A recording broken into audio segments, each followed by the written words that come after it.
Hey,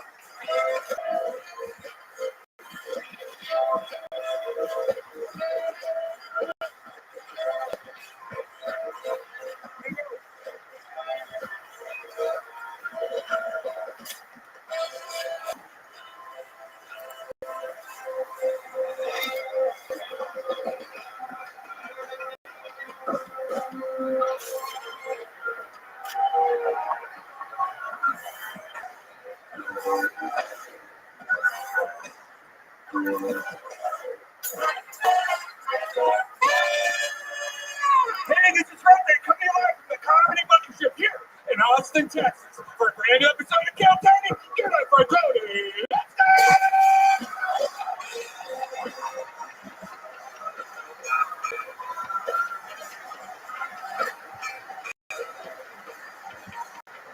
Who's ready for the best fucking day of their lives, huh?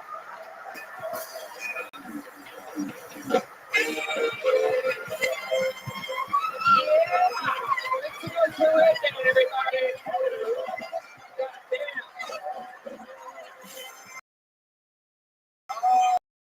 Oh, shit. Mama, we made it. You're at Kill Tony Podcast in the world, brought to you by Squarespace, Women Talk Space.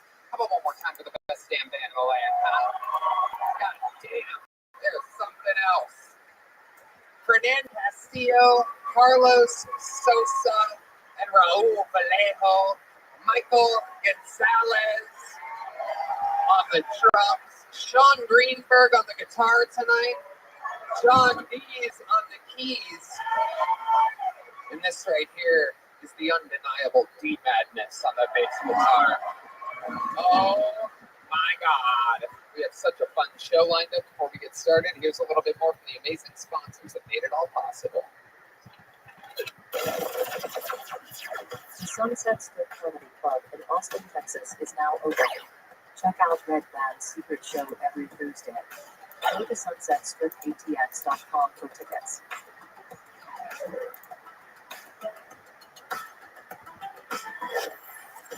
All right, you guys ready to start the damn show, huh? Two of the funniest comedians in the world tonight, ladies and gentlemen. The fun never ends here. It is the return of a great guest and the debut of another great guest. These are two guests that I can't believe we're lucky enough to have on the same episode. We're about to have so much goddamn fun as I introduce to you two of the best. It's Ian Bagg and Tyler Fisher. I knew she was lying because we only had sex once, and I checked, and I had a full bag of goop. I brought my condoms home with me and inspected them because you can't trust these hoes. This lady poked holes in my condoms. I have pictures. She's a lunatic. I don't even have money. I'm just a middle-class retarded guy like you.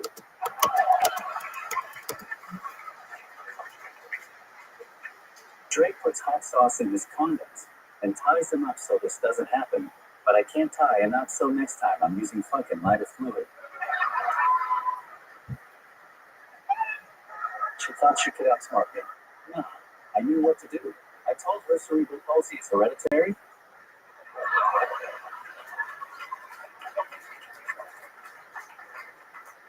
You can't fool me, lady. That little two-handed bastard ain't mine. Aaron Belial, ladies and gentlemen. God damn. A lot of drama going on with the golden ticket winners lately. Look at you. Filling up fucking condoms, taking them home with you. You really did that? Well, I sent some coat hangers in the mail, and I'm just hoping for the best.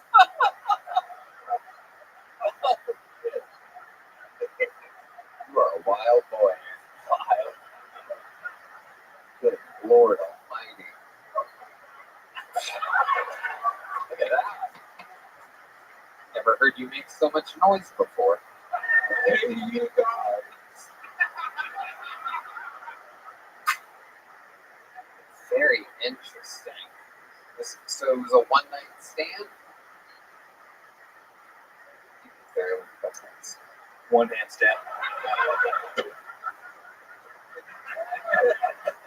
calls it a one-hand stand. That's good for grabbing the clip, that little claw thing. Yeah. You gotta be getting, Yeah. The old reverse squirter. The old no-look squirt. Just fucking clip grabbing claw. yeah. I can stand. We did it doggy style. Oh. More like froggy style. Was it a chihuahua? I finally realized why they call you the golden pony. We like to be on all fours getting pissed on in a horse mask. Okay. Oh, fuck all of you. It is true, by the way. That's hot. That's hot. Do you have any special crazy things you're into in the bedroom? You ever use Mr. Scratchies or anything? Ian bag? Why would you say special? Sorry. What are you into, Aaron?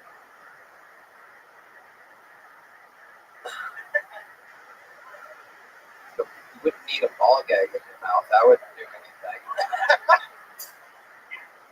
Yeah, this is a dangerous weapon. It's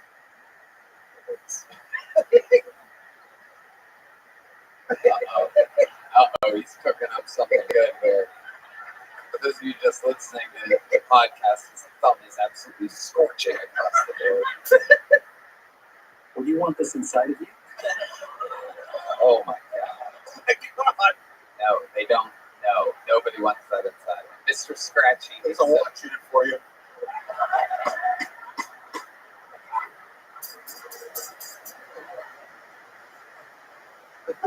That watch ain't going nowhere. Look at that thing. I've never seen a more secure watch in my entire life. Would you want this inside? He's cooking up something here. Look out. It's so nice to meet you, Ian. You're like Matt Rife after 6 kids and the worst divorce of all time. You guys are fellow Canadians, I do believe, right? You're a Canadian, right? Canadian? Yeah. You didn't tell me that, but I'm talking to him all weekend, kind of.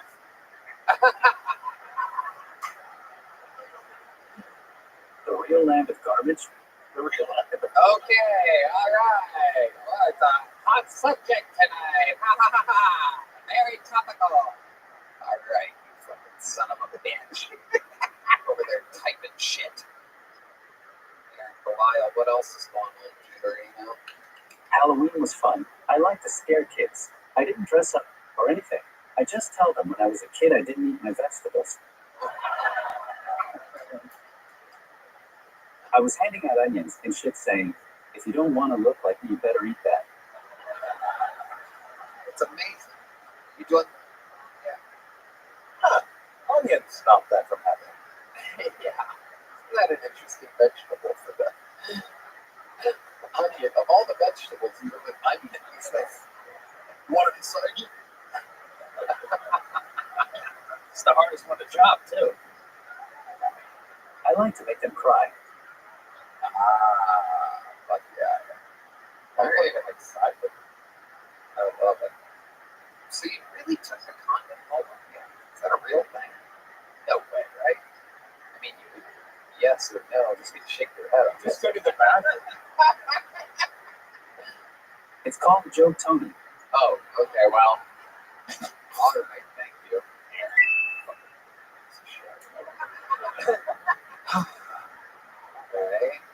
Okay. Anything else we should know about here? After my last appearance, someone invited me to a ranch that does horseback riding for special needs kids. And I thought, this is perfect. I'll help Tony find new regulars. And I started handing out flyers to the parents.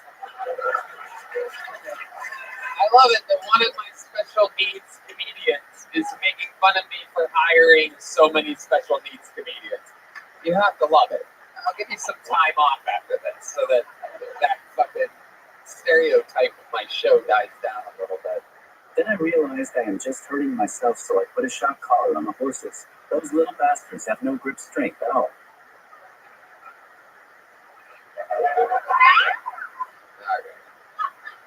Aaron, I love you. You're amazing. You have some tour dates coming up or something? You have that already preset in your phone? I am going to Arkansas, and I have a big run in the Florida area in December. I'll be in Miami, Naples, Key West, Boca, Melbourne, Jacksonville, Tampa Bay. Basically everywhere with Gators. Get tickets at newcomedian.com. Wow. There he goes. Newcomedian.com. We know him. We love him. Our boy, there he goes, galloping away. It's amazing when that guy shows up to a horse riding place and he already looks like he fell off a horse. Like, I want to word again. All right, ladies and gentlemen, your next bucket full goes by the name of Angel Maldonado, everybody. Angel Maldonado. 60 seconds uninterrupted for Angel. How we doing tonight, y'all? Ooh. Yeah, all right. Identify yourself. Who in this room thinks I'm straight? You know, show of hands, make a little noise, clap your hands. All right. Some delayed reactions. That's the usual reaction that I get, actually. I don't know what it is about Texas. Ever since I moved here, I think all the skiers, everybody just thinks that I'm the queer. I don't know what that's about. Either that or the long hair combined with I'm so racially ambiguous that everybody else would see that my sexuality is an ambiguous topic. I don't know what that is. I don't know. I think I'm onto something. The other day I had a comic tell me that I make a good prison wife. Yeah, it was his actual wording was, "You would have the power of the pussy in prison, Angel." And I said, "Wow, thank you. I appreciate that." True story. Anyway, that was my time. Right, Angel Maldonado. How you doing, Angel? I am loving life. I am so tired. I'm so high. Okay, there's the excuses. Yeah. Why are you so tired? I'm a door guy next door at Buck Wild. I've been working all Halloween weekend. It's so fucked up. My sleep schedule is nocturnal. It's bad. Yeah, okay. What else? I mean, that doesn't seem like that easy of a job. What is that, like 8 to 3 or something? No, I work until the bars close, and then I left. So what time is that? I left work at like 4 a.m. last night. 4? Yeah. No, 6. 6 to 4. Yeah, 6 to like 4 a.m. Yeah. It's easy money. It's pretty fun. I'm not complaining. Yeah, you were. It's on tape. I mean, I'm from New York originally, so I mean, people read my energy as complaining a lot. I don't know. What city are you in? I don't want to bring this up, Tony. I don't want to bring this up. Oh my God. What? Someone say. Just say what subway you live off of. Let's just say I'm un poquito garbage, basura.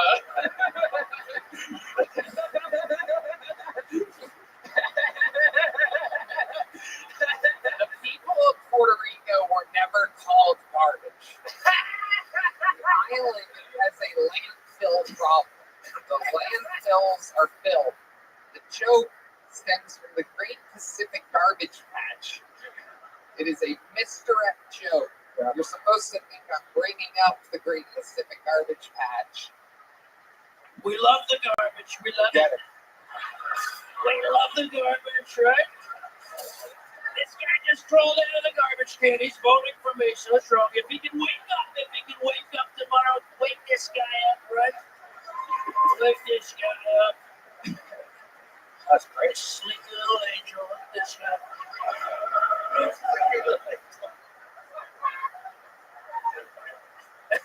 Just like Joe Biden.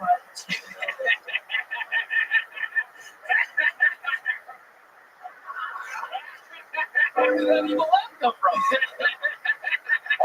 all these things you should have led with. You should have led with the. You should have started with the mouse or whatever. And then you should have laughed. The rest of the shit you should have done. I'm going to be honest with you. You're really funny, but you forgot because you didn't get any sleep. But I have a big day coming up tomorrow. Yeah, I'm going to up and get high. I've had a very long weekend. Yeah, that Beautiful son of a bitch. Yeah, do a Trump impression. I think that would kill people. Try it out. There's a lot going on in this country, folks. Oh, God. All right. I would still vote for you over her, but it's winning them back. You look like a hotter version of Kamala, actually. Ah, thank you. You're slightly more retarded than her, but it's in the eyes or something. Yeah. Can you just try, please, without any practice, a Kamala impression? Yo, I swear I'm black. No, that's pretty good. I promise. Good.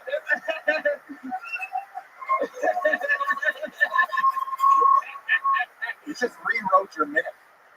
That's good. Fantastic. Fucking hilarious. Yeah. I've stopped with the first part. I've only lived in Austin for 7 months, but I've wanted to do comedy since I was a little kid. I was an improv. Yeah, that's my comedy background. Yeah, It's a part of it. You went to school for that? UCB. Okay. Yeah, for many years. Yeah. Yes, and Yes, and not a lot of pussy. Really? You seem like a good-looking guy. You seem like you have a good sense of humor. Yeah, I mean, I get flirted with a lot at my new job. What's your flirt like? Give us an example. Pretend like there's a woman. She hands you her ID. What do you say? How you doing today? You look nice. My name's Angel. You know, like in the sky. nope. That's Just go ahead. I'm an honest guy. I just stay quiet if I see a pretty girl. You know what I'm saying? When I start doing this, it doesn't work.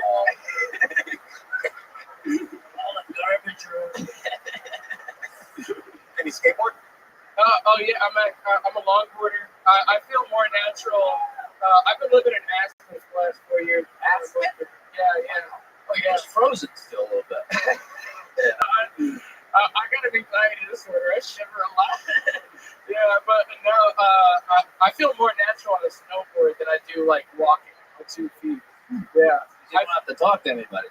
Yeah, it's awesome. Yeah, I just listen to music real loud, and then I just ignore everybody that tries to yell at me. You know, that's You it. get a big night's sleep before you do that? Nope, never. Yeah. Okay. Angel, what are some things that you do for fun here in Austin, Texas? Snowboard. I mean, there's so much I can say. You can say any one of the things that are going through your head. Yeah, let's just say I've been skiing in other ways. Oh, look at you. My job provides good opportunities. You're not always so sleepy. Yeah,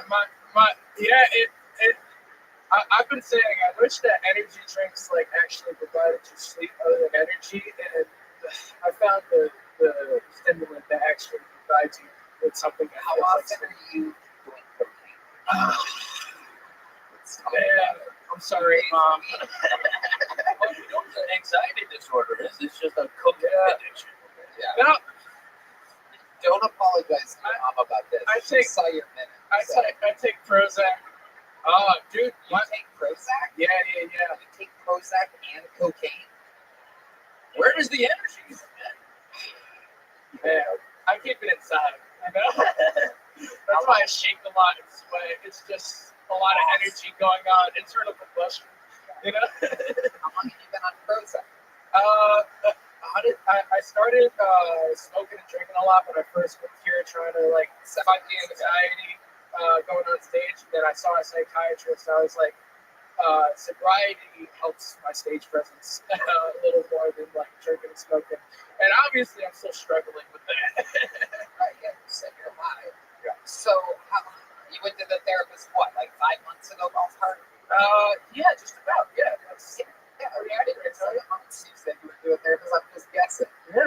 No, you got You're shocked, like I'm a psychic or something like that. No, I'm not. I know how to Okay, so you've been on Prozac for about probably maybe 4 months. And how long have you been doing cocaine? About like About the same? first time. It's a long time ago. Sure, but I'm talking about regularly. Consistently, like past 3-4 weeks. Okay, so it's a new problem. I love this. This is good. This interview is going well. It's a new solution. I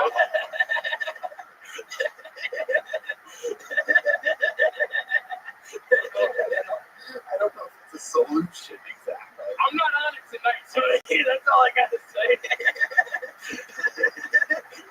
It's out of control. You know it. Oh my God. You tried cleaning your damn room. Your fucking light everywhere. Jordan, And it's like, no. wow. Well,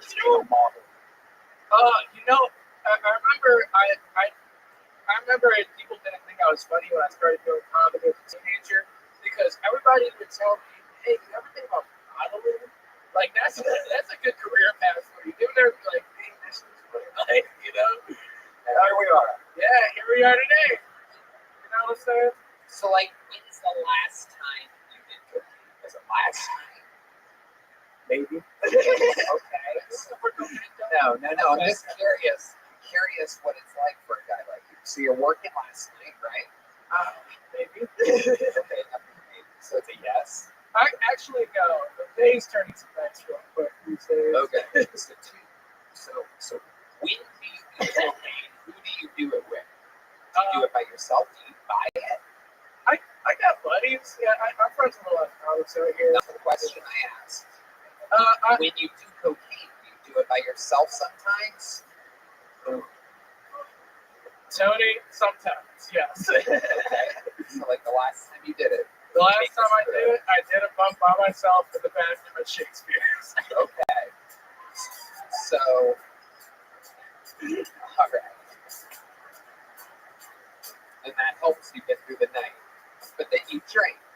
Yeah. And you wake up and you're depressed. Yeah. And you take Prozac. Yeah. And then wherever the day takes you from there, maybe you do more blow, have some more drinks, and then you take Prozac again. Riding the wave, baby. Riding the wave, baby. Have you talked with your therapist about this new cocaine habit? A little bit. What did they say? They say as long as my opinion is I'm not abusing any drugs. Ever since I took Prozac, I've been using drugs not to cope. And so, yeah, no excuses, Tony. You took the improv class. They taught me to be honest. That was one of the early rules. So here's a little joke. Oh, thanks. There you go. Absolutely. There you go. It's Angel Maldonado. Appreciate it. No, you know what I'm going to do? Hello, world. This podcast is sponsored by Zippix. Zippix believes nicotine users should have a better way to get their nicotine than smoking, vaping, or dipping. Their toothpicks are discreet, taste great, and allow you to get your fix anywhere, anytime. Their cutting-edge infusion process means the nicotine flavoring is absorbed throughout every toothpick, and not just coated on the surface. Red bang. I love Zippix cinnamon. It's mine. These toothpicks are a great alternative to smoking. I hope you give their toothpicks a try and see why their customers keep coming back. No doubt about it. I love it on airplanes, long car rides. We bet when you first started nicotine toothpicks, you probably thought, do they even work? If you ask Zippix customers, you'll find the answer is a resounding yes. Nicotine toothpicks are a great way to curb your nicotine cravings discreetly and conveniently. One aspect of nicotine toothpicks that makes them an effective replacement for cigarette smokers is that they satisfy both the oral fixation and the hand-to-mouth routine that you get from smoking. Customers who were former smokers say that this had a huge impact when transitioning from cigarettes to toothpicks. So give Zippix toothpicks a try. Go to zippixtoothpicks.com and order a bundle today. And now it's time for Kill Tony. Before we do that, I'm going to say that set was so low energy, such a little amount of laughter. I think I'm going to bring in a special utility player that we bring in only when somebody does really, really, really poorly and gets almost zero laughter. Energy drink.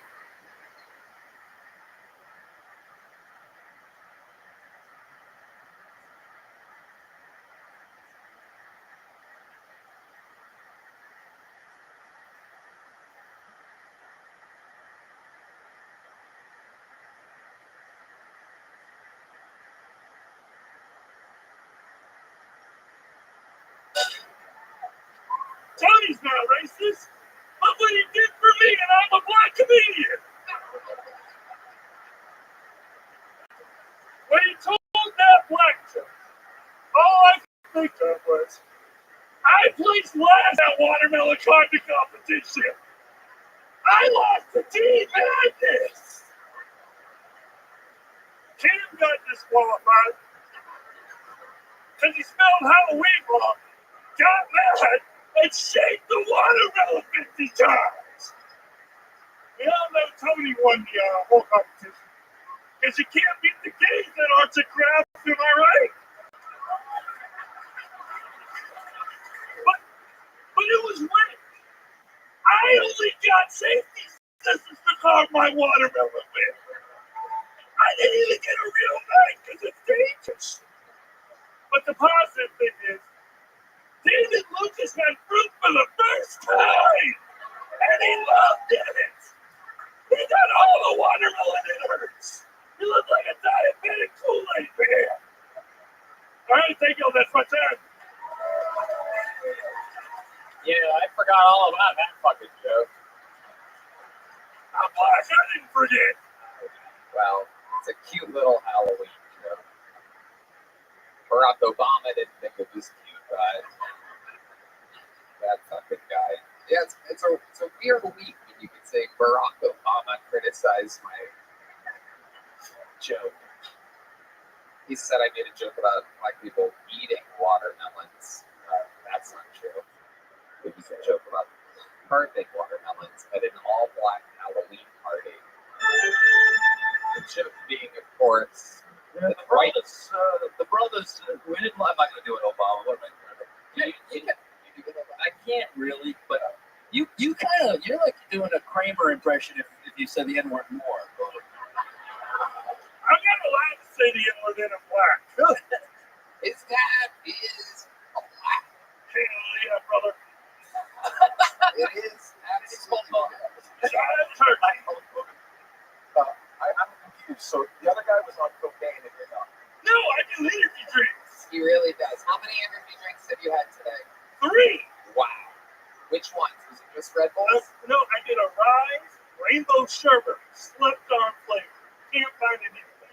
And then I shot another Red Bull in the bathroom. The people judge me now and say, Drew, you're going to kill yourself. I'm like, but then I have one down there. You sipped a Red Bull down there. Yeah, with the water. I love it. I love it. You mix some water. You cut it with some water. Yeah. True. It's like Tang, cut it with some water, baby. Hey, Tang is slept on, dog. You ever put Tang in a Red Bull? It's fucking fantastic. It's a kick in the glass and your ass. Have you ever had raw bread? Wait, No, I'm talking. when you think of the raw bread, what do you picture? Domino's pizza. I love the crazy bread. It's so light. I can only imagine if you don't cook it, it's still fucking delicious. Am I right, Tyler? Yeah, dude. True. What else is going on with you? So the last week, I won 2 out of 3 poker tournaments that I played in. Pretty cool, right? Pretty good for a dumb guy. What's some of your tricks? Do you like pretend like you're dumber at the table and like fuck people up? You like play stupid, like oh, it's a good hand when you're bluffing. So what I did is I just be my natural self, and they're like, nah, he's special needs. We can't really take this money. It works like a fucking charm, and then I get them all like bamboozled, and they're like, wow, great story, oh. And then I'm like, oh, look, oh, I got the nuts. I get them. It's, and I can do it for like 5 to 6 hours. Comedy's really helped. Like to have confidence on the difference, still concentrate on what's my hand, and distract. They call him big blind. He doesn't see social cues. I'm not autistic. I'm just dumb, dog. I love it. You're different on that. Okay. You got autism, son. Love it. I got a brain injury, sir. Same thing. Okay. Yeah, he doesn't exactly have a full house up here. You know what I'm saying? Oh, poker joke. Drew, I absolutely love you. Thanks for popping in. You are the man. There goes Drew Nickens. On to the next one. Now we got a fucking pull, and then we'll do that. Your fourth fucking pull of the night, ladies and gentlemen, goes by the name of Taylor Neely. Here we go. Taylor Neely with a new man.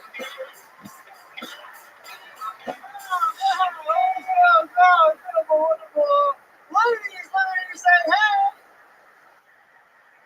Fellas, let me hear you say, oh, yeah.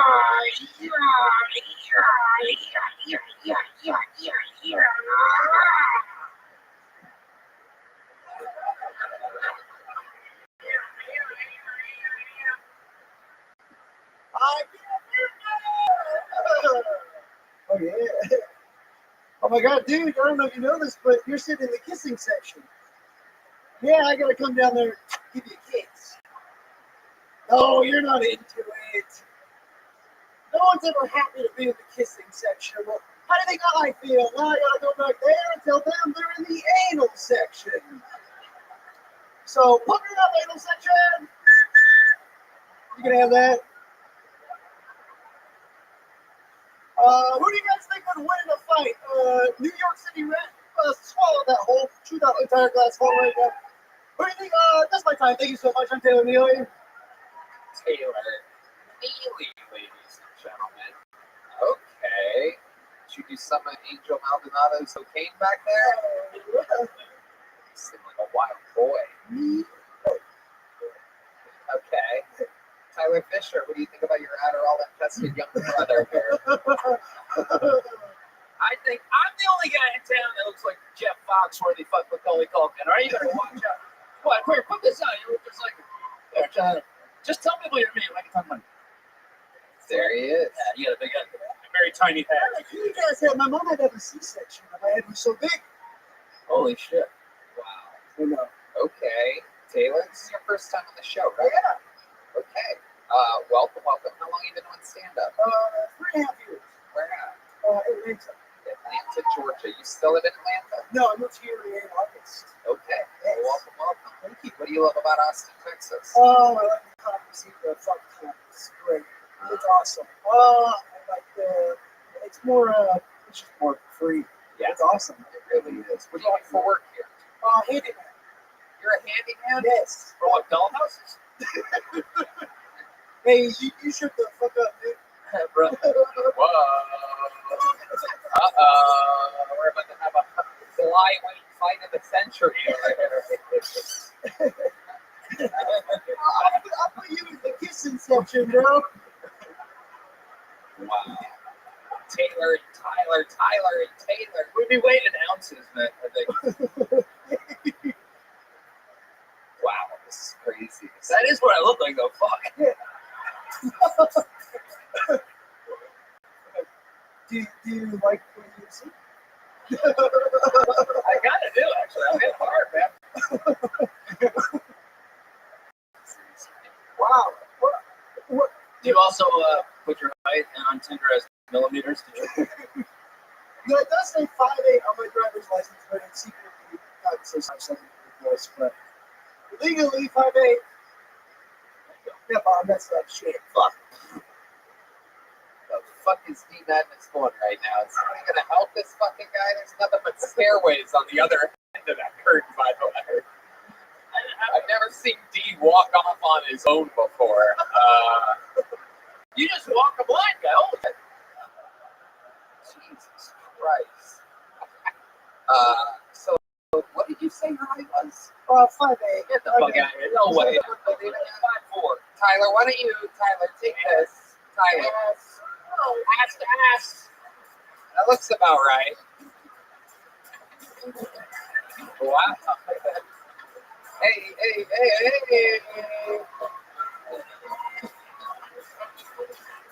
I don't think we need the tape measure. I kind of believe you at 5'8". I'll believe 5'8". Yeah, he's 5'8". Fuck. I'm so small. God damn. Ian, what do you think about this young buck? I think he's fantastic. He's growing a mustache. He's 12. He's got a giant head, looking like this fella over here. Everybody's all excited. He's got tattoos. He will fix things in your house. What do you specialize in? Oh, I'm transitioning to mounting TVs. Hey, what the fuck? Hey, you also shut the fuck up. I didn't mean that. I'm sorry. I really didn't mean that. No, I'm transitioning to just mounting TVs. Just mounting TV. Yes. High heels. It's better money. Yeah. What firm? What were you doing before? I finished a good painting job today, and I mow lawns and put furniture to task rabbit. Okay, so you're a Mexican.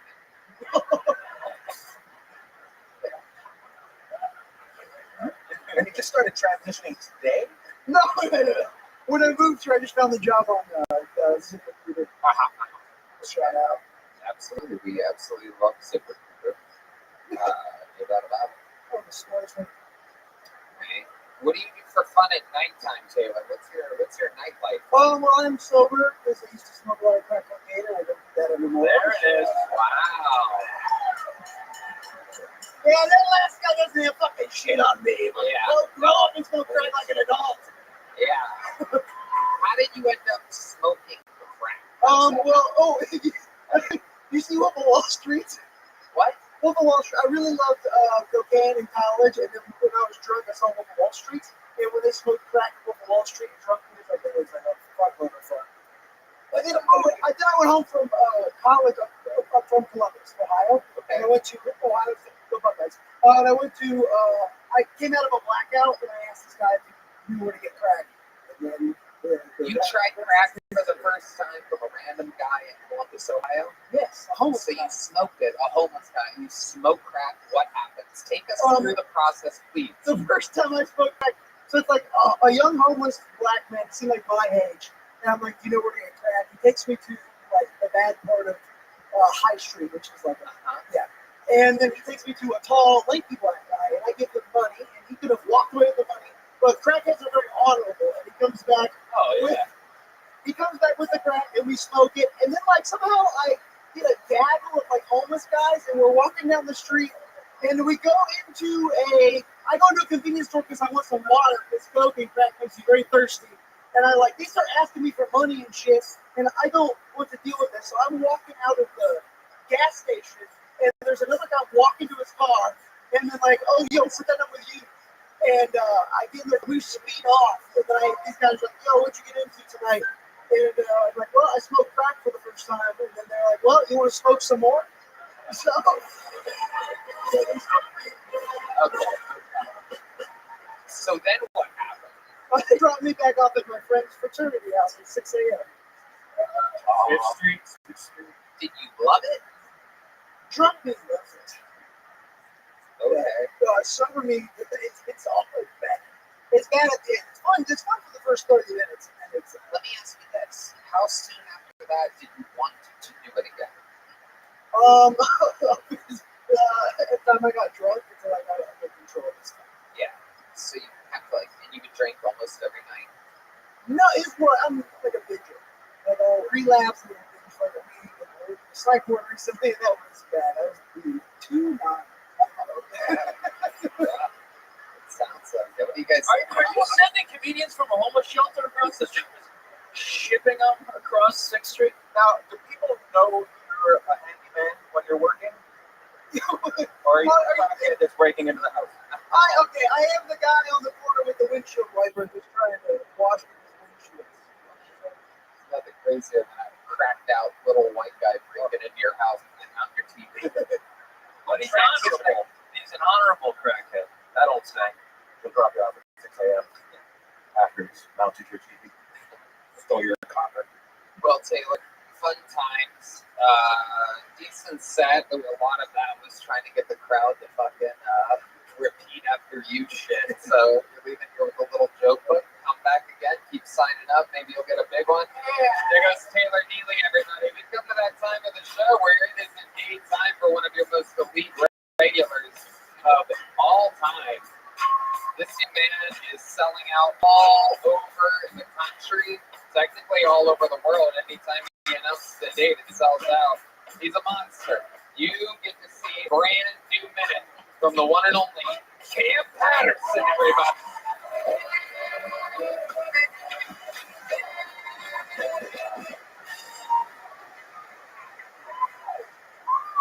Hey, people take politics too serious, man. Real shit. I know it's been a day tonight, but real people how to spell politics, so I don't really care about it too much. They don't really bother me at all. It's funny because I believe like deep in separation. And I talk to the world all the time. That blows my mind. I used to talk to Donald Trump for 3 hours. And I have to talk to crackheads on the street. You know what I'm saying?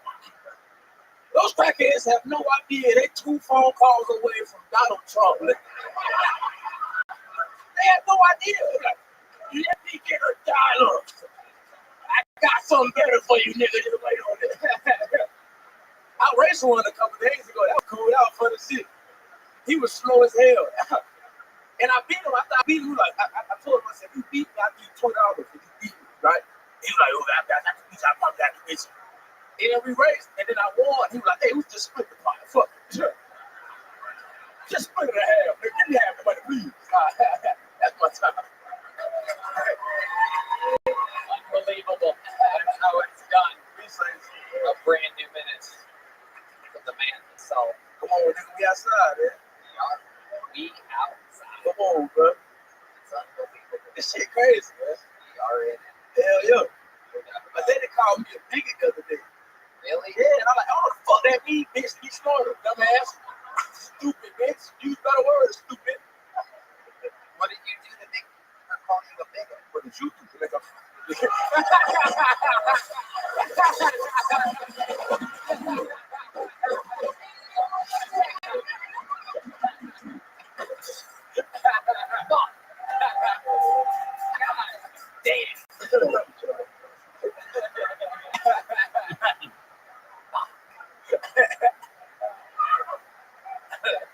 I've been fighting for you all week, and yeah, bro, I've been fighting hard as shit. Hard as fuck. That motherfucker been leaving my own pussy. Don't fight rope and dope. Just let them wear themselves. The crackheads love me.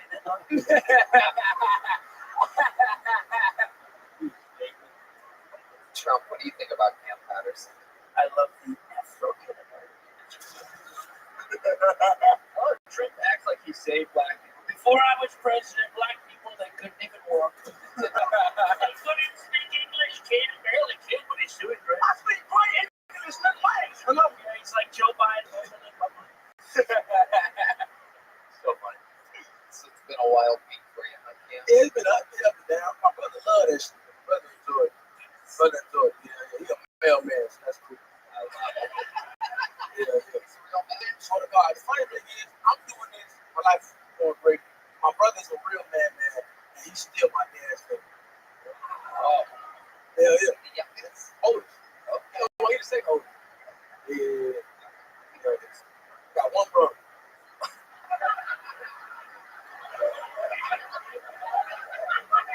Well, Wait, I'm talking about. I got one blood brother. that you know of. Yeah. I got. That's an ass stray. I got one blood. I like brothers I fought with. You know what I'm saying? Like I go to the streets and shit. Like I got one blood brother. Okay. Gang shit. Yeah, I know. Deep. He the best, man. He's just been doing his Kamala impression this whole time. I've seen it. It's good. So how many brothers? Got one brother. And then I got a couple homeboys that we get to see together. So my brother also. They are. Hey, you. What the fuck that mean? You confusing me right now. You confuse me. We confusing each other. I love it. That great shit. Yeah, it's good. Is the mailman your blood brother? Yes. But he's not the oldest. You count the oldest as one of your. Oh no, that's my sister. The oldest sibling, my sister. Oh, okay. Yeah. I got 3 siblings. And one brother. Gotcha. Yeah. You think he's a mailman because he has all these packages in his car? Like what the fuck that mean? There you go. Red man's back. You on fire for 2 weeks. What the fuck happened? That was terrible. Back to normal. That was horrible. All right. I love it. Cam, were you on the road this week? Yeah. Where were you at? I was in Sacramento. Okay, so That shit was cool, bro. Shit was cool. Lunch run? Yeah. Great club. Like, it was a guy in the crowd, like a real swole guy. And I asked myself, what do you do? He's like, I'm an entrepreneur. And I'm like, okay, yes. But what is entrepreneur in? And then he was like, I was security. And like, he just made it more vague, anything, right? And then kind of find out he's like a security guard and he gave me a Gucci jacket. That was pretty cool. It was too big, so I gave it to my sister because she big as hell, right? I am your sister. And she your size. She big as hell. That's why it's beautiful. I gave it to my. She should be a man on that. So I gave it to her, and then we went. And then he took it to the Gucci store the next day and bought me like some ski bar, Johnny jacket. It was crazy. Real Gucci stuff. He closed it down for. I don't know what he might be president. I don't know what he. Damn. No, he's like Gucci store. Yeah. If it was closed, when he went in there, I'm pretty sure. No, absolutely. He said he tore it down for us. I was like, that's cool. Yes. No, they never been in a riot. No, that's exactly what you were involved. They was giving us champagne and shit. Yes, you robbed it. Yeah, we robbed it. We robbed it. Stole that shit. Hell yeah. Slides. I been had Gucci slides. I've had Gucci slides. I mean, we get a lot of money. You know what I'm saying? Life ain't bad right now. You know what I'm saying? That's awesome. I got a bracelet and shit. I have a bracelet. No way. Hell yeah. You got a bracelet? We're spending your money. We got a bracelet, dude. I'm wearing a woman's watch. You got a woman's watch. Look at that cute little tiny watch. That's a little baby ass watch. That is the tiniest watch I've ever seen. My wristlet bigger. I got a that you got that feeling bigger. Where did you? Is that Stuart Little? So what is that? I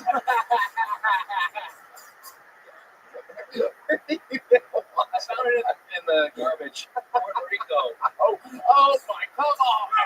I made fun of your watch. You're just going to bring that out? Jesus Christ. That you say words like that. Nigga, dangerous words right now, brother. I like it. I need it. Oh, On the no-fly list. I'm fucking up. Yeah. What happened to Delta? Let's take a moment to talk about this. Yeah, let's talk about it. I want Cam's input on this. I'm glad to be here for this. Yeah. He has a lot of he has a lot of brothers and cousins that work at Delta, I'm sure. You know, security Atlanta-based company. And they were all riding in the overhead luggage, actually. They came out right up. Oh, so I tweeted a photo. They're not gonna let me come back to cookout after this shit, man. They gonna ban this shit. Maybe he called a bigot again. Here we go. Tyler Fisher's Delta story. My Delta story. I took a picture of a pride pin, and I just tweeted out, "Do I need to know who sucks dick or eats pussy? Does it help the plane fly?" Hold on. You took a picture of a pride pin connected to what? A flight attendant. Right. That's an important part of the story. Okay. You just said you took a picture of a pride pin. So a flight attendant's wearing a pride pin, and you said what? I said, "Do I need to know who sucks dick or eats pussy? Does it help the plane fly? Does it?" I got banned for life for that shit. For life? Yeah. Damn. For life. Forever. Forever. Damn. Fuck forever. I gotta Delta's take trains now. I gotta take choo-choo trains to my job. What about like other It's the biggest airline in the world. other airlines though? I will suck a pilot's dick to get back on. Hey, you don't have to do that. There's other airlines. Be an ally. There's different airlines. You can go with other airlines. Just stick with the train. That's like when Texas like banned porn. Like they just banned Pornhub. That was it. All the other ones are still open. Oh yeah. It's true. But you're on a different airline. You fine. They're gonna sue me. They're suing me. I be thinking this shit. I'm gonna take a cheek and sue me. Yeah. A little watch. Yeah, take all I got. This is it. So what airline have you been using since? Oh, I took Frontier. I flew in this morning. Oh, look at You Oh my God. You don't have to do that. Well, I did. That was it. It was available. Oh, yeah. I came back for, I don't even remember where it was. It was so early. 7 connections from down. It's a bumpy landing on They the didn't even go up to a gate. They parked in the middle of the runway and just put a fucking ramp down. Maybe you hear it soon. Yeah, boycott Delta, by the way. Yeah. There you go. Yeah. How about you let the gays be gay on the I'm plane? raised by gay men. I love gay men. It's not about. You were raised by a gay man? Yes. What's going on here, man? I didn't know this. What's going on here? What's going on here? What's going on here? What's going on? When I was said when he came out as racist, but then 4 years later he started fucking dudes. Damn, really? What? Look at me, obviously. Yeah, I had no idea that the Keebler elves were gay. Oh, God. Wow. Delta. Yeah, I mean, isn't that interesting that, like, We both had a rough day. you have to keep bringing my shit up here. I'd rather have yours. You can still fly Delta, right? Not to Puerto Rico, but I'd much rather have yours, dude. I will trade. I'll start smoking. You lost all your airports, you only lost one. Oh my God. Cam, literally the best minute of the night so far. You did it again. He has to do it every week. Not easy. Not an easy gig at all. How loud can this place get for the great Cam Patterson? All right, back to the bucket we go. Jesus, I just broke a name. That's a first. Look at that. Brute strength. Make some noise for Leslie Childs, everybody. Leslie Childs is next.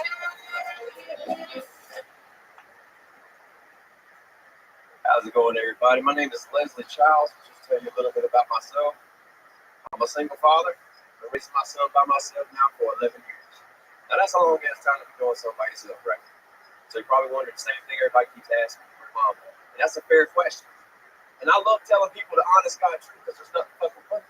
See, when my son was 2 weeks old, my baby mama, that bitch took off with a midget. That's not a punchline. This bitch actually took off with a midget. And to this day, I don't know what pisses me off more. The fact that she took off with a midget. Or the fact that the midget was wearing cargo shorts. You ever seen the emo midget wearing cargo shorts? That shit will hurt your pride as a man. I didn't know whether to laugh or cry. Honestly, he looked like he was coming down for short for real. But look, on some serious shit though, my son, he's 11 years old, that's half the periodic table for the first 22 to 5. Not to pat myself on the shoulder, I don't think I did too bad for a guy who failed the retarded class every year. Right? And look, this bitch had the nerve to call me back up after about a week talking about the midget throwing beer cans at her and fucking hitting her with cans and shit. I was like, bitch, that sounds like a short relationship. Y'all, that's been my time. Y'all have a blessed night. Wow. Well, joke's on her, the guy she left with can't fly Delta. That's what.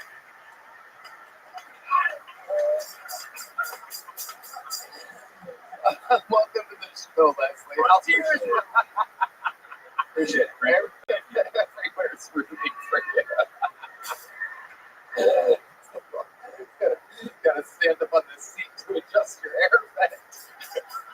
I hide in the bathroom. I just sleep on the thing. So, Leslie, how long you been doing stand-up? I have been trying to get on the show for almost 4.5 years. You've been trying to get on this show for almost 4 years. Almost 4 years, yeah.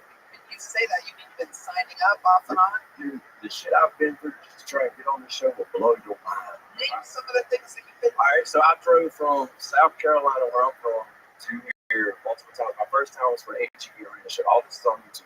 I took and traveled from there with no damn food, no money, told jokes the entire time just to get by at that gas station and shit. My car broke down 5 times in every fucking state. There was a person coming here to see the show on HEB with a ticket, helping me get my car fixed. And again, it's all on YouTube. The shit that comes out of my mouth will blow your mind, but just take your mind. Everything I'm telling you, including my joke, is 100% true.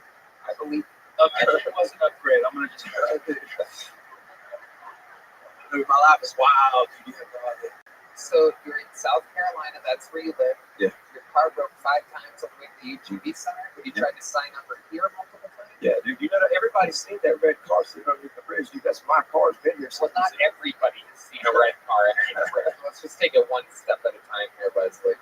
So how many times do you think you've driven from South Carolina to Austin, Texas to sign up for this show? Just give me a ballpark. Probably about 5 times. I also drove from South Carolina to LA for, no gas, no money. Oh my God, are you also on a no-fly list? I'm on a lot of different lists, but not that one. A lot of different lists. A no-touch list. Wow. Okay, Leslie. Well, congratulations. You're here. You finally did it. All the hours on the road. That's amazing. I don't believe all the people that told me I wouldn't get here.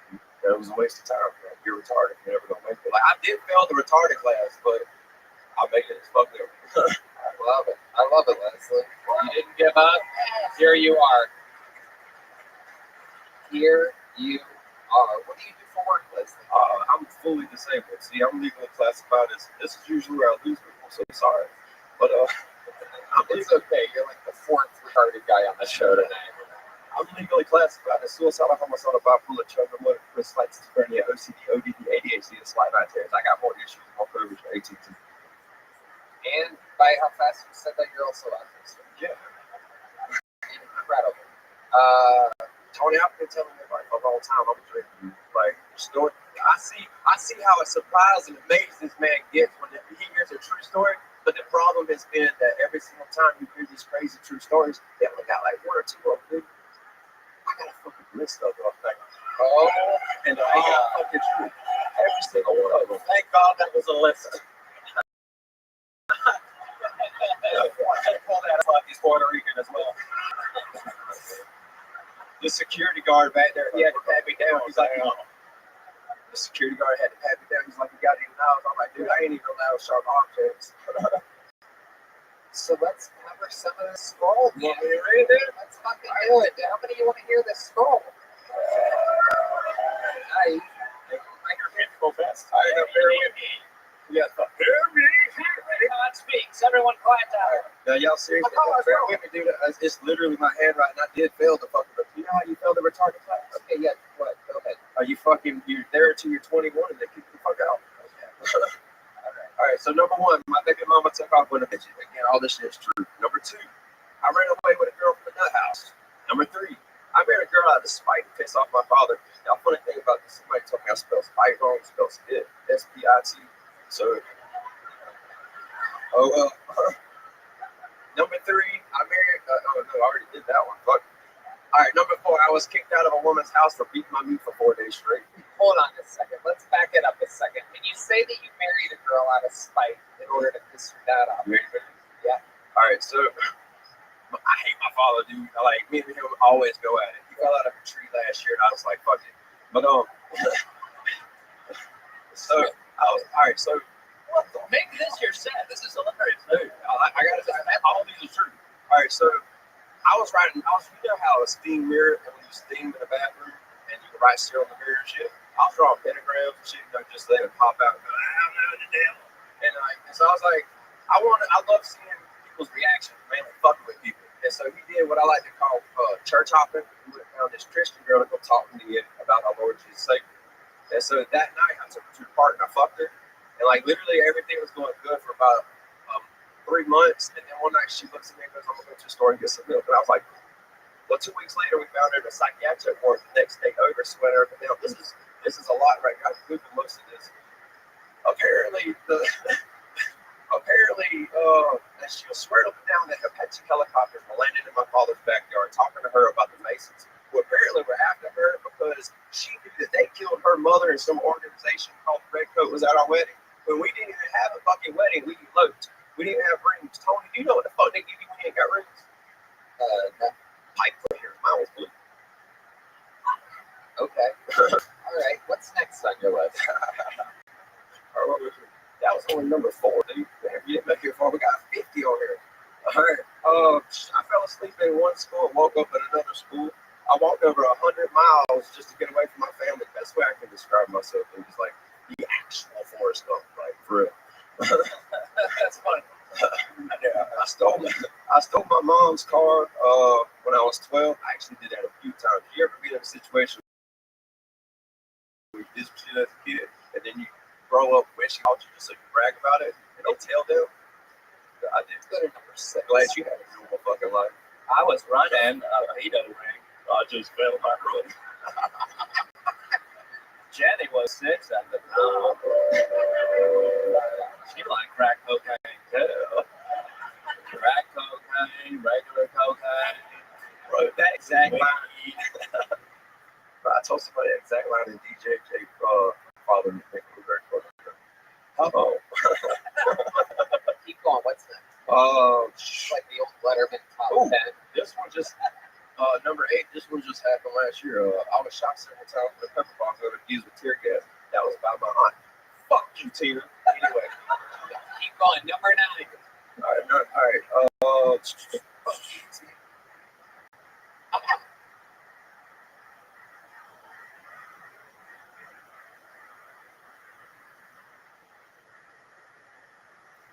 Walk over to AT&T.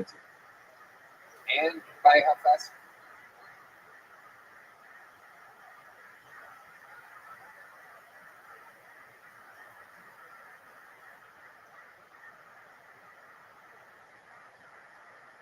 Every week. Not easy.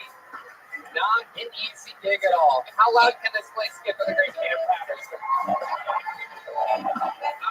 back to the bucket we go. Jesus, I just broke the name. That's a first. Look at that. Brute strength. Make some noise for Leslie Childs, everybody. Leslie Childs. Back.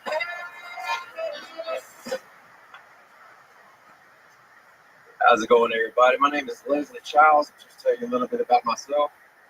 I'm a single father. Been raising my son by myself now for 11 years. Now, that's a long ass time to be doing something by yourself, right? So you're probably wondering the same thing everybody keeps asking my mom. And that's a fair question. And I love telling people the honest God truth because there's nothing fucking funny. See, when my son was 2 weeks old, my baby mama, that bitch took off with a midget. That's not a punchline. This bitch actually took off with a midget. And to this day, I don't know what pisses me off more. The fact that she took off with a midget, or the fact that the midget was wearing cargo shorts. You ever seen an emo midget wearing cargo shorts? That shit will hurt your pride as a man. I didn't know whether to laugh or cry. Honestly, you look like you was coming down with his short covers of real.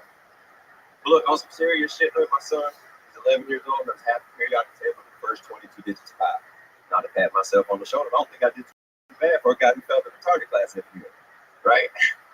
And look, this bitch had the nerves to call me back up after a week talking about the bitches throwing beer cans at her and fucking hitting her with cans and shit. I was like, bitch, that sounds like a short relationship. Y'all, that's been my time. Y'all have a blessed night. Wow. The joke's on her, the guy she left with can't fly Delta anymore. Sorry. Ex-wife.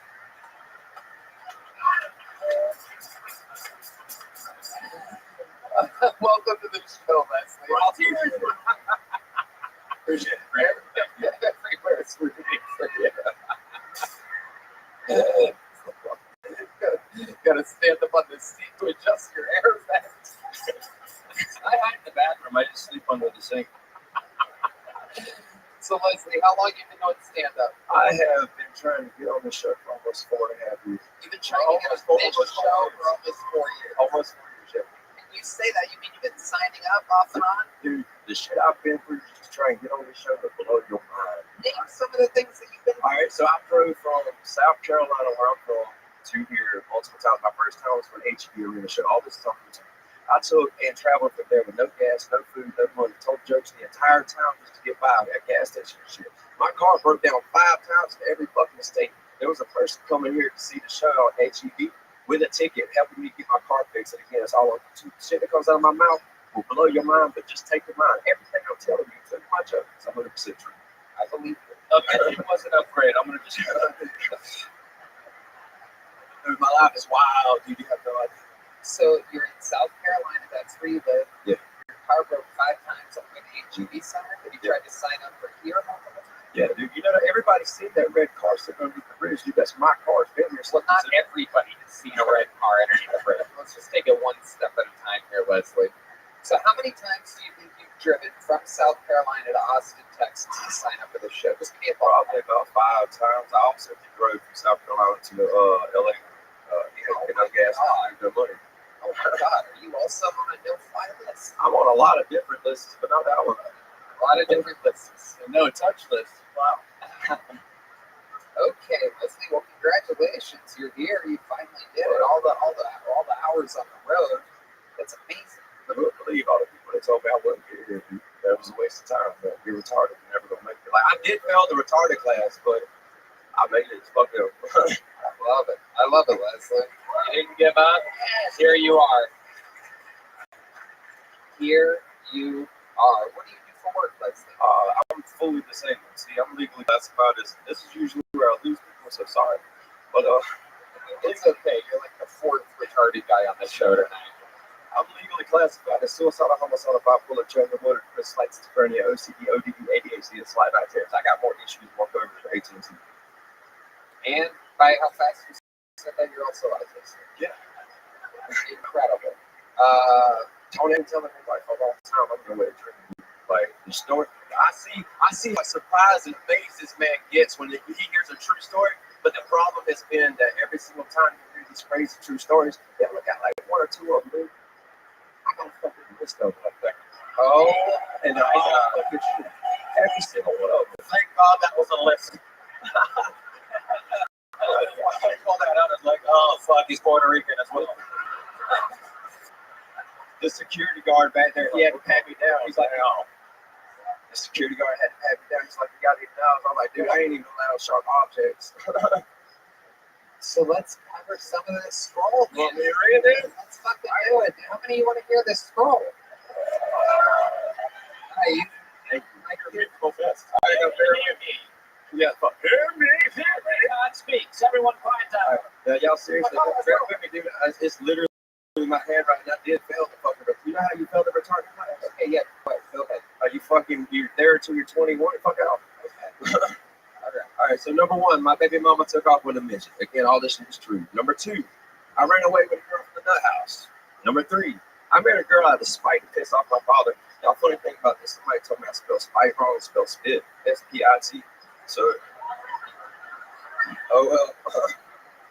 Number three, I married, oh no, I already did that one, fuck. All right, number four, I was kicked out of a woman's house for beating my meat for 4 days straight. Hold on a second. Let's back it up a second. When you say that you married a girl out of spite in order to piss your dad off, You ready for this? yeah. All right, so, but I hate my father, dude. Like, me and him always go at it. He fell out of a tree last year, and I was like, fuck it. But, so, I was, all right, so, What the? Make this your set. This is hilarious. dude, I gotta just, all these are true.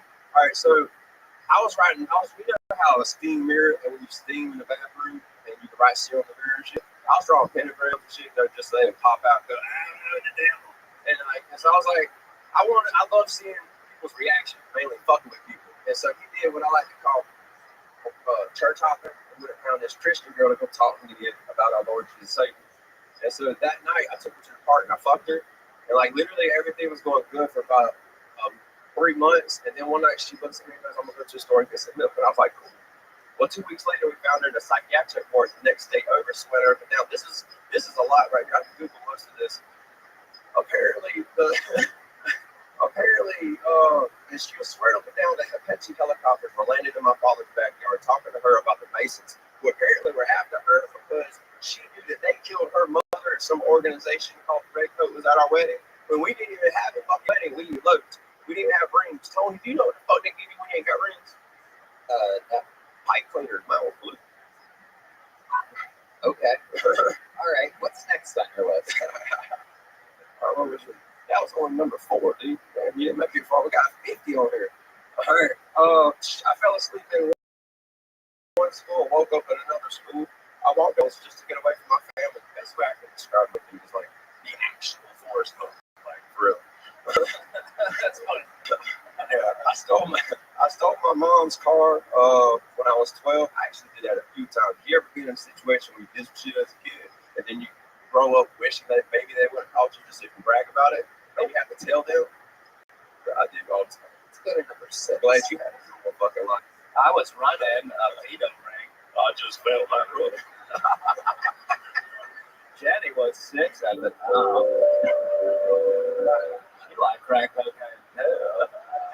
Crack cocaine, regular cocaine. Bro, that exact line. Bro, I told somebody that exact line in DJ father to think it was very cool. Keep going. What's next? Like the old Letterman top 10. This one just number 8. This one just happened last year. I was shot several times with a pepper ball gun and used with tear gas. That was by my aunt. Fuck you, Tina. Anyway. Keep going. Number 9. All right. Last year my father stole $30,000 from me. Fuck you again for that. How did you have $30,000? How did you make $30,000?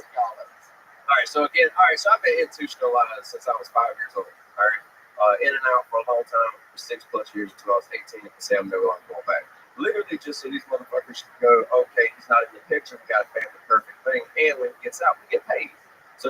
pretty much my entire life. What was the question? Fuck you, Tina. Yeah, fuck you, Tina. How did you get $30,000? Oh, yeah. All right, no, so I took and I decided that I was going to try and pursue comedy through welding, right? And of course, it took a lot. As you did. A lot of people go to LA, a lot of people to New York, a lot of people just start welding. Well, I'm a single father, so I had to figure out how to do this and do that at the same time. And so I was going to do travel welding and get paid for it. Travel welding. Yeah. And so anyway, for like 4 or 5 years, I wasn't accepting my disability because I thought that if you make too much money, then you're off disability. Apparently, that's not the case. They owed me money, and me and my father got the same first middle and last name, and so he was like, "Ooh, I'll take advantage of this situation." And so I ended up in a car. How you doing? You've been staring at me pretty hard.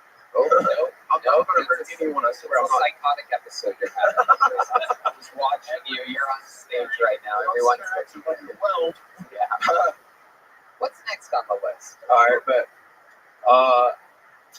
I've been a single father for 11 years. I've been on more medication than any child should ever have to take. Let me stop you for a second. Let's talk about this 11-year-old. Yeah. Where are they right now? Right now, he's in a car with a friend. A rail car under the bridge. Don't worry. The windows are up. He's not going to drown. It's raining right now. Hold on. What? Yeah. All right, so we leave in my car, me, my camera guy, and my son. My camera? Wait, what? You have a fucking camera guy? Yeah. What? That's fucking awesome. What? Yeah. What? You pay a camera guy?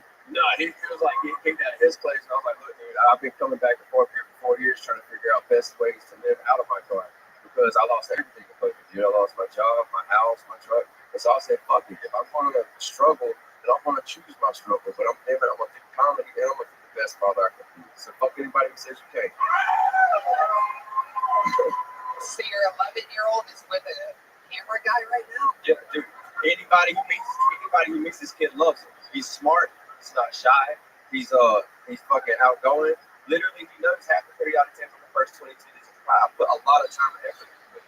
I've known I wanted to do comedy for a long time. Because if not for all these fucking crazy ass stories, why not comedy? Do you have a squirrel? Does he go to school, the 11-year-old? Or is he Go to school right up the road. here in Austin? Yeah. It's in the back seat. But I thought you lived in South Carolina. I did. How long have you been here? About 3.5 months. No, some of this shit's new, some of this shit's old. long right there. That's how long you've been here. Greenway, That looks like 50. Nobody keep going. that looks like a hammock that Tyler sleeps in.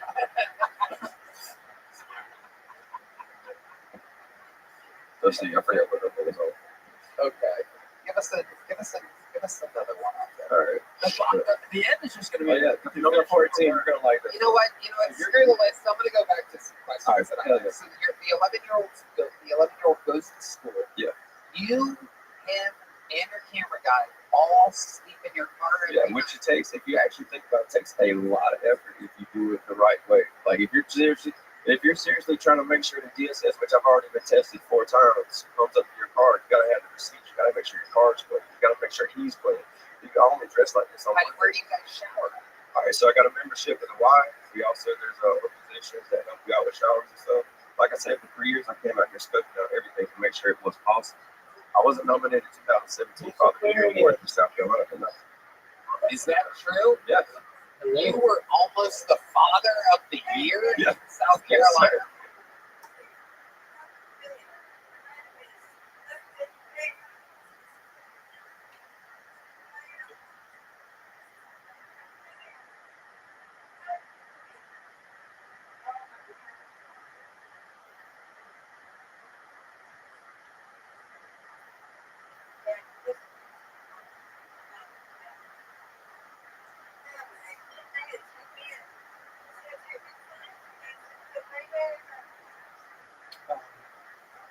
Which that wasn't the case. Very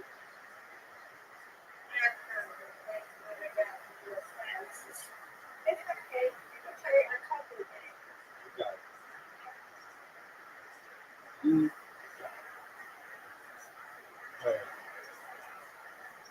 also put this.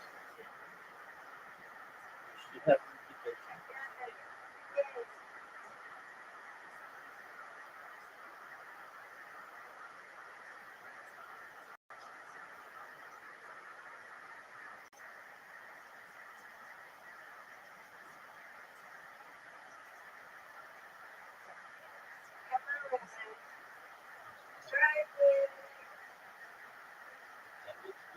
Get it. Oh, didn't even touch the winning ball.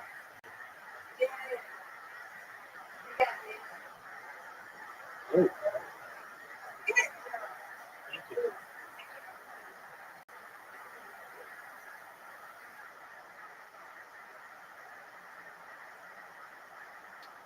I'll go back.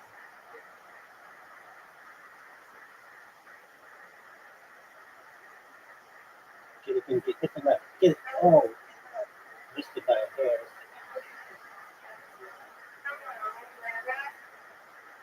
Good.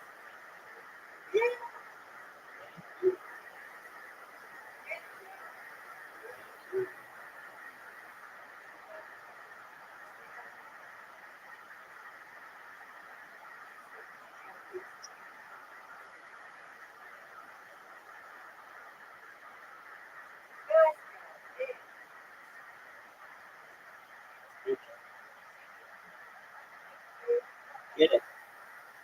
What I'm talking about. It's two.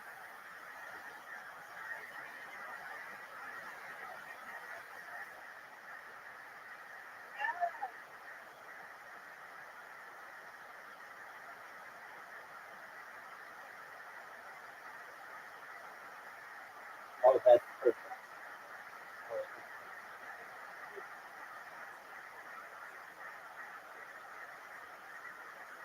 Get it. Ooh.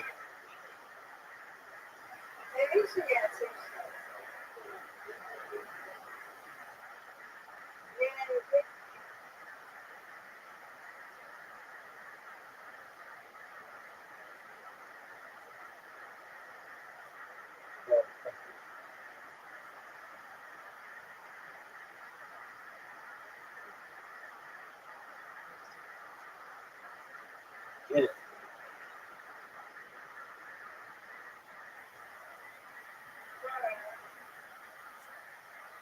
There we go. That's one. We have a chance at the record. Oh, get it.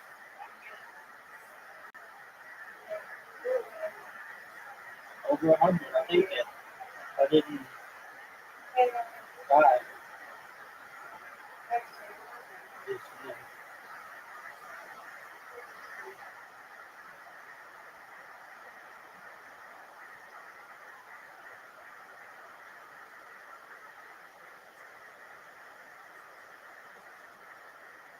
get it.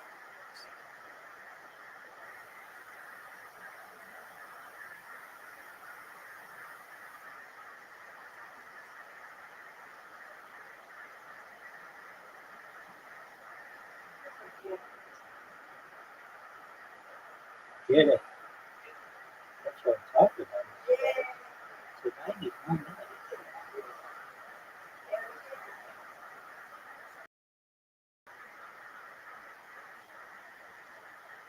Oh,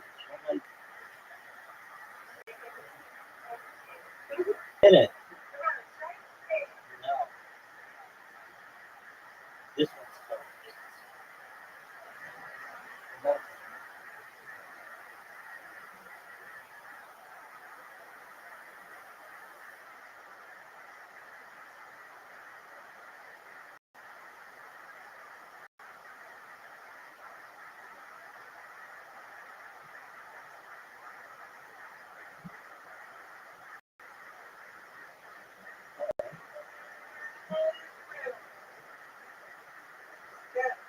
That's what I'm talking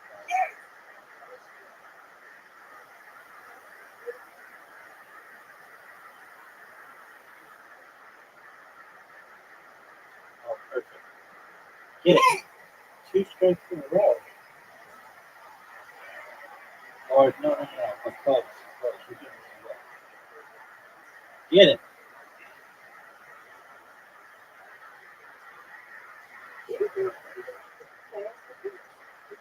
No, I'm not. Oh yeah. Okay. But you're about to. You got a lot of points. Get it. Get it. Yeah, you got it.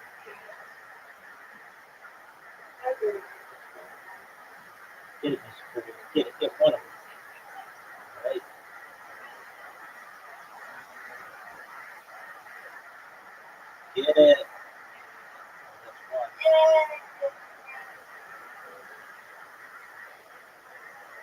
Oh, and this one. Stay back.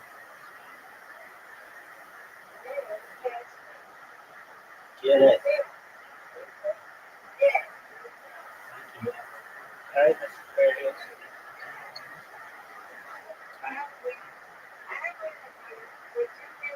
You and I win. That's right. Well, you have a wonderful evening and sweet dreams to you, okay? Thank you for playing with me. I love it. It's my favorite thing in the world. Thank you so much. Sweet dreams. Excellent. Yes, sir. Through man to man and who won? I didn't show up. Fuck me. I was nominated. Almost. Austin, checking things out, so I couldn't pick up my award. Otherwise, I would have been down there. I could have got that child and well like a motherfucker. I like it. Don't give a shit what they said. Do you perform other places sometimes to like practice for this, or are you just focused on getting on Hilltop? I've been taking, because when I moved here, I didn't know nothing about comedy. I didn't know anything at all whatsoever. I didn't know a set from a bit, dude. Sure. And so I basically told everybody, look, I'm going to use this as a platform, trying to figure out things I know and things I don't know to even try to ask about. And so that's all I've been doing is watching your show, taking notes, and figuring out, okay, how to make a joke, where should I go and learn shit, and shit like that. That's how I've been started. Well, I mean, what can I say? Leslie, you are something else. Here's a book. What I'm going to do for you is I'm going to give you a big joke book, and for the 11-year-old, I'm going to give him a big joke book too. And I'm going to give you some Zippix nicotine toothpicks. I need those. And for your camera guy, a small joke book. That's for the camera guy. Yeah. But we got to keep it moving along. But that's for the whole household, the whole car hold. Can I ask one favor? Scroll. What? Can I ask one favor? Can you ask me for one favor? Hold on, Ben. Hold on. He's going to ask me for a favor, and here we go. Can I please find and show me where a camera is? And I just like y'all don't understand how much I hate this bitch too. Like you're about to talk shit to your hand right now. Yeah, dude. You see that guy with his hand up over there? Look right at him. All right, Tina. Fuck you, son. I told you I'd get you. I told you I could do this. I told you I was fucking funny. Fuck you. Wow. Welcome to the first ever episode of Kill Tina. Wow. Oh, did I also mention I made Madness a sweater? I hope you got it. Did you get a sweater? Someone give you a sweater? D Madness, I'm not gay on the back of it. Well, he wouldn't know that's what it says. But I'm sure he did, and if not, he will. Ladies and gentlemen, make noise one more time for Leslie Childs, everybody. Wow. Proof that anybody can sign up for this show. Proof that anything can happen. That is a very interesting case. All right, thank you. How about a hand for the lovely Heidi? All right, let's get another bucket full on. Make some noise for Matt Galetta, everybody. Matt Galetta. Interviews have been running along tonight. Here's Matt Galetta, everybody. It's nice to be in Texas where both abortion and jerking off's illegal. Yeah, man, dude, it's crazy to be here in Austin, Texas, man. Hey, you know what's really crazy is that when you go to Austin, Texas, porn is banned, right? Pornhub is illegal in Austin, Texas. I don't know if you guys know this. So I have to get ID and have my dick in my hand just to see Pornhub. I'm like Edward Snowden when I jerk off. I delete most of my internet history. All right? It's like Texas, Pornhub. I have my dick in my hand. But my ID, what was this? We're fucking on Epstein's Island? I got show ID, I got my dick in my hand. What? I got a fucking children's playground? my ticket, man. I gotta show ID with this P. Diddy's mansion before the cop train. God, Texas. I'm not a criminal for jerking off. God damn it. What the fuck? Magdalena. Whoa, our first boo of the night, Matt. What's going on, Matt? How are you, buddy? It's okay. Over here, Matt. Focus on me, Stop Matt. being mean to me. Oh my God. Fucking assholes. Matt, over here, Matt. Don't rile them up, Matt. I'm trying to help you. Focus on me. What's up, bud? How you doing? I'm doing great. Okay. How long have you been attempting stand-up comedy for? How long have you been a full-grown sea monkey? I have been a sea monkey for a while. I haven't grown into it. I've been doing comedy on and off for about 5 years. Really? Where have you been doing it on, and where have you been doing it off? There was a guy before you that has every mental illness in the world and the scroll, and he buried you with a shovel. He sleeps in a 3-bedroom car. You have no excuse right now. Okay. Wow, being almost father of the year. Did he come with the scroll of felonies when he came up here too? No, nothing you say is working, Matthew. Bombed. My goodness gracious, look at you. Well, it's great to be here, guys, bombing in front of you. Wow, okay. No, really, I'm happy to be here either way. Okay, all right. Matt, where have you been doing this comedy at? I started doing comedy in Jersey. Okay, you were in Jersey. All right, and then what happened? I basically been doing comedy since I was about 20 years old, and I was doing it. I live right near the Jersey Shore, so Rutgers has the stress factor, the big brand. So I was doing comedy there. Okay, and they like you out there. I guess, yeah. They do? No, they don't like me. No, they like me fine, man. I was just doing it. I always loved comedy. I wanted to do it. I actually had a run off of that company to do comedy, go come here. And so, I'm happy to just do it again for you guys. And even if I didn't do well, I fucking love it. Great, you love it, no matter what. No matter what. Okay, great. What do you do for work, Matt? I'm basically unemployed. How do you survive? I got hit by a Jewish person. And Whoa, that is nothing. They're not good at driving. They hit me, and then I got money. What do you mean you got hit? They hit me With a car? yeah, with a car. You got rear-ended. I got rear-ended by a Jew. Is that why you look like a balding Hitler right now? That's right. Right? Oh, Whoa. Christ. That's just my height. I'm the same height. Nine. Okay, don't feed into it, Tyler. Jesus, don't start speaking German to the Nazis. Yes. Wow. I'm just going bald. I'm just a Como. They ain't no Nazi. Okay, all right. Just rocking a Como. Okay. By the way, Tony, thank you so much for your roast. That we did with Trump's rally. That was awesome. Okay. Well, yeah. Much sure. You guys don't like that he did? The Jews hate him. The Jews hate this guy. Really do. Oh, Matt. What's an interesting thing about your life? What's a redeeming quality about you? Everybody hates you right now. What's going to make everyone like you? Oh, Jesus. I got tap dance or sing a song like all these other fucking people. Jesus Christ. No, I honestly, one redeeming, I don't know if I have a redeeming quality, but I used to, I used to be a musician. I used to play music. What kind of music did you play? I played basically metal music. What did you do in the band? I played guitar, and then I also do vocals. Okay. How about we play some metal music and we see No, your vocals? I can request a song. What? You want me to do a song? Is that what you're doing right now, right? Not all of it. I mean, Obviously. ugh. Here's a little joke book. There he goes. Matt Galetta, ladies and gentlemen. There he goes. Thank you. Matt Galetta, everybody. There he goes. All right. You guys still having fun out there?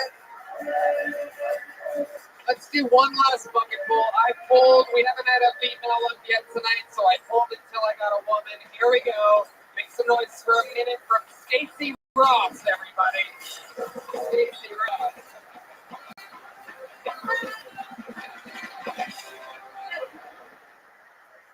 What's up, Austin?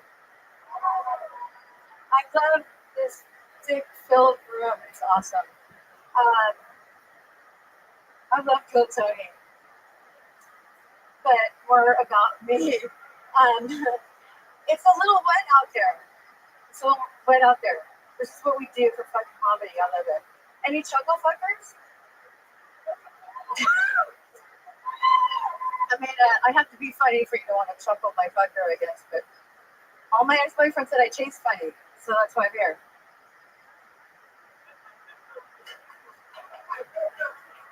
It's for something, right? Are you guys really? I understand I'm from LA. I want to say I'm not liberal, but look at me. Right? I mean, you knew what I was going to look like, right?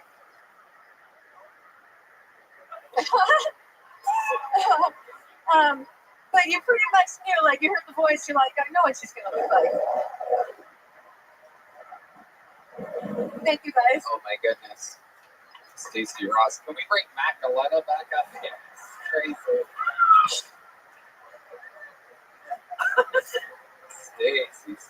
Stacy. Oh my goodness. I'm still alive, I know. It's shocking.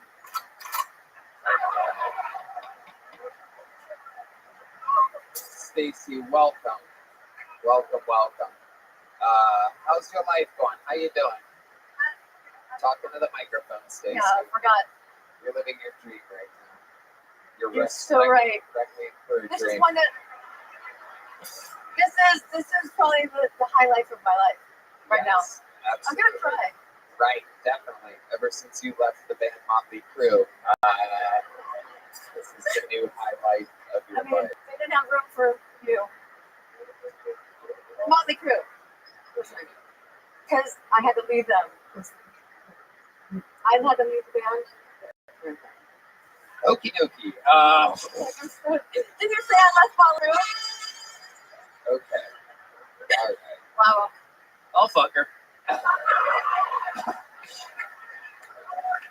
the best offer I've had all day. Thank you. I'm a fugitive from Delta Airlines. Yeah. Stacy, how long have you been doing stand-up comedy? Almost 5 years. 5 years. Off and on? Or on? On. Okay. On. Okay. On Met. Right. What's the coolest gig you've ever done? This room right here, right now. Okay, that's cool. Good answer. This town is fucking awesome. You live here? No, I'm here for a week. Okay. So I leave at 4 in the morning. You're leaving at 4 in the morning? Yeah. Okay. I was here doing shit all week. I'll try to be the airport. Come right He's gonna have to drop you off at the Frontier gate. You're gonna have to walk a little bit. Why do you gotta do that to me? Oh my goodness, Stacy. Yeah, you missed me. I know. Me? Yeah, you. You were on this show before in LA? Like 6 times. That's right. I kind of remember that. You had a different name then, correct? Maybe blue ball or blue ball. That's right. I kind of remember that. It's a story. It's a good one. What is the story? Well, I'm gonna find out later. You know, For me at all. you have to sharpen your skills. I was playing a lot of poker, and I wanted to have my game all about poker, so I'm rubbing one out before I play a poker game. And then I'm gonna have you handle this. I'm on a little joke with Stacy, and we're running out of time. We're gonna keep the show moving. Thank you so Make some much. noise for I love Stacy, Austin. everyone. Good luck. This thing's so good. Over there. Your phone caught up in the microphone. Take the microphone out. We don't need it going down even further. Thank you. Yes. Don't want to be right in here. Good job. There she goes, Stacy, everybody. Good job. No, Tyler. No, don't, Tyler. No, come back. No. Everybody's wet. Soaking wet. It is, from what we understand, it is downpouring outside, which clearly makes the mentally ill a little more mentally ill. Hey, we still having fun? I got good news, ladies and gentlemen. We are done with the bucket pulls. There's only one person that can close an episode like this. And it is indeed the record holder for all-time appearances, all-time interviews. I mean, what can I say about him? He's the Vanilla Gorilla, the Memphis Strangler, the Big Red Machine. This is William Montgomery.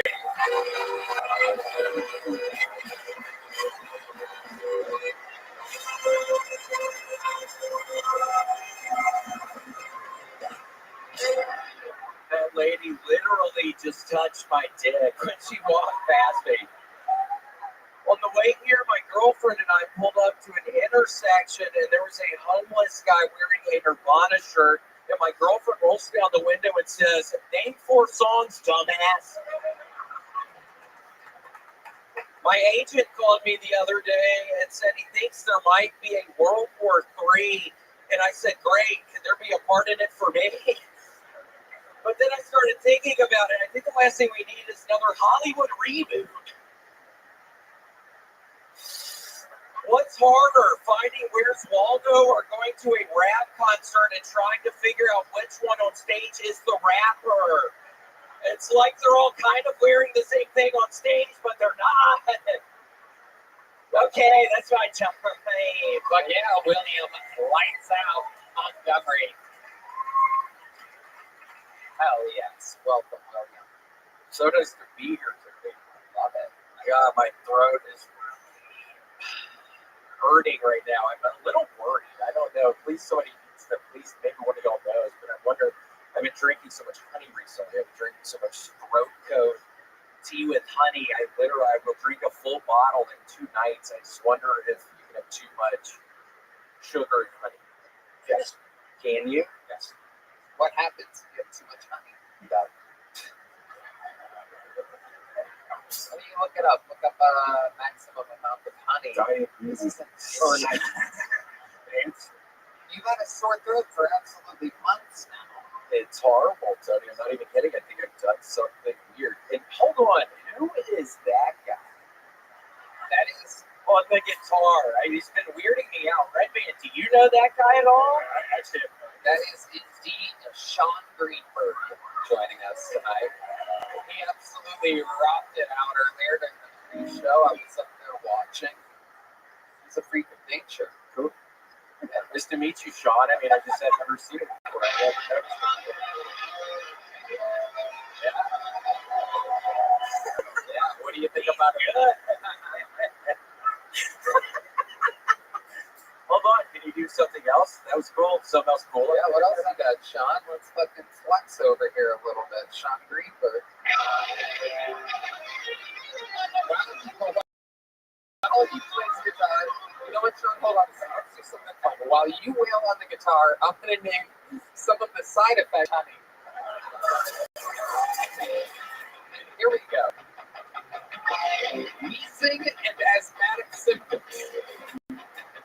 Dizziness. Nausea. Vomiting. Weakness. Excessive perspiration. Fainting. Irregular heart rhythms, aka arrhythmia. Cardiovascular disease. Stinging after topical application. Keep playing cool things, Sean. Change it up a little bit. There you go. Stinging after topical application. It is to be used as a natural sweetener, cough suppressant, and topical product for minor sores and wounds. Giving honey to a baby under the age of 1 year can cause a rare but serious gastrointestinal condition called infant botulism, caused by exposure to Clostridium botulism spores. Bacteria from the spores can grow and multiply in a baby's intestines, producing a dangerous toxin.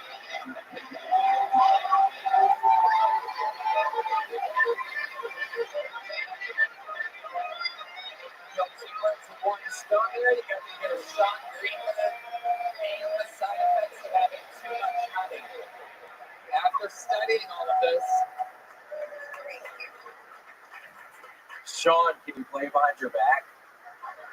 Because that all sounds. Can you really play behind your back? Can you play it behind your back? No, he doesn't do that. He likes to keep it all in front of him. So you heard the side effects of having too much honey. Does any of that apply to you? It's Tony, you're gonna. Oh boy, you have. Guess what I've been doing? What have you been doing? Oh boy, you're gonna. Okay. Seriously, Let's do it. you're gonna hate to hear what I'm about to tell you. Mhm. I'm not kidding. There's a new Call of Duty, and it's a video game, and I have almost all of my submachine guns gold camouflage right now. It was a 2 XP weekend. I have been playing it so much, Tony. So I came up here a little. How does your throat hurt if you spend multiple days a week not working? So I've noticed you started taking Tuesday, Wednesdays, and Thursdays I off. have to, or I start feeling insane. I start feeling crazy. I have to have some sort of downtime. Okay, cool. I start feeling nuts. Okay. Like really crazy. I started feeling really crazy recently. If I start feeling like I'm working a little too hard, I start feeling insane. You call what you do. Yeah, getting fucking that 6 submachine guns. I got gold camouflage. Yes, I was working. That literally was 24 hours. How long? I don't play games like that. How long does it take to beat a game like Call of Duty? Is there in it? You don't beat it. You just keep on playing. Yeah. Wow. But I've been doing that. Yeah, I gotta relax. I've been feeling great. I gotta take a little break. I mean, you don't want to hear that. I gotta take some sort of a little break, just generally. I hear you. Sunday, Tuesday, Wednesday, and Thursday, and sometimes Friday. Do you think maybe you're doing too many cameos? Is that what might be driving you crazy? By the way, drive any of us crazy.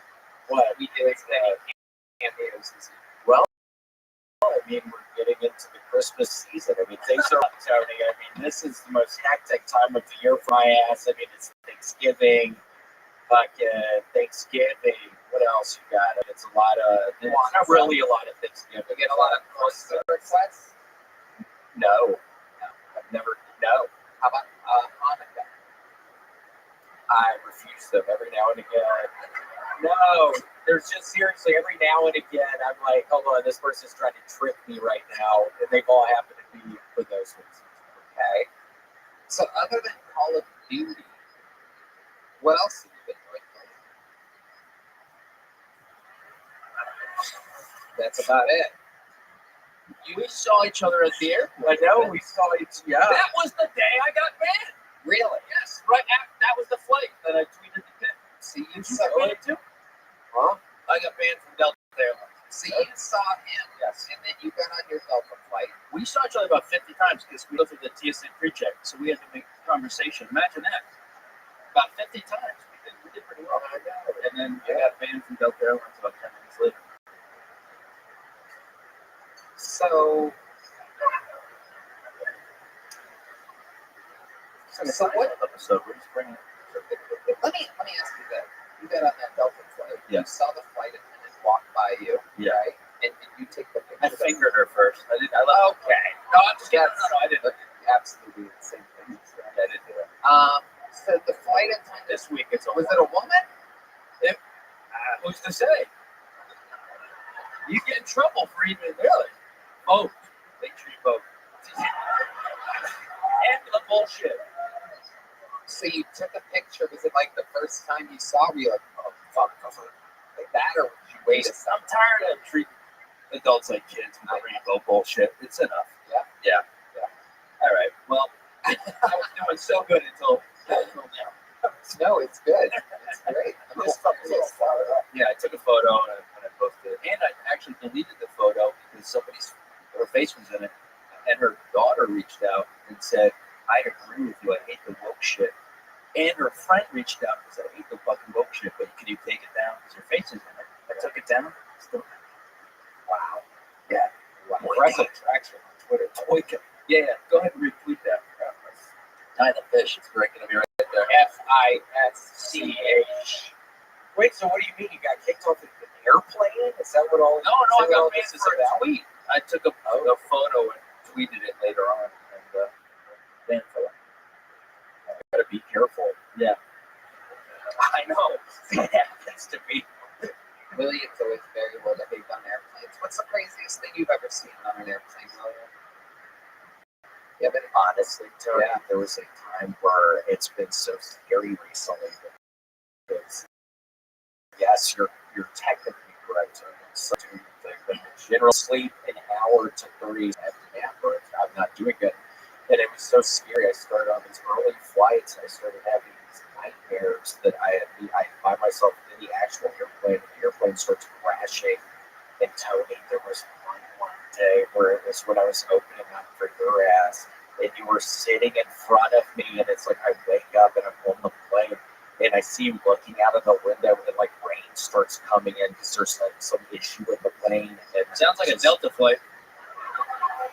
But that was a scary one, so now I can't go to. So all the yelling, it's like over. Your throat's always sore.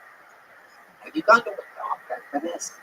No, I don't have health insurance. What do you mean you don't have health insurance? I don't have health insurance. William, you're rich. I'm 37. Why do you pretend like you?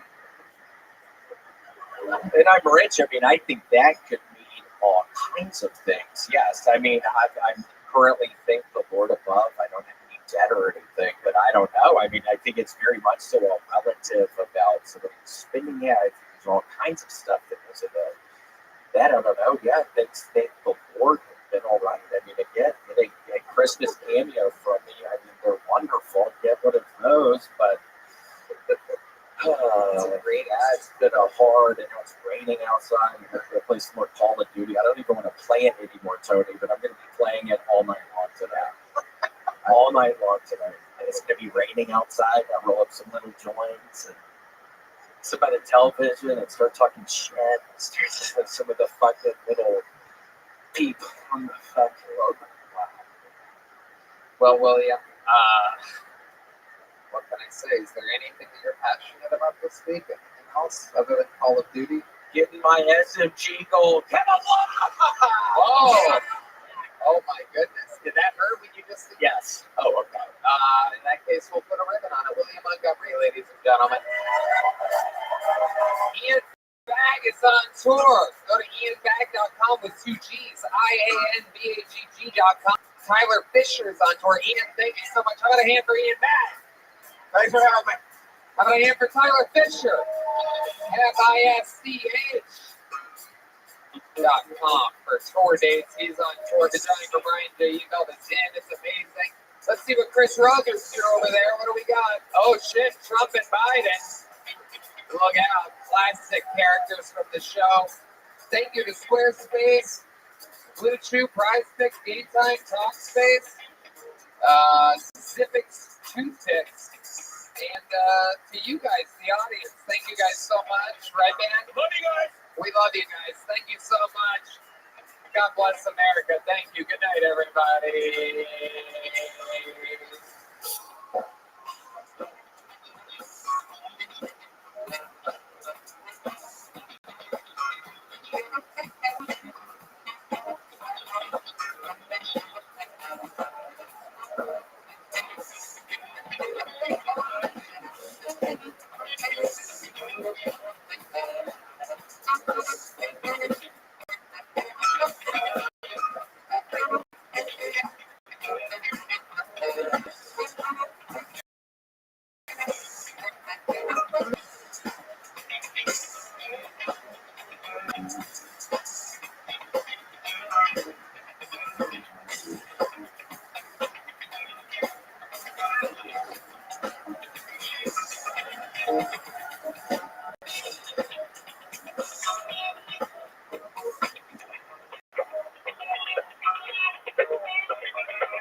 Hey,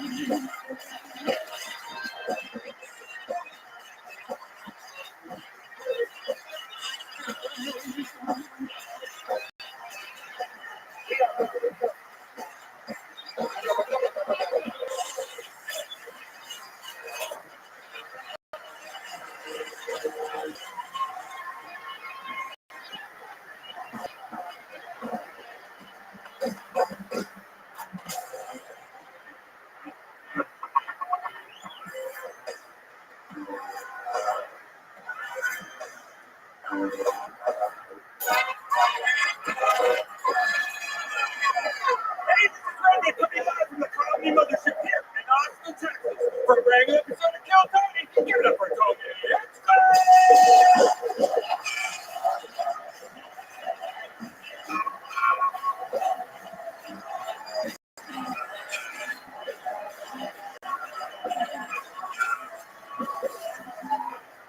Who's ready for the best fucking night of their lives tonight, huh?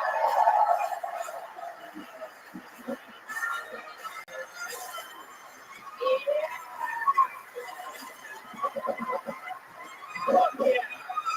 Make some noise for the right band, ladies and gentlemen. How about one more time for the best damn band in the land? Group line horns, Raul Vallejo, fucking Carlos Sosa, and Fernando Castillo on the horns tonight. Michael Gonzalez on the drums. Matt Hewlett on the electric guitar. John Dees on the keys. And this is indeed D Madness on the bass guitar, live in the flesh. The one and the only. This is indeed still the #1 live podcast in the world. Kill Tony, brought to you by Squarespace, Blue Chew, Prize Picks, Game Time, Talkspace, and Civics. Who would have guessed? More sponsors than ever. Very fun episode planned for you. Before we get started, here's a little bit more from the amazing sponsors that made it all possible. Cool.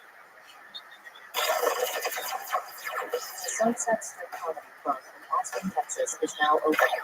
Check out Red Bad's secret show every Thursday. Go to sunsetstripatx.com for tickets.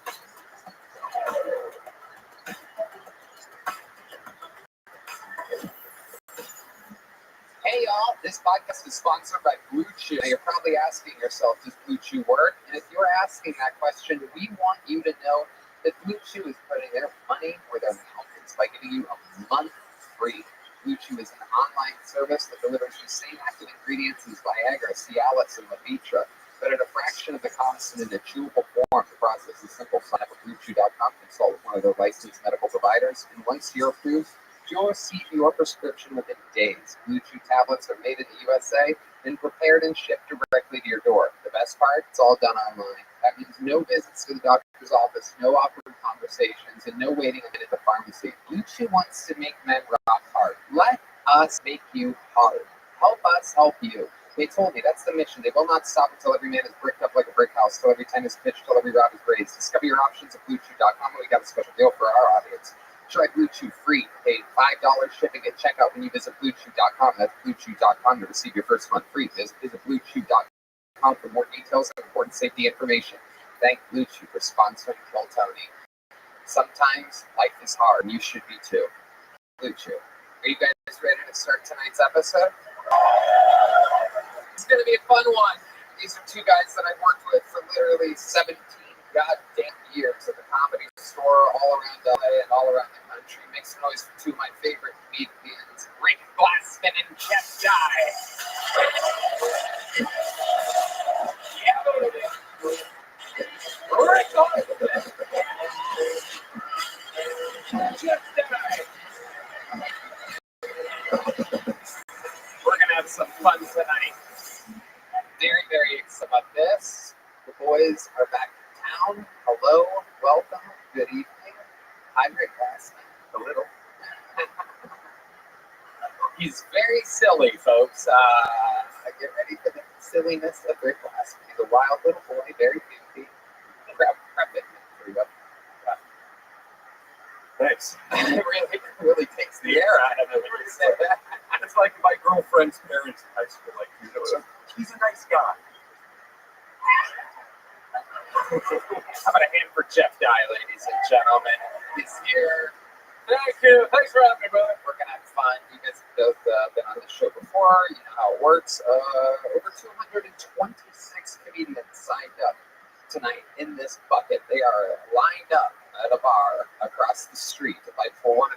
comes out.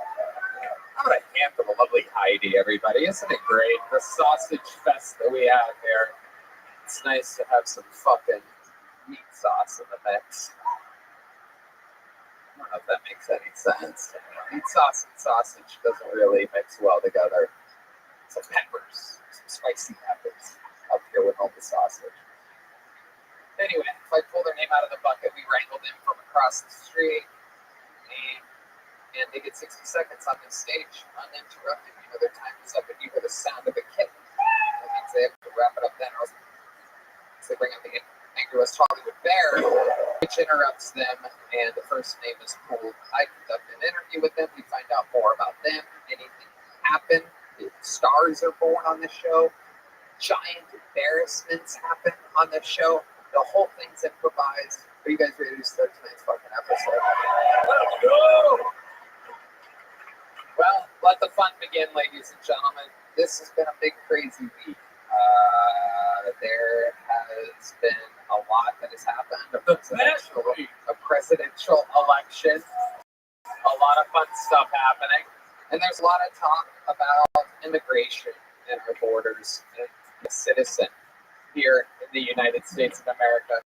But I can damn well guarantee that after this long week that we've had, that this comedian doing a minute for you tonight will indeed become a citizen of the United States of America. Ladies and gentlemen, to start tonight's show, I present to you a brand new minute from the Estonian assassin. This is Ari Massey.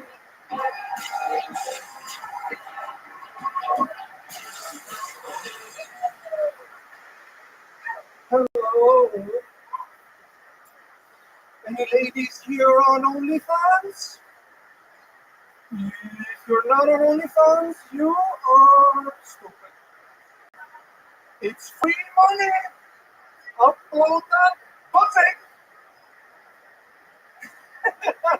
Sometimes I see a homeless lady on 6th Street. I'm like, lady, you don't need to be here. You're sitting on oil, lady. Shut that pussy. I have a friend, he's dating one of those OnlyFans girls, and when they started dating, he made her quit the OnlyFans. And he's one of those crypto. Now they're in a one-bedroom apartment with 2 cats. What an idiot. Dude, if I ever get a wife, kids, I don't give a fuck. Every pussy in this household is going online. Stand still, baby girl. We need a new kitchen. I'm like the Vince McMahon of pussy. This is a family business. Thank you very much. All right, Maddie, showing us how it's done. Welcome, Ari. What's up, my friend? Happy you're alive. Me too.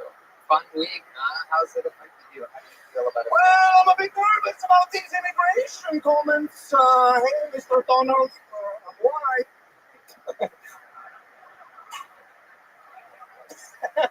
Please, mister, remember, I'm coming from the other side. A good face for immigration.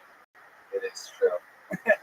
Are you genuinely concerned, or you feel good about it? Yeah, I mean, they're all saying that, well, you die, you know. I mean, you're kind of like you didn't come across a border, right? Oh, Flew in. yeah. Passports were checked. Yeah. Well, when you hit that note, that's fun. Do you have any friends that are concerned? Like a lot of Estonian. I'm the only one concerned. Okay, And keep the rest out. As soon as I get in here, close up the border, we're fucking full. Fuck off, we're full. Talked a lot about OnlyFans during your set. Do you subscribe to anybody's OnlyFans? I actually don't. Some pussy's so cheap, man. It's crazy.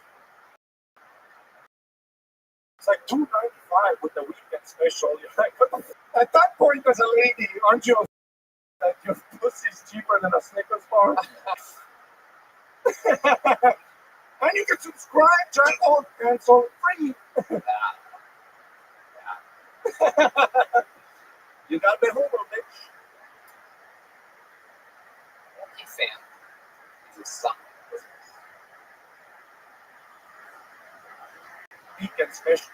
So you're like, what the fuck? At that point, as a lady, aren't you offended that your pussy's cheaper than a Snickers bar? And you can subscribe, check out, cancel free. You got the homo, bitch. OnlyFans is something because it makes you pay. You can't get what you want on free website.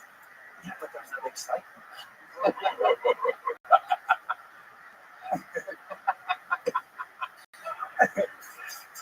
You see what I mean?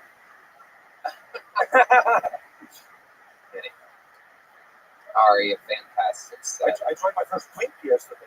Your first Twinkie? First Twinkie. Oh, okay. Not the cake. Not the Right. I mean, Twinkie, yeah, Red Band tried to make it a kindergarten fucking joke. the thing with the glue. Yeah, how did you feel about your first Twinkie? I see why you guys are fat. Yeah. What a cute name for a heinous result. You know what I'm saying? It really is. Twinkie. I'm pretty sure our RFK Jr. is about to label it with fentanyl. I don't think Twinkies are going to be that available in the very near future, Jeff. Are you talking about actual Twinkies? Twinkie. It's the cream that's in the middle. Yeah. It's a hell of an adjustment. Where OnlyFans this and a fucking Twinkie joke. Yeah, straight. I thought it was like something I didn't know from my porn or something. You just talking about actual Twinkie. Actual Twinkie. I learned yesterday. Apparently, What made you try it? A black guy also did it. A black guy? Yeah.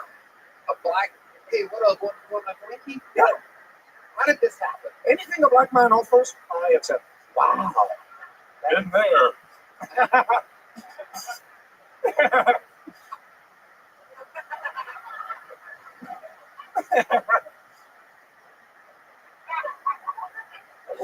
got 3 words for this room. That is, oh, That's right. That is sure. That is correct. All right, Maddie, you've done it again. Another amazing new minute. Donald Trump. Make some fucking noise for Ari Maddie, ladies and gentlemen. And now things get wild because we are going to meet someone together. Perhaps they've been on before, perhaps it's the first time. This is a very common name, so it could be either or on this one. Ladies and gentlemen, make some noise. 1 minute uninterrupted as we meet them all together. It is Carlos Lopez, everybody. Make some noise for Carlos Lopez. Oh, we know Carlos. Look at this. It's that Carlos Lopez. Howdy. So I had some pipes breaking my house this last freeze. I went down to the hardware store to grab some parts. When I walked in, first employee I find is some trans. I don't want to be a fucking thing. Don't treat them like anyone else. Ask for help. They then ask me the parts I need, or male or female.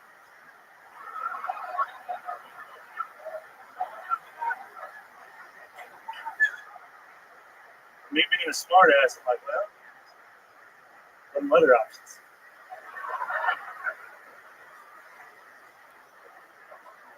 They then said, buddy, don't get me started. You think your plumbing's fucked up? My dick's in the jar.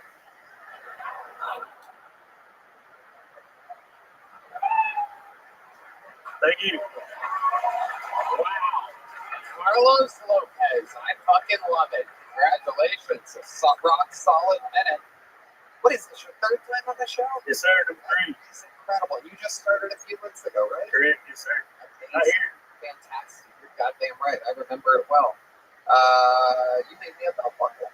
Sure did. Hell yeah. I wore it on the Brady Roast. That's awesome. I love you. Fuck yeah.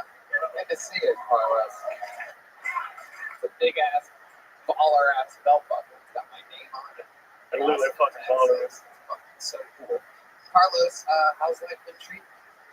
Man, it's been wild learning comedy, learning to crawl before I can even walk. That's right. I know they don't recommend everybody come up here the first time, and I understand why now. Get off for shows and stuff, and so I've been trying to catch my pace, figure it out. Yeah, fantastic. So you've been doing a lot of work, a lot of open mics. Yes, sir. Yes, sir. You drive trucks for a living. I haul horses for a living. Yes, sir. All horses for a living. Absolutely. Oh yeah. Oh yeah. I know one horse that's getting called out of DC in a couple months. Oh shit. Anyway, how has this election affected you, Carlos Lopez? You seem like the kind of guy who fucking voted 4 times in different states. Our border's going to get a little bit safer. I'm having from border, so I'm happy about that. Oh yeah, that's good for you, right? Oh yeah. Even though your name's Carlos Lopez, you're excited about this. It's my type of Carlos. Hell yeah. I'm Mexican the same way. I have a big dick. For some people, it's too much.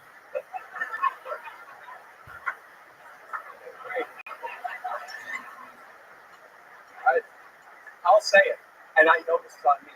I know this is on me. I don't understand, and I really want to. Could you say it differently? You're Mexican, like you have a big dick, and then you said something else about. You remind me like you know Shark Tank. You guys seen the Shark Tank where the guy's like watering trees and like, why do you charge $10? He's like, because we talk about farmers, and they all start crying. Oh yeah. You got that kind of dick energy, dude. Yeah. Or it's just energy. Yeah. It could be. Is it too much? Some people it is. No, it's fantastic. That's great, Carlos. Indeed. So you're saying you do have a big dick? For some people.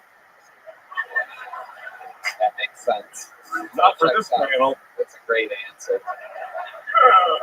Suck my dick. Suck my dick. Because of the type of audience. Absolutely. That'll be the last time I yes and any improv with Rick Cook. You went into my dick. It wasn't like I shoved the fucking head up. You can't suck my dick and be like, Rick sucks. Just happy. Yeah, I'm not the gay one for a change. Very aggressive. So, Carlos, what else is going on? What have you been doing for fun in your life? Tell us the life of a horse hauling country boy. Man, just been out here hauling horses, thousands of horses. This guy's a fucking machine. The man is a machine. What's your love life like, Carlos? You're out there hauling that horse cock around. No, I got a beautiful girlfriend. Yes, sir. What does she do for a living? She works for a law firm in Boston. Yeah, that sounds about right. That's the kind of answer only a horse hauler could give. Dude, he said you made him a belt buckle. How does that work? You make a belt buckle? I had a belt buckle. Man, I got a belt buckle guy that makes belt buckles. It's real fucking, it's some Texas shit. Just that? I should just do that. Yeah, they don't do that in LA. No one's like, hey, thank you for the opportunity I've had to get. In LA, they're like, what? How about me? I want more. Here, it's like, hey, thank you. And he's a real fucking class act, real gentleman about it. But again, it's a badass belt buckle. Anyway, it's just things dudes with huge cocks do for other people. I predict as Tony gets more and more successful, that the belt will get larger and larger. It is. Between your ego and your love of wrestling, it's going to be a fucking huge belt. It's true. It's going to be crown jewel size belt for sure. No doubt about it. I can't fit in the door with the one that I've prepared for 2025 right now. Carlos Lopez, amazing stuff. You're doing a great fucking job, man. You have a natural swagger to you. Your delivery is incredible. You're a real fucking gentleman and a class act. Appreciate that. Great, Carlos. There he goes, Carlos Lopez. Thank you. And it goes on and on. Oh yeah, the Mexicans know what's up. These horn players, they got their favorites. That is true. That is true. Biased Mexican music you're listening to. Hey y'all, this podcast is sponsored by Blue Chew. Now you're probably asking yourself, does Blue Chew work? And if you're asking that question, we want you to know that Blue Chew is putting their money where their mouth is by giving month free.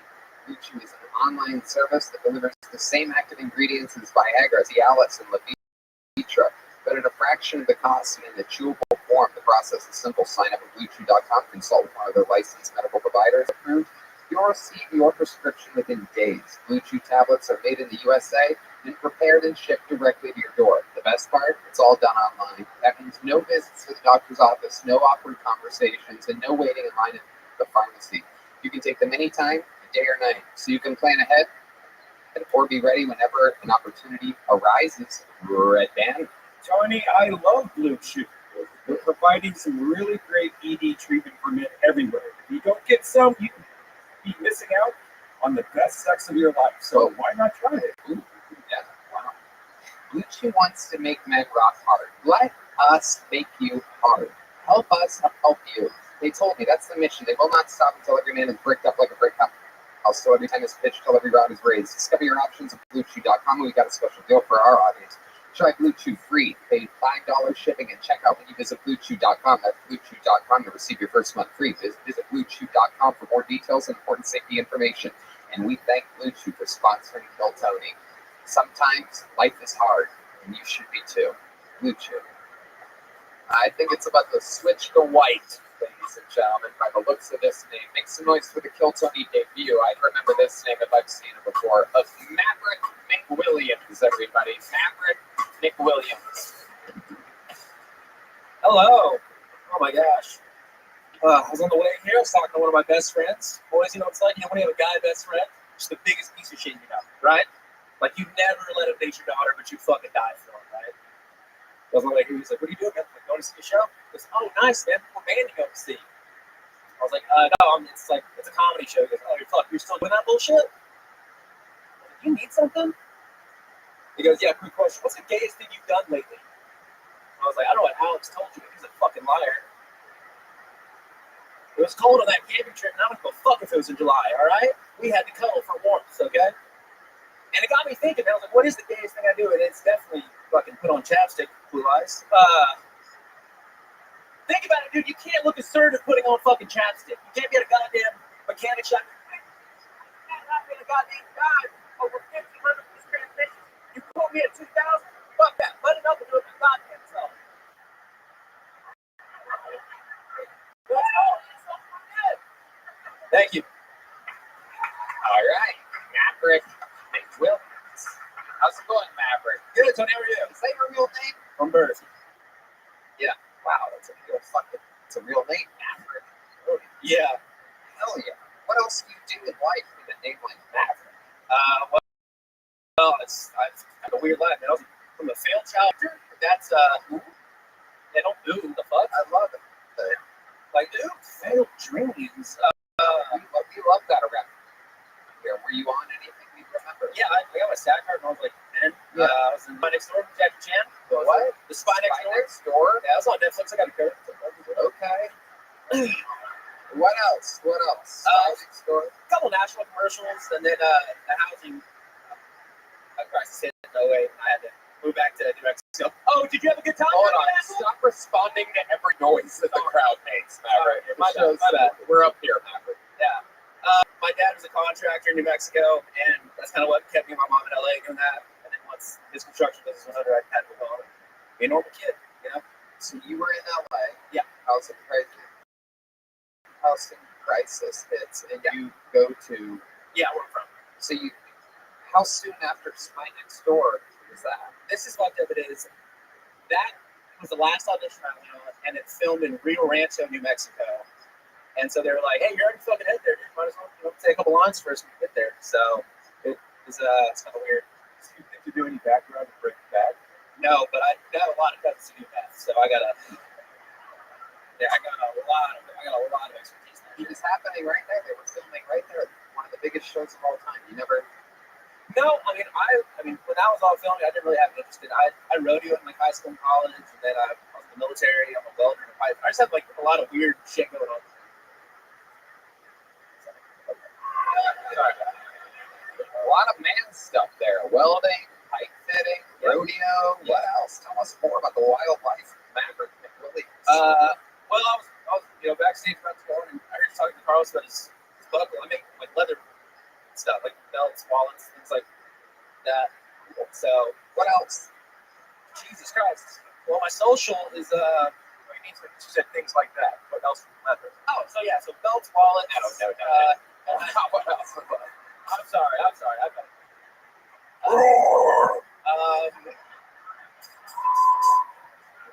Not surprised. I hunt. I just killed a 10-point the other day in Oklahoma. Okay. Yeah. Okay.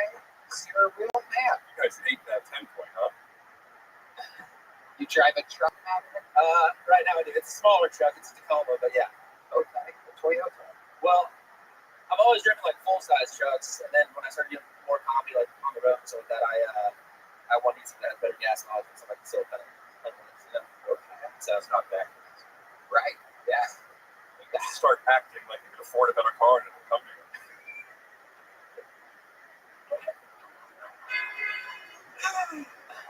Oh man. What's your love life like, Maverick McWilliams? You have the name of a porn star. I have a girlfriend. She's in med school right now in Oklahoma. She's awesome. So we've been together for about a year. So it's going well. Okay. Yeah. So Instagram handle. Daddy wants to take a look. That's Miss Glassman.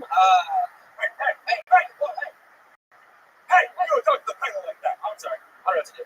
And you ignore them. Go Yeah. ahead, Ron. You're the man. Thank you, Rick. My buddy old pal, Rick. We are doing it tonight. Oh man. So, Maverick, tell us, what made you start stand-up? How long have you been doing it? I've been doing it 8 years. Wow. Yeah. All in New New Mexico, Oklahoma, then here. I just back. So you went back to White. What would make you move from here to Oklahoma? You're gonna fuck me when I say this. I'm joining the fire department here. And also Join the fire department. I'm in the process of joining the fire department here, and it's a 6-month academy, and it's pretty really rigorous. And I don't have time to go back home to see my family, so for the holidays and stuff, see my girlfriend, my dad. Just thought I might spend the last bit of the year. The academy will start like early next year, so they're in Oklahoma. yes, Yeah. Your girlfriend's in Oklahoma. yeah. Your dad moved from New Mexico to Oklahoma. He's from there originally, but yeah, when him and my mom got divorced, we went back to them. So When did your mom get divorced? I was about 13. You were 13. Yes. And what made them get divorced? Did you ever figure it out? You know, I don't want to name here. So I was doing. Do it. I opened for Josh Wolf in Oklahoma City, and he asked me the same question. And I mean, they just got married young, got married out of college. They're just two different people. No, I don't know nothing.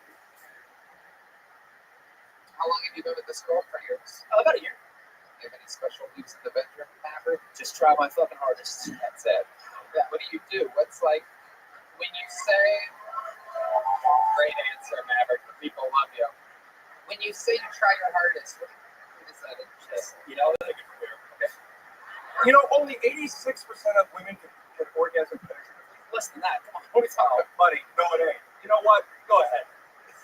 So we want to hear from this guy, Mr. Let's Go Asshole. Let's put it in. The other guy got hauling horses, get divorces, and upload that pussy. And you have Let's Go Asshole. Let's put it in. You ain't affording a full-size SUV. Tony, I'm sorry. You're the man. Let's go back to the question I asked 3.5 minutes ago. I'm sorry. What does that entail? Over here, Fred. Over here. It's one of those moments. It just entails, just be a giver, just make sure they're taken care of, I guess. I should be fucking pissed if I was talking about this on the biggest podcast in the world. That's why it's exciting. Yeah. It's I'm actually not good at sex. Actually, that's what we probably should have said right off the bat. When you say you're not good at it, can you give us an example of what you Just mean? the fastest fuck you've ever seen. Is there anything you try to think of to not be so fast? Do you have any tricks trying to last longer? Have you attempted at all to try to last No, longer? not at all. I don't. Yeah, it's just Incredible. because when you try, you can fail, and I don't want to fail her twice in a night. So, yeah. There you go. I love that. Maverick McWilliams, you're a funny guy. Welcome to the show. There's a big jump. Thank you.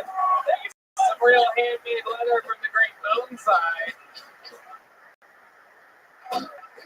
He could have made one himself since he's a leather making, pipe fitting, welding, everything guy.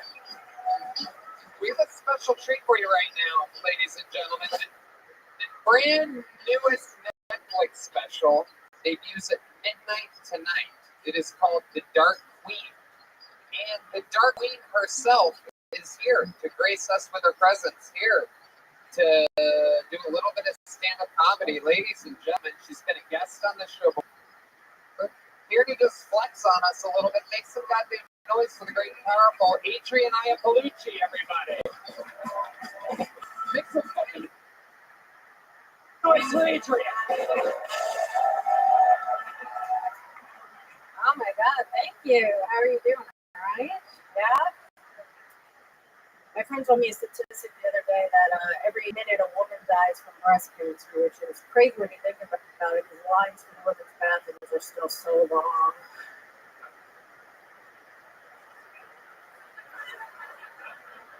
Like, hurry up, survivors. Some of us have to pay. Now, I have no idea what's going on in the Middle East, which is why I feel like I'm the best person to talk about it. I want Palestine to be happy. I do. I don't know how to do that. I think they want all of Palestine, like from the window to the wall. I don't know the rest of the joke, but no, I do. I want them to be happy. Has anyone even tried to give Palestine casinos?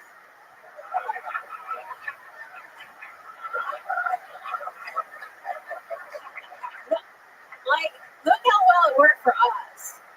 The Native Americans are so happy. They love it here. Maybe we can name some racist teams after them. The Palestinian paragliders. That's just one. I don't. No. I think Hamas wants to kill the Jews, but they are just limiting it to Israel, which is not the best way to get your genocide going. Just doing it very grassroots.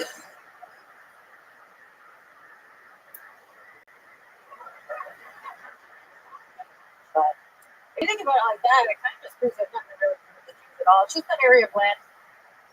Whoever lives there, they'll never get along. If Asian people live there, they're also not like the Asians. But I know that firsthand because I lived in the Bronx my whole life, and I hate Puerto Ricans.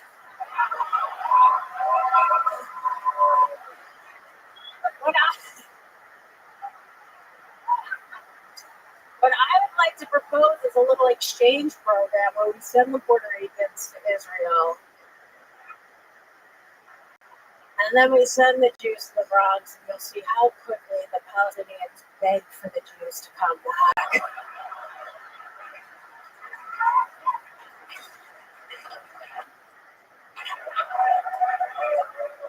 This music is on all night long.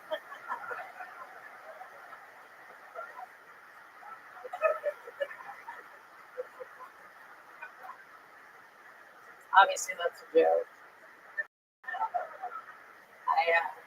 I date almost exclusively Hispanic guys. If you look at dating history, it looks like I'm trying to start my own baseball league. All right, that's all I'm doing. Adrian Iapolucci, ladies and gentlemen, the newest special on Netflix, The Dark Queen. Adrian, thank you so much. We love you. Thank you guys for having me. Make some fucking noise for Adrian Iapolucci. Just people dropping in, fucking crushing. No big deal. Just the newest Netflix special. All right, back to the bucket we go. Ladies and gentlemen, Six Interrupted, going to Rock Turn. Rock is next. Make some noise for Rock, everybody. Hey, autistic and have ADHD. Great. Yeah, I wish I had you guys in school. You could have popped up anytime I said something inappropriate. Yay, autism. We would have confused the shit out of the bullies. When I was just odd and I did unpredictable things, like you ever watching a movie and they randomly break out into song and dance, and you're like, this is a weird remake of Training. Yeah, that's what it's like hanging out with me. Any random bit of lyric that I hear will set me off. And the TISM doesn't keep track of who's going to cancel. So you can go up to me and be like, I believe. And I will cut you off, but I can fly. I believe I can touch the sky. Yeah, that's not the reaction that I normally get. Tony? Okay, 57 seconds from Rock Turner. Autistic and ADHD. And you don't need to keep clapping like that. The way he knew the exact time, but a little off, like Chris Rock. Like the Rocks, they're playing. Someone just broke the glass over their head. After the comedy styling of Rock Turner, autistic and ADHD came out guns a-blazing like a 22-year-old girl just with excuses. I'm autistic, I'm ADHD, I believe I can fly. How old are you, Rock? 41. 41. How long have you been doing stand-up? Since about a year. About a year. Where at? All in Austin area. All in Austin. Is this where you're from? I've been there for 20-something years. So okay. What made you move to Austin 20-something years ago? I went to University of Texas. Okay. What do you do for a living? I'm a photographer and videographer. Okay. And you get a lot of work here. Make a living doing that. Yeah. You're good at it. I'm really good. Okay. Better than you are at stand-up? 100%. Great. 100%. Perfect. What do you think is fun, Rock? Tell us more about the inside of Rock. You are as funny as a rock. Play guitar, play video games, do photo and video stuff, and I love doing that shit. I love it. I love it. What other types of things do you talk about in your stand-up comedy? My parents, I'm kind of strange, so I got few jokes. You're estranged from your parents? Yeah. So they've seen you do stand-up before. No. Okay. Why are you estranged? Go ahead, Rick. Well, I feel like estranged means they don't talk. You can't say estranged if they passed away, can you? Well, yeah, no, they're still alive, yeah. I know I'm old, but not. Tell us why your relationship is strained with your parents. Just, typical boomer parents beat the shit out of me. They did? Do you think you'd be autistic and ADHD if you were raised differently? Yeah, I don't know. I don't think so. I'm pretty sure that I have something called Ehlers-Danlos as well. Joints. Okay, Rick, hold on. Let's get information from the people here. Like when I ask him a question, you have to wait until they answer.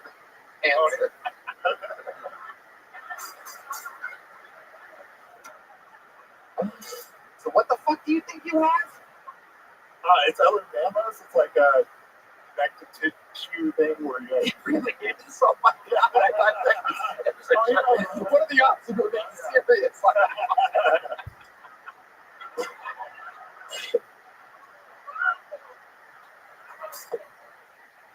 I know I'm responsible for the reputation I have, but at some point you have to look at yourself and be like, maybe Rick does know about flexible joints. Upload that! Oh, it's happening. Can you show us some of your condition? Come on, give me some connective tissue music, guys. 1, 2, 3, 4.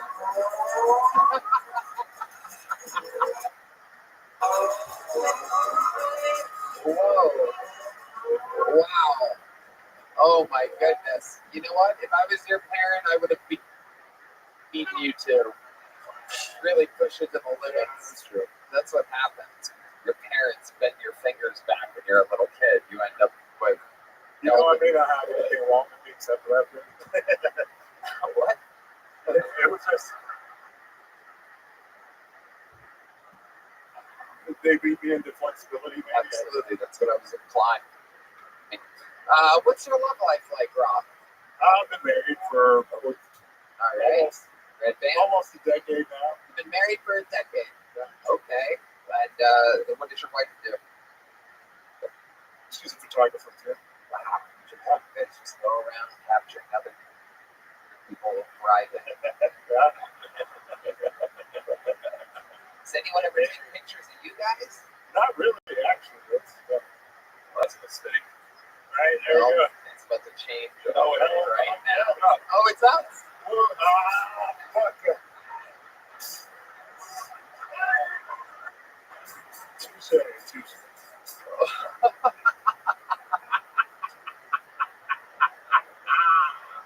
There are 4 words I Share a second. think it's for you will. Oh, that's funny. Kidding. Let's go ahead. Oh, no. If I could be something that's like, I can't tell you serious, I want to have a genuine moment for a minute. And I just want to say, honestly, it's not your fault.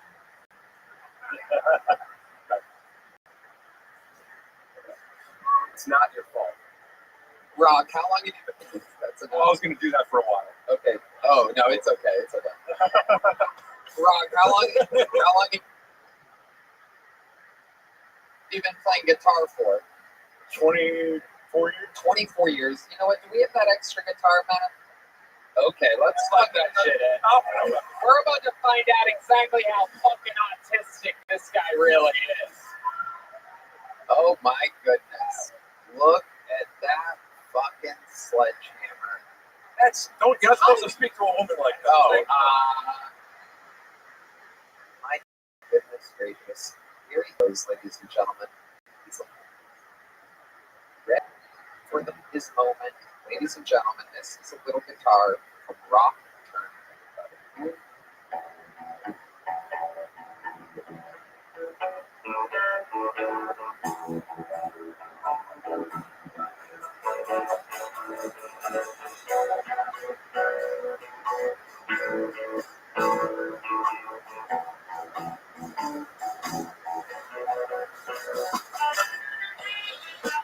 Hold on, Dan. Don't save him, man.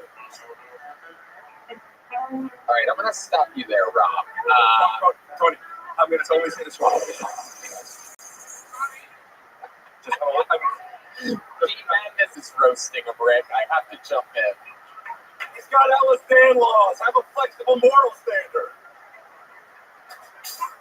Come on, man. 20-something years. Why don't we ask him to show up some of his videography while we're at it? Oh, my God, it hurts. Maybe it was your fault. You're the man. Good job. Freeze much more impressive too. I'm sorry. What? The photography and videography Is it like Disney World? Like Red Band? Like, are you one of those Disney? Good question. Is it like Disney World? Great question from Red Band. Is it like Disney World? Never heard of it. So it's against the law to ask what he says, what his thing is, so I can his videos. Sure. Well, your video. What is B. Turner Photography and Films? BTURNER photography and films. And what is your rate? It depends what you're asking for. Hey, that's not the attitude I'm looking All right. Rock, here's a little joke book. Here, one thing at a time there, ADHD. All right. There we go. There goes the guitar, and there goes Rock Turner, everybody. Anything can happen on this show. Again, sometimes stars are born. Sometimes it is just a fucking mental health clinic up here. Sometimes you're stuck between two people with autism.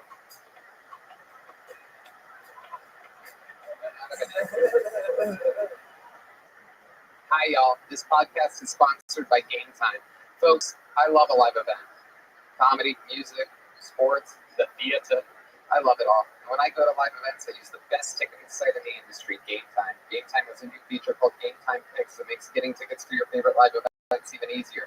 Game Time Picks filters out the front to show you only incredible deals on great seats, so you don't have to waste time searching through thousands of tickets. A Red Band. Jody, I love Game Time. They make buying tickets so easy and affordable. I just got a super deal with Game Time Picks for free. That's Moody Center. It's so easy to pick your seats, add them to your cart, check out. I personally love the seat views before you buy, plus the lowest price guaranteed. That about it with Game Time Pick. Curation makes it easier to save more on sports, concerts, comedy, and theater. Plus, they're all in pricing that shows the total up front with no surprise fees at checkout. Game Time also has the best ticket coverage. Your purchase is covered with the most flexible customer service policy in the ticketing industry. So take the guesswork out of buying concert tickets with Game Time. Download the Game Time app, create an account, and use code KILLTONY for $20 off your first purchase. Terms apply. Again, create an account, redeem code KILLTONY for $20 off. That's why. Download Game Time today. What time is it? Game Time. All right, it's time for one of the most amazing regulars in the entire show's history, ladies and gentlemen. This guy every single week writes and performs a brand new minute. Make some noise for one of the all-time greats. This is indeed the one and only, the great, powerful Cam Patterson, everybody.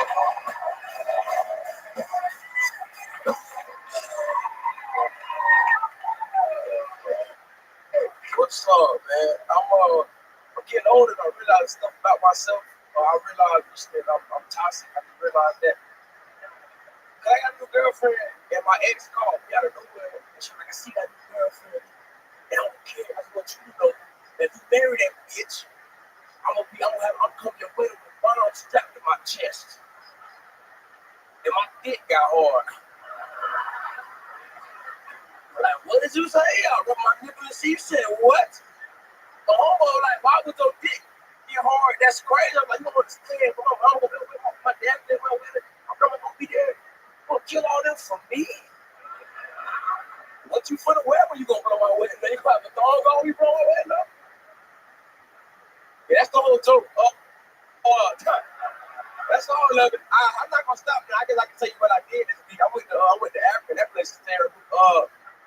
We don't need it. LeBron don't think we need that. I feel like this world is a LeBron's world. Y'all ever think about that? I'm glad I got out of that one. There you go. We made it. I had a hot 30 seconds. Patterson, bringing up the fourth greatest basketball player of all time, LeBron James. I gotta tell you, yeah, no doubt about it. What do you do? Tony thinks 1, 2, and 3 is Trump. What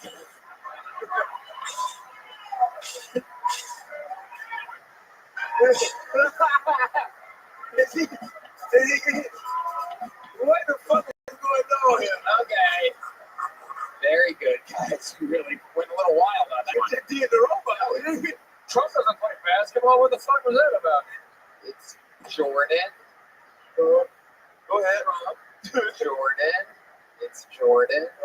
John Stockton. Oh, I knew the white guy that's somewhere. He was coming. Patrick Ewing. Okay. And then LeBron James. No doubt about it. You would have asked me 2 weeks ago, I would have told you he was the second best of all time. Oh, he didn't post that bullshit. Man, fuck LeBron James. Goddamn right. Yeah, fuck LeBron James. What the hell, nigga? LeBron. And you can't say that. Yeah, I can't say that. Fuck, nigga. Yeah. What you gonna do about it? Fuck, nigga, huh? That's why you son ass. Yeah, that It's okay. During the regular season. That's fine. I'm your son, suck, nigga. Fuck problem, nigga. So few championships. He just doesn't know how to be a real team leader. Kobe is ahead of him. Hell yeah. I took Kobe before Stockton. Yeah, no, Stockton's crazy. You're right. He's the 5th best. Stockton is LeBron is crazy. the 5th best basketball player. Stockton? Yeah, Muggsy Bogues. Okay, I'll take Muggsy Bogues because he's black. A lot of people don't know this, and this is kind of like your Stockton actually is known for having in the last a really big dick.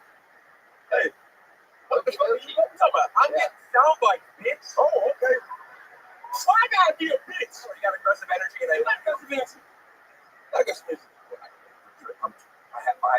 my instinct is to wrestle, and I know I'm wrong. Tony, You are indeed wrong. all right. You got out of 2 things tonight. What that even mean, man? Said half of your shit with funny stuff. Okay. And then feel the same way. Rick turning up the heat here as the episode goes on. He's getting a little more Rick Glassman. It's All happening. jokes aside, Kim, I think you're fantastic. Thank you. Good to see you too. Very good. So the interview will continue with Cam Patterson. Here it goes. Cam, how's this week been for you? It's been good, man. Tell us more about Akron. It was terrible. Yeah, it is. It was one of the worst Very days I've ever been small through in my city. life. It's Very horrible. small city. I'd imagine your agents and managers are trying to squeeze you for everything. Well, no, my Take you home- out, but My home, they asked me about it, and I was like, no at first. When I opened up my dog Tara, he's from Akron. So when I walk out, and he get to go back home and shit, and he just had a traumatic experience, really. what happened? He got back home, his middle school was closed down, his elementary school was boarded up, his childhood home he grew up at burnt to the ground. Wow. We should have stayed the fuck out of Akron when I think about it. Yeah. Place is fucking horrible. One guy, can I do this thing I did to my son and I? Why you do therapy with Cam? I'm a therapist. I'm a therapist. And so people just ask me questions and I give them solutions, right? But this one guy said, hey man, I live in Akron. What should I do? And I just said, kill yourself. Yeah. You should probably get rid of yourself and your family and go to heaven. Yep. Get out of here, man. Die. And I also been in your hometown. It's not better, right? It's not much better. Northeast Ohio. It's the worst place on earth. Yeah, it's very rugged territory. Rick Glassman's from Cleveland. Boy, my arm's tired. Yeah, I hate Akron, famously the home of Goodyear tires. Yeah. And the Bronte. Yeah, And fuck, nigga! yeah. No, man, I love you. Love to see how much he got paid to make that endorsement. What? Anyway. Oh, Yeah, they took paychecks. I'll beat Bronte on one-on-one. Y'all don't feel what I'm saying? Fuck y'all too then. Yeah, That's it. that's true. That's another thing. His son sucks at basketball. He's the only guy that's been entitled to nepotism in the NBA. You follow basketball, correct? Yeah. You play basketball. Plays against the Bucks. He's annoyingly good at basketball. Yeah. He I did don't like play. that I know Rick Glassman so well. And I was like, I'm gonna fucking don't know Rick Glassman. And then I showed up and you were infinitely better than everyone that was playing. Wait. You played with me too before. Yeah, who you think was very average, but I'm tall. You think he beat me? Yes, I go. Piece of shit. I know. And you going there? There's no doubt. Oh shit. Yeah, there's What? no. Super good. I got 2K on me right now. I'll take that, man. I got a question. I just want to ask the audience one question. Do you notice how much he's trying to sell his skills? Well, I'm just sitting here thinking to myself, buddy, I ain't playing. Listen, we got an indoor court. You can everything you get me to.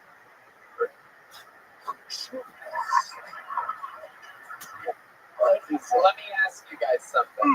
I like to plug my video. I am phenomenal on YouTube. Okay, Rick.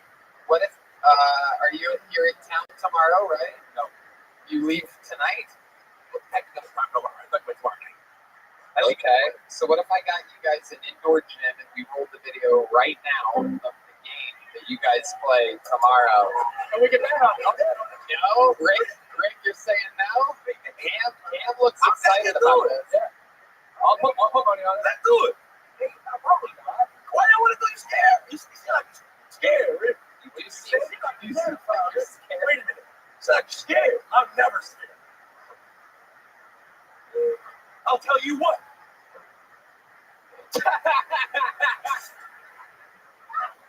Where did he go? Well, I can't see. I didn't know. I was trying to give him a fist bump. Can I say that? Yeah. Anyway, maybe, yeah. Let me know later. Oh, tomorrow. What's up? 1 p.m. tomorrow? I have a podcast for you. It would have to be early night. I mean, how do we have to do it tomorrow? Why don't we do it before this comes out? Why don't you come to LA? No.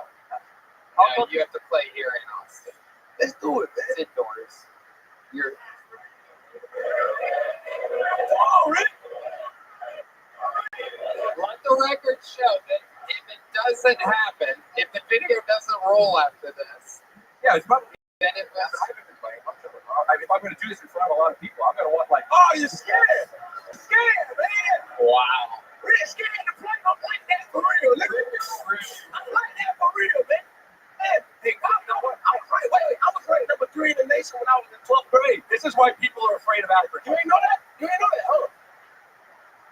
Listen, man, sound good. Listen, sound phenomenal. I'm sure you're a good basketball player. If we were to play tomorrow and I haven't been playing much and I hurt myself or whatever, like, if it means that I have to say that you're a better basketball player than me, I won't only say you're a better basketball player than me. I'll say you're a better comedian than me. I think you're a better person all around. I agree with all of that. But there's one more thing I want to say. Live from New York, it's Saturday night. All right. Rick, relax a little bit. Cam Patterson, thank you so much. There goes Cam Patterson. Wait. I love LeBron James. Oh, little handshake. Little handshake. All right. What a wild episode. You guys having fun out there? All right, your next bucket poll goes by the name of Ben Kosheba. Ben Koshaba. Ben Koshiba. Ben. All right, guys. My name is actually Ben Kushaba, or Koshiba, saying the original Aramaic dialect. In English, Kushaba just means Sunday. In Spanish, it's pronounced Dejo. My boys on the box can tell me that. They're always like, hey, Dejo, hurry up. They're nice guys. So one of them was like, hey, so you're not Mexican. Like, where are you? Where are you from? I'm like, I'm a Syrian. Oh, I'm from like Syria. I'm like, no. Syrians are from Syria. I'm Syrian. He's like, oh, yeah. I'm Mexican. Hey, check it out. Once I get married to the big boy goes through, I'll be American. I know I'm doing a lot of Mexican jokes. It's only because Mexican jokes are like Mexican people. They always work. Unlike my black jokes. The Arab jokes kill. Some of the more extreme ones bomb. The World War II Japanese pilot jokes never land. Pearl Harbor, you got it. Hell yeah. So me and my girlfriend argued the other day. She just kept going on and on. Baby, relax. I love you. We can negotiate. She's like, I don't negotiate with terrorists. Super fucking racist, but super fucking funny. I started laughing. All right, Ben, you reached the maximum time limit. The crowd loved it. How's it going, Ben? So good. Been here like 4 times trying to get on here from California. You're my hero. I love you all. You guys are amazing. I love it. Thank you for saying that. How long have you been doing stand-up? Almost a year. Okay, all of it in LA? San Diego. San Diego. Okay, where are you performing there? Madhouse, Mic Drop, and then a bunch of different bars. Former military? No. What do you do for work in San Diego? I'm a bartender. Okay. Yep. All right. You fight? Yeah. 7 and 1. Okay. I mean, I'm retired now. I'm retired. Oh, you're retired? Yeah. Why are you retired? So I'm fat. Okay. Why are you fat? I like to eat. I just kind of fell off during COVID. It's okay. My father never loved me. It's all right. Keep going with your actual answer. You fell off during COVID? During COVID, and then after that, it was just kind of, it was hard to like, get back in. I mean, I'm still training all the time. But Jiu-jitsu? What are we talking? jiu-jitsu, MMA one time. Okay. All right. 7 and 1, yet you're retired. You just can't cut the weight? No, it's not that. Honestly, Break it. I'm sorry, what was that? Very good. What else do you do for fun, Ben?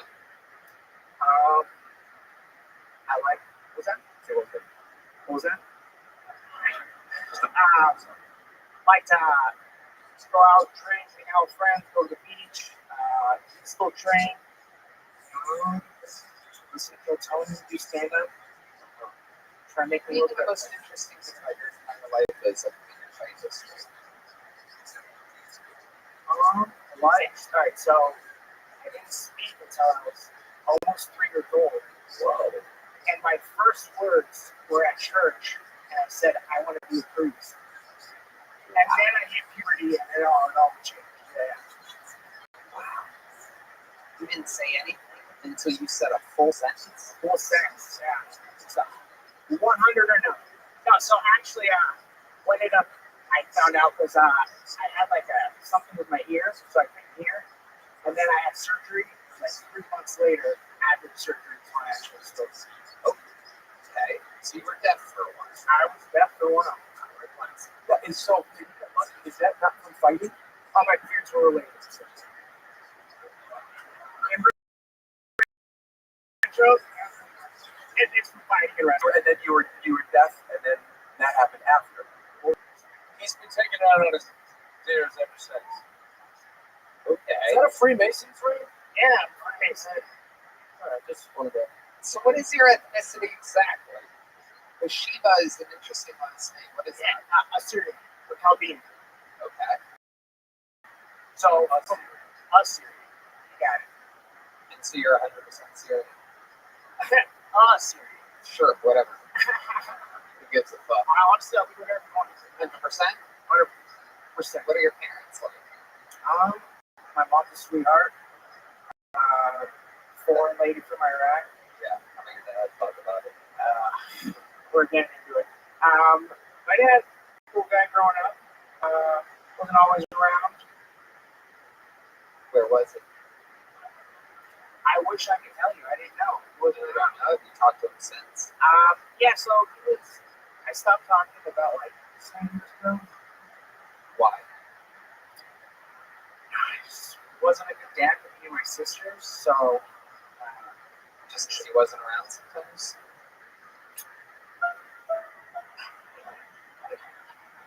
my dad wasn't a good, I don't know. No, he just, he left. He Where did he went go? around. I wish I could tell you. I think Bay Area in Arizona now is married to a Mexican lady. Well, We have a surprise for you. yeah, here he is. Ladies and gentlemen, it is Allah Akbar Kushiba, ladies and gentlemen. And here he arrives. Right now, hold on, here he comes. He's wait, Rick's gotta go grab him. And now here he is, ladies and gentlemen, your father.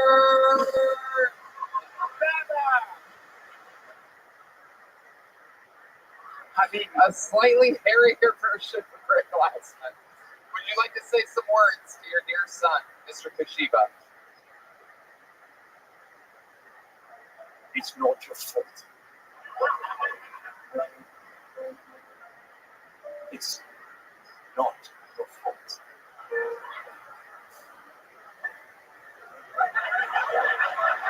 It's not. Stop. It's not.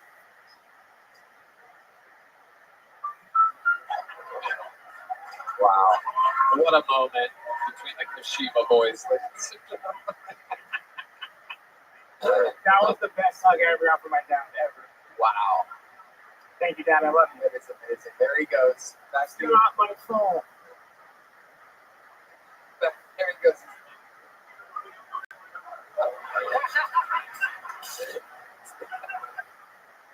Wait, what did you say? He's yelling at women because he's good old Aaron. Oh, it's Rick Glassman, everybody. Look at that. What I miss? Somehow your mustache looks thicker. Added mustache. This is incredible. Wait, what do you got there? Okay. Ben, we're going to get you out of here. You know what? He's got multiple mustaches, ladies and gentlemen. Guilty, unlike that other loser, I didn't quit acting as a teenager and moved to Mexico. I'm a real actor with mustaches, you dork. So why do you Russell Cam Patterson to see you as a bigger dick? Fuck off, I'm not wasting my gosh darn time. The crowd loved your material. Welcome to the Kill Tony universe. Here's a big joke book. Ben Shiva, ladies and gentlemen. On to the next one we go. We're flying through them tonight. We have another Lopez, ladies and gentlemen. Ben, get the fuck out of here. Go. All right, there you go. There goes Ben. Your next comedian out of the bucket goes by the name of Eric. Okay. There's the mic adjustment. Thank you. On to the next one we go. Your next bucket pool goes by the name of Eric Lopez, everybody. Eric, make some noise for Eric, everyone.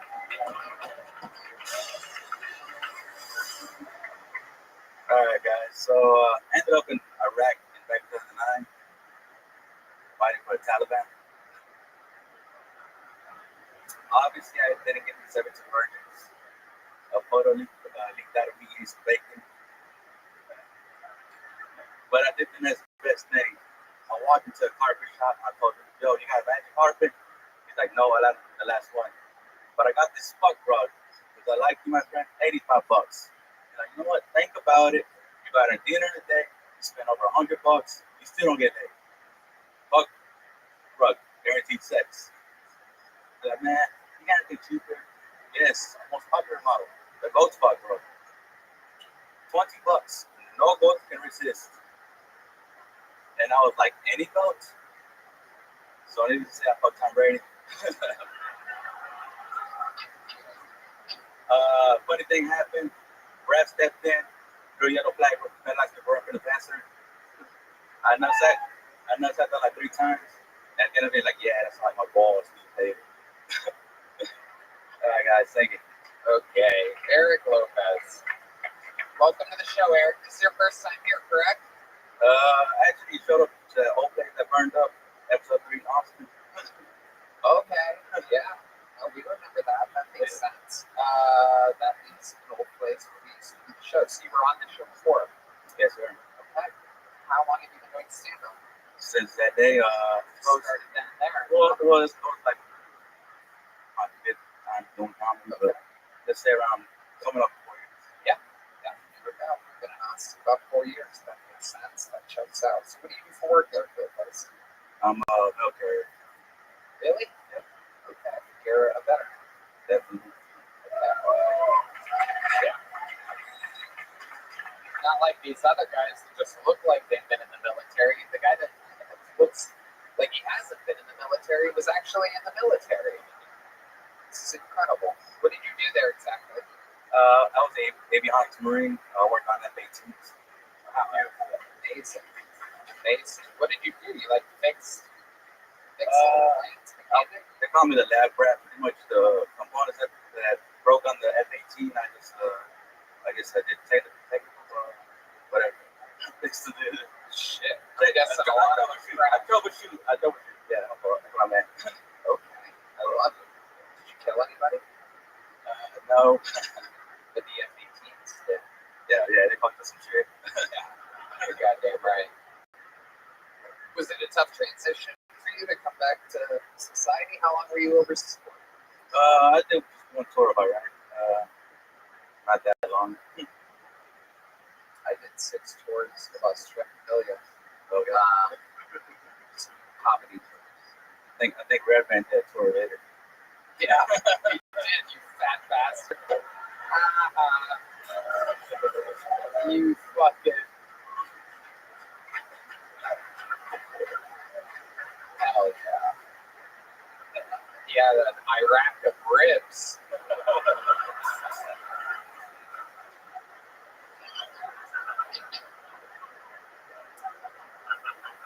He's never Iran in his life. That's it, little piggy boy. So Eric, now you're a mail carrier. What's it like out there being a mailman nowadays? You have to run away from dogs all the time? That's probably the scariest one, the Chihuahuas. Now they're about to get deported, so. Alright. Yeah.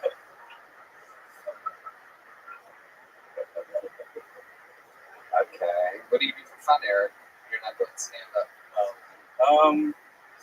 Can't get at the house. Oh, you know what? I think I picked up on this one, and I started cooking, like doing smoking stuff and everything. So, Okay. You got a little smoker? yeah. Okay. What are you cooking in it? Brisket, ribs, all that good stuff. All this extra stuff. Your class? About that. I was just wondering if you do pastrami. Ramen? No. Rick's a Jew. Rick's a Jew. Oh, there you go. That's why casinos don't work over there.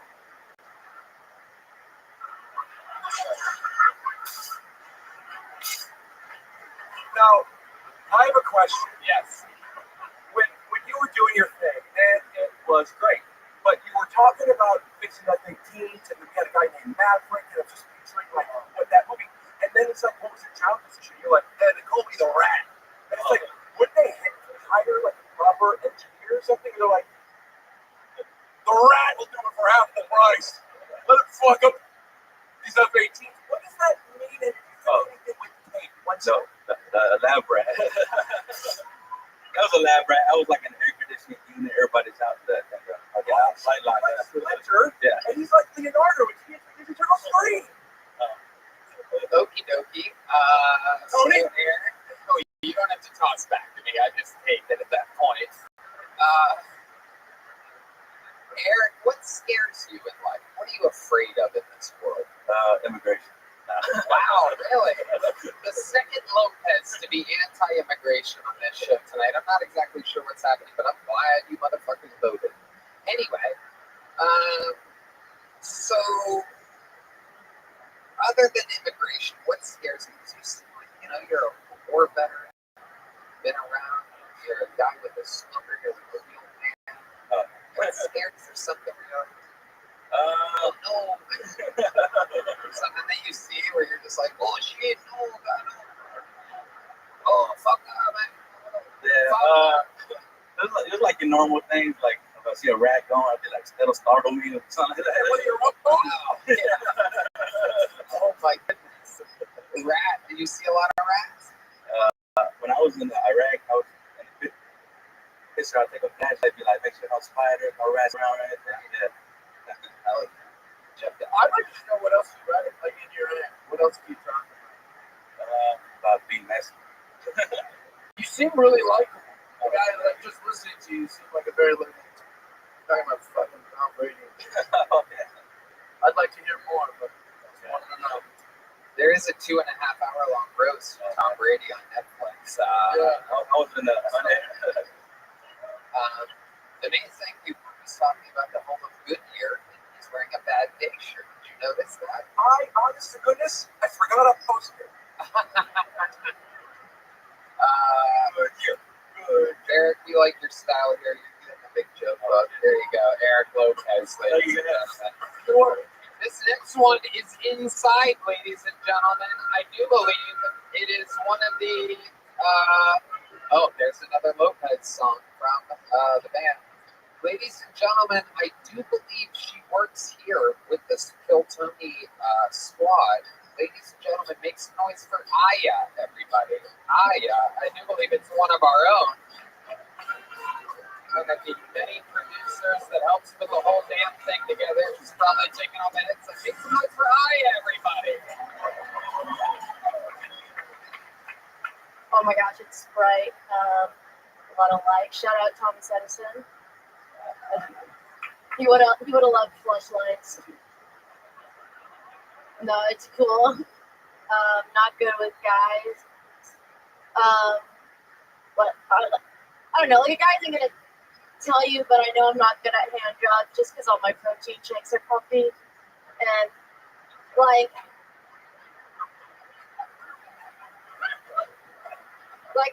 I want to get better. So I'll just like watch porn, but like for educational purposes, obviously. And all I've learned is that I like incest porn because, like, at least they love each other, right? I don't know. I guess I'm just a romantic. And it sucks being a romantic because, like, I won't see red flags in guys. Like, I won't see a guy with dyslexia. I'll just see a guy who knows a little bit of German. Or, like, I won't see a guy with anger issues. I'll just see a guy who can protect me from drywall. It's not good at all. But, wow. That is what we love. The stars, ladies and gentlemen.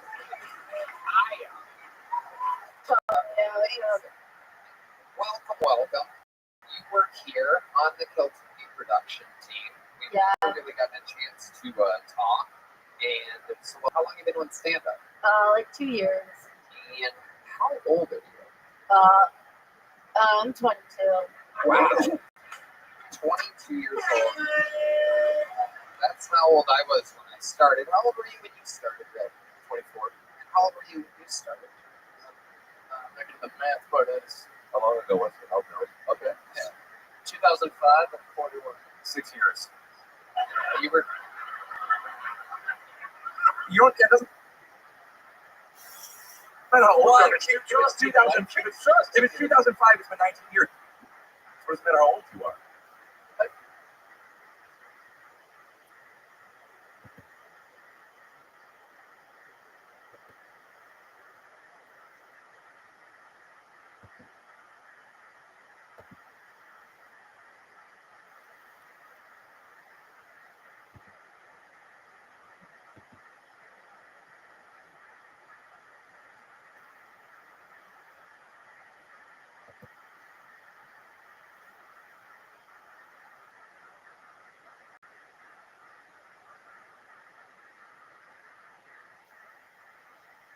They sound like from this guy.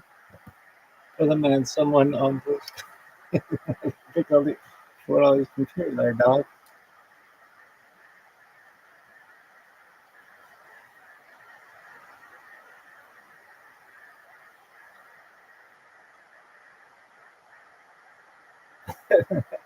Oh, I know exactly who that is. How isn't that illegal? I don't think anybody knows. You little bitch.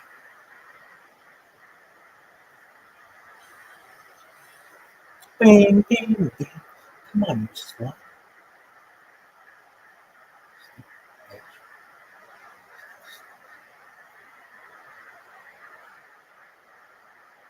Sucks.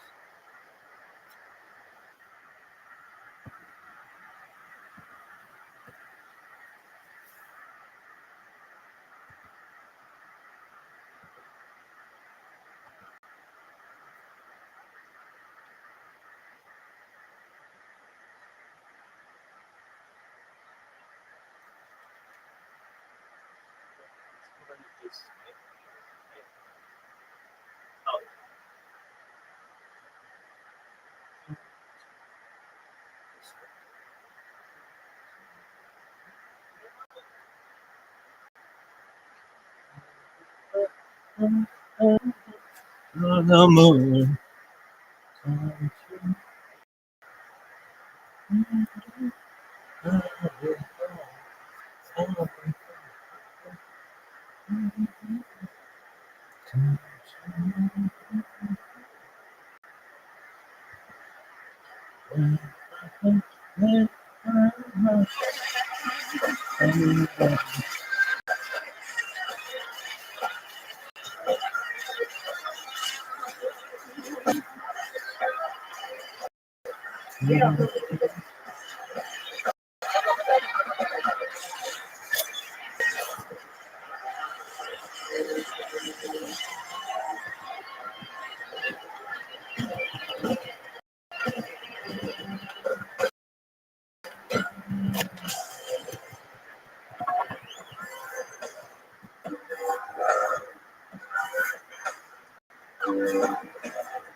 Rabbi, coming live from the coffee mothership here in Austin, Texas.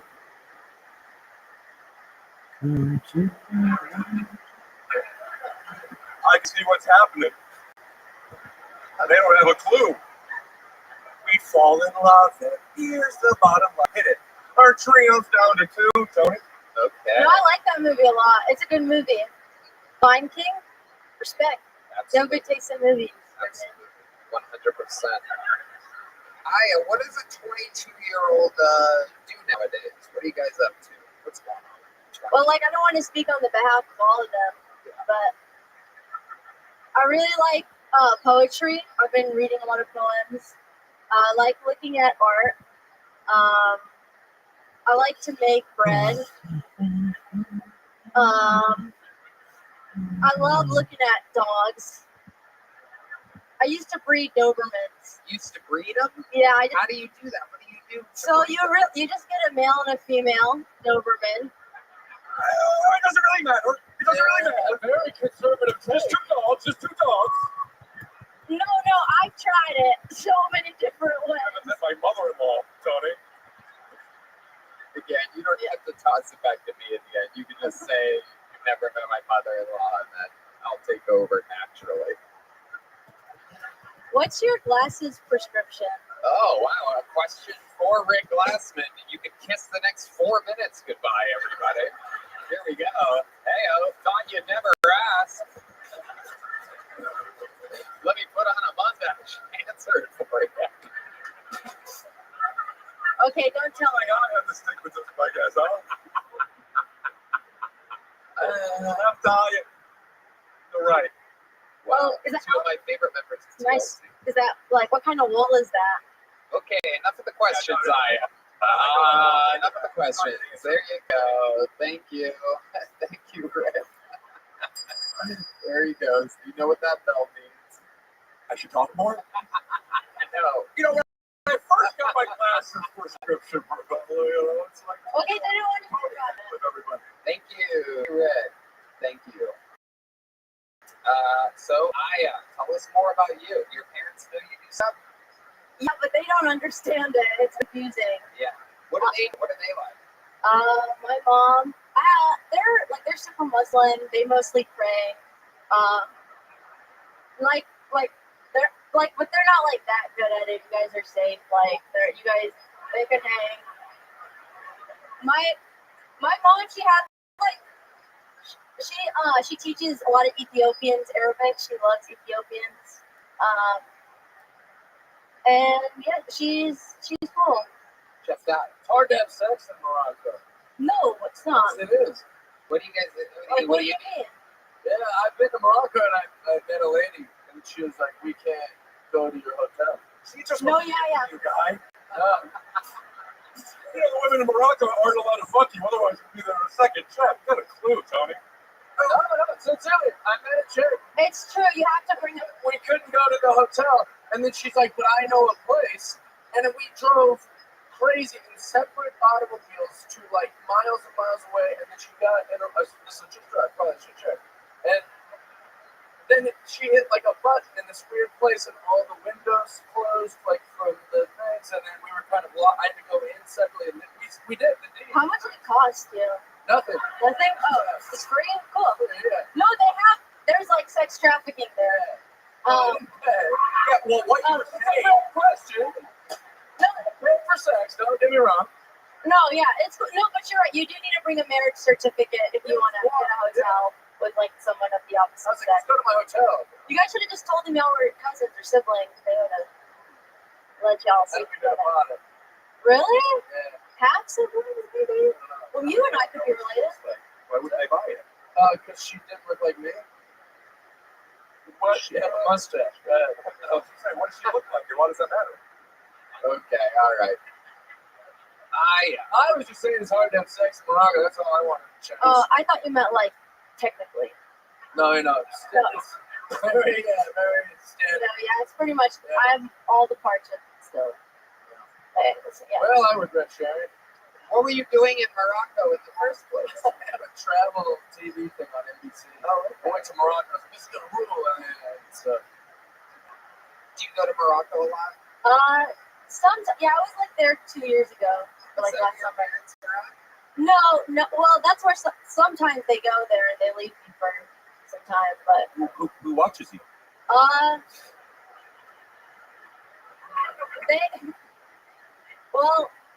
I Put on a little Lion King. no, they don't know what that is. They're very serious people, it sounds like. Oh yeah, super serious. How long have you been working with the whole Kill Tony crew here? Like over a year now. So, how does someone from parents that pray all the time? Yeah, like I didn't wear t-shirts until I was 19. Wow. So he's naked? Just, Yeah, topless. amazing. So, do you think that this is kind of your version of being kind of like a rebel? I mean, stand-up comedy, free speech, and everything that has to do with everything that you're a part of, kind of, is so, seems like the opposite of what your parents would be into. Did they ever? Well, being myself. Yeah. And you guys don't have to clap for that. But no, I don't think I'm really rebelling. I care about them and what they think about me. Yeah. And so I try to be a good kid. Yeah. How often do you perform stand-up comedy? You work hard at this. Yeah. I at least a few times a week. Really funny. Oh, thank Do you. you love it? Do you love it? Yeah, I love This is it. what you want to do? Yeah. Amazing. You know what I'm going to do, Aya? I'm going to consider you the newest golden ticket winner. Yeah.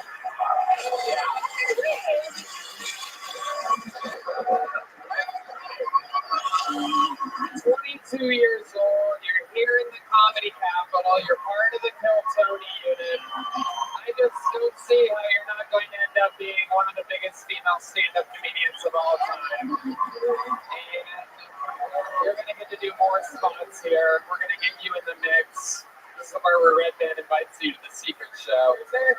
Yeah, I'll see you on Thursday, yeah. And even though you probably have a bunch of these, you already have one. Your newest golden ticket winner, Aya, ladies and gentlemen. Yeah. Tony's a nice guy, really respectful and stuff. No, yeah. Thanks.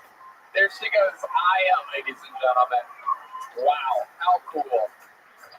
I just don't see how she can be stopped. She's already 2 years in. 22. She's got a whole fucking thing going on. Naturally funny. So, it has begun. Legends are born on the show, and it is time for the return of one of the biggest legends of all time in the history of the show. Ladies and gentlemen, it's been a while since we've seen this man. He is indeed a Kill Tony Hall of Famer. I've been very excited about the long-awaited return. One of the greatest roasters in the show's history. Ladies and gentlemen, it is indeed David Lucas.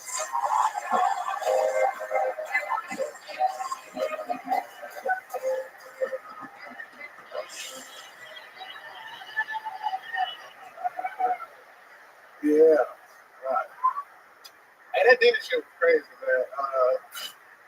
That motherfucker was putting GHB in the baby water. I'm like, that gotta be the craziest way to get raped. You know what I'm saying? Big bad motherfucker massage you into the rape and you wake up the next day. I hate I never was able to go to a Diddy party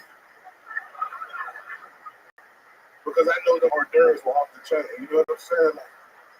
Like Diddy would have got me with the food. I would have been in that bitch eating exotic cheese.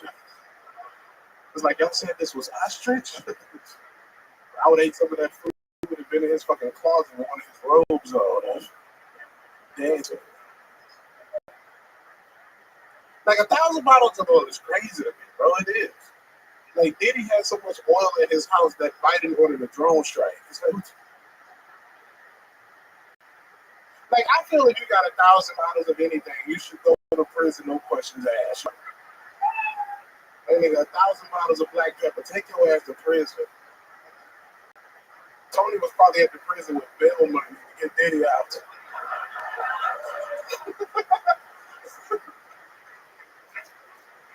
But I ain't gonna lie though, bro. I swear to God, I would buy a bottle of baby oil by Ciroc. You know what I'm saying? Like cherry flavor, or as black people call it, red. All right. David Lucas, ladies and gentlemen, G. Eddie, had 1,000 bottles of baby oil. David has 1,000 bottles of olive oil. Tony, I'm so glad Trump won, nigga. Yeah, because you wanna make America cake again. Nigga, if Trump would have lost, you would have had to sell that pussy, nigga. You would have started a new OnlyFans called Phil Tony. You know what I'm saying? That's true. I actually bought the domain and everything. Hell yeah. What's up, Tony? You got Rick Glassman up in this bitch. Yeah. Young Howard Stern looking ass nigga. What the fuck? That's funny stuff. Tony doesn't have to sell that pussy anymore. He gets to.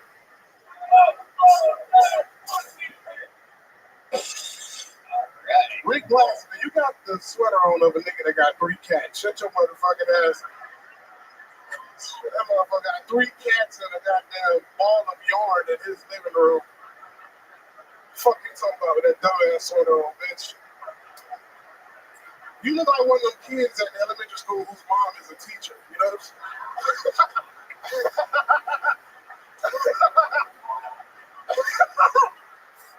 Jeff died. I thought that nigga from One Direction killed himself. All right.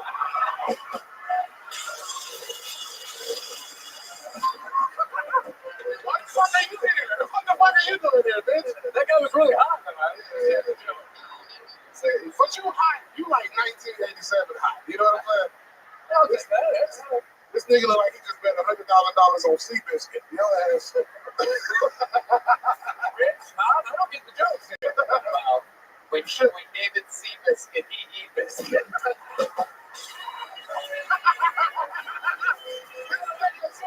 It's the Glassman again. Oh, the Glassman again? Yeah. This guy looks like he raped pedophiles. Rick Glassman look like he's sitting down to pee. You look like the type of nigga take a tissue and pat his dick hole when you done peeing.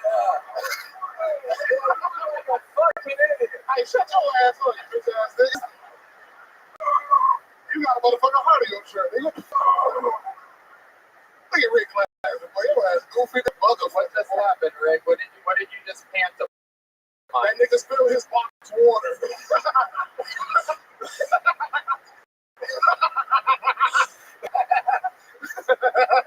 David, it's been forever. It's been forever, dog. I've been on the tour like a motherfucker. Got too many kids. Think I gotta go sleep. You do? You have another kid. You have a new kid. Hey, nigga, shut up, bro. You gonna fuck my pussy up, nigga? What you talking about? Yeah. I don't even know what you talking about. It's been a long time since I've seen him. I guess it's an old kid now. I miss Tony, bro. I miss you like a motherfucker, bro. I'm glad to see you doing good. When I see you out there at that motherfucking Trump shit, I was happy than a motherfucker. Yeah. I'm like, I can't believe Trump let gays speak for him, right? Doesn't feel good, does it? It is true. You've been at some rallies too. The hamburger truck.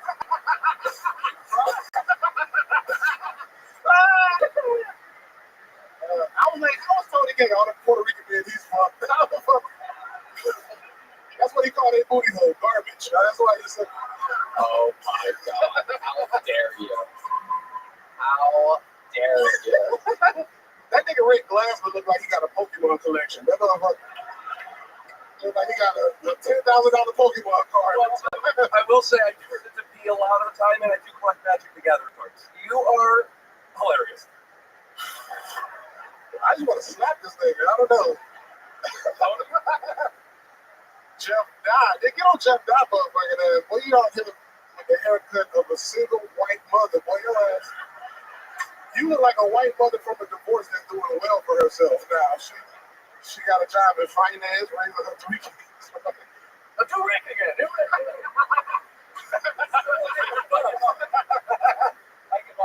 All right, bro. It's all good. Tony, what's happening, baby? Life is good. Life is good. I'm just over here thinking about how you look like this. You can't relax on the setup like that. It fucks me up. I miss you, dog. I just want to hit the setup and I'm loud, bro. Is that your mouth or your asshole? I can't tell. What's that? Where's the noise coming from? How did you know I know when you fart, it sounds like a rescue horn. Nigga, that shit.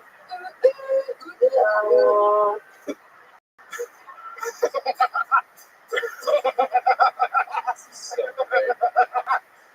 This is like if Whoopi blocked the view.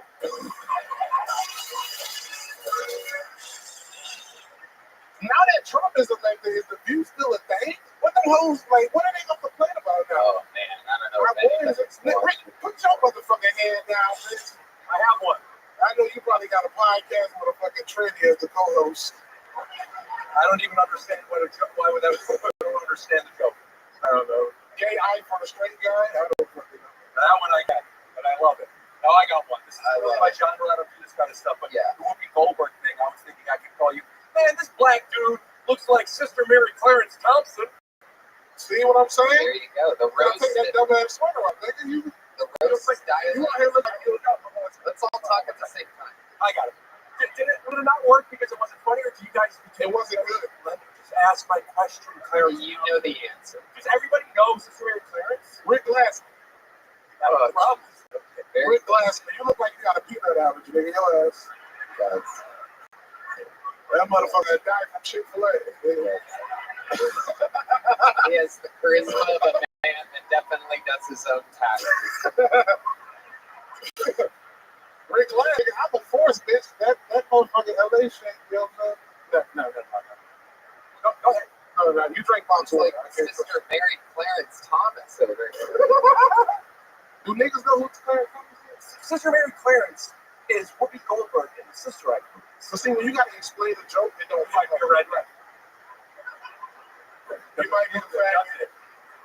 All right, you guys are. You ever like found interest in a man? I mean, I want to watch. I want there to be penis in my porn, but I'm into the girl. This nigga's stupid. I don't know what the fuck is going on. Rick Glassman is a fucking. You're a fucking dumbass, bro. Make some fucking noise for the legend David Lucas, ladies and gentlemen. We're having fun out here. Shit's real. One more time for David's.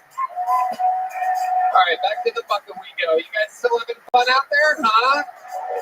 Another bucket poll, ladies and gentlemen. Here we go. Your next comedian goes by the name of Neo Love, everybody. Neo Love.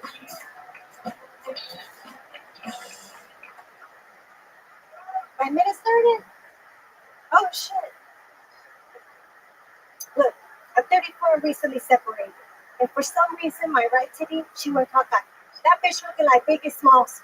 She doing a right face for no reason. I have to bring her back in. And I want to come back to the game with real big dick energy, you know? So I talked to my cousin and she said, bitch, you need to get waxed. It lasts forever and it leaves your skin smooth like a dolphin. So I did. I made the appointment. And there I was, spread like a dolphin. The lady stood in the wax. She stood in the strip. And with no regards to my life or to Jesus, she goes, ching, chan, choo, sa. Man, I discovered the connection between your vision and that nigga. I went fucking blind. I lost all control of my body, and for some reason, I just kicked the lady. Don't feel bad for the lady. She got kicked before. Because she took like a chance. She got back up, but she wanted to do the other one. At 34, I learned a valuable lesson. You need to love yourself. So right now, I'm looking like a yin-yang. I got one bushy bush and one smooth like a dolphin, baby. Thank you so much. All right, Neo Love. Wild set. Hi, Neo. Hi, Tony. How long have you been doing stand-up? I'm doing 4 years. 4 years. Where at? Killeen, Texas. Okay. That's You were not killing anyone tonight. I'm from Garbage Island. You're from where? Garbage Island. Really? Puerto Rico. Yes, You're originally from Puerto Rico? And a veteran. Thank you to all my vets today. I love it. Thank you for your service. What did you do? I was in the Army for 6 years. Oh my God, that is amazing. What did you do in the Army? I was a 92 Alpha Logistics Specialist. So to all my logistics, thank you. Fuck yeah, look at that. Amazing. How long have you been in America? Well, the Army brought me here, so I've been here for 13 years in Texas. I love Texas. Yeah. Yes. Okay, you're saying all the right stuff, Neo Love. Amazing. What do you do for work now? Veteran retired. I'm a full-time mom. I have 2 daughters, and my oldest daughter is autistic, so I do full care for her. Okay, super autistic or like semi-autistic? She was nonverbal, and I will tell you a serious note. When she was diagnosed, they told me that it was nonverbal and she had like mental retardation. Marley talks. Marley talks. Red man.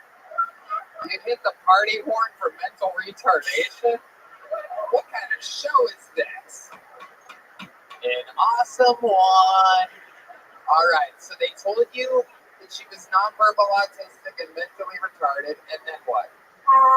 Thank you to all the people that do ABA therapy, to everybody that works for autism. Yeah. Autism Speaks, my daughter speaks. We love And she next year is due to start regular school with the regular population, just with an A.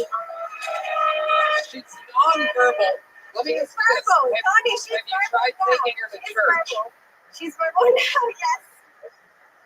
Is that what you were doing? Well, I was going to ask what are her first 6 words? I want you to get a piece. Okay.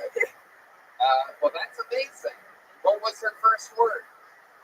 First words were mama, of course. But after that, now it's like, I want cookies. That's all. Okay. So she's just like David Lucas. This is great. Amazing. Amazing. What do you do for fun, Mia Love? What do you do when you... I do comedy since I'm a full-time mom. Other than comedy, I just like babysitter time for comedy, so I do my definitely shows. Puerto Rican. Okay. Still talking there after a blatant... Oh, yeah. Just talking whenever you want. What are you, rank class woman? Okay. Well, let's just talk about it. Other than comedy, like when you put your daughters in the cage and want to go out for the night, like what do you do? I do come here for more comedy. I come here to the show for the comedy Mothership. It's an awesome show. So I really surround myself around comedy. Other than comedy, there must be something non-comedy related. Non-comedy related. I smoke weed and Okay. and I swing in my hammock. Fuck yeah. I got a lot of awesome. Yeah. Do you have boyfriends? Do you have like a little Puerto Rican snapper? I don't have any boyfriends. I don't know. Let's see. Okay. Don't look at me like that when you say it. You're a daddy, Tony, not you. No way. No way, Jose.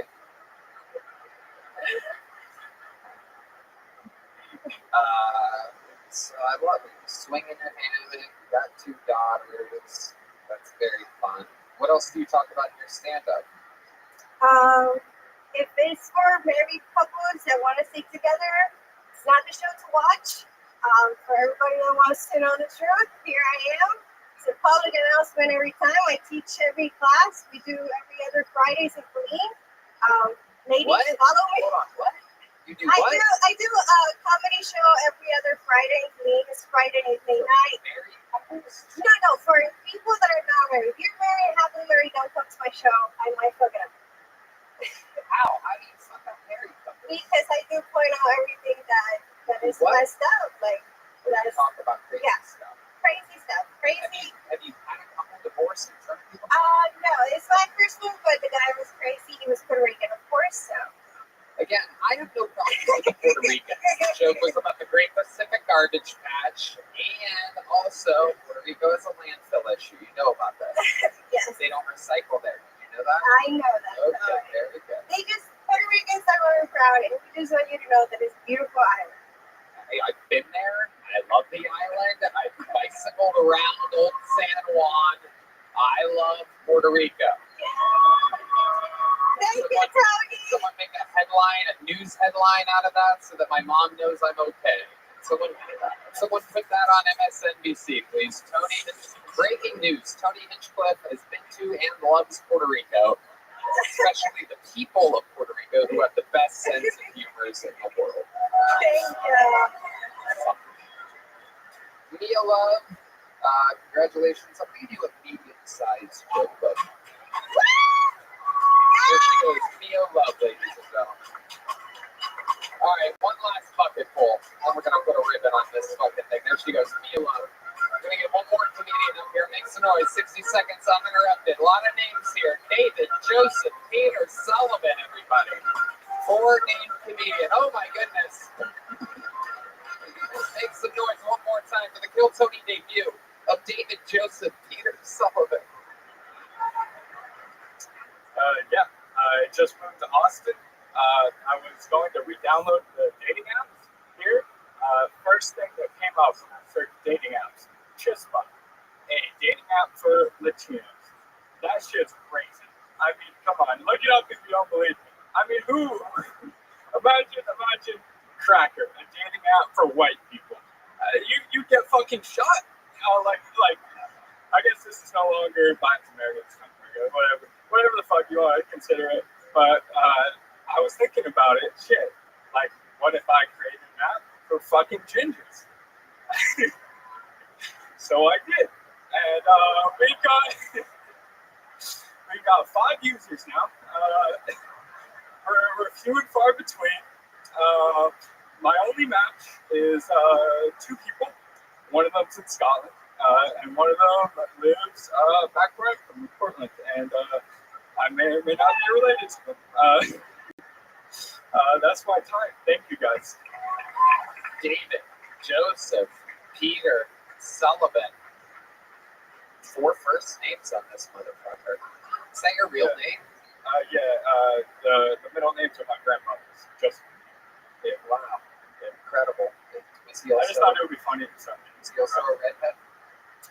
I think he was. He died like a long time before I was born. Or one of them died a long time before I was born. The other one died like 2 years before I was born. Sorry. It's okay. Oh, It's not your fault. Wow. Got away with that one.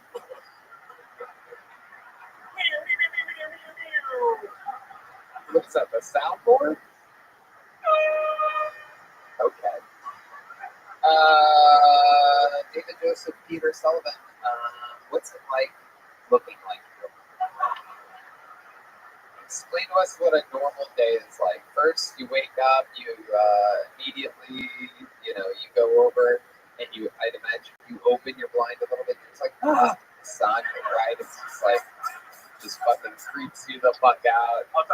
I don't belong in Austin, Texas. Like I belong in like a cold, dreary island. Yes. In fucking northern Europe. Like I don't belong here. Right. No, Not a lot of us here. I'll tell you that. How are you surviving? You carry an umbrella around with you. I've only been here like a month and a half, but yeah. Where'd you come from? Portland, Oregon. Portland, Oregon. I was born and raised in Portland. Yeah, right. Great place. Dumpster fire. Yeah. So, what do you do for work? In Portland, I worked in like finance in a country club, and then here I was a FedEx driver for 2.5 weeks. What happened? Then I quit because Why? Because it just fucking sucked. Tell more about Like it. I deliver like around here, the Google building and apartment buildings, and it just fucking sucks so big. And like I have savings, so that like I How much do you save exactly? like before 1,500. pretty close. Yeah? Yeah. How close? It was like 13,250.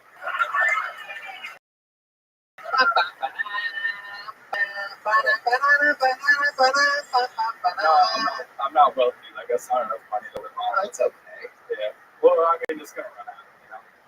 Like, Just fine. I'll for get a it. redhead. I'll try to get it done. Do you have any pets? I have a dog. Yeah, what kind of dog? He's a German Shepherd Border Collie. He's like 85 pounds. Do you like turtles? I'm neutral. I'm neutral on turtles. I don't know where that's coming from, but get older, dude. Get it. You had a joke about a redheaded dating site, but have you ever been with another redheaded person? No, because I feel like if I would, it would run too much of my sister. So I have. Your sister is also a redhead. Yeah. Amazing. Absolutely The bloodline When runs you make here. a baby with a blonde girl, does it come out with a white shirt? Okie dokie. All right. That's a real sister Mary Patterson, Clarence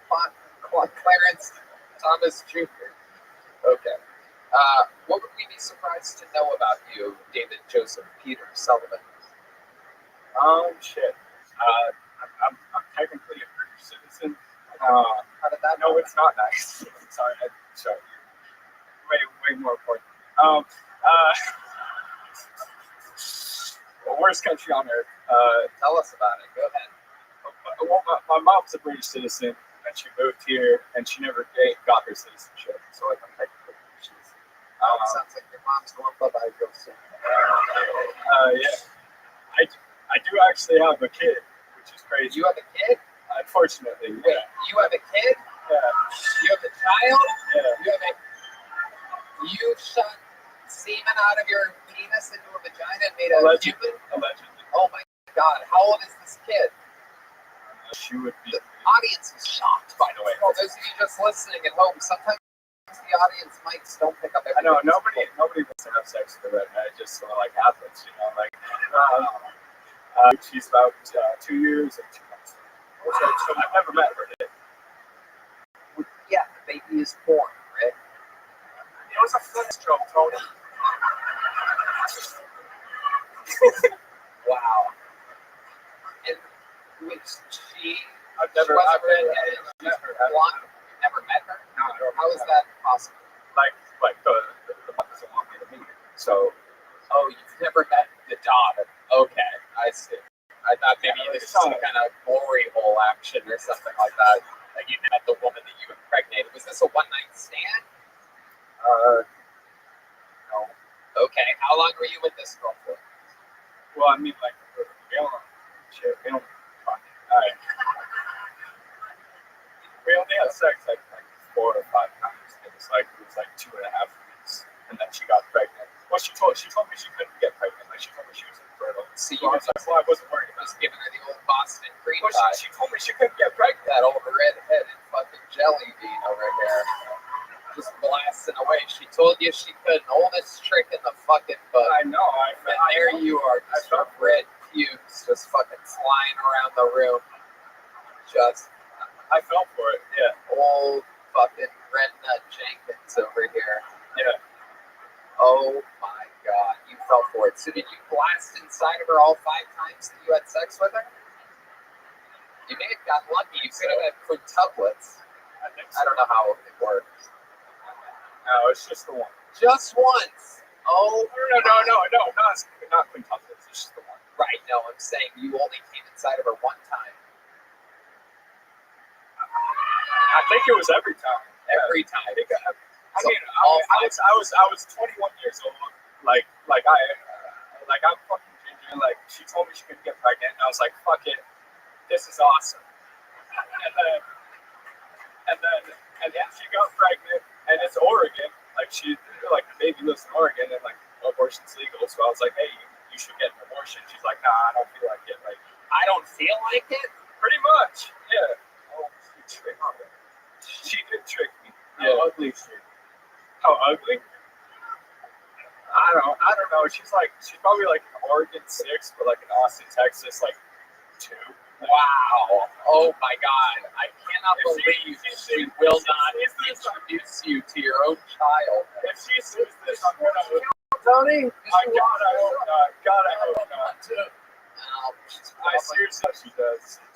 She's too busy like raising a child, so.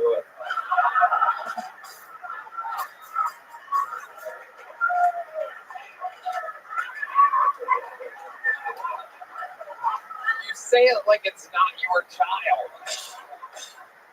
She's too busy raising your child. Biologically, she's mine, but like emotionally, like spiritually, she's not. So wow, absolutely incredible. Golden ticket. My goodness. So you are just completely checked out. You have completely given into the fact that you will not be a father to this child. It is amazing to see one of the whitest comedians on the show be such a black father. I knew that was coming. I would love to. Sean D's and D Madness shaking their head no at the same time never gets old to me. I mean, I would love to, but it's either spend the next fucking 16 years of my life in Eugene, Oregon, or just fucking do what I want to do.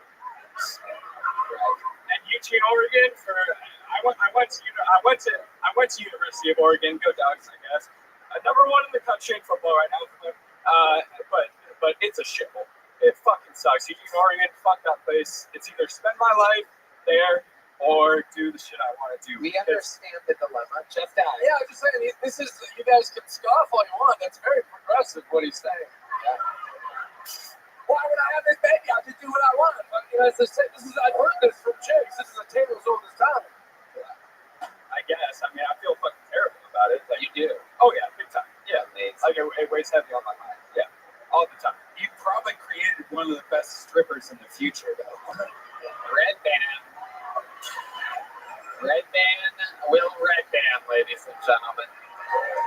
Here she comes. Firestorm, everybody. Ooh, here's the prayer. It's cherry pie, everybody. Oh. Better red than dead, ladies and gentlemen. Get out those wads. Make it rain. Put up a fire. Here she comes, little redheaded fatherless girl.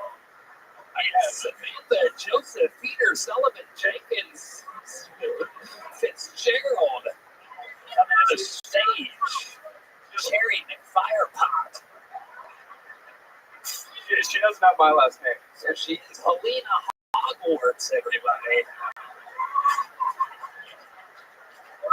That was good. She's swinging on the fire pole.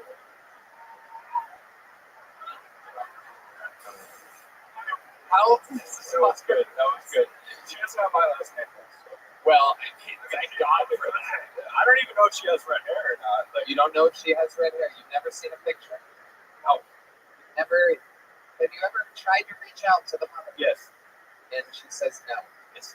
Why would she say no to you? And she fucking hates me. Why does she hate you? Because I forget her bullshit. Because I told her, okay, I fucking hate you. Why would you lie to me? Why would you do this to me? And she's like, well, if you don't want to be a father, then just fuck off.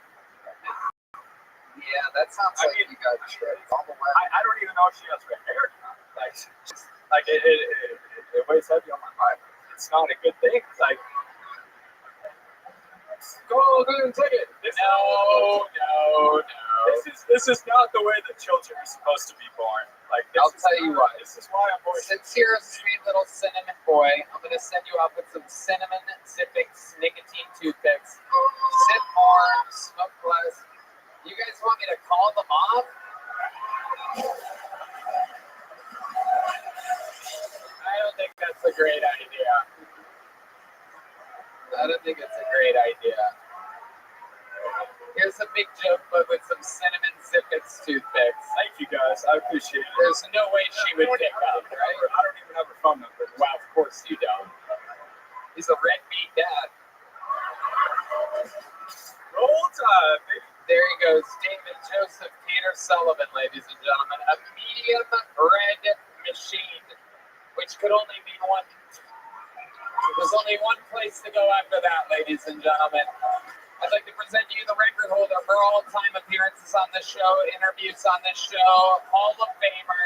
It is indeed the Memphis Strangler, the Vanilla Gorilla, the Van Nuys Nigerian, the American Spirit Salutatorian. This is the one, the only, the Big Red Machine, William Montgomery, ladies and gentlemen.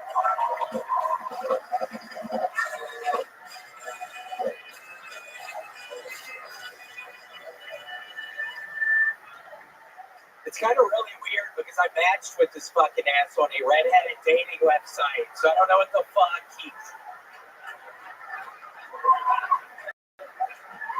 Jimmy Kimmel cried on his show the day after the election, and I don't know if it was because Trump's victory or the fact that he had 112 viewers. But seriously, it was kind of ironic when the tears made his black face run. Okay, let's keep moving. So I'm actually working on a movie. It's basically the plot of Little Giants, but instead of Little League football, it's a man who competes in women's swimming. I mean, this is a true underdog story. Against all odds, he sets multiple world records. It's called Big Booty Bitches in Bikinis Volume 4.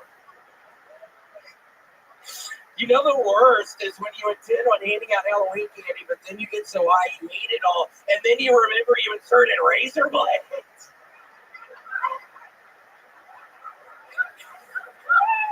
All right, anybody here a fan of riddles? You like riddles? Here's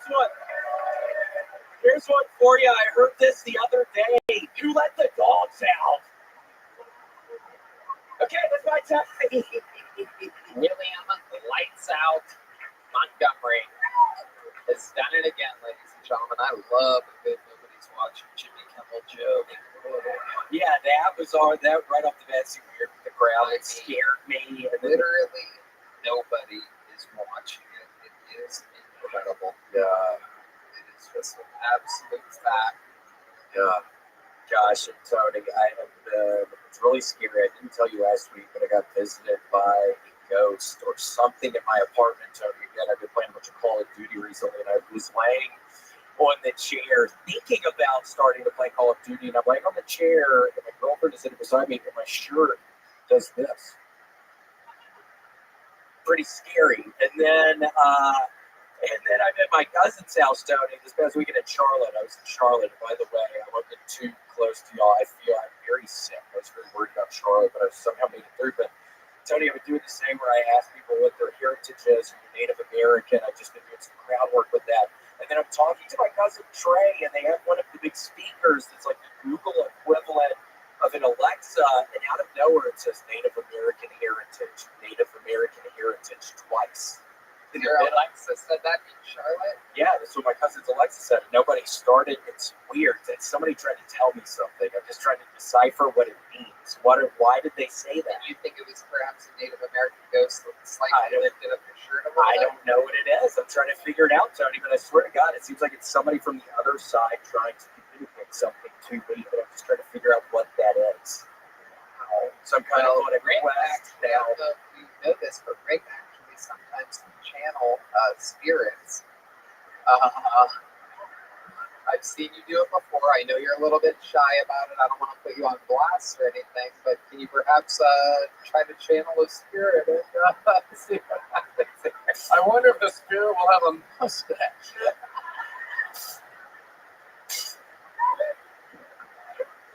Come out and say hiya, hiya, hiya.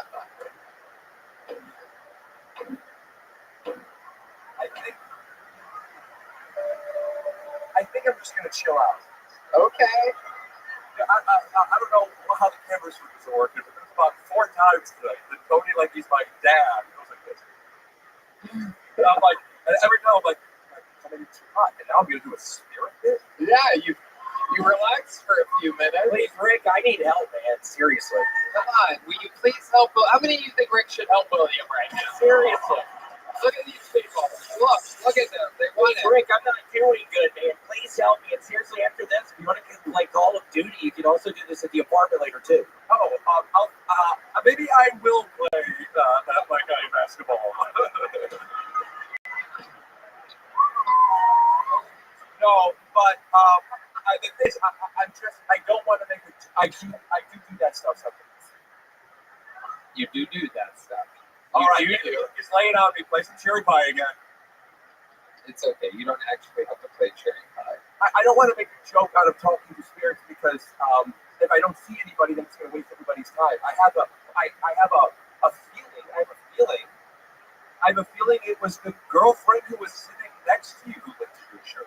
That is a great prediction. How do you know that's not the case? Because it wasn't. She did it. I didn't feel anything. So, and I'm laying, and I could have seen if she pulled my that shirt. A Native American wanted to just see the Native American ghost. I don't know what it is. That is the problem with ghosts. It's so subtle. I know. The story's not like if we were just like if this just went, that's freaky the fuck up. That's a terrible story, you know? Like, yeah. I'm like the fuck. Like that was scary if you're alone and your shirt goes up. Yeah. Tough Did you ask how?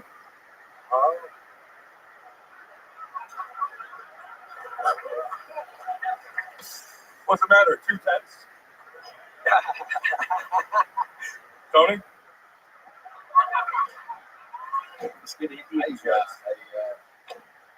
Wow. So other than the ghost thing,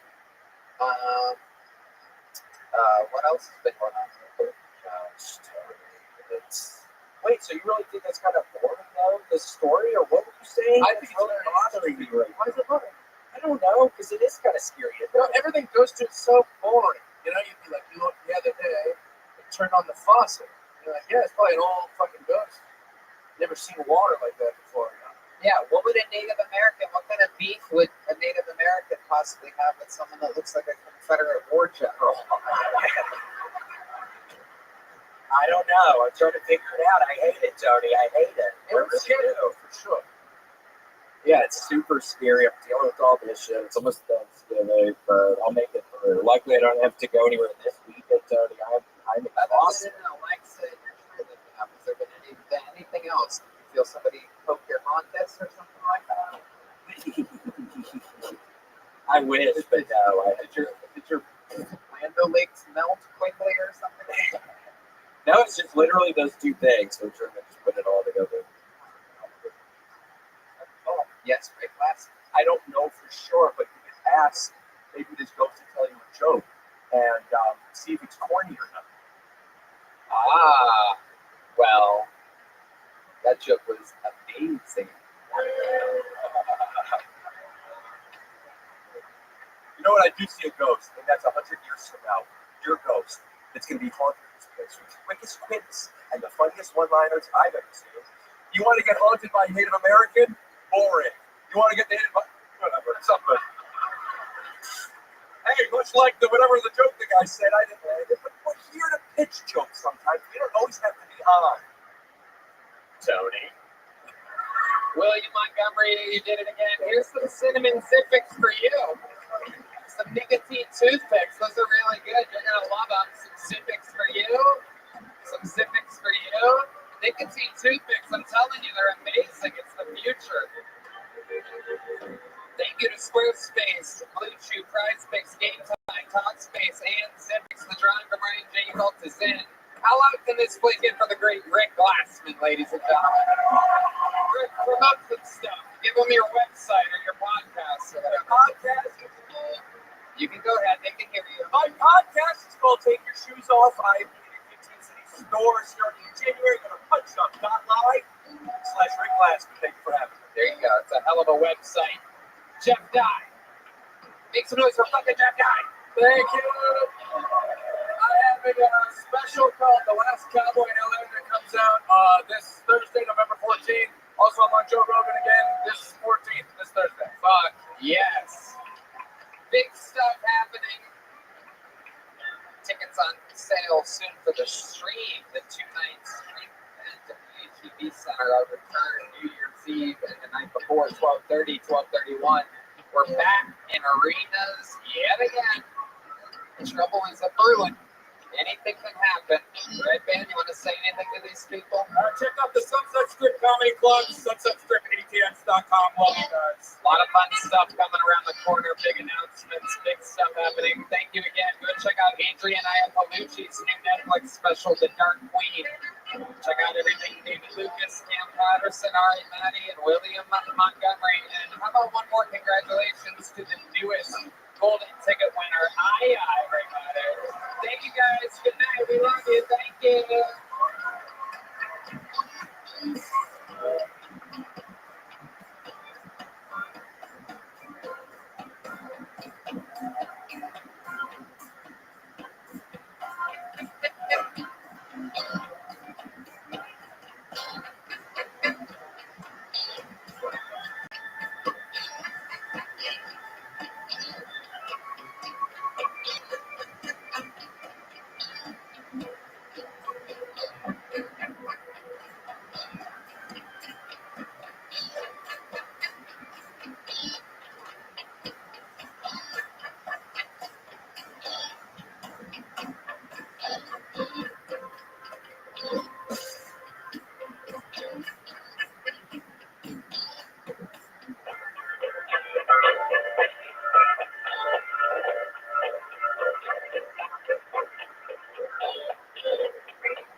Big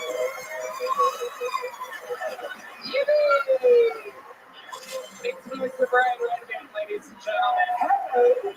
We've been doing this a long time. How about one more time for the best damn band in the land, huh? On horns, Carlos Sosa, Raul Parejo, and Fernando Castillo. Michael Gonzalez on the drums. Matthew, the mortician, violing on the electric guitar. John B's on the keys. And this right here is the beautiful old D Madness live in the flesh on the bass guitar. This episode of Kill Tony is brought to you by Zinix and ExpressVPN. A lot of fun in store for you. Me the other day. There's a little bit more amazing sponsors that made it all possible. Yesterday or something like that. The Sunset Strip Comedy Club in Austin, Texas is now I wonder open. if it happened to you. Check out I Red said, Band you're always Secret so Show every Thursday. Go to sunsetstripatx.com for tickets.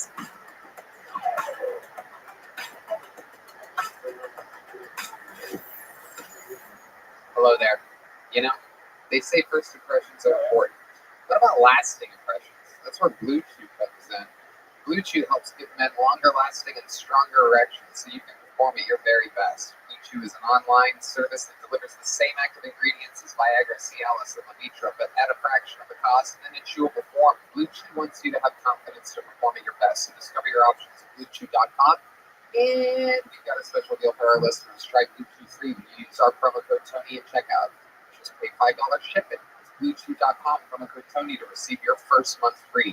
Visit BlueChew.com for more details and important safety information. And we want to thank Blue Chew for sponsoring the podcast. We want to make you hard. Blue Chew. Hello there. This podcast is sponsored by Prize Picks. Prize Picks is the best place to get real money, sports action. Join over 10 million users and sign up today. Sign up today and get $50 instantly. If you play $5, you don't even need to win to receive the $50 bonus. It's guaranteed. Download the app today and use code Tony to get $50 instantly after you play your first $5 lineup. Again, download the app today and use code Tony to get $50 instantly after you play your first $5 lineup. Prize Picks. Run your game. Are you guys ready to start tonight's episode? You guys can do better. Are you guys ready for a great fucking night or what? Every single episode, I have two of the funniest people in the world on this show this week. No different. This is both of these guests' first time on the panel, which is very, very exciting. You get to look in the crystal ball of the future of stand-up comedy. These guys are part of the Philly Shane Gillis super crew.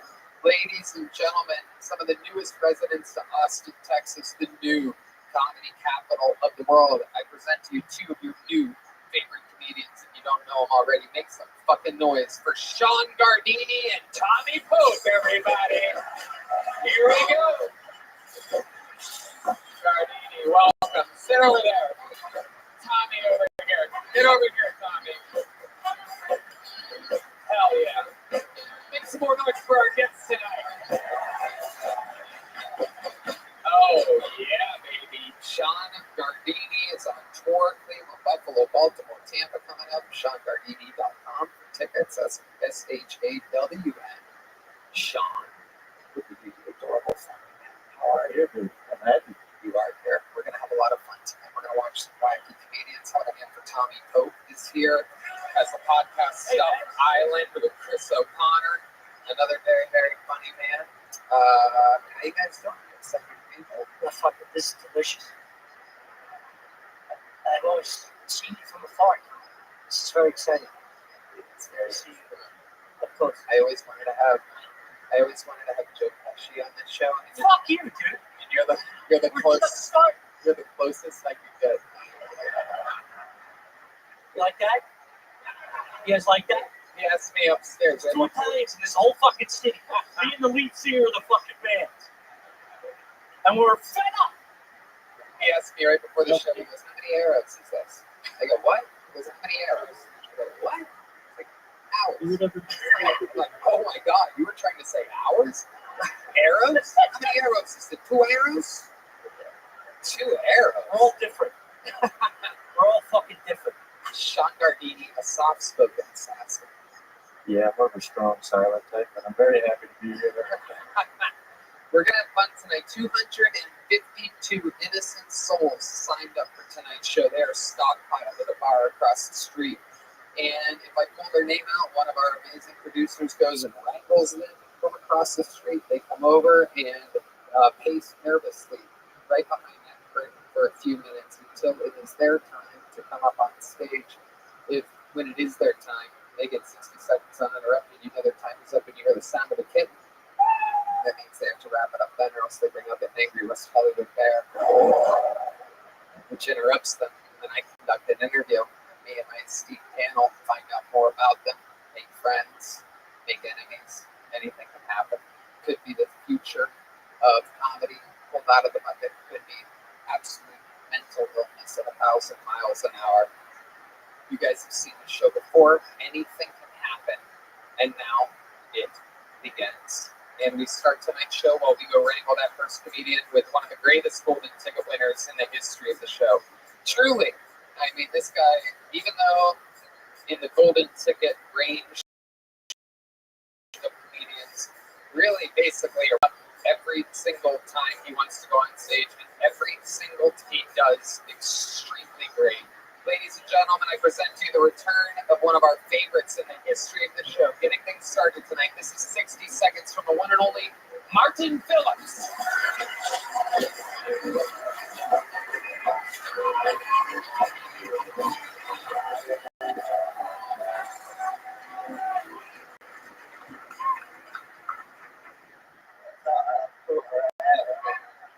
Well, I heard participation trophy was my Give me like 5 minutes. Got way too much credit. Women go to the bathroom together and have normal, but the guys do it. It's like, oh, we're gonna do coke, okay? It's never gonna spend time together. They borrowed my dollar, so I was a part of it. Anyway, any Nazis here? I'm never sure. After World War II, all the Nazis got charged with war crimes, and a lot of them killed themselves in jail. It's like, whoa, way to make yourself look guilty.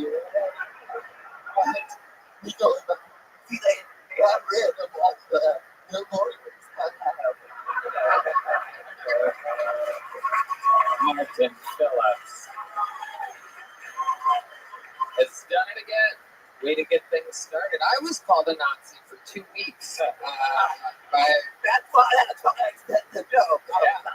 This is for Tony. Yeah. I've never been called a Nazi before, and I wouldn't have guessed that my first times being called a Nazi were from every mainstream media outlet in the world, globally known as a Nazi. Me, with my super multicolored panel and absolute love for disabled people. You know us Nazis. We are wild Nazis. 2024, a whole different thing. We just hate ourselves. I love it. Martin, you did it again. You are so fucking funny. How's life been going? It's all right. It's cool. It's cool. Actually, being a Nazi, I like a little bit. Tell me about it. I want to know. Tell me how I fucked up your life. Before the election, I went on this country. It was cool. We're going to go on. Second day after the election, I don't want anyone in my life associated with Joe Tony. So, I got a problem. Wow.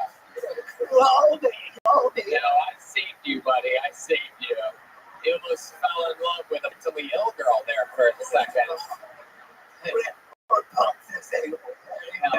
We both lean to the right, that's for sure. That's their favorite joke.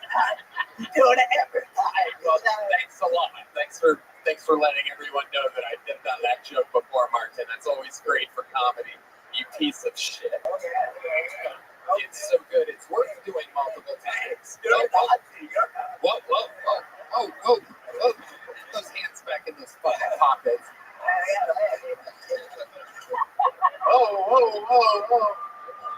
Whoa, Mike Tyson, look out. Holy shit. Martin, fantastic. Everyone loves your style. I can't believe it. I cost you a second date with a crazy girl.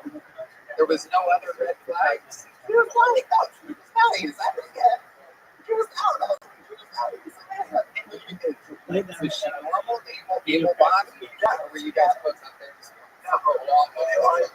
ain't no person. just fucking spilling coffee all over the fucking joint? It was cold coffee? I'm guessing it was shaken. Good. But I don't know. It was cool out there. I didn't see it. And she did believe it. So we went out. But we had some issues with us.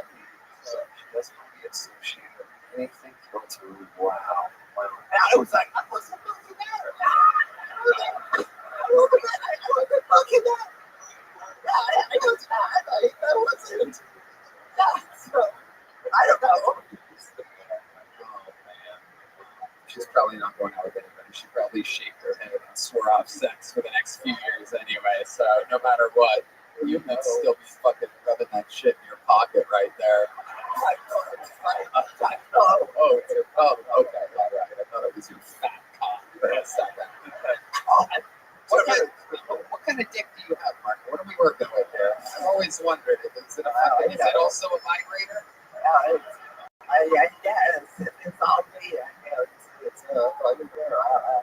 I think it's a regular penis. I believe it's, normal. Okay. So, what are you like? Oh, you are circumcised. Yeah. I don't remember that, but I think it is. Oh, yeah. Absolutely. Very, very, one of the hardest circumcisions to do, I'd imagine. Stay fucking still. Can people hold down the arms and the legs and the hips and the fucking shoulders? Yeah. Nurses, I need more nurses. This fucking baby's wobbly wop. I love it. Gentlemen, have you guys ever seen anything quite like Martin Phillips before? Oh, yeah, dude, I've seen him before. He's fucking hilarious, but I get anxious, I have this weird uneasy feel, it's like watching a dog sneeze. We stand oh, is she okay? He's okay. He's okay. Let him sneeze. Let him get it out. Big fan. Great. Sean Gardini. About Martin Phillips. Huge fan. Love your style. Sorry you're not going to listen anymore. Yeah, But maybe it's for the best. Yeah, it's so arriving. So, I don't know. We don't know what. Yeah. I'll put a good word out for you. I should switch. I saw you were Sneezy dog leading the sneezier dog. I'll teach you some of my tricks. Right. You put the word out, Tom. Yeah, all right. I don't believe you. Dude, I'll jerk you off right now. You just have to leave your hand there. It'll be all right. I'm sorry, Mark. I don't want to. Martin, you're an absolute rock star. We love you. Way to get the shit started tonight. You've done it again. Martin Phillips. And now we go to the bucket. We know this first bucket full. She's been on the show multiple times. She got the lovely Heidi, everybody. Big pop from the crowd. You gotta love it. Heidi has lighters. The Heidi lighters are out. I don't know. Where do people find them at, Heidi? You can find them at the Yellow Rose in Austin, Texas. Oh, they have to go to the actual Yellow Rose. Okay. All right. I thought that maybe they'd be online, but you have to take your with these lighters. All right. You know her, you love her. It's been a long time since she's been on the show. This is a brand new minute from Jamisha Albo, everybody. It's been a long time. She's back. Jamisha Albo.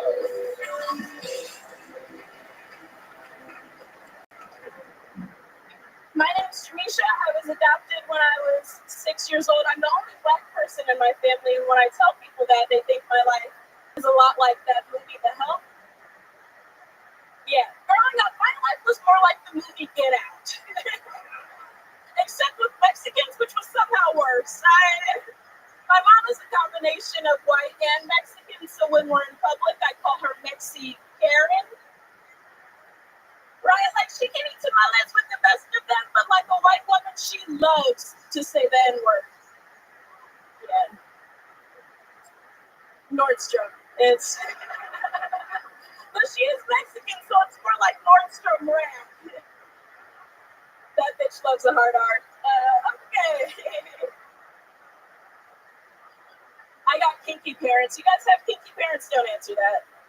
You see, here's the thing about kinky parents. You should know that they're kinky. When I was 18 years old, my mom came out to me as bisexual, followed by the phrase, I'm going to be in a relationship with your father and his girlfriend. Yeah, my parents are Mexican and their third is white, so when they're all together, I call them tres leches. Guys, thank you. That's my time. Jamisha Albo has returned. Hi, Jamisha. Tony Hinchcliffe, Mr. President. How are you? Thank you, indeed.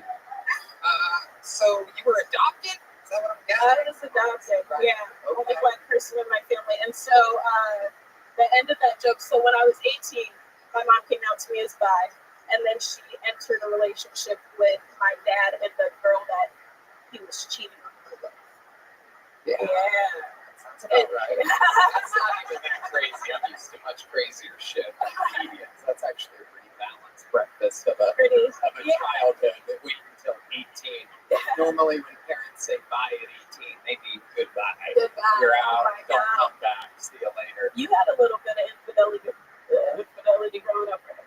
More than infidelity. My entire thing, my mom and dad cheated on their significant others for 11 years secretly while raising families. They were fucking the shit out of each other. And 11 years into it, my dad nutted inside of my mother, and she got pregnant. My dad assumed that she could have an abortion, but she decided to have me. Yeah, there you go. Rothschild, the youngest by 12 years. So, being told that your mom's bi at 18 to me is fucking boring. You know what I'm saying? I was fucked up. I did the math when I was a kid and called them out on it. Anyway, it's a whole thing. There's many podcasts where I talk about it. Thank you for sharing. Demons, you know, the bastard of Youngstown. Okay. Anyway, so it's interesting that you were adopted by Mexicans. How did this happen? That is, it sounds different. Yeah, so it's like Mexican and Italian, mostly Mexican. I have a lot of Mexicans that live in Fresno, California. But yeah, 6 years old, my mom just wanted a girl, so she wanted a girl, so like that was the only request. She's like, I just want a girl. They gave her a black girl. Yeah. Damn. Yeah. Like a fucking raw It was meal. 2001.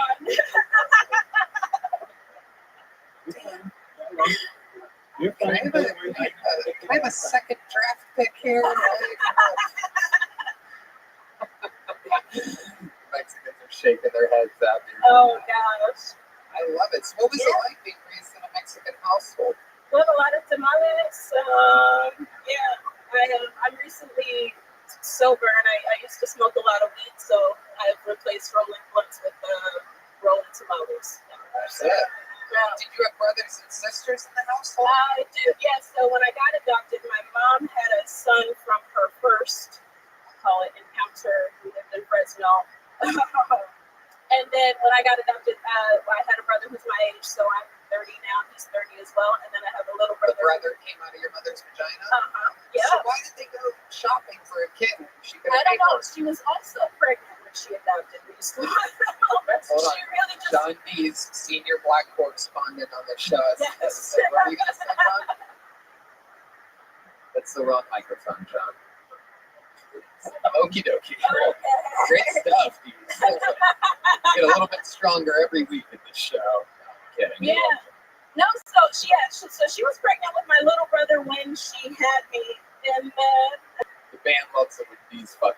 having their own side tables right now. I fucking love that shit. The band leader, John Dees. Okay.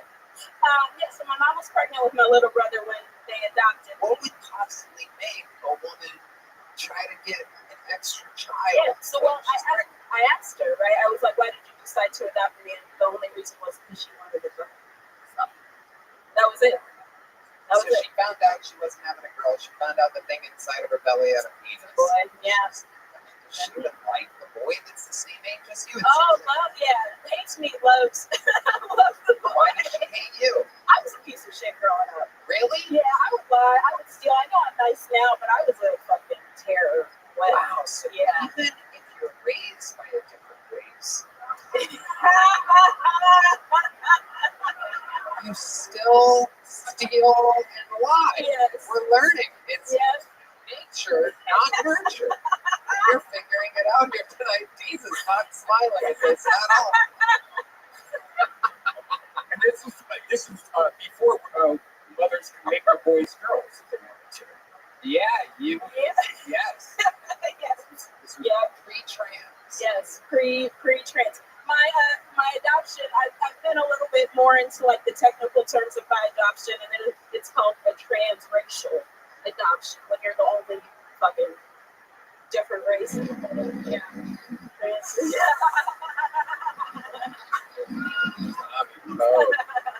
Who's calling it that? What's that? Who's calling it that? Who's what? Who's calling it a transracial? I thought it was just an adoption. Yeah. Where did you learn that term? The internet. Okay. Yeah. We almost call anything trans nowadays. What did you steal? Food, surprisingly. What kind of food?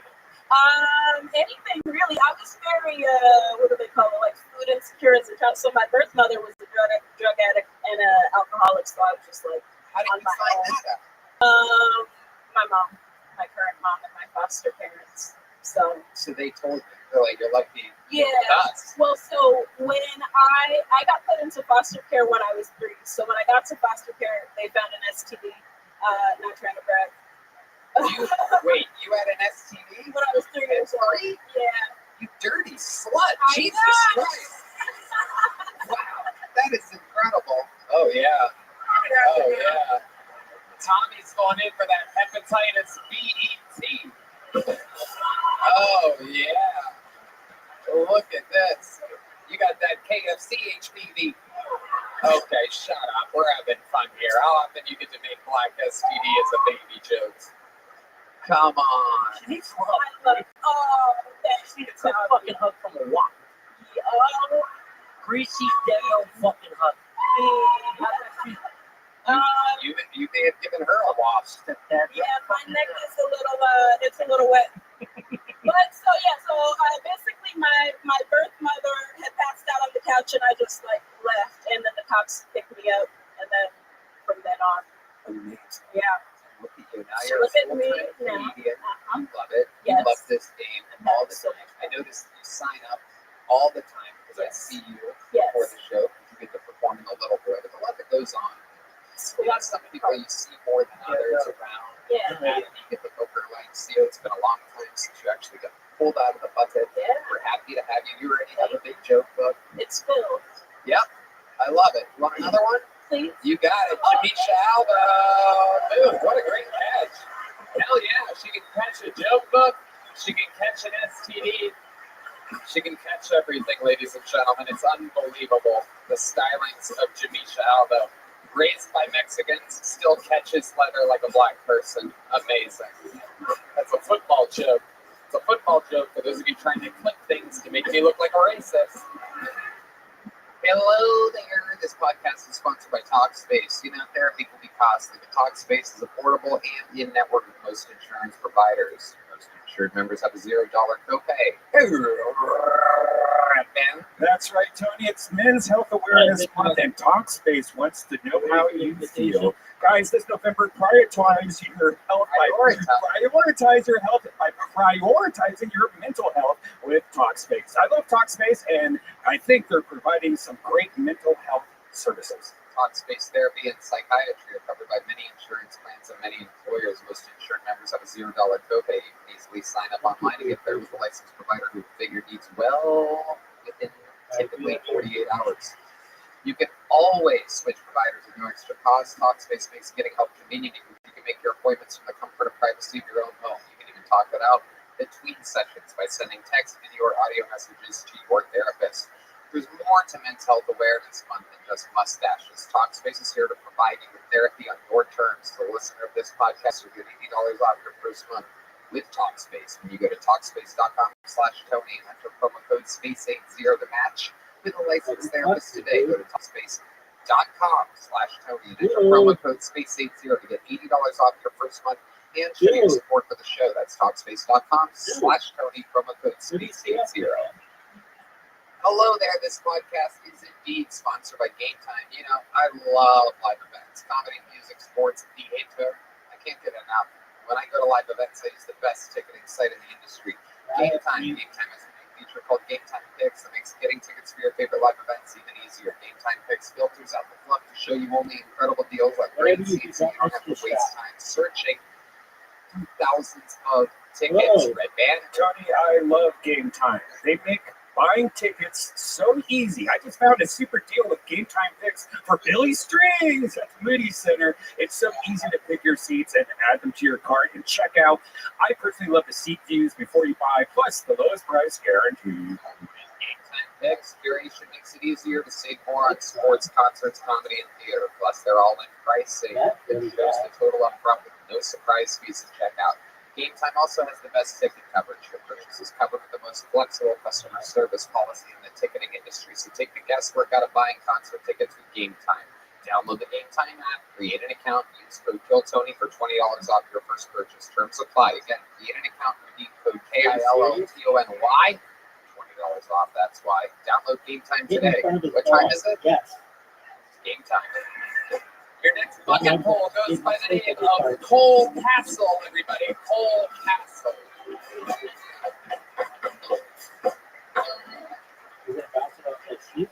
I like to have the TV on during sex, but you gotta be careful what show is on while you're doing it.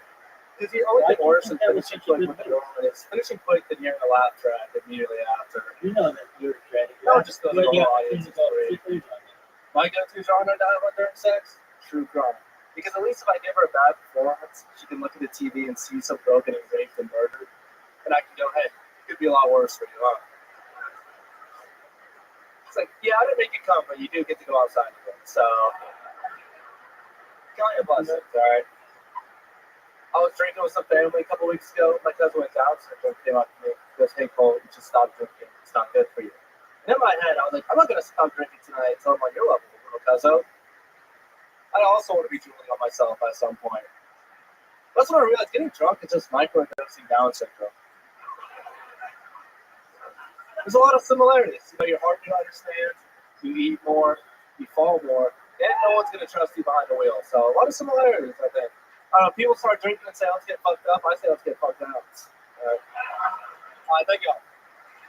Cole Castle. Very good set. How's it going, Cole? Good. You've been on this show before? Yeah, I was on a few months ago. Yeah. Did this go better than the last thing? I think it went about the same. Okay. Yeah, we'll see. Yeah, things could change. Well, no, it already happened. We did see. Yeah, okay. Well, there's the interview, but yeah. Oh, yeah. Yeah. That's a good point. You're in it right now. Yeah. Have you ever had a broken nose before? No. No? Just looks like that? Yeah. Damn. That's Appreciate that. Yeah, you're welcome. Yeah, you're right. The interview is a long. I was trying to think you so you want to like notice, but Oh, yeah. just seeing someone so fun. You ever been hit by a car? What's this about? You got an excuse for that fucking face? That's crazy. Cole, how long have you been on stand-up? Just at 1 year. 1 year. What do you do for? Sales. What are you selling? I sell insurance to financial advisors. Yeah, it's terrible. It's horrific. I work from home. My coworkers are cool. That's really all I care. Since when do all these fucking things work from home? The pandemic?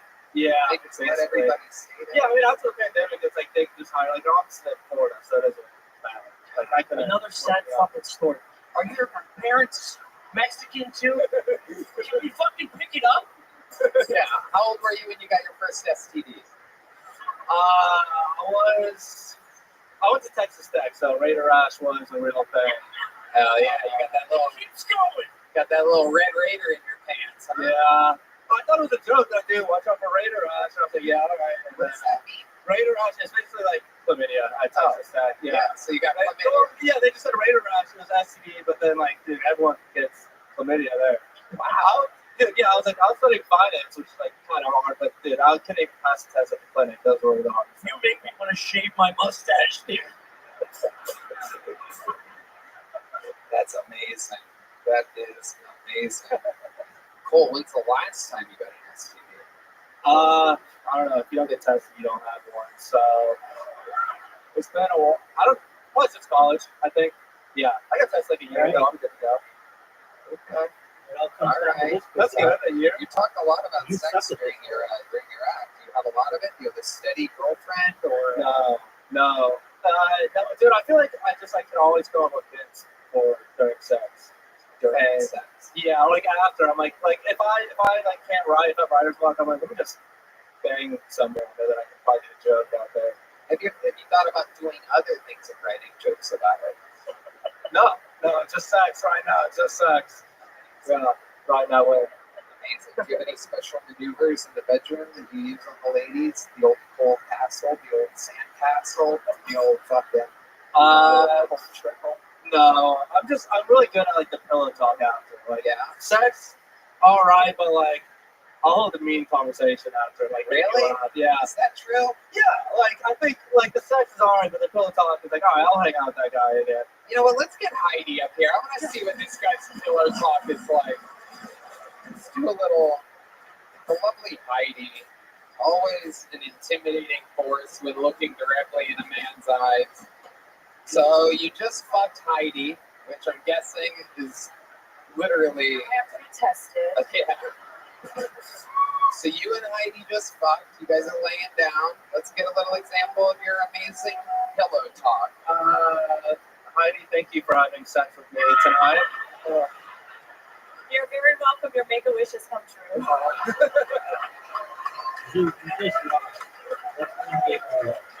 He won. Keep it going.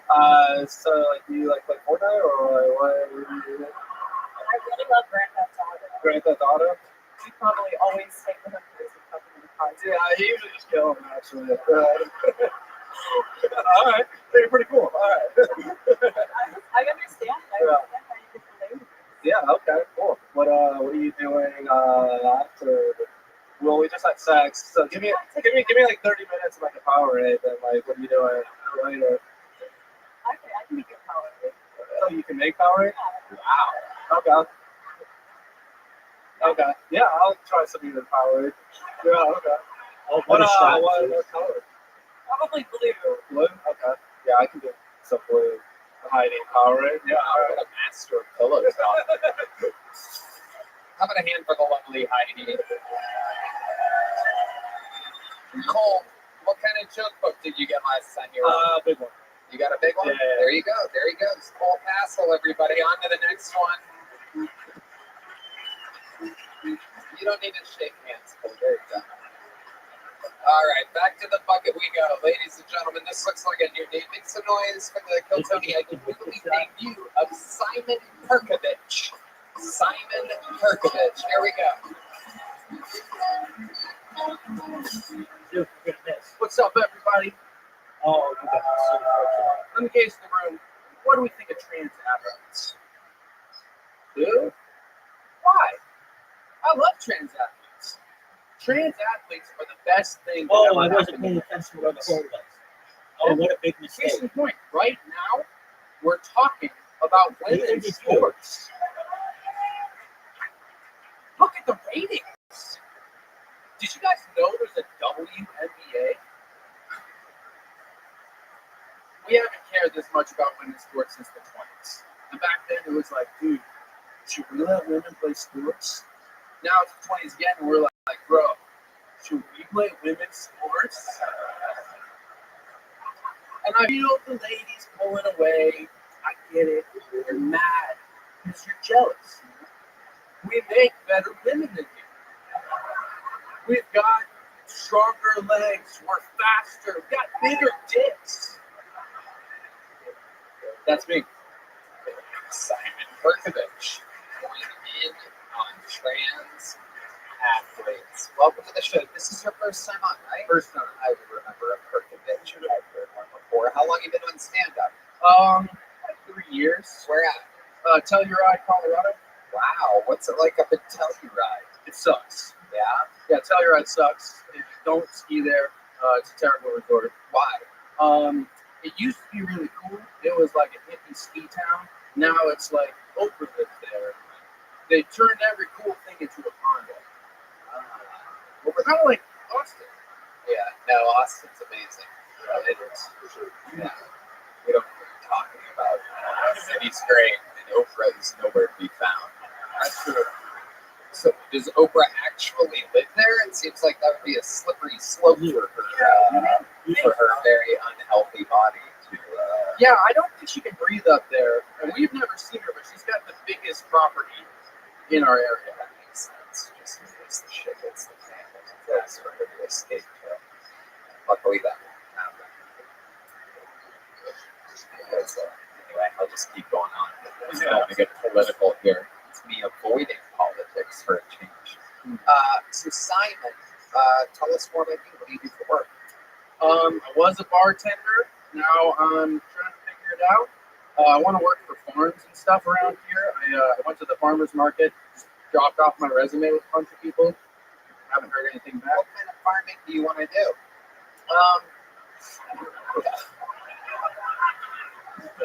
Do you know what? I used to. What year are you in? 25. I don't know. 1925. Very good. Farming is an option. What are you talking about? Have you ever farmed it before? Yeah, Like I what? used to be a mushroom farmer. I grow like medicinal mushrooms. I worked on a pig farm. I worked on an apple farm, organic stuff. Okay. Yeah, Okay. You're a little hippie, huh? I'm a little hippy dippy. I think that if you don't make food in some way, you're kind of useless. Right. That's how I feel about other people. Yeah. Other people should make food. Yeah. That's where you come in. That's what I do. And that's not what I do. Yeah. I eat the food. Yeah. I drink your milkshake. Yeah. Tell us more. How long have you been in Austin, Texas? I've been here since Halloween, so it's been like 2 weeks. Hell yeah. Halloween. Did you dress up for Halloween? Yeah, I have this like robe that I do drugs and fog the desert in, and it kind of looks like the dude. So I was the dude for Halloween. With arms wide open. Jesus. We just got the whole episode demonetized for me singing one line of that song, that exact line. No big deal. Just a quick $100,000 down the drain. Thank you, Tommy. Wasn't even a dude joke. Just switched it to Creed, and it's okay. We'll bleep it. We've learned to bleep it. We have to bleep shit all the time now. Dude, you watched 2 games in a row. What are your thoughts? Oh shit! Look at that picture of Red Band happening over there in the corner. I love this. Very rarely do I get sidetracked by the artwork. I've never seen anyone draw Red Band so spot on before. Look at that! Absolutely nailing it over there. That's what you look like, dude. That's what you fuck. I thought that was a mirror for a second, somehow reflecting your perfect face. That's what Red Band. Add a little more weight on the cheeks. Fucking unbelievable, Chris. Nailing it over there. Salute to you. I love it. The paint adds. Oh my goodness. Simon, you have so much charisma that a painting just took over the show while you were up there. Tell us more about you. What's the most interesting thing about your entire life? Most interesting thing about my life. There's a theme to tonight's show because the first comedian got her first STD at 3 years old. Have you ever had an STD before? No, not yet. You know what? I do have something weird on my dick, though. Oh. Anyone heard of lichen sclerosis? No. Tell us more. Okay. I tell people it's birthmark. It sucks. It's Latin for it looks like there's lichen on your cock. And it's just like pale. It's just a little whiter, just on my dick, and it kind of grows a little bit. Oh, fucking disgusting. It is. Yeah. Have you had a doctor look at it before? Or are you just out there on the farms digging in dirt, fucking living your life? Yeah, I had my dad diagnose it. What, is your dad a doctor? No. Oh, okay, perfect. Alrighty. Well, Stephen, very, very interesting. We're looking at it like it is a condition that causes patchy, discolored, thin skin. It usually affects the genital and anal areas. How about your anal area? No, I can't see all the way I'd back have to give it a look after the show. Wow, what a disgusting looking disease that is. Yeah, it's not contagious. But we don't even know if that's it. It could very easily be anything. You just think it's lichen syndrome. Yeah. So if you're a doctor, all right. Cole, you're leaving here with a medium-sized joke book. The audience laughed at yourself, but trans athletes is kind of an easy subject. I'm going to hear you talk about maybe more about your life next time or something. Real perspective. There you go, Simon Pritchard. Thank you so much. Thank you. On to the next one we go. You guys having fun out there? Do you get it? You're in it. Anything can happen. Last week we coined a brand new golden ticket winner. I mean, anything can happen. Your next comedian goes by the name of Seth Shepard, everybody. Seth Shepard is your fourth puppet or fifth comedian. Hi, everybody. My name is Seth Shepard from Eastern Kentucky. Being from such a place means I come with an accent. An accent, mind you, really is mildly inconvenient under other circumstances. For instance, I know a fair amount of Spanish. I just try not to speak it because it sounds like a hate mask. It's marriage. What else is that?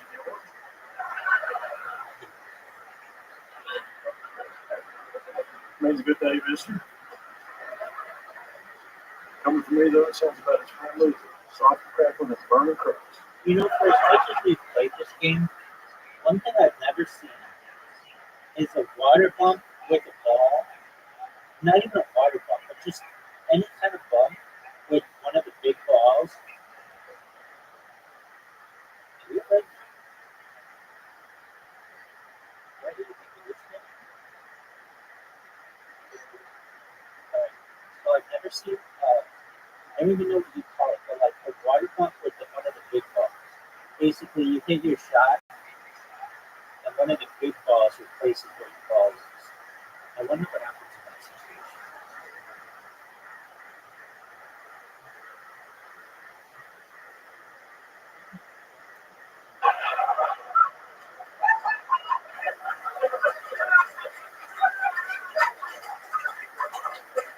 Thank you, Elsie. This is almost a day as good as it is. The election is over, but did y'all hear about the mechanic shop that Harrison Walmsley was trying to come out with? They mostly do electrical work and radiator work, but their real specialty is rebuilt for trannies. There you go. Very tranny heavy episode tonight. All right, it comes down to this. Welcome, Seth. How are you doing stand-up? This is less than my 10th time. This is less than my 10th time. You sound like a guy that's like 50 years older than you. How old are you? 27. Oh, God damn it. God damn it, Sonny. I'm only 11 years old.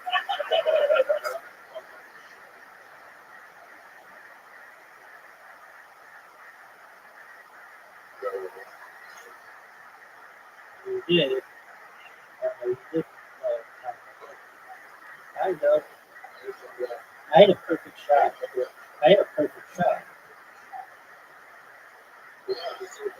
It is. It gives me the best angle. Look at this angle. What would I be talking about anything else? I have the perfect shot. And you just lost 3 games in a row. I've been sounding like this my whole goddamn life. My first words were objection. My dad gave me my first cigarette when I was 4. Is that true? Yes, sir. Wow, look at this episode. STDs at 3, cigarettes at 4. What the fuck? This bucket is contaminated tonight. He said if you keep puffing, it won't go out. We're not worth family. Wow, absolutely incredible. That is the most Kentucky shit I've ever heard of in my life. Do you still live in Eastern Kentucky? No, sir. I moved here in September. Oh, my God, you into September. Unbelievable. We went from the dude to the guy that narrates The Big Lebowski. And that was the story of the dude. I have always wanted to do voiceover. You have a great narrator voice. It is incredible, powerful stuff. So, what was I going to say? How long ago did you move here? The end of September, I worked for Dog Shoot Job, just to be up on the stage. I quit it last Saturday. They ran up to the end of January. So. Yes, sir. There you go. So here you go. What's your living situation? Where do you live in? A studio apartment by myself. Do you have a job here yet? I quit it last Saturday. You quit the job here in Austin? Yes, sir. What was that job? I was a general manager spot for a chain pizza restaurant. What was the chain? Papa John's. Yep. Papa John. Yes, Solid guy. You and our senior pizza correspondent, Ryan Redband. Since Papa left, it's not the same. Yep. Papa's got a brand new bag. Absolutely incredible. How have they fallen off exactly, senior pizza You know, correspondent, it's, Ryan? it's just not the same anymore. It's back with Domino's. Wow. What's the edge? It's just less garlic, so much. Yeah, I think it is. They don't have the peppers are all like, horrible now. They're not going to be hamburger anymore. Yeah. The peppers are bad. We only knew a farmer that could help them with that. So Seth, what are you looking to do now? You're done being a GM at Papa John's. What's next for you? What kind of job are you looking for? My rent was paid up to the end of January, so I'm hoping for a job that maybe one to close. If there's a farm locally, it's big steel. I've got that. That's a lot of fucking farmers here. Yes, sir. Wow. Incredible. Do you have experience farming? Yes, sir. We're growing. Back at Dad's house, we grow whatever you can think of, mushrooms, whatever. Anything. Why'd you say watermelon second? I've been trying to work on a joke about how I get asked somebody the same question as if it's any black kids. I'm from Kentucky. Everybody's like, how often do you eat fried chicken? I love the voice that you have for normal people. That was incredible. You really think very low of us. of us, the non-accent people. Well, we're going to get some fried chicken. Make us sound like real dumbasses. Steve Madness has to take a watermelon break now.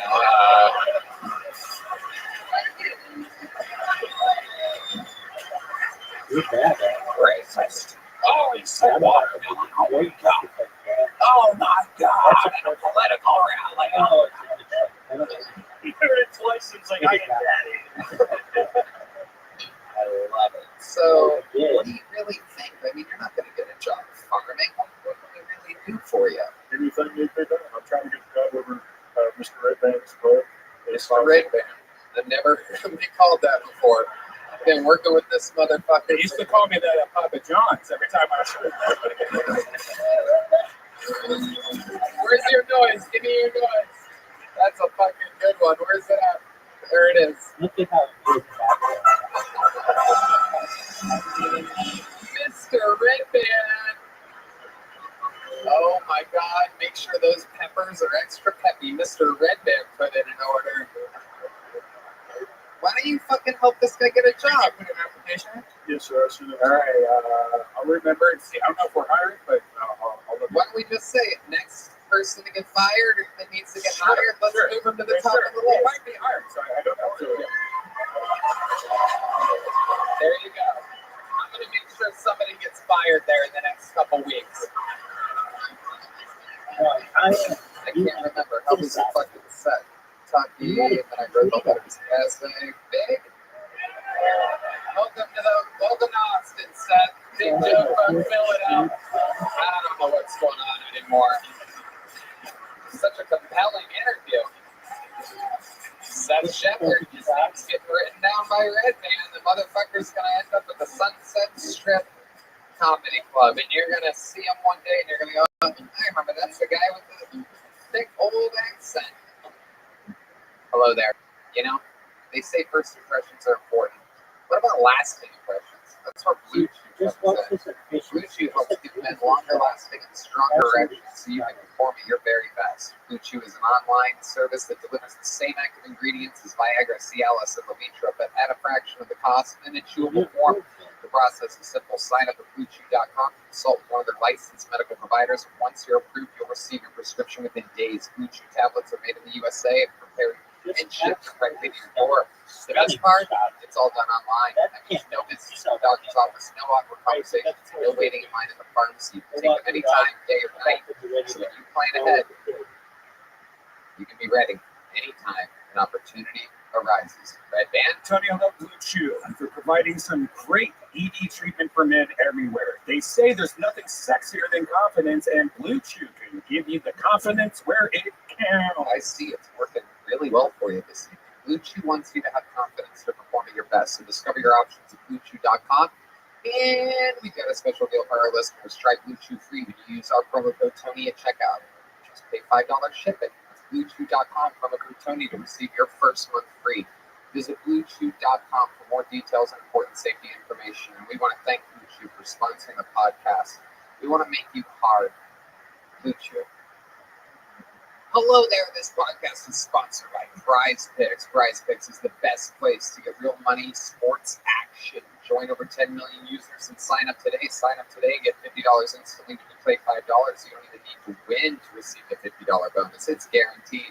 Think James Cook will get more than 60 yards next week? Joe Burrow pass more than 1.5 touchdowns? Cook up hot takes with your friends who win real money this football season. And you and your crew run your game on Prize Picks. Red Band? Antonio love Prize Picks. There are so many opportunities to get it in on. This week on Prize Picks, I'm looking at the football board and selecting Jared Goff for more than 230 passing yards, and Saquon Barkley for more than 1 touchdown, Travis Kelce for more than 70 receiving yards, and Lamar Jackson for more than 250 passing yards. Wow, I can't believe you know all that about football. That's amazing. I love it. But anybody can get in on Prize Picks, and indeed, that does sound like a great lineup, right, man?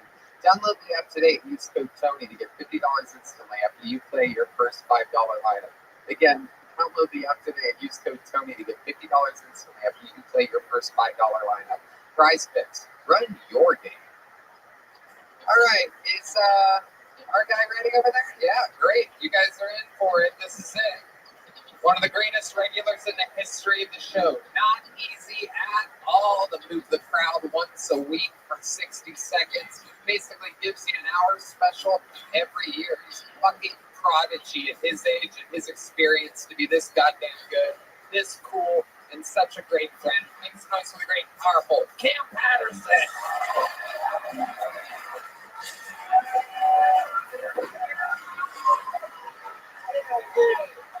Yeah. That last guy had like a slave on the voice. Yeah. Great too. You know what's great? I went to a Colorado Buffalo game recently, and I had on the uniform, I had like a jacket on, and a bunch of white people thought I was a recruit, and that was the funniest shit ever. They're like, he can't be here to read, he's not a reader, he's a running back, nigga. This is crazy. And it was cool because I was in line the whole time. Like, one day, you gonna go in, you gonna come in? I'm thinking about it a little bit. I got this school lined up right now. It's Florida, Georgia, and here, you feel me?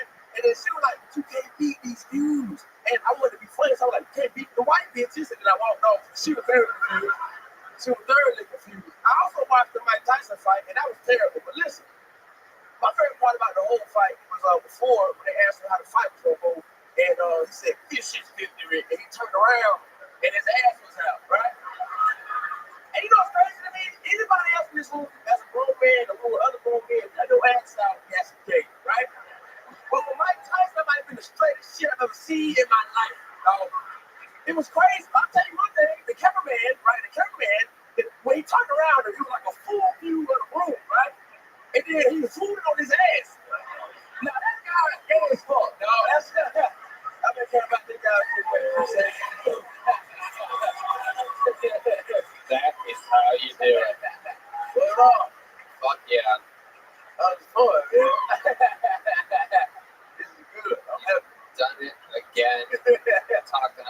weekend in Colorado, and topical stuff. You take what you do and what you see, immediately recycle it into great material. A fucking machine. You were in Colorado on Saturday? Yeah, I was just in the wind. I can say this whole thing, y'all. Wow. Yeah. 7 shows. So, real blessing. Amazing. You got to meet Dion? Hell yeah, I froze like a motherfucker, but You what? I froze like his man's a big fan, like short sleeve. So like, you know, he said, come out, you know what I'm saying? Who's the fan? He's a fan. What is that? Oh wow. So I seen everything, dog. So I been up and I'm like, what's up? What's the deal? I was there. I was scared, like I think I cut for the team, but I was like really nervous. I was happy, dog. I was happy to be there. You know what I'm saying? Shit, dope. I only know you met Dion because I got a text from your dad. He always updates me on the highlights of your career when you're on the road. I was on the road at the same exact time doing a show in Southern California to an amazing time. Shout out to Madison Springs in India. Had a big, crazy, extremely Latino turnout. Anyway, and I get the text from your dad, who always updates me, you know, just did this, just did that, kudos to you, da da da. And so, what was Dion like? So the funniest thing, my dad, you know, that's like my dad. So yeah, my dad was like, on the talk to him. He was playing like thinking about the dad would say. He got there, he was like, hey Dion,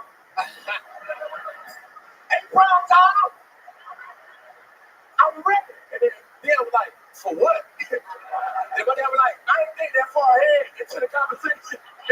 I know you already. I was already as fuck. That's all it was. Did your dad and Dion compare their fucked up feet? No, they should have. That would have been fucking funny. That would have been funny as shit. We know it's funny. My dad got his toes done. We talk about it so much. He got pedicure. Like, as people see him, they know they don't look bad no more. Okay. They don't got like slave feet no more. You know what I'm saying? I can't believe a pedicure saw that. He needs a fucking chiropractor on those feet. Crack those toes.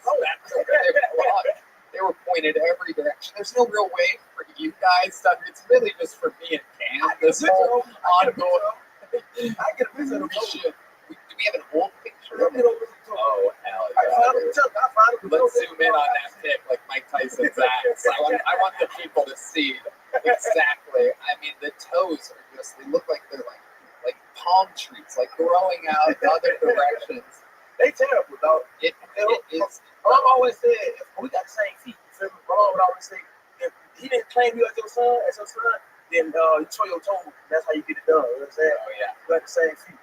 The good news is I've never seen your feet. Even if you're wearing sandals or flip-flops, you always keep socks on them. Absolutely no. There's no way I'm having him pull those. Nobody ever said my feet. Everybody's over down right now. I swear to God. Yeah.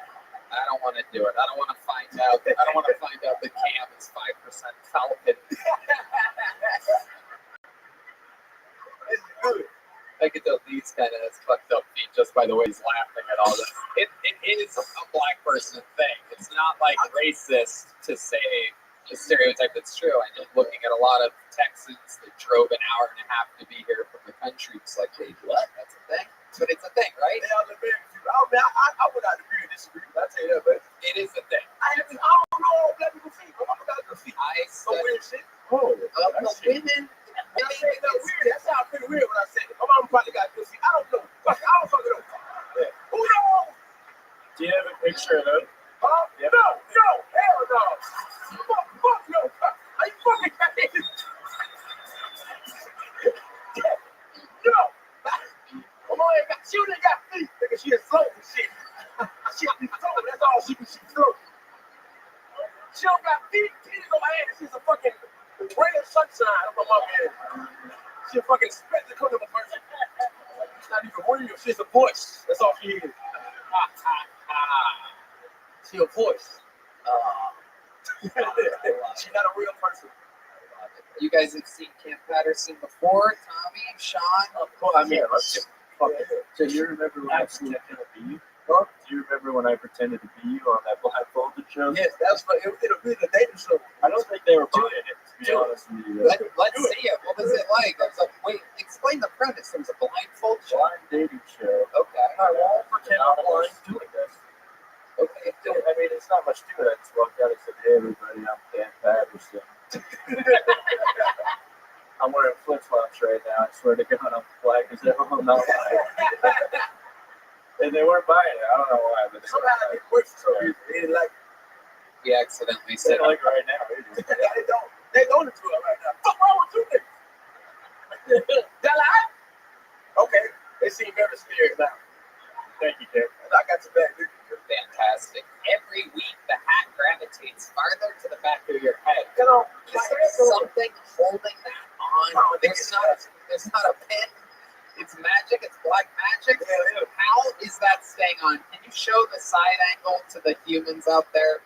It doesn't really make any sense. This man, I got good hair, man. I swear to God, we are 3 weeks away from that thing just being on the back of your neck. Does it come with the wig? Huh? Does it come with the wig? What the fuck you talking about, Red Man? Fuck you be a Look at the picture of Red Band in the corner over there if you want to feel it. He's not dead. Hey, the late great Red Band over there. That's him after being found in a river. Somehow his hat stayed on the whole time as well. That's rigor mortis, man. What is rigor mortis? Rigor mortis, rigor mortis. Rigor mortis. Rigor mortis. That been kicking in. Hell yeah. Let's see your feet. Let's see your Fuck feet. you, Red Man. I bet it looks like 5 dead ETs. Remember when he's in the water? I bet it looks like 5 of those. Say ETs? Yeah, Red Man, I'm 25. Never seen that. Fuck ET. Fuck E.T. Fuck E.T. Yeah, fuck ET. That's right. Absolutely. Fuck extraterrestrials and shit. Hell yeah. If you ran into E.T., I know what you would do. You would steal his bicycle. That's cool. ET, that'd be cool. There is nobody like you, buddy. I don't know if there's anybody I love quite as much as you. The great, powerful Cam Patterson, everybody.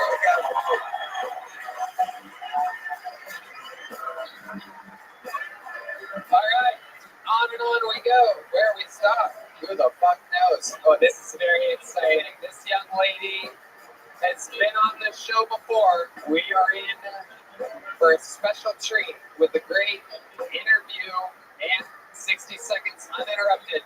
This is the return of Juanita, everybody. Juanita is back.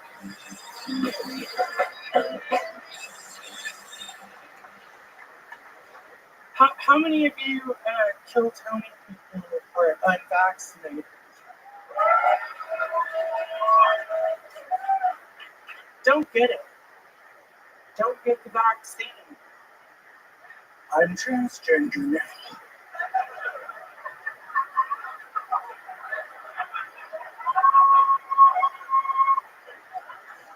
Didn't happen until after a second booster in the Bud Light. So drink Shiner. Sometimes I like to go to gender reveal parties and drown the room in negative energy.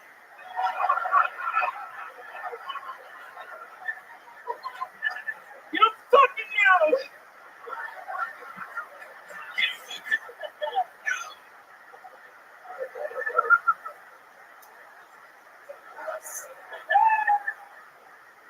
Fuck yeah.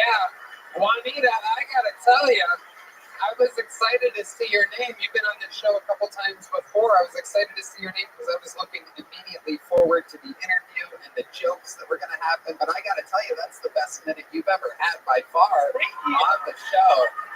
I love to see you acknowledging being trans, owning it, and fucking talking about it. That's fun. It's always interesting to me, and I think the last time you were on, if I remember correctly, you didn't quite cover it, right? And I was kind of like in the interview trying to hint at talking about it. This time, it's guns a-blazing. You're definitely trans. There's no doubt about it. I just thought it was really fucking obvious, and then actually, like, It is.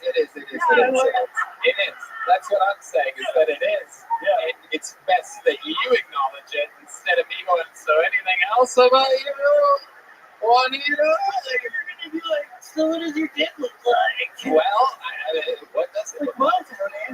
Man. I'd say you're more of a wand than a needle. Hey, so let's make that name. You nailed it. You were a wand. Yeah. And now you're Wanda. Yeah, one is young. So what's it like? When did you realize that you prefer being a woman, or you are a woman, or whatever you are, whatever it is? I'm a lady. Hell yeah. Sort of. My entire life. He's a lady. He's a lady. My entire life since I was like a little kid. Really? I was like a huge secret, and then I didn't actually transition until I was like 30. Okay. How old are you now? 36. 36. And you've been in Texas for how long? Since I was 6. Right. Where were you before then? I was born in Mexico. Okay. Born in Mexico. And you're here. So you are a transplant. She went to prison. Hold on. What, Sean? She went to prison. She could have got it for free. That's true. Oh, shit. Cheaper in Mexico. I'm sorry, I don't want to. Dude, I should have stolen more stuff. Yeah. So, Juanita, what do you do for work? Right now I'm unemployed. Anybody got a job? Oh my goodness. Yeah, but I'm collecting unemployment. I work for like a tech company doing translations, and they have to take... Translations? Are you serious? Are you kidding me? Are you kidding me? Wow. So you were translating Spanish to English? Okay. Incredible. What, are you looking for a job now? Yeah, like bartending or doing whatever. You know how to bartend? Yeah. Okay. Yeah. What do you what's like one of your favorite drinks to make? Just like a classic actual martini, so stirred, not shaken. Gin, dry, lemon. Are there any special trans drinks that you make? Like a Unshirley Temple or a... Or she makes a martini and pours it into a Miller Lite bottle. I get my boyfriend to come and You make a mean used to be a Manhattan. Next bar job, yeah, I'm gonna fucking do that. Oh, yes. Express yourself, Martini. Guys. Oh, I love it. I love it. Juanita, what else? What are some hobbies? What else are you into? When you're not doing stand-up comedy. I like doing impressions, and I like to dance. Okay. Huh? I said, you know what I'm saying?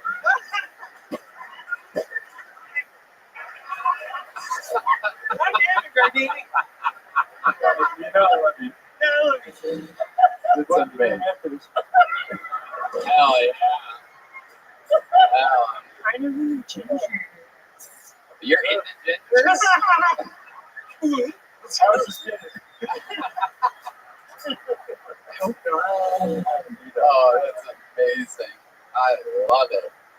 Get your back, dude. So I gotta know these impressions. I gotta see some impressions from the lovely Juanita. I'm so excited. What's her name? Nicole Tran. Oh, you Nicole Tran from Kill Tony? I keep doing this. Wow, I've never heard anybody do a Nicole Tran impression. Ladies and gentlemen, this is Juanita doing Nicole Tran, which, by the way, has the word Tran in her name. It's a fun fact for those of you hearing the translator transplant. That's a Tran doing Nicole Tran. Can't make it up. Ladies and gentlemen, here's Juanita doing Nicole Tran. When I was a kid, we did not play Ding Dong Ditch. We just did our friend Ding Dong. That's very good. Very good. That is what Nicole Tran sounds like. I'm a good tire bear too. Wow, okay. Who else?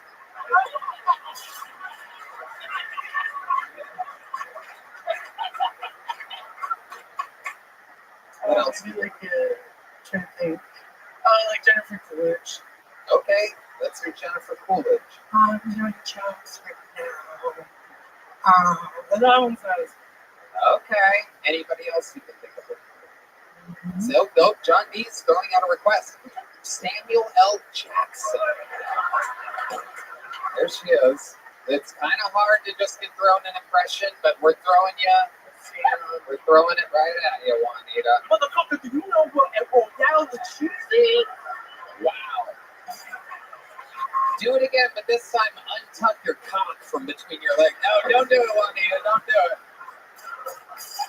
it. Juanita, you are so cool. There's like this, there's like a, a stereotype, I guess, out there that trans people are all woke and annoying and this and that, and you fucking... You're in trouble for being racist. Tell me about it, baby.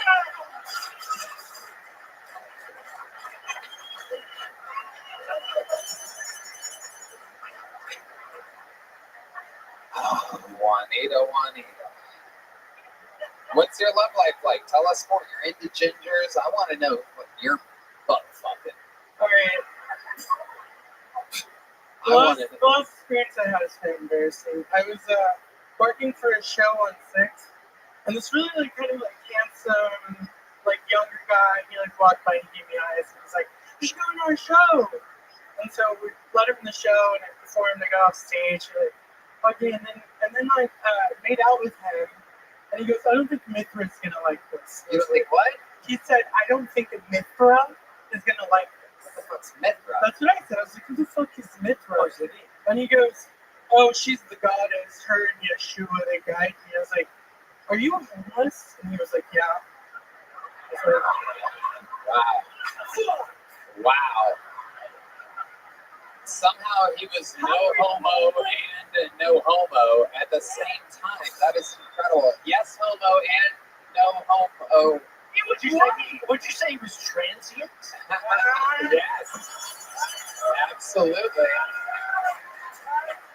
For those of you marking off the trans bingo cards tonight, everybody's won, no doubt about it. It is bingo across the boards. So you made out with a homeless guy, and then what happened? No, I said him. Oh. I have a more interesting one. Just outside, back outside. You kicked him in the curb instead of over. I dropped him in his shopping cart, fucking pushed him down the hill. It does seem like you have some, you seem like an offensive line woman. So, do you throw boys around? What are you? What's your No, I like the big woman. You like big guys that throw you around. Oh, yeah. Right. I have a more interesting one. Okay. Rick Diaz showed me what vanish mode was on Instagram. Showed me his wiener. Wow. Well, I don't know if it was big or if it just looked big in his Pan's Labyrinth hand choking it. Wow. But seemed good. My goodness. It seems absolutely disgusting. I'm fucking hungry as hell. I'm starving. Poor Brit. Wow. Well, I'll tell you what we could do. It's obviously a little horny European boy. Yeah. Juanita.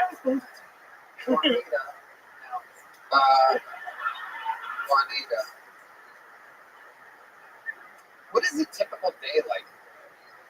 How does it start? You wake up feeling like a woman? Yeah. Are you kind of like...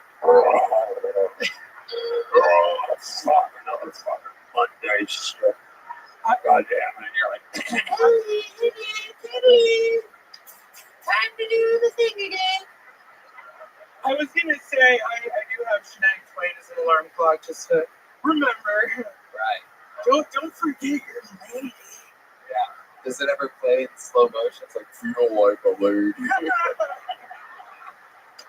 All right, Juanita, you have a joke book? I have another one. Well, guess what?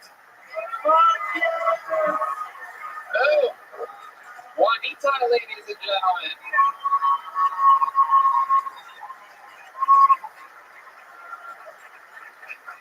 Good old Texas trans, you know what I'm saying? We fucking big and bulky, help you move.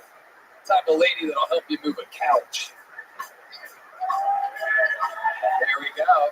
For those of you whose dicks have gone into your stomach, there's the lovely Heidi to bring it back out a little bit.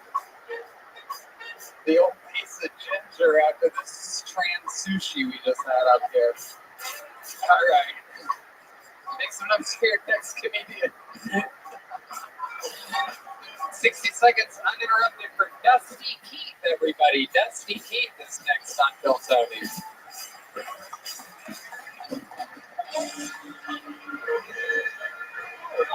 Tony doesn't seem to recognize my name. I couldn't forget those hot pink rubber cloudlets if I tried. Damn, they haunt me. Man, I get the shaky memory though. Her senses were rattled by many a headboard and man's pelvis back in the day during her horror times. And she's transitioned since. I'm sorry if that name. But yeah, like me and the French gentleman were admiring her 2-dick mouth, yet 3-dick throat. You know, those are things we had on ground down in the south. And in a fever, she slammed down her sea breeze, dislocated her jaw, and enveloped the 3 thickest frat gentlemen in the room. It was one of those incredible moments where time seems to slow down as things come together. Oh, when it's thin, it was a singularity. If need be, Tommy here could just inner jaw and envelop an entire frozen turkey. Let's all go down to the HEB, show them your merchandise, girl. Still got a few seconds on it. She earned a good name back in the day, Nanaconda, for those moments. Okay, Dusty Keith. Was that about me? Yeah. Okay. That was confusing because there was just a trans person on stage. I thought maybe you were trying to riff about her. It was all completely She was right on this big tall guy the first day I was here 5 months ago. Nothing you say makes any fucking sense, Dusty. Again, just take your time, breathe a little bit, Dusty. Dusty.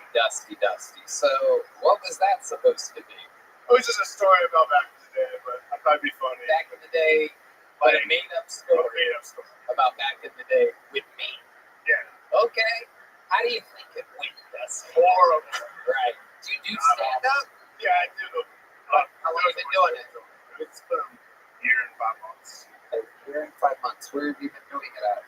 Raleigh, Richmond, Newport News. And you thought that to come out guns a-blazing and tell a made-up story about... I couldn't forget those hot pink rubber cloudlets if I tried. I thought it would land, but oh well. We heard you the first time. No. Me, I have hot pink rubber cloudlets, is what I'm saying. Okay. These look hot pink. You look like Peter Pan kissed a rat trap. I don't know. I have beautiful lips, Dusty. My lips are a very, very tough thing to make fun of. They're powder. They're unbelievably beautiful, very plump. Heidi's giving me a thumbs up, which means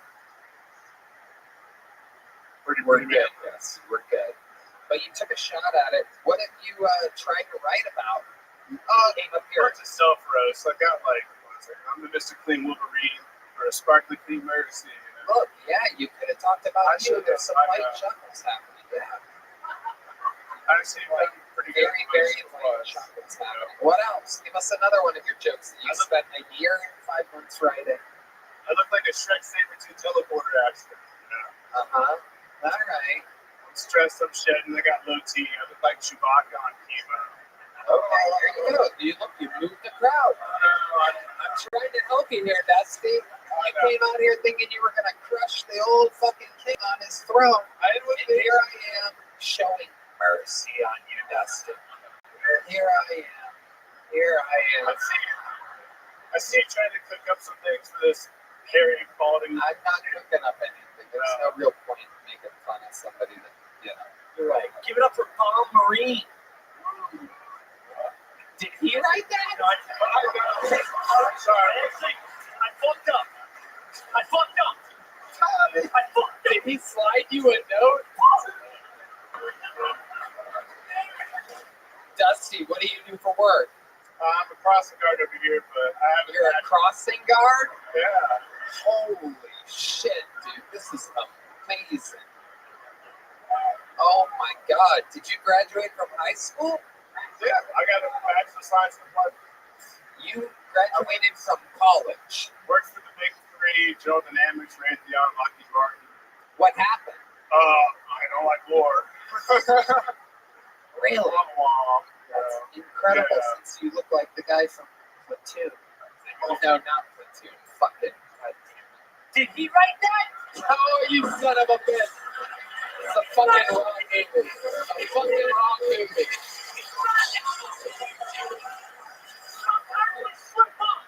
That's the fucking movie I'm trying to think of. Full Metal Jacket. Full Metal Jacket, not fucking Platoon. Son of a bitch. It's like porn, that's why you got that. I have no idea. Red Band. And it becomes a crossing of. There's like war.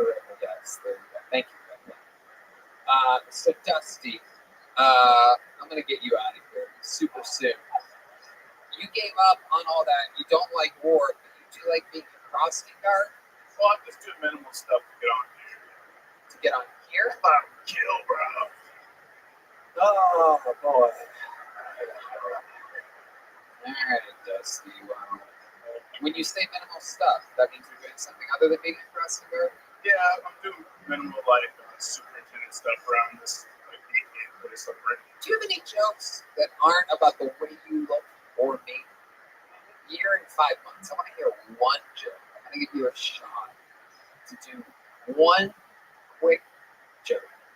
Kind of long, but forget it. There's a new Titanic coming out. It's not so Forget it.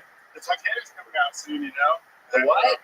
Yeah, the Titanic's being rebuilt, and it's better to like set off the launch. And everybody's too focused on the worst day, the big tragedy, but no one focuses on the greatest day of shark life ever, bro.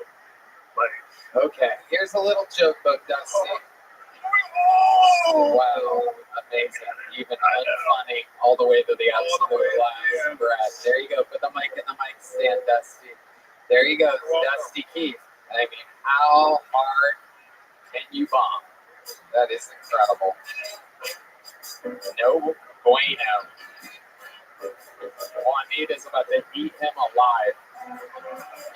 All right, let's get a little palate cleanser in here. Ladies and gentlemen, this guy, not a regular, not a golden ticket winner. Just a fucking character that I like to throw in the mix every once in a while. Some people love him. Some people hate him. One of the most polarizing figures in the history of the show. But as of last time he was on the show, we're watching him get better and better. According to that, we'll see how it goes tonight. Make some fucking noise for the one and only, the return of Uncle Laser.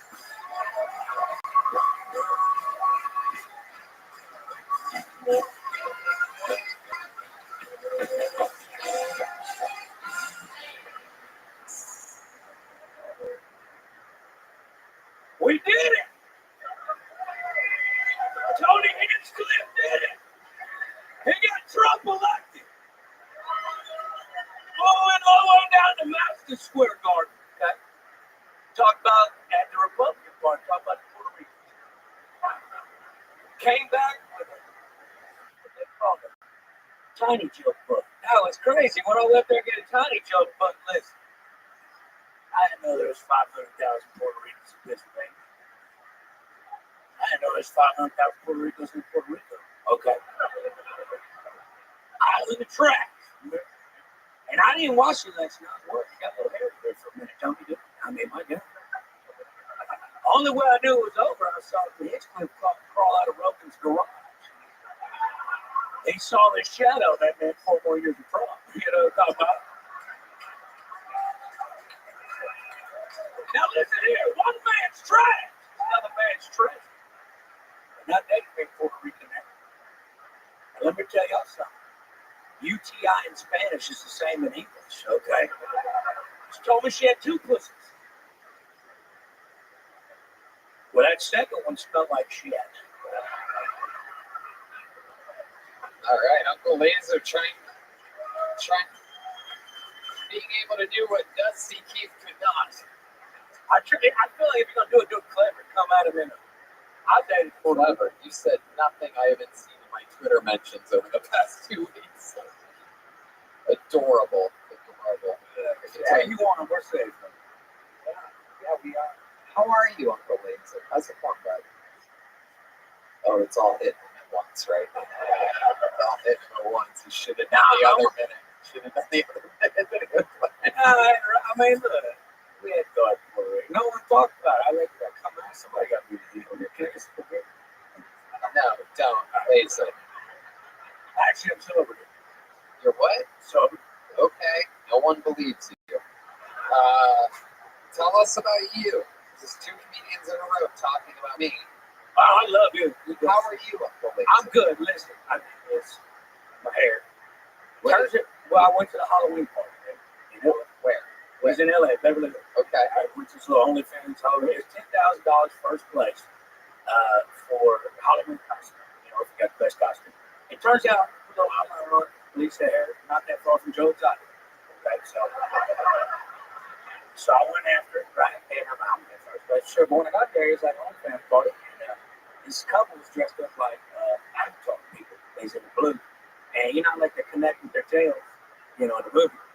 This motherfucker took us to Dallas because he was inside of her the entire party, walking around, you know. And they put us on stage. I got like second place. And then the guy that threw the party, they come out and he's dressed like Gene Wilder from Willy Wonka. And he got a couple of midgets with him. They're dressed like Oompa Loompas.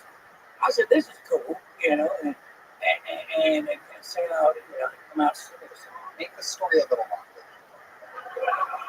Anyway, a platform came up out of nowhere. 14 butt-ass naked women come out of this platform. They start fucking blowing these niggas. I can show you the video. I'm not even lying. And I'm like, have I taken too many drugs or not enough? So, you know, because it wasn't just a song. It was an hour and 45 minutes. And I got third place. And now I look like this. So. Sober. Too many drugs are not enough, but yet he's completely sober. You don't even realize you confess your sins. What's that on your arm? What do you got there on your elbow? I got the tennis elbow. Really? And which is retarded because I don't even like tennis. You know what I'm saying? Now, I watched the goddamn Jake Paul and Mike Tyson fight. I bet my life savings on Mike Tyson, you know, and punched the fucking TV because he didn't even show up. And listen, I'm an advocate for something. Tell me real quick, if you don't mind. Hold on. Listen, I know he likes fighting him over. I'm a no. But we need a good old American that ain't gonna throw a fight for no $20,000. I get it too. I'd look like half an Iron Mike, maybe $20 million. But I need somebody that's not swayed by money. And he's a good, hard-blooded American young man. To do what? To fight Jake Paul? Fuck Jake Paul. And he said, no, to fight Jake Paul. So I brought a friend of mine out. If you don't mind, he's going to call him out on the national TV right here. Okay. You have a friend. I got a friend. Now, he just retired, but he got a full head of hair now. And Jake Paul said he wanted to get MMA. Well, why fight Conor McGregor at 34? Why not fight Cowboy Donald Cerrone at 42 years of age? Oh, shit. UFC legend, future UFC Hall of Famer, Cowboy Cerrone, ladies and gentlemen. Fuck yeah. One of the all-time greats. 48 fights under his belt. The UFC fucking legend, Cowboy Cerrone. Welcome, Cowboy. Thank you, Austin. I appreciate it. Fuck yeah. Is this true what I'm hearing? Are you calling out Jake Paul right now? I mean, the guy wants to come in and make out that. But I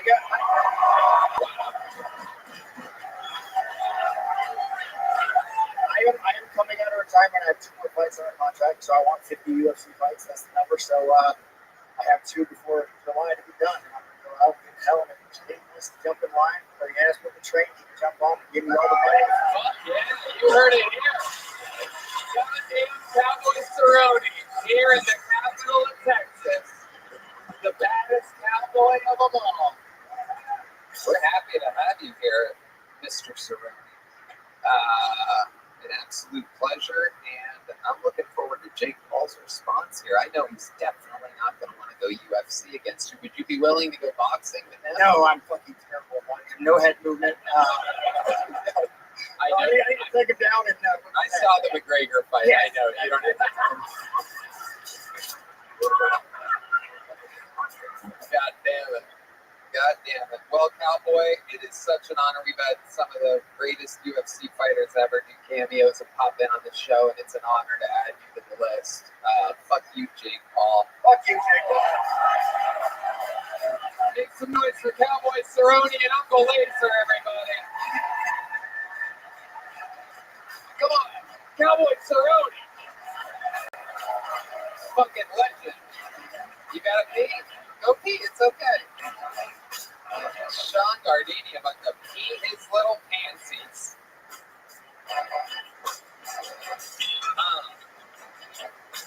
I try to tell these guys, go pee before the show. You have to pee? You're doing good. All right, your next comedian, 60 seconds uninterrupted, right out of the bucket. We're going to meet it together. Make some noise for Edgar R. Edgar R.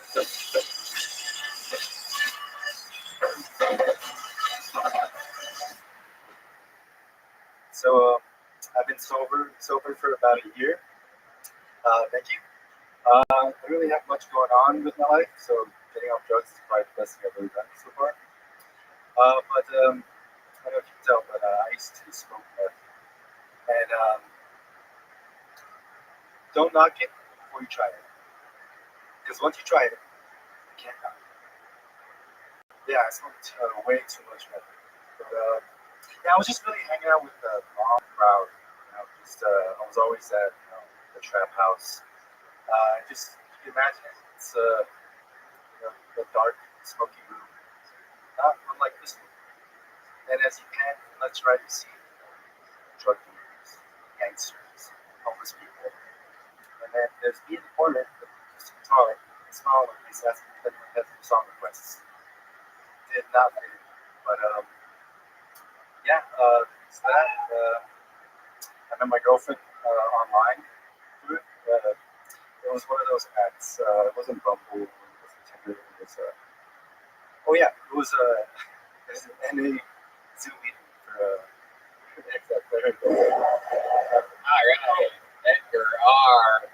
Hello, Edgar. Hi. Hi. Hello. How's it going? Pretty good. So you did math? Yes, I did. A lot of it. Okay. How long did you do it for? How old are you? 33. You're 33. How long were you on meth for? 7 years. Wow, 7 years.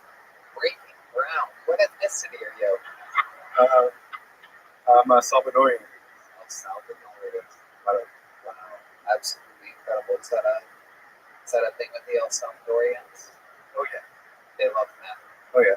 You said Yes, sir. I'm the poster child. wasn't me. I don't fuck with these islands anymore.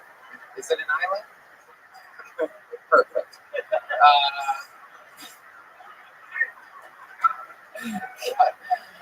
I got myself on that one.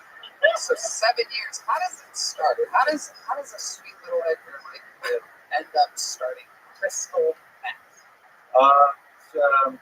Kind of, you just hang around the right dive bar in San Fernando Valley. Just they'll offer it to you over the bar. Okay. Yeah. So we just said the wrong bar. The wrong bar. I'm sorry, I was talking about his outfit. Oh yeah. Yeah, let's talk about it. Looks like you just woke up in a lost and found box.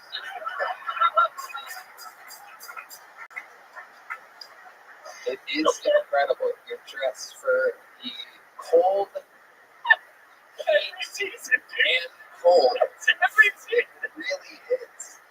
This is absolutely incredible. Do you wear hats like that a lot, Edgar?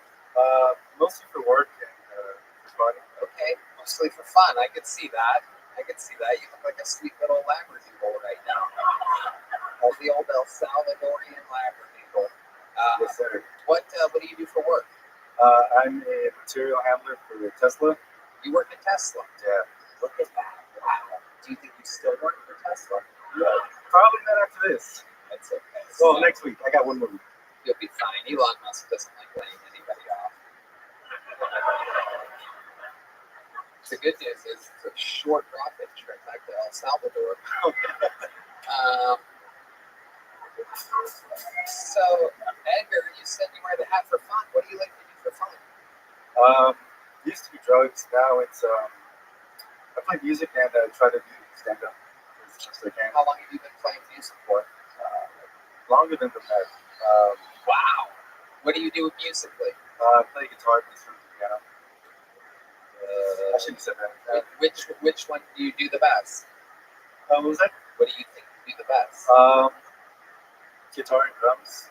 Okay, let's do guitar. Let's get that guitar up here. We have a special guitar. We're gonna see if Edgar play. Wow, this was fast this time. Great job. Put a hand for our amazing production team here.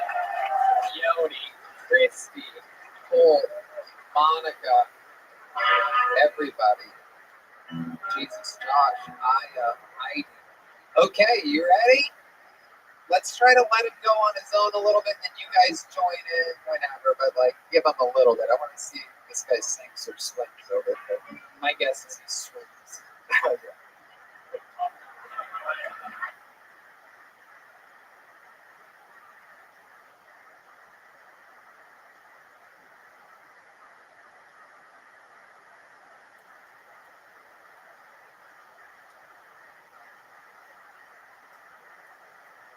Is a thing where they flag everything, and they literally all the money from this episode is going to go to Sublime.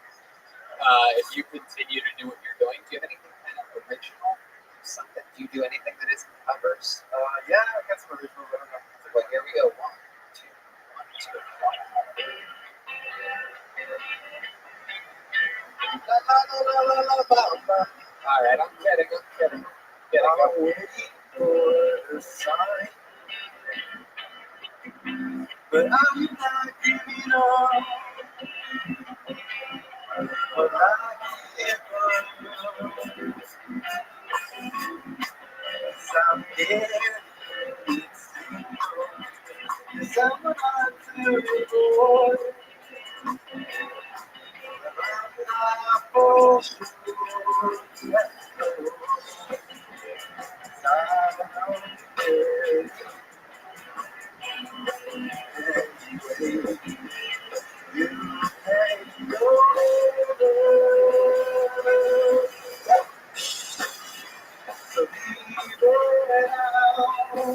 Alright, I'm gonna stop you there. That was good. John, that's enough. You're killing it, John. I like this song better than this one. Yeah, no, I know. That's true. Matt Neely, who only speaks once every 4 episodes, just made a really good point that your original was better than this blind cover. Thank you. Yeah. There's the lovely Heidi to take your guitar away. Thank you, Heidi. Thank you, Dan. Don't look at Heidi's ass like that, Edward. Jesus Christ. You could have watched it on YouTube. You had to look like that live? Like that? Boy, you really are into instant gratification. What are you, a former meth head? No, it's still current. Like, it never goes away. Do you still get the urge to do meth sometimes, Ed? No, I get more of an urge to sign up for Coton. How often do you sign up for Coton? Every week. How long have you been doing that? Since I moved to Texas in February. Like, I miss some days because I work Mondays. We don't do it on Sundays, so that's perfect. Yeah. It's Sundays. What do you mean? No, I just meant like I work a really intense schedule, so being here, I'm losing sleep. So right. And well, that's amazing. So did you have fun? Was it worth it? Oh, this is finally paid off. It's not just for this one. Thank you. But who do you think that is? The person's drawing over there in that corner.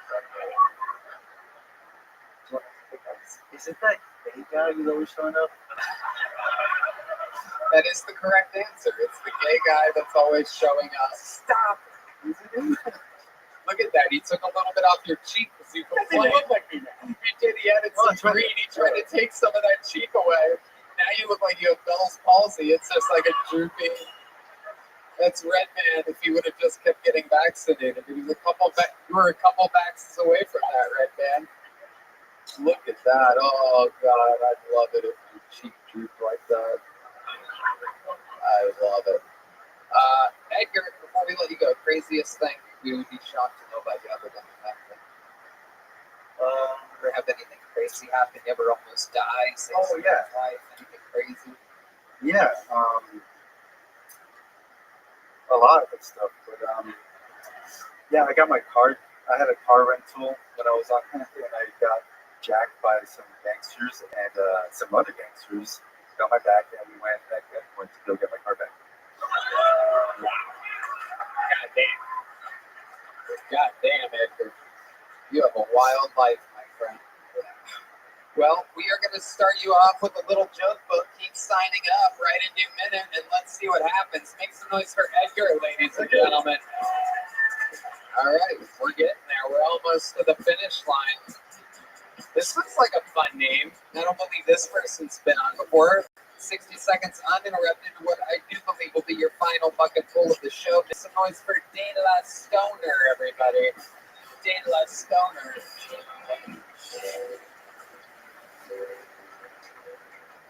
Yo, what's going on, everybody? My name's De La Stoner. I recently stopped smoking blunts. I decided to start smoking joints now. And it's weird though, whenever I hang out with some friends, they'll pass me a blunt, and I'll grab it and I'll look at it. But like in my head, I don't want to smoke it, so I just pass it back to them. And so in my head, I'm thinking, do they think I'm racist? And it really doesn't help that my black friend is the one that's passing me the blunt. And I was like, damn, I think he think I'm racist. The first time I told my mom that I smoked weed, I thought she was going to be really happy about it. And it wasn't. She started crying, and she told me, I wish you would have told me you were gay instead. I was like, wow. And then I had my aunt next to me, and she said, fuck yeah, Nico, I'm proud of you. Thank you guys for my time. De La Stoner. You must have been high as shit when you wrote that material. Yeah, I was high on some cheesecake when I wrote that one. That's the type of marijuana. Or you were just literally eating cheesecake. It could be either one. What is that on your hat? The world wants to know. Is that a weed grinder? No, this is a empty dab bucket for anybody that smokes dabs. Wow, you are a true stoner. And that is a joint behind your ear. This is a joint, yep. It's a real hemp on the tip as well. Amazing. And what is that inside of your necklace? This is fake dabs. It's decorations. So this is your entire identity. Your name is De La Stoner. Your minute was all about smoking weed. You're covered in paraphernalia. I mean, this is incredible. He's like a joint that fell on a barbershop floor. What are you doing? What the fuck are you doing? Joints attached to the head. Yeah. I got the real one in the bag. Oh, cool. Don't. And you can't smoke this hat. Dare I ask what you do for work? I recently just quit my job this summer. What was the job that you quit? I work for a Kohl's call center, customer service. Kohl's, the store? Yeah. KOHLS? Yeah, if you're calling for customer service, you would get this guy. Holy shit. Holy shit. Just a bunch of moms like, I bought the wrong pant size for my husband's pants. Do you have different pants? You have no idea. And you're like, fucking, listen, bitch. I don't know what the fuck you want me to do. Yeah. I used to put people on hold just to hit the bong real quick. Would you do that? You did it from home? Or Yes. You worked at a Kohl's call center. Yeah, after COVID, we went home. Right. I was smoking really So heavy you back quit that job. Did you save up some money? No, because I did content, or I do content. With that content? Stoner content, comedy content. On what? TikTok, Instagram, Facebook. You make money from that? I make money from doing promos for like dispensaries and stuff. Okay. So you survive off that. You still live with your family? Oh, no. No, you live by yourself. I live with my girlfriend. Okay, what does she do? She works in collection in the call center. Okay. She also works in a call center. Yeah. Is she a big stoner as well? Yes. Right. She's gonna hate that I said that. Why? I mean, it would be crazy if she was sober. Yeah, right. And fucking you covered in paraphernalia. I would save so much weed. Yeah, it seems like it. Is it true that you don't smoke blunts anymore, or was that just all to get to that racist joke? No, I actually really did stop smoking blunts back in By February. racist joke, did he joke about him being racist? Not that it was a racist joke. There's no such thing as a racist joke. Just there's racial jokes, but by rule, if it's a joke, it can't possibly be racist. Just a little something. Just a little something to remember. Unless it ends in the N-word. I mean, Anyway, De La Stoner. So, I mean, geez, what would you be surprised to know about you? Is there any time you don't smoke weed? Is there times where, like, you forgot to smoke weed? I don't really smoke in the morning because I'll get like a 500 milligram the night before, so I wake up still high. Is that true? Are you exaggerating? No, yeah, 500 milligram edible you'll eat before bed. Yeah, and I just like have You fun just with it. piss and shit all over yourself? Like, what happens? No, I can't even fucking imagine. it's a lot of fun. It's one of my favorite things to do when I'm not doing like content or comedy, just to get really high Say like that. hunting? Comedy or content. Oh, Yeah. okay. So 500 milligram edible, so do that, you don't have to smoke in the morning. So you're still high for the before. So when do you typically have your first smoke today? Right before I go get my girlfriend lunch. You get your girlfriend lunch every day. Since I'm not working, I just sleep in, wake up high, and I'm like, oh, I'll take a shower, still stoned. And then whenever it's over Once you lunchtime, shower, that's incredible. That's actually shocking. I'm a clean stoner sometimes. That is amazing. That is amazing. So again, is there ever been a time where you didn't smoke? Yeah, before I was like 21. What happens? Do you think? What would happen? Let's just say you didn't do an edible tonight. What would happen if you went tomorrow and just didn't smoke anything? What do you think you would think about? How do you think your day would be different? Oh, I would definitely think about weed for sure. I would smoke. I wouldn't go nowhere because all my friends smoke weed. And so, well, you know what? My girlfriend smokes too. So I would probably just chill in the car all day. Just go to your car and sit in it? Just chill, yeah, without being tempted to smoke. That would make that anybody would want to smoke weed if they're just sitting in the car.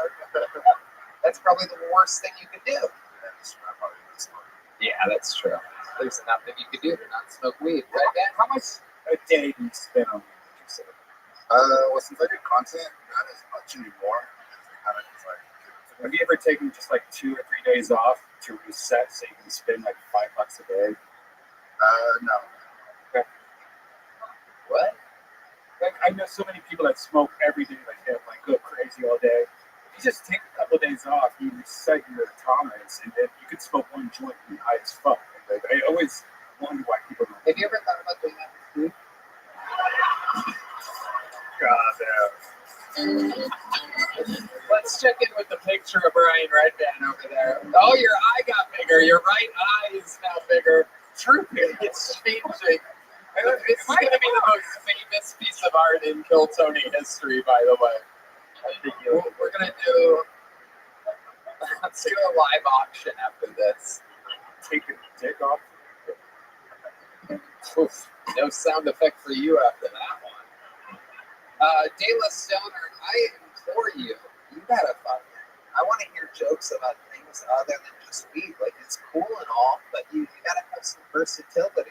You know what I mean? Like, you gotta have some range and stuff. So, do not use this as rolling papers.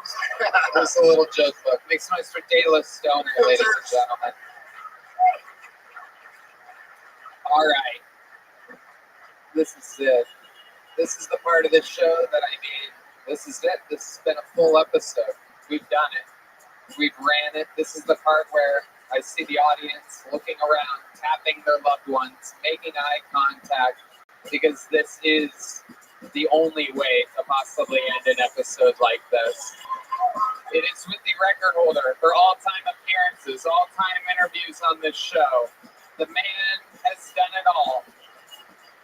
Every single week, writing and performing a new minute for long over half a decade.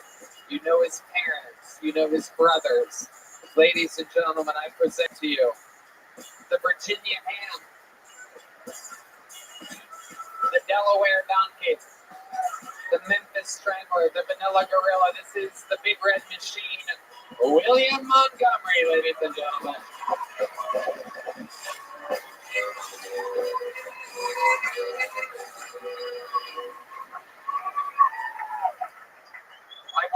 I watched the Jake Paul Mike Tyson fight this past weekend. And say what you will about Jake Paul, but the guy works hard. I mean, seriously, he already has another Netflix event scheduled for May, but this time it's in Ball basketball. First to 20 wins $10 million, and his opponent is none other than Kobe Bryant.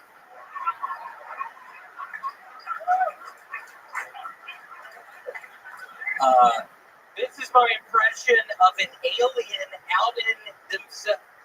Fuck, let me do that one more time. Let me start that one more time. This is my impression of an alien outing themselves as an alien. Doctor, I have a earache. Okay, I heard,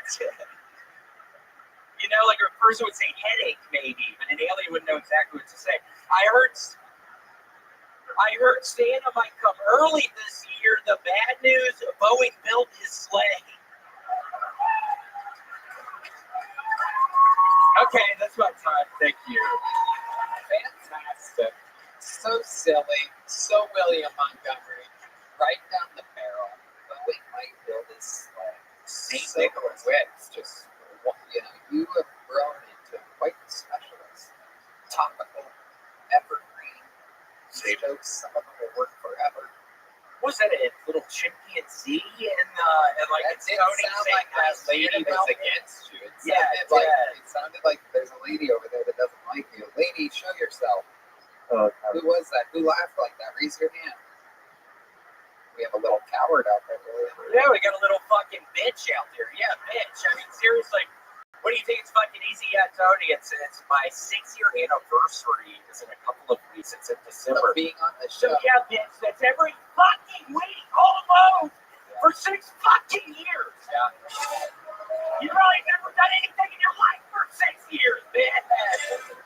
That is the basic equivalent, basically, of 6 one-hour specials. I mean, if you count the interview, which usually runs probably about 6 to 8 minutes, maybe one could almost say that that's fucking like. What's your take on that, Rabbi? 51-hour specials. What do you think, Rabbi? I think you write more comedy than any comedian in the world. I think. Well, I'm trying. Sometimes it's a disaster. I don't know if you noticed. Disaster. I don't know if you noticed. He said he thinks you've read comedy more than anybody in the world, meaning that you look off a note card. No, I didn't say that. You didn't say read? No. Oh. Good. Okay. Monitors and audio issues up there. Because yeah, we actually ate dinner together last night, so I'd be very offended if you try to come. You on did, my right? podcast right now. I bought dessert for you guys. Did you know that? Did they Yes. tell you that? Yes. Oh my gosh, it was a wonderful bananas Foster. They put it on fire in front of us. Yeah. Great people over there let me know that you guys were there. And I said, let me buy them dessert. So literally the least I could do. Well, right there There was a moment there where I'm like, maybe I should pick up the whole tab for these guys. But they said that there was another couple there, and I don't know if they're fucking haters or not. And then I found out, yeah, it's 2 of my other best friends, and I wish that I would have, but I didn't want to. I don't know if you guys are hanging out with fucking libtards over there. So I know you guys are a little bit. Tony, you're gonna come with us next time, would you? Are you Coming invited? with us next time? Are you inviting me? Yes, I'd love to. Let's do it. You really want in a little while. We need to. How many do you think I should have dinner with these guys? Seriously. I freaking invite his ass to church every fucking Sunday. Doesn't come to church with me on Sunday. What do you do at church exactly? Hallelujah. A bunch of that. Such a hallelujah. Yeah, I grew up in a Pentecostal church. I grew up with speaking in tongues. And can you give us an example of the tongues that you speak in?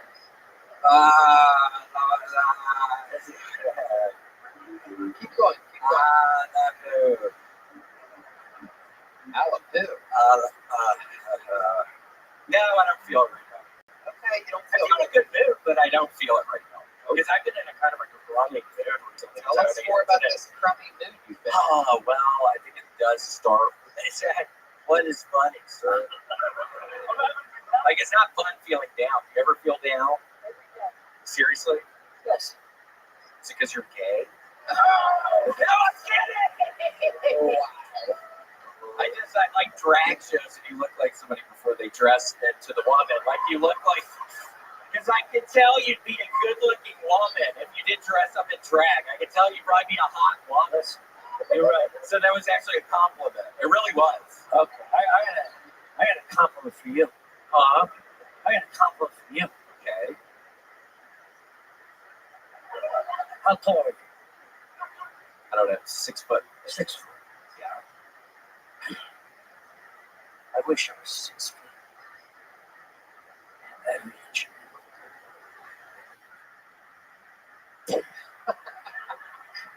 Like the hue of a pig's asshole. Wow. Hold on. Hold on. Just another arrow. I thought we were done. I thought we were done. I was smiling at you. It's fucking a raising shot. I don't know why you took a shot at me. It's fine. You just said If I took a shot at you with Tony, why I didn't feel that well, you would be proud of me if you understood Call of Duty and I didn't dope. That's smart to dope, but Tony, I'm almost a diamond camouflage with 15 of my weapons right now. Wow, that's amazing. Well, diamond camouflage, 15 weapons is kind of a big deal. I've been playing so much. How close are you to diamond camouflage? Huh? You almost have it? Is that what you said?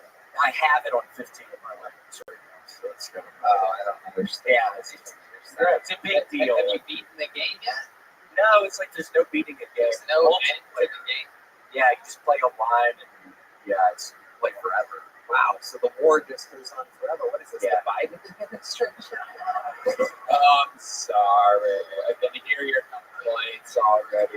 Oh, he's political now. Trump said he doesn't even know him. Yeah, he had to say that, didn't he? Didn't he have to say that? Oh, we won. Anyway, no big deal. Are we good with that thing, Christy? Okay, ladies and gentlemen, William, I want you to stay up here because I want you to do something we've never done before in the show's history.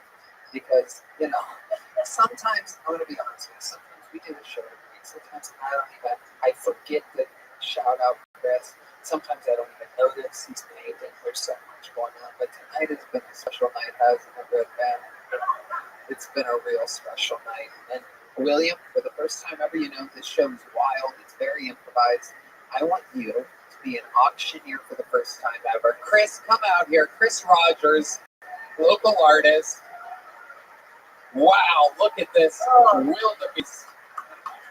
wildebeest of a painting. oh, Brian, you look beautiful. It literally does look just like Red Man. I'm making jokes. There's no right way to paint a Red Man. It is a tough face. It changes a lot. It's very round. Is that what you think that looks like?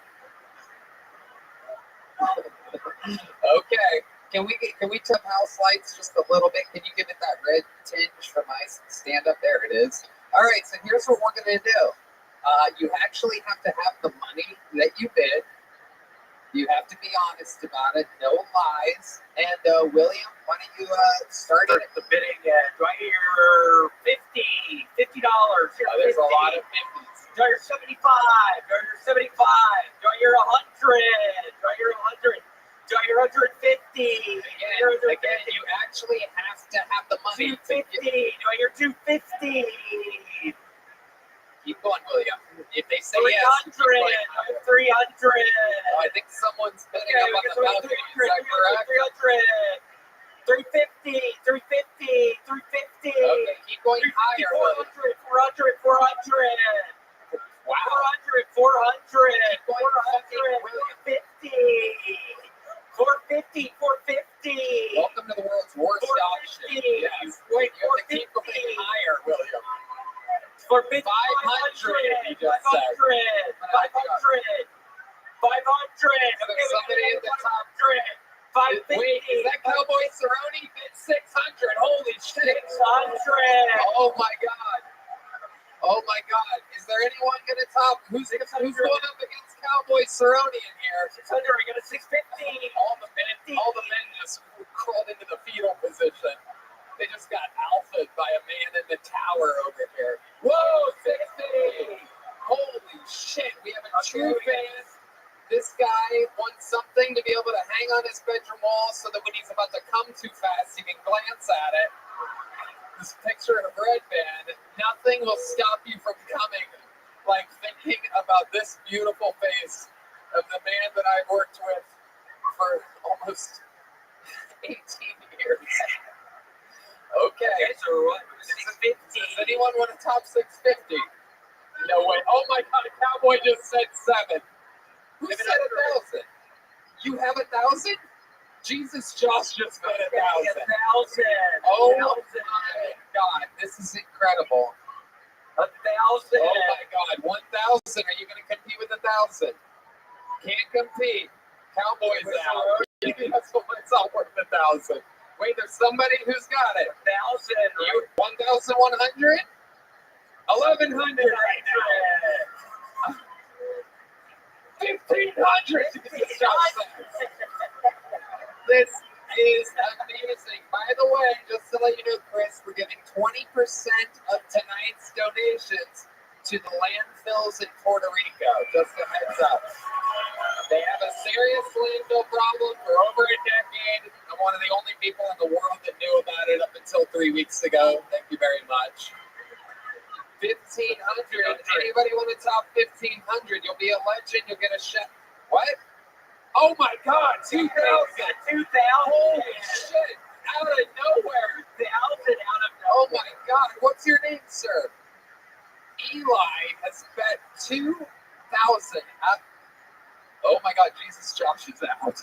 Okay. Jesus Josh is the guy that takes care of D Madness. I guess he's clearly been stealing money from D's wallet. The Red Band's gonna sign. Are you sure you have 2,000? Eli, you're a hero. Is there anything you want to give a shout out to or anything? Okay, a man of mystery. Anybody gonna beat 2,000? Going once, going twice. This is, I do believe, $400 going to Puerto Rico landfills.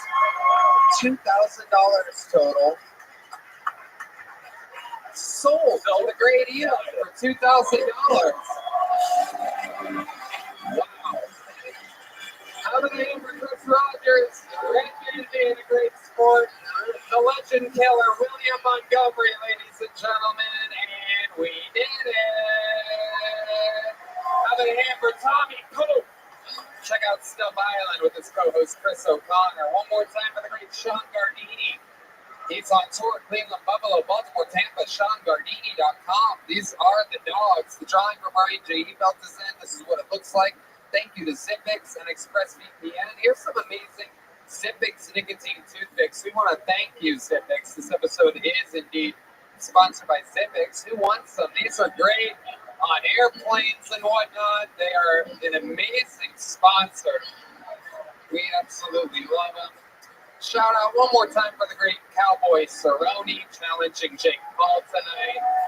Martin Phillips, Cam Patterson, William Montgomery. And we did it again, everybody. How about one more time for the best damn band in the land?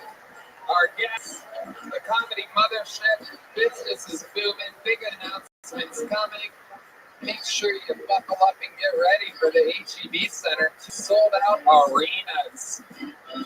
2 sold-out arenas at the end of the year. That stream is going up for sale if it's not already very soon. You can buy the weekend package. A little Christmas gift for those of you that love your husbands or boyfriends. Get them the 2-night New Year's Eve package. Red Band?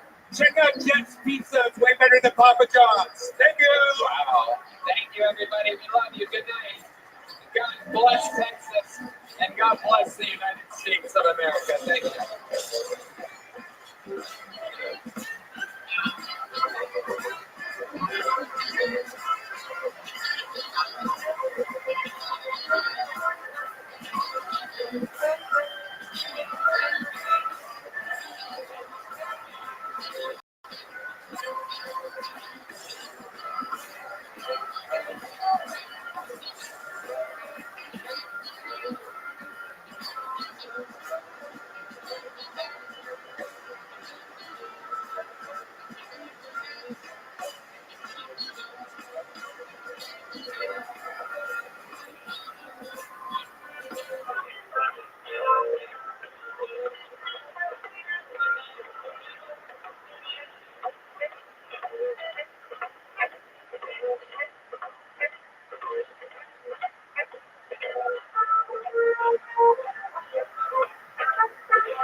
Hey, this is Rabbi coming live from the Comedy Mothership here in Austin, Texas for a brand new episode of Kill Tony. Get it for Tony and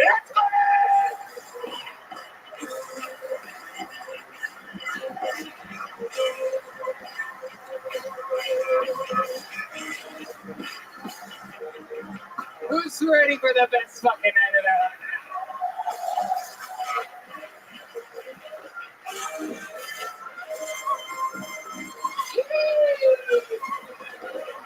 Thanks so much for joining right here, ladies and gentlemen. Haven't I been in the land live in the flesh?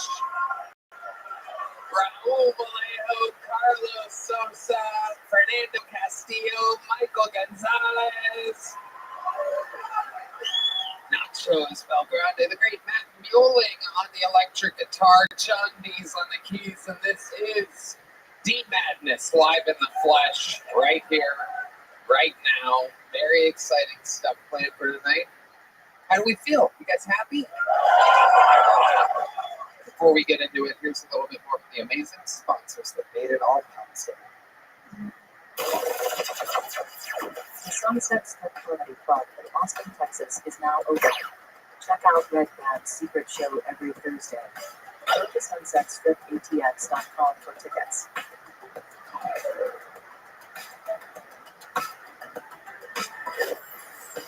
You guys ready to start tonight's episode or what? Come on, are you guys with us? Are you guys ready for the best damn show? Brought to you by Game Time. This is Kill Tony. Tonight's guests, two of my favorite human beings. One of the greatest guests in the history of the show. The other guy, it is his first time on panel. This is a perfect chemistry match. As I bring to you a couple of my favorite comedians, a couple of my favorite dogs. Make some fucking noise for the great Matt McCusker and Lemaire. Oh, yeah, baby. Fuck yeah. Matt McCusker. The debut of Lemaire. He's already sweating fucking bullets. Look at this guy.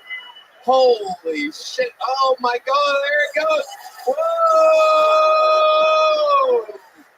Oh, my goodness. Hoodie off. The forehead is soaked. Lemaire, welcome to the Kill Tony universe. well, thank you for having me, Tony. I came here to black out and hear jokes. I love it. I love it. Let's do it all together, Matt McCusker. That was such a nice nerd fest.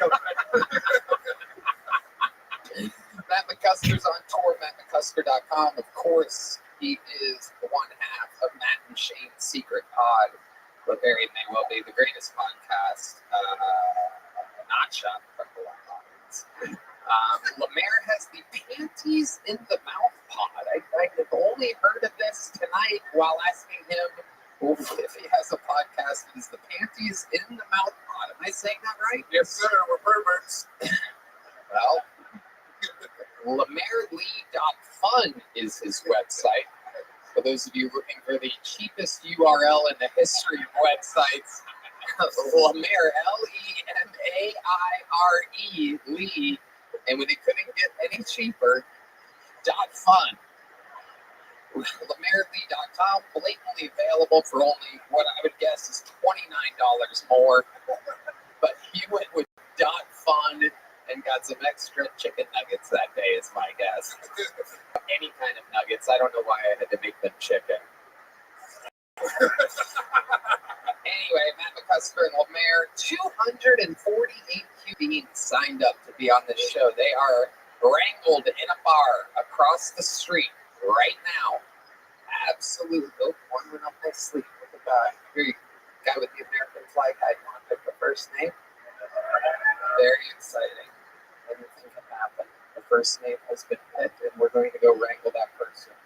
While that happens, just so if you guys don't know, if someone brought their brain-dead girlfriend that doesn't know anything about comedy here tonight or something, they get 60 seconds on stage. You know the time is up, and you hear the sound of a kitten. That means wrap it up there, or else they bring out the angry West Hollywood Bear, which interrupts them abruptly. I interview them. We all meet them all together. Maybe give them some advice. Maybe just find out more about their lives, what makes them interesting. Goes from a podcast or a stand-up set to a podcast in 60 seconds. The whole thing's improvised. Anything can happen. You guys ready to start this fucking show or what? Your first comedian tonight, a golden ticket winner on the show. We don't get to see him that often. He's a growing young boy. He is a wild, growing young boy. Suffered brain damage while in the military. We love him. Ladies and gentlemen, this is a brand new minute from Drew Nickens.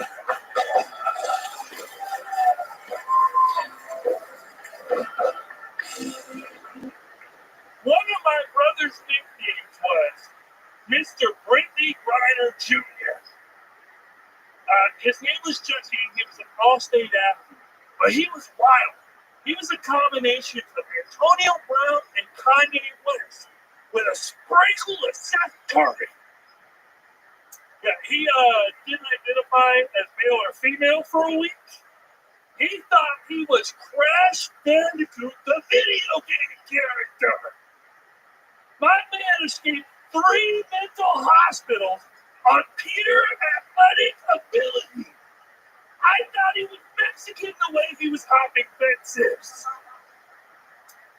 He reminded me of an outside cat because he would disappear for 4 days. We wouldn't hear a peep from him, but then he'd come back like nothing happened, and then he'd be real hungry.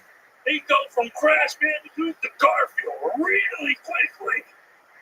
One time he came back, he had a bunch of cardboard, and he proceeded to dance to the Step Up soundtrack for 2 hours. My parents were so worried. They were like, where you been? He's like, don't worry about where I've been. I'm safe now. Do we have pizza rolls? All right, thank you all so much. All right, Drew Nickens. Brain damage is bumping here tonight. A lot of keywords, a lot of references there. Brittany Griner Jr., Jesse, Steph Curry, Crash Bandicoot, Mexican, Garfield. You hit a lot of... There's a lot going on in 60 seconds. Not a ton of boom. Not a lot of punch. Not a lot of hooks. A lot of jabs. Yes, sir. Tiny little feel it out, touch the opponent's hands kind of jabs. This was your brother? Yeah, yes, my brother Jesse. Yes, he was a wild one. What happened to Jesse in real life? What's he up to? So he's dead. Oh, okay. See, that would have been. Wow, you were quick with that. Did you know he was dead already? Oh, that was amazing. He just had his hand over the button, I got it. Fucking nailed it, Red Band. Absolutely incredible. We're like Deadpan over here. You were just waiting for it. Absolutely incredible with the bell toll. So how long has your brother been dead for? He passed away 7 years ago. Okay, 7 years ago. What exactly happened to your brother? Okay, so he was extremely bipolar, a little bit above Kanye, and he would run away for a long time. But one time he took too many dabs, and then he was walking down a farm to Market Road, and he got hit by 2 cars. 2 cars? 2 cars!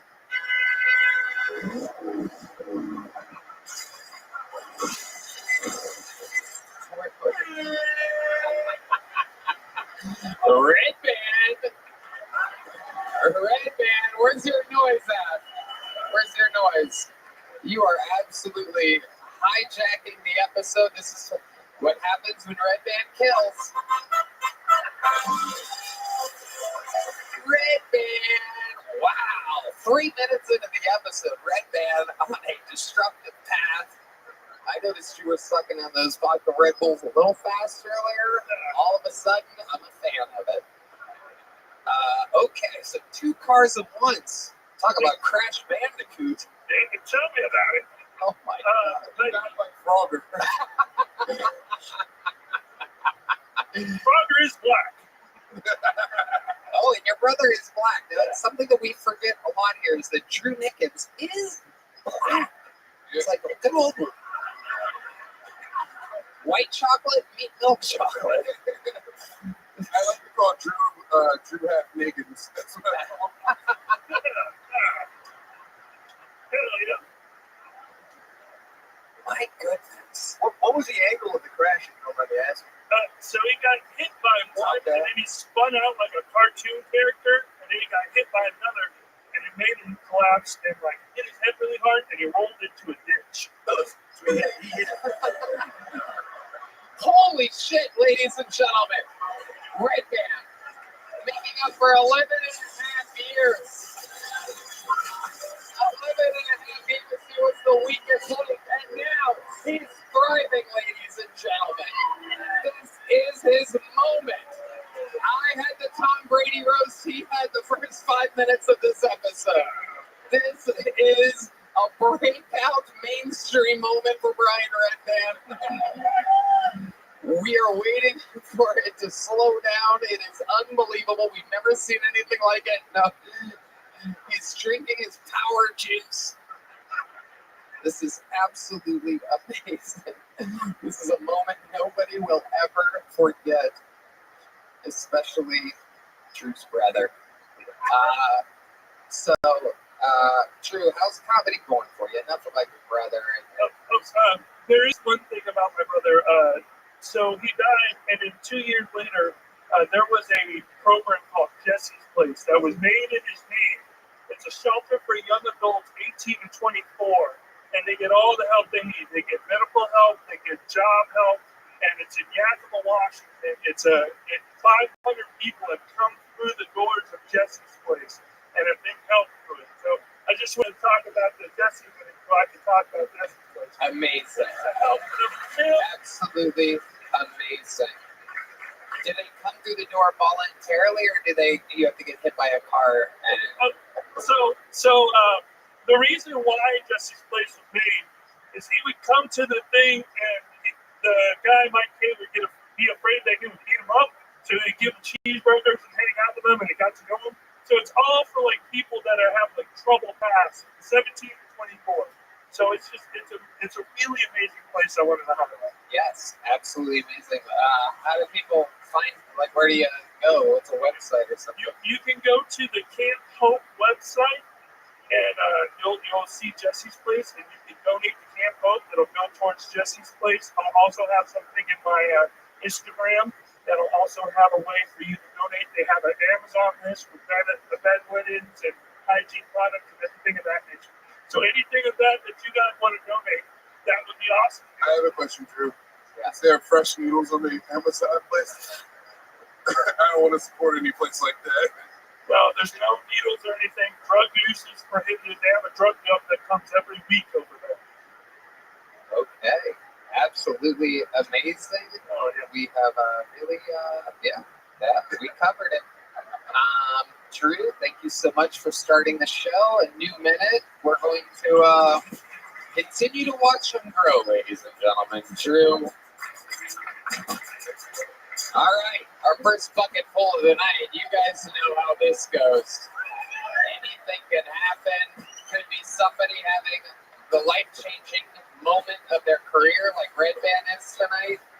Or it could be somebody that fails miserably. Maybe they live down this street. Maybe they traveled from around the world. Anything can happen. Your first bucket full, getting an uninterrupted 60 seconds tonight, goes by the name of Fred Go. Fred Go.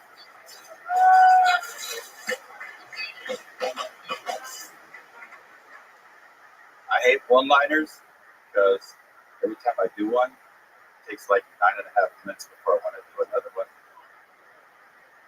I had a hoot and a holler watching midtown women cry online about the election results because now they think they have to get their clits cut off and go to concentration camps because the orange beat the camel. Just go to Boulder and take a ski trip and get your Uber there. You know, it's not that hard. I'm just glad that I don't have to go die to really meet RC point in a ditch somewhere now in fucking Ukraine. That sounds way worse than a ski trip. I'd much rather stay home and tune to the talk-to-our whores when they ain't crying. And cry a little bit myself when I come to see on accident. Shit, I volunteer at the camps to send these hussies left or right. All right, kamaradi, I mean, fellas. Yeah, that's what you get here for, you know, nexting me on Bumble, bitch.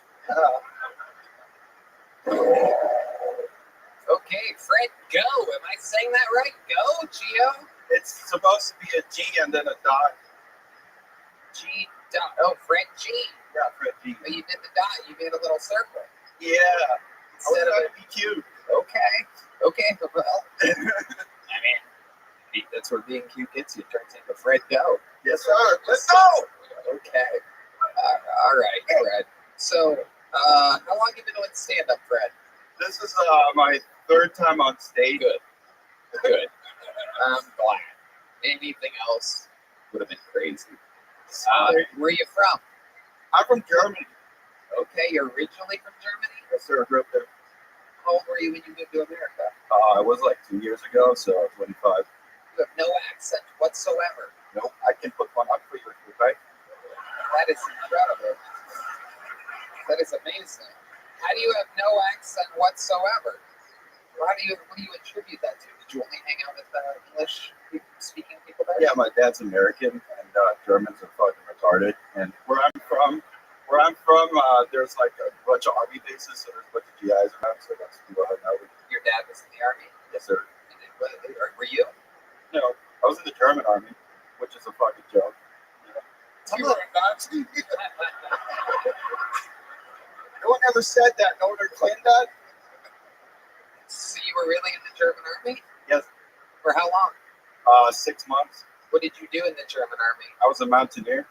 Okay, what exactly does a mountaineer do? Climb on hills. Basically infantry, but you like climb on hills and do knots and shit. You just get to like a high point to look for Jews, or like, what do you do? No, they got rid of all of them. There's no, they keep them in the valleys, you know.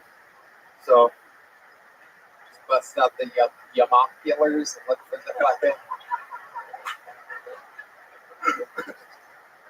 That is incredible. So you're just up there in mountains. It sounds pretty miserable. It's not.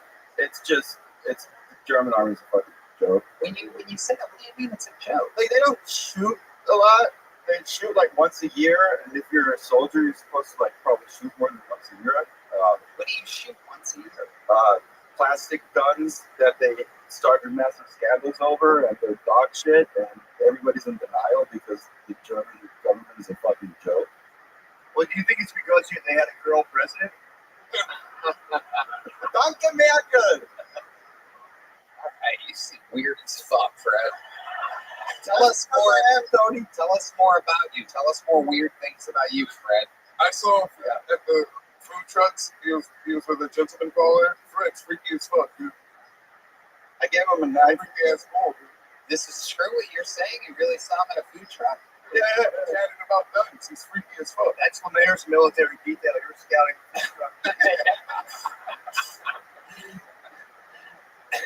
The infantry. You gave me a good gun, though. Yeah? Yes, sir. Yes, sir. What kind of gun? I think I recommended him like a Glock 43X. Okay, why did you recommend that to him exactly? Because he needs to carry it around with him. Right? This is what Kamala was afraid of, dude.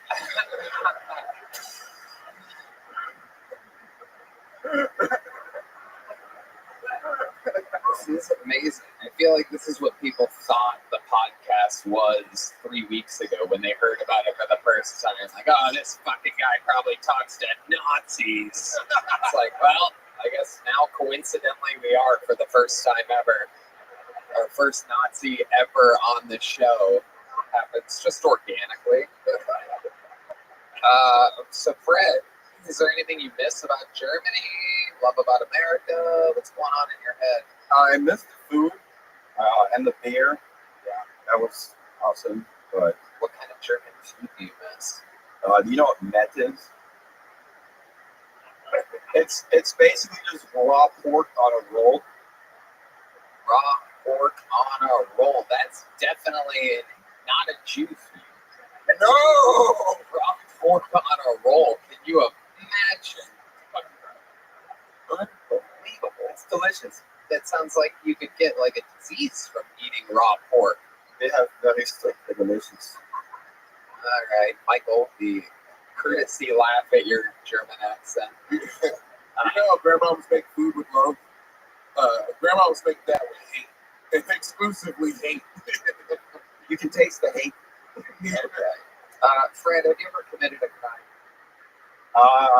Public intoxication.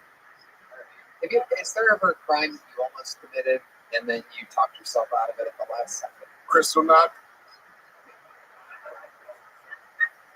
You seem like a guy that has some wild ideas. I feel like you've come close to some weird shit before. I suppress my ideas with alcohol.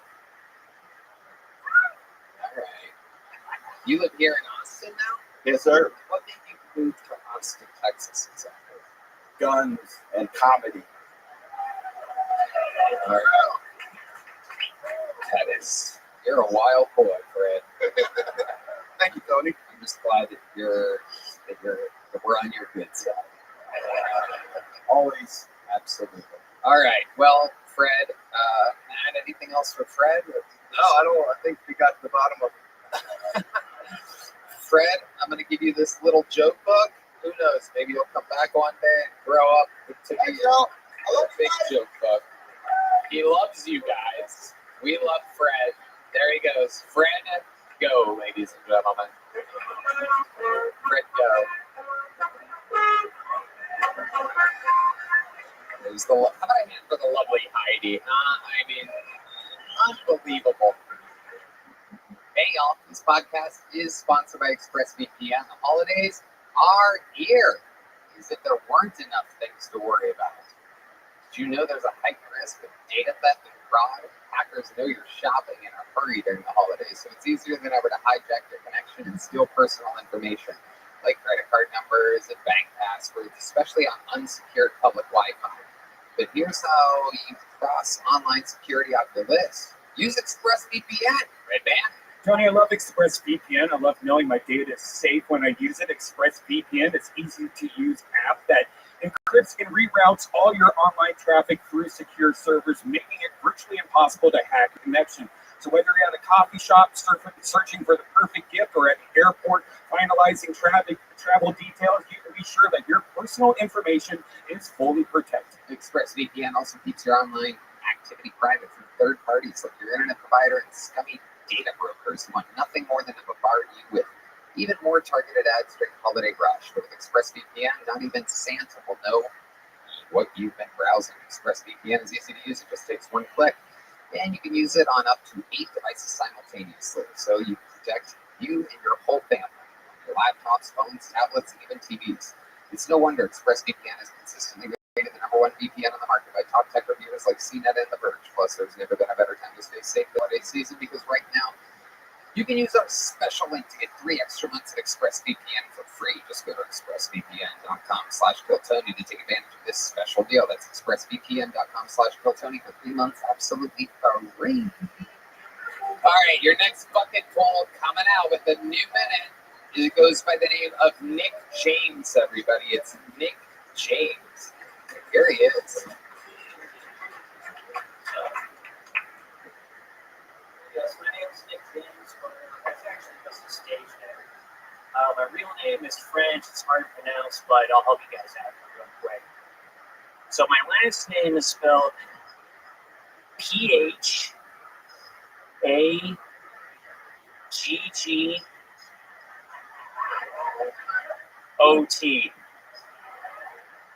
It's pronounced go.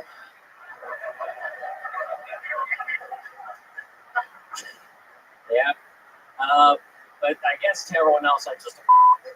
But you guys think that's bad? My first name isn't even Nick. It's actually a cocksucker.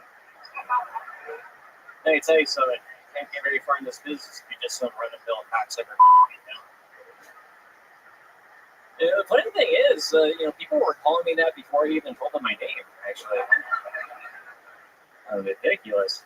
So I don't have much time left, but I'll tell you a quick story. Oh, never mind. All right. Thank you.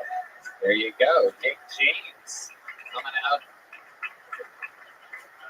So a lot of bleeps there. Dude, you're dreamt up. You got the fucking black camo stripes, bro. Yeah. Sheesh. That was pulled out. The Walmart before you come here, dude. Fucking sheesh. Jeez. Between him and the last guest with the whole fall collection. Yeah.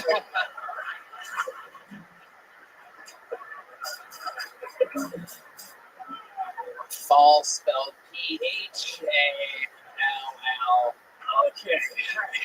Hell yes. When you saw that jacket for sale, what exactly went through your mind? I thought, wow, 1999, that's a steal. Oh. Yeah, that's the year that came out. No, he's like, no one will think I'm a faggot if I wear this. It is amazing. It really is. It's like part camo, part just jet black. It's absolutely wild. It's like you could hide in bushes and just like do like puppet shows or something. Now that's for dads to show they're a little bit racist. That's just a little. Hey, who said I was a little bit? What's your least favorite race? Oh, on that one. Well, it's okay, Nick. We're gonna let you off the hook. You've been on this show before. I remember your face. Fourth time now. Fourth time. Oh yeah. Wow. How's it been going for you? People recognizing you out there? Yeah, not for the right reasons, though. Right. Yeah, let's just say I didn't do very well the last 2.5 times I was on here. Right. So how's life been going? What do you do for work? I write parking tickets. Whoa. All right. Listen to this crowd. Here in Texas, we don't like that shit. I'm gonna rate all of you a ticket later. Fuck off. Wow. I'm so glad your last name is Yeah, they call me that when I write them up too. It's weird. How do you know? Nick, how long have you been doing that for? For almost a year now. Right. What are some of the situations that you've got yourself in? I can't even imagine what it's like. See, I totaled my car 1 minute into the job, so so how did you total your car 1 month into the job? It was one of those little patrol cars, one of the little. No, it was my own personal car. So basically, I'm still getting used to the job and whatnot. I'm not used to the confrontation. We'll find a guy who wrote the attorney. Let's understand what you're saying exactly. I mean, who is used to any confrontation like that, right? Anyway, red ticket. God damn it. Wait, you didn't total your car on some innocent guy walking down the street, did you?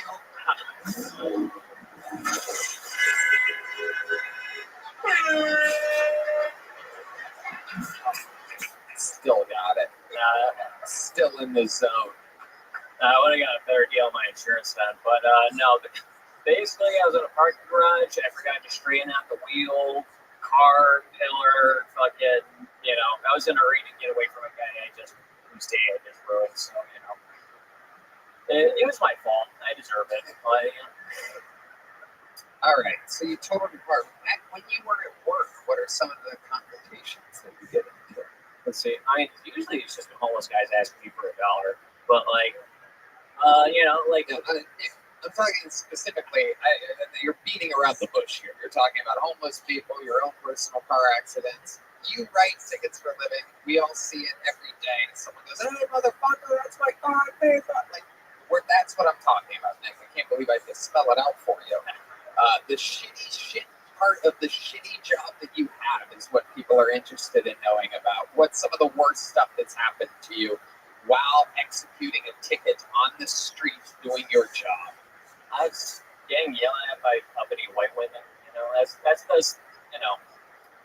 Is there not a moment or a part of the story or a line that you remember from any of this? See, they all kind of blur together. There's so many of them, that don't like it. Anyone ever offer you a sexual favor to get out of the parking ticket? One person asked me, like, was a woman ever like, "I will suck your tiny top if you don't give me this ticket." I could write my own ticket then, but no. You almost see it's okay. What was one that maybe one offered you something? Like one guy did offer me a bribe, but it was. Even I wasn't expecting you to be that big of a fat. You know what I mean? Damn. You didn't say it was capital PHAGGOT. Okay, now what did the guy offer you? $20. Whoa. Isn't that ticket like $40 out here though? Not the ones I write. They're like $92. Whoa, businessman. The $92 ticket man. With the amount of money in one of his tickets, he could buy almost 5 of those jackets he's wearing. Why are your tickets $92? Because it's like a private lot. It's not like for the city. Oh, okay. Yeah. All right. It's a good job. It's a good job. How much did they pay you? Actually, thank you for your service, for real though. Like, give it up to him for real. Thank you for your service.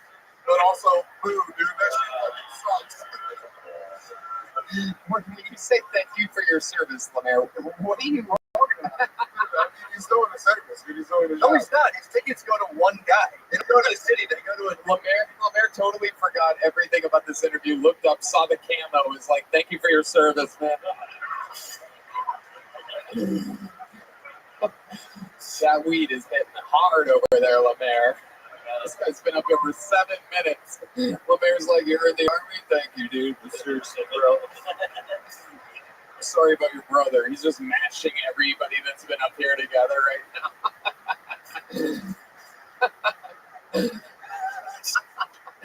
All right, Nick. Well, you already have a little joke book?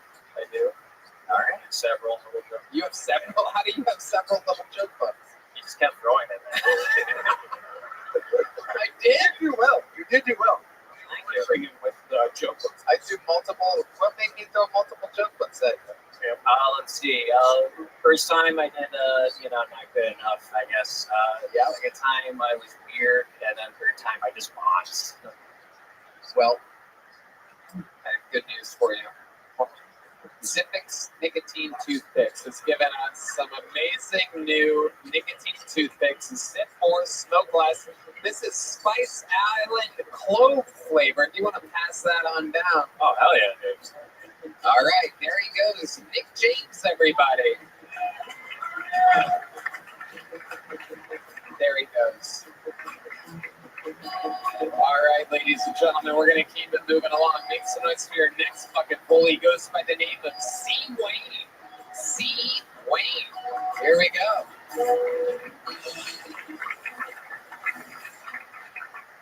What's up, Austin? How we doing?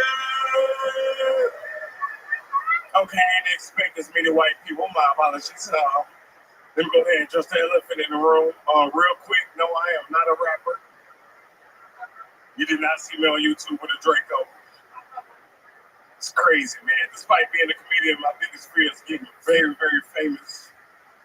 It's a fear of mine because cancel culture, you can be canceled at any time. I got some jokes that'll get me canceled that I never tell. But I'm telling you tonight, I'll kill Tony. Real quick, what do you call white people that buy small amounts of weed? Graham crackers. Look, I'll be canceled before Tuesday. I'll be canceled before I even hit the scene. To be fair, what do you call black people that buy small amounts of weed? Broke ass nigga. Cause look, if we got some money, we gonna buy us a little sack or two. You know what I'm talking about? Shit's crazy as hell. Shout out to everybody, all my weed heads out there. Yeah, Tony, can we buy weed on YouTube? Can we do it? It's not done. All right, cool. All right, look, between me and you, we need a 3-5. Right? Show. By the bathroom, by the little homeless dude with the $2, not the $1. Yeah. Hell yeah. That part of the show is going to be on BET next year. I'm going to hit for C. Wayne, everybody. Lemire cut you off. Little black on black violence there. Cut off by your own little sister, Lemire. To be here. They're trying to hold him down. That's fucked up, dude. Yeah, bro. No, I got excited to sell weed. I'm sorry. Allegedly. Amazing stuff. C. Wayne, where are you from? I'm originally from Galveston County. Shout out to the 409. Shout out to the what? 409. 409. I'm going to write that down. Never heard that one. I live in San Antonio. Okay. San Antonio. All right. Okay. How long have you been on stand-up? Since 2017. So it's my year 7. Okay. Yes, sir. All right. And you mostly talk about, you have like one-liners mostly type of thing? What do you call them? Oh, no. I have some, what do you call Indian peoples and then some. Okay, let's hear it. How many you want to hear? What do you call Indian people? Let's give the people what they want. Let's go. What do you call them Indians? What do you call your Indian friend that you called on the phone? Tech support. Nah.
What do you call your Indian friend that you called on the phone?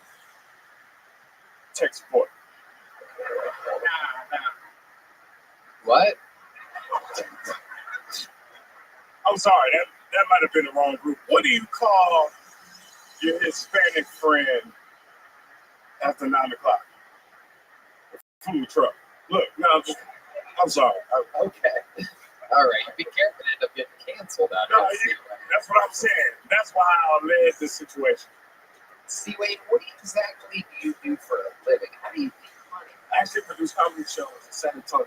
Oh, shout out to Holly Toxic Entertainment. Man. We do comedy shows every Friday. Shouts out. I love it. Absolutely. And how long have you been doing that for? We've been running that since the summer. It's a weekly show?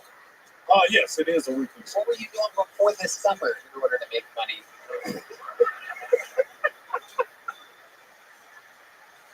Well, before this summer, I was running spring shows. So we was doing a lot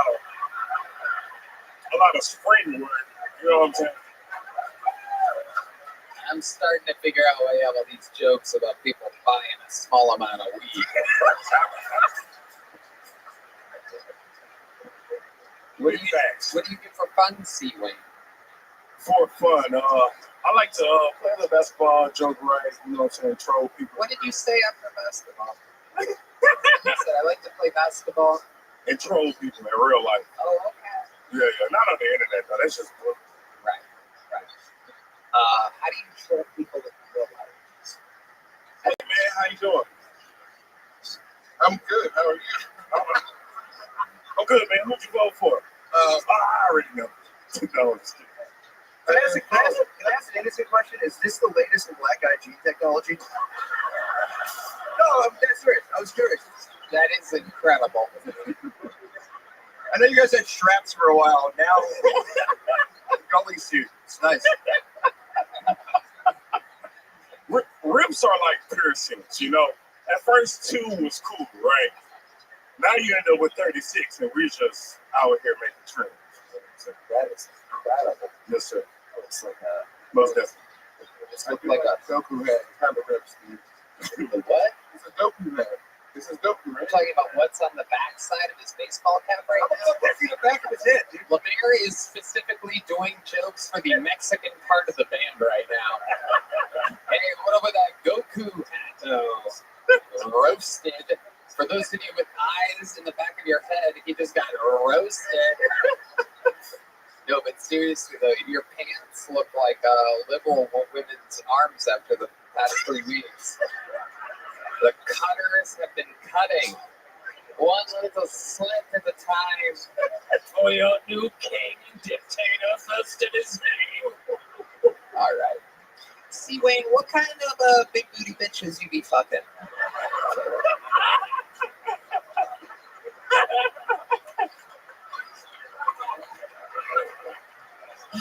I know it's the only option. So the question is like, what shade of big booty bitch? Like what color or? The ones with tattoos over their bullet wounds. Oh, hell yeah! You are indeed living in San Antonio. 409 represent Gold Galveston, Texas. Yeah, most definitely. Holy shit! You like the Latinas? Yeah, Latinas are cool. What's your favorite? My favorite Latina? Black. Sure, if you have an answer to that, what is your favorite Latina? I mean, it's like different ones. It's like the hot chip Latinas, and then it's like the tall boot in the summertime Latinas, and then it's like the Spanglish Latinas. It depends on what we talking. You know what I'm talking about? You can be whatever you want. You can be exactly whatever you want. Absolutely, C. Wayne. What scares you, C. Wayne? Do you have any weird fears? Rick Band is on fire, ladies and gentlemen. The soundboard is moving. Thank you. Absolutely incredible. I just heard C. Wayne mutter the words, "I can't breathe," as soon as he heard the siren. Oh my goodness gracious. This show is out of control. I can't believe you said that the second that the siren came out. Hey, that's messed up because I really had asthma until I was 12. That's just fucked up. And then what? Then it just went away? It just went away. Well, our food stamps got cut off, so I got skinny. That makes sense. Now I'm not supposed to laugh. Were both of your parents in to help raise you? I was raised by my grandmother. Yeah. Perfect. So neither. Yeah. 0 for 2. That's correct. 0 for 2. Yeah. Do you have a cool name for your grandma? What do you call her when you're hanging out with your helmet? Funny thing, I call her Granny, but her name is Billy Jean. Wow. Look at that. Yeah, facts. Wow. True story. Wow. Okay. And she was there. She would like make you breakfast or whatever. Oh yeah. But when you're being raised by your grandmother, breakfast is at regular breakfast time. You had to eat eggs and toast and bacon at 4:30 in the morning. So yeah, you know, you got up pretty early, like before God. Before I let you go, C. Wayne, what's your nightlife like? You seem like the kind of guy that spits vinyls every once in a while. I'm curious what you do for fun at nighttime. At night, I'm usually honestly somewhere at a comedy show, man, trying to make sure everything it's been produced correctly. Trying to make sure, so all the black people get in, and just trying to. Wow, that's the opposite of what I do at my shows. Someone's got to do it. I'm glad you're running it down in San Antonio. I appreciate that. Give these Austin blacks somewhere to go to see a comedy show. You know what I'm saying?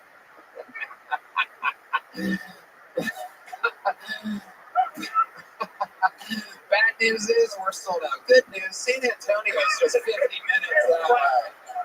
We went down the street. See, Wayne, welcome to the Kiltony world. Here's a big joke bug coming at you. See, Wayne, ladies and gentlemen, with a one-handed catch, especially reserved for specific types of people that are good at catching things made of leather. Wow. The lovely Heidi.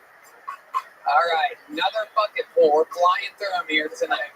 Yes. This guy, he keeps fucking like going, it's crazy. Wow. We were kids the first time, and he went, You okay, guy in the white hat? What's going on? What? You can't help yourself. Wow. Sorry, I didn't mean to cut you. What's going on with you? When's the last time you think you busted a nut? Got a lot of pent-up energies over there. You jerk off today or recently? 4 months ago. Oh, Jesus. Yikes. This guy's about to wet his pants live. So first ever live nut busting from an audience member. Red Band is a sound effect away from making this guy come in his pants. What do you got over there? You think you can make it? Uh-oh. Whoa, his eyes just rolled in the back of his head. All right, back. Good observation, though. I'm going to keep an eye on that for the next Heidi appearances. This guy's out of control over here. All right, your next bucket full goes by the name of Matt Walker, everybody. We're having fun in here tonight. 60 seconds of Matt Walker.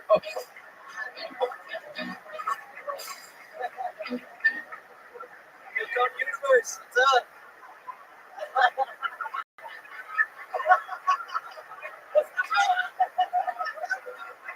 Alright. So, growing up, I'm sure everyone has that strange uncle. So growing up, I'm sure everyone has that one weird uncle. My weird uncle used to tell us these crazy ass ghost stories. If we get too scared, he would tell us, if you're so scared when you fall asleep, you don't just fall asleep facing the wall. So if a ghost comes in the middle of the night, you won't see him. And one night, I fell asleep over there and I must have forgot the pool. And sure enough, I felt this like ghost-like presence hovering above me. And I woke up, and I this strange ghost-like figure making these weird noises. So I fucking freaked out and I faced the wall. I said, go sleep. And I woke up the next morning and it must have been real because I had all this like ghost slime on the back of my head. And so I fucking freaked out and I ran downstairs to my cousin. I said, bro, you'll never guess, there was a ghost in my room. And he touched the slime. He goes, oh, dude, what a coincidence. My dad drinks a lot of ghost slime in my blood. That's it, guys. Wow. I gotta tell you, unbelievable timing, Matt Walker. Exactly 1 minute for a guy that came out guns ablaze and speaking 4 feet behind the microphone. Your timing is incredible. I didn't talk into the mic with his hairline at first. That was just.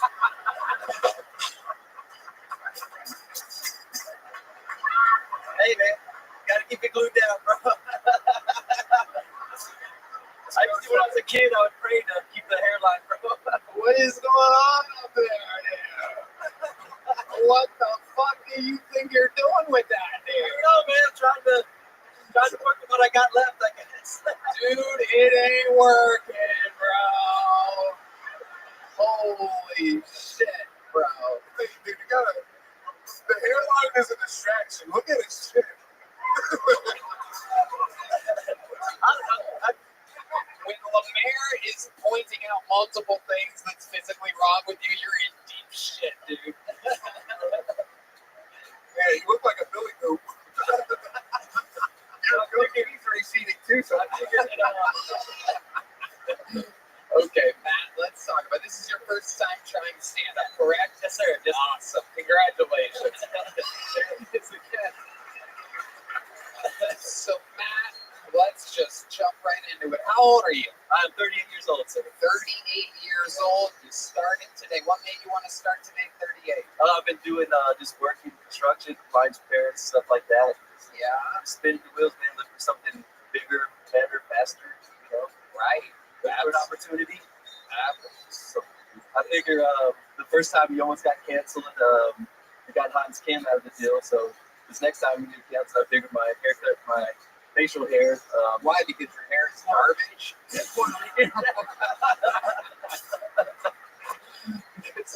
You say that because we should cut your hair out of a constituency. All right. Okay. Let's keep working with this. Why not? Let's just go bold. I come in different ways because I party coming back. You know. You ever slick it back before? Yeah. Matt, I gotta tell you, Matt. And I'd imagine, since it's still there in any form whatsoever, I'd imagine that your hair is something that you really love and are really holding on Yeah, to. bro, I really am. I gotta tell you, Matt, we've been doing this show a long time. There's never been anyone that came out and just got a hard laugh from the audience and the panel. I didn't know what the joke was, bro. Dude, bro, you must be chilling by yourself a lot. You must not have one real friend in the world. I get it, bro. Do you hang out with people? You have like a social life? You hang out around with the same people? Yeah, bro, close to my family and stuff, bro. You're close with your family. You have like buddies? You have like buddies that you watch sports with or anything? Like kind of like Manly Men or like Yeah. What do they bust your balls about? They ever make jokes about you? They bust my balls about my hair since I've been in junior high, bro. Coming in forward, like, So why do you stick with that? You seem like you would have bro, I feel good about myself. I don't have a problem with it. You know what I mean? I truly do, bro. Like, it doesn't. There's a lot of people clapping here, but let me tell you something. You should have a problem with Bro, it, Matt. I get, standing out, even like standing out there in line, bro. I mean, I get spots to get eye contact from girls. I'm the best. It's not, I don't know, bro. I don't know. Is that Edgar? No. Okay. I can't jump on the boat of. I just can't, I feel good about myself, bro. There's no way. Okay, stop saying that. You're ruining all the jokes by saying that. Sorry. Let me ask you something. Where does it start back there? Like, this is real. This No, it's not. The middle peak to here, but the rest, like here, is all filled in and swooped over, bro. Like, it's going forward and then swooped over like that. Can I make a case for you cutting your hair? I will never cut. Bro, my brother shaved his shit. Can I make Go a ahead, case sorry. for you? Now, I have a couple. You have a pretty good head shape. So it Yeah. won't look that bald. And also, you got such beautiful eyes, dude. Like, I think that's what carries me, bro, is the eyes. notice the eyes and then the chin. Yeah, the chin's not that bad. The chin's not that terrible. But let me tell you something, dude. You do have good eyes. I agree with Lemaire. And then people are staring at that thing.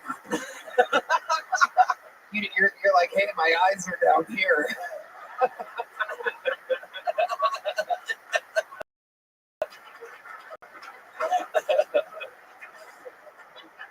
you ever thought of becoming a Franciscan monk? What is your love life like, Matt Walker? Are you getting a lot of I've been with the girl I'm with. I've noticed in second grade. I've been with her for 15 years. Wow. I got 4 kids. Wow. I got three little girls and a little boy. She had 2 girls from a previous relationship that I've raised since they were like 8 months old, 3 years old. Couple real assholes laughing at that. Something that's also a little, out of the ordinary. I've always lived with my parents. I've never moved out. You still live with your parents? Wow, you're holding on to that, huh? Yeah. Do you go forward sometimes? All right. Wow. I mean, So you live with your parents, with your wife, and 4 kids? Yep. Okay. my dad's cool as shit, bro. I've been firmly allowed that to happen. I owe my whole life to my dad. Absolutely. I agree. What's that like, living with your parents? It's stressful as shit, dude. My mom is like a Fox News mom. Like, she's fucking, like, The joke that Jake did about smoking in the house, like we could not, this lady would not stop smoking in the house if it wasn't for the grandbaby. Did she watch the Fox News? Straight that Newsmax shit, like the worst one, bro. Awesome. Honestly, dude, like I don't know if I get too political and shit, but my wife, dude, when all that shit was happening, like that's what kind of made me kind of come back from that whole left shit, dude. Is the You have a black wife? She's Mexican. Okay. Hispanic. Hold on. I think you were about to make a good point, though. Yeah, so like, bro, because I really was like, I was on that fence and shit. Like, I'm not, and I really mean this. I truly mean this. Not trying to just blow smoke up your ass. Oh yeah. I saw like the whole I saw the whole blowback from like, and my wife too. She's blowback. Are we talking about what happens when you when the windows roll down? Just fucking. Ah! So you should relate to Trump more than anybody with the fucking bro. wow job. Dude, my sister, she died last year on 9/11. Wait, what? Your sister died on 9/11? What do we got for that? We have a sound effect for that, right, man? We're going like the 20th anniversary. You don't have an airplane? Come on, we've already heard that. Give me a good sister died on 9/11. Come on. A plane into the building. Okay, Red Band. That's all right. How did your sister die on 9/11? She couldn't stop drinking, bro. She died at 41 years old. So I stopped drinking last year on Mother's Day. 4 months later, she passed. So I've stopped drinking a year and a half. I kind of lost my train of thought, but yeah, man. Oh, that's what it was. Yeah. So I think about that shit. Trump losing his brother at that age, and it's kind of changed my whole life, bro. My motivation, everything's changed. There you go. Kind of motivated me to do this shit, you know. So perfect. Absolutely incredible. Matt Walker. Yes, sir. I gotta tell you. Oh, shit. What did you think was gonna happen? What exactly did you think was gonna happen here tonight, Matt? You barely talked into the microphone. You know what though? Since you got such a big laugh before saying a single word, I'm gonna give you not only some Zippix toothpicks, but since it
Since it was your first time and you said nice things and we're rooting for you. Shave your head and come back. Only if you shave your head are you allowed to. Fucking head, bro, to get it. Will you shave it tonight? I want it this much. Well, I'll fucking shave it tonight. Let's do it. I'll do it, bro. How many of you think we should shave this guy's head and have him come back out a little bit? Ladies and gentlemen, history is being.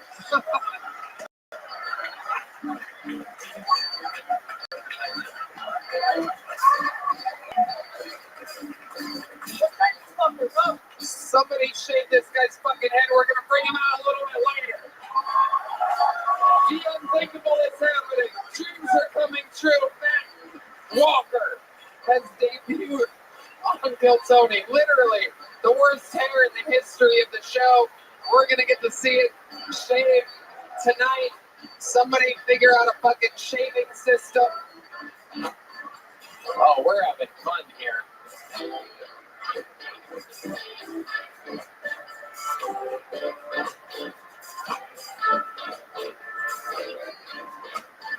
All right, we have a special treat for y'all while we go wrangle another comedian. This is one of the most prolific regulars, ladies and gentlemen, in the history of the show. His citizenship is inevitable. Ladies and gentlemen, I present to you the Estonian assassin. It's a brand new minute from Ari.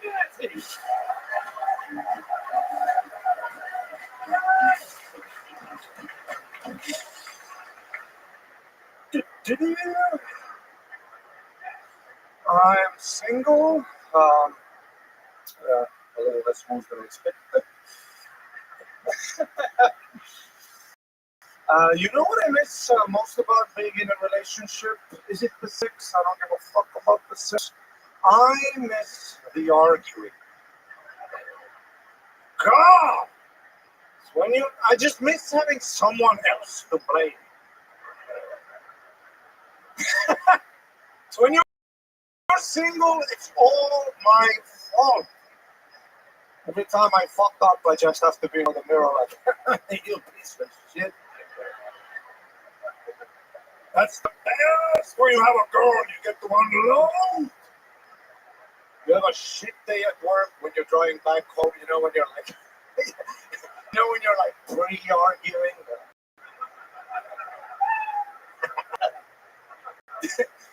You know, when you're like building that case, you're like playing that mental chess. Like, oh, you're gonna bring up my sister, huh? What about the cunt of a mother you have? Huh? You get home, she has that stupid face. Honey, how was your day? And you go off. How the fuck was your day? She calls you a loser, you call her a bitch. She gets the knife from the kitchen, you hold the cat over the balcony.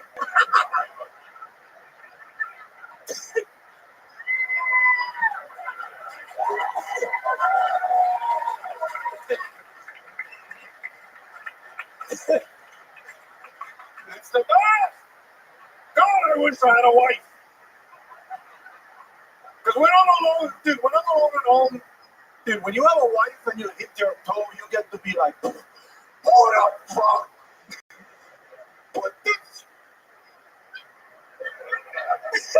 Dude, if I hit my toe, I'm just gonna be like, thank you very much. Thank you so much. God damn it. Unbelievable. Real fucking material. Real fucking thunder and lightning throughout. You love it. The momentum continues with the re-arrival of D Madness, the only guy that makes 6 entrances per show. I'm sorry I went a little over. I'm sorry about that. Sorry, Brian. It's fantastic. First of all, Brian has nothing to do with the production of the show whatsoever. Why you would apologize to him, nobody has any idea whatsoever. It's me, it's all me, and I love it. Does Brian ever complain to you about going too long? No, I just don't want to ruin the format. You can ruin it all you want. Killing is killing, and you, my friend, are an absolute anomaly. Nobody does it quite like you. You're a goddamn sensation. Future American citizen. There's no question about it now.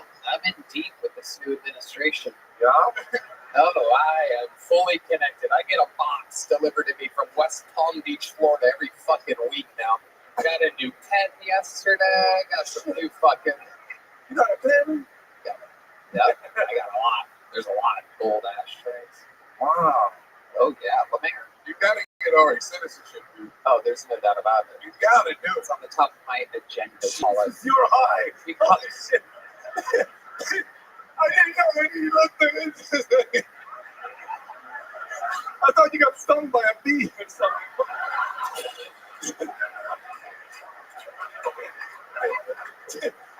You gotta get citizenship, dude. It's fucking... much like his website, I love it. much like his website, Lemaire is having some dot fun tonight. Never seen what a bomb looks like in human form.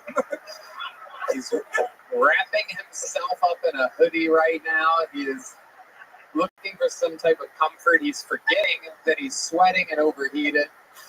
Actually, you've dried up a bit, Lemaire. It's incredible. Someone's about to vomit. Someone's having an interior panic attack right now. How did the sweating happen before the show and not during the show? Something is happening. He's getting chills right now. I just need to hug Tony. Incredible. Are we working on shaving that guy's head? It's happening? How do we even have that technology? That's all I can think about, by the way. It's absolutely incredible. What does that mean? Scissors? You're not doing scissors, are you? Clippers? Oh, we're going to my place? Oh, you have a shaver. Oh, very good. Absolutely incredible. We have the production here is just incredible. What are you hoping? Did somebody get a shave? You didn't see the guy's hair earlier? Was that? It looked like it was sharpied on. It looked like I drew it on like that. It looked like one of those shaky guy things with like the black dots that accumulate over something. He had real life Charlie Brown hair. You are a special treat. I don't want to give too much away. I had the chance to shoot a special show in Las Vegas that is produced by the UFC last week. And I decided to take, of all people, Ari Mackey with me for this first pilot episode. And him and I had so many laughs, such a great time. From the plane ride there all the way to the plane ride back. I've never met a luckier guy in a casino than you, by the way. I do have It's insane. It really is. Yeah. I have a system. I have a thing. Right. Before we boarded the flight back home, we had like 15 minutes and just went to a random slot machine, put in like $100, got 700. It was like, I usually doesn't ATM. You know? Yeah. It's really insane. I've never just the whole thing going off. People look at this, the wheel of fortune is fucking spinning. Just again and again. You put 100 in, that shit was so fast. It needed it did not like immigrants that machine. Yeah. I don't know what side. This is a needy pool. I don't know what side Estonia was on in World War II, but you got bad luck, bro. You got bad karma somewhere in your generations. But we had an absolute fucking blast. The casino literally had to rob me so that I didn't win. It was insane, dude. You having a meltdown in a casino, one of my favorite things I've seen in life.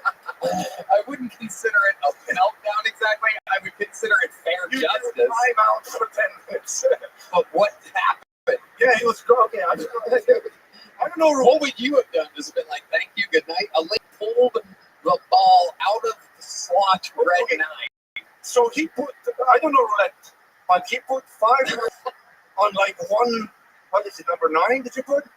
Yeah, he put on 1,509, which is times 36, which is $72 billion or something. Yeah, it's an insane thing to do, and I decided one time to take that risk. I go, I'm gonna go fucking ballistic here. I'm going to put 500 on red 9. And then what happened? All of my net worth. You are a witness to this. Yeah, you put. If I tell the story, I feel like no one's gonna believe it. Yeah, all go crazy. And it's a round 9. The ball is flirting with the 9. It's literally coming to 9.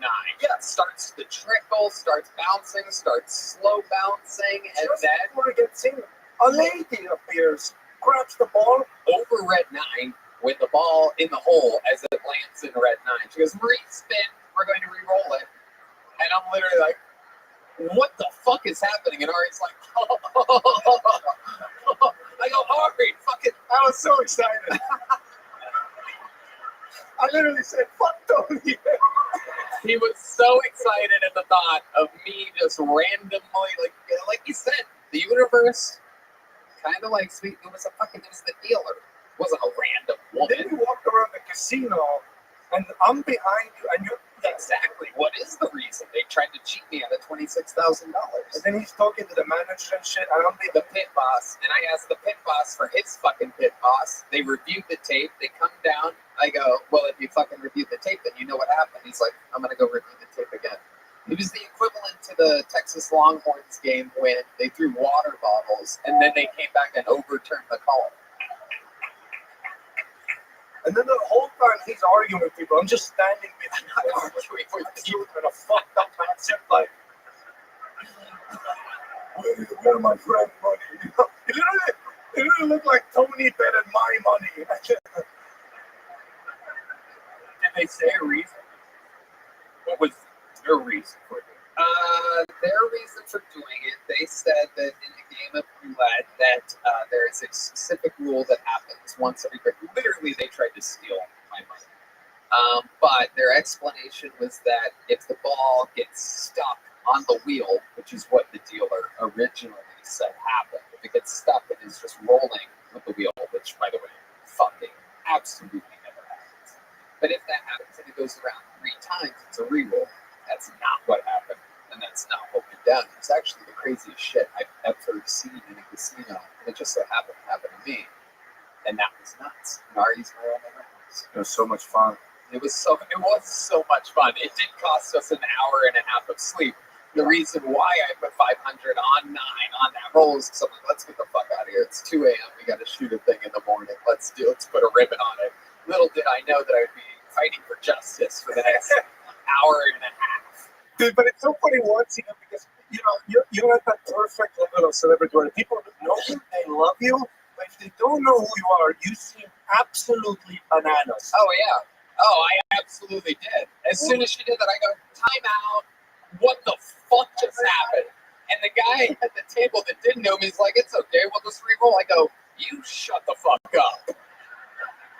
Hold on. Hold every thought that you have in the world. I'll get back to you, sir. You really started pausing other tables. You just stood up and went, let me stop. I did not pause other tables. People will believe you if you make jokes like that. I did not pause other tables. And then he walks around the casino. My name is Tony. I did not. I would never do that. I don't know why you're saying that. I would never do that. That would be completely insane for me to do that. That would be a viral video. I wouldn't do that. If the internet didn't exist, I might do it. Put a massive buckle that says Q and then your own name. Literally doesn't say that. Ari's still just making jokes over there. One of our favorite parts of the week was Dana White did something. We hung out with Dana for a second, and we were amazed at how healthy he looked. Dana White next to me, Tony, on the monitor, he looks so much younger. Bloated, 4 hours of sleep. Yeah. 6 cups of coffee. It's fucking amazing. He comes in just filled with vitamins. Glowing. And then him and I killed a Shake Shack at the Vegas airport. We looked for the best restaurant in the Las Vegas airport for a very long time. We settled with Shake Shack. Ain't nothing wrong with a little Shake Shack, brothers. Yeah, for you. joke. It's a joke. It's okay, dude. It's alright. Ari, you are the fucking man. Absolutely incredible. I dare say, truly one of the top young rising comedians in the world. One more time for Ari Maddie, everybody.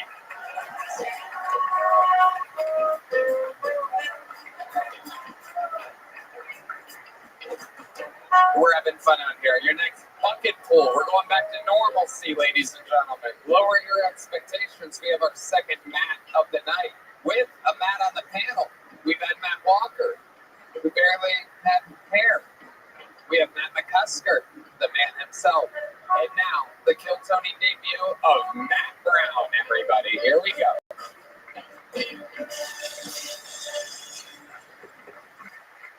Hi guys, so I have two older brothers. One is autistic and one's a Jehovah's Witness. So I have two autistic older brothers. That's fun, right? We can laugh at Jehovah's Witnesses. They're not here. There's alcohol and fun. They can't be near this place. This is a safe space. My autistic brother's cool. He's high functioning. That means he does normal stuff, like he drives. He's not great at it, but he does it. He T-boned a UPS truck a few years ago. It was like pretty hard to do, right? And then a few months after that, he got a job at the airport driving jet fuel trucks, which that's terrorism, if you ask me. It's like, did you check his stats? They're not great, but who else would you want fueling a jet plane besides an autistic person? Like, he really gives a fuck about that plane, you know?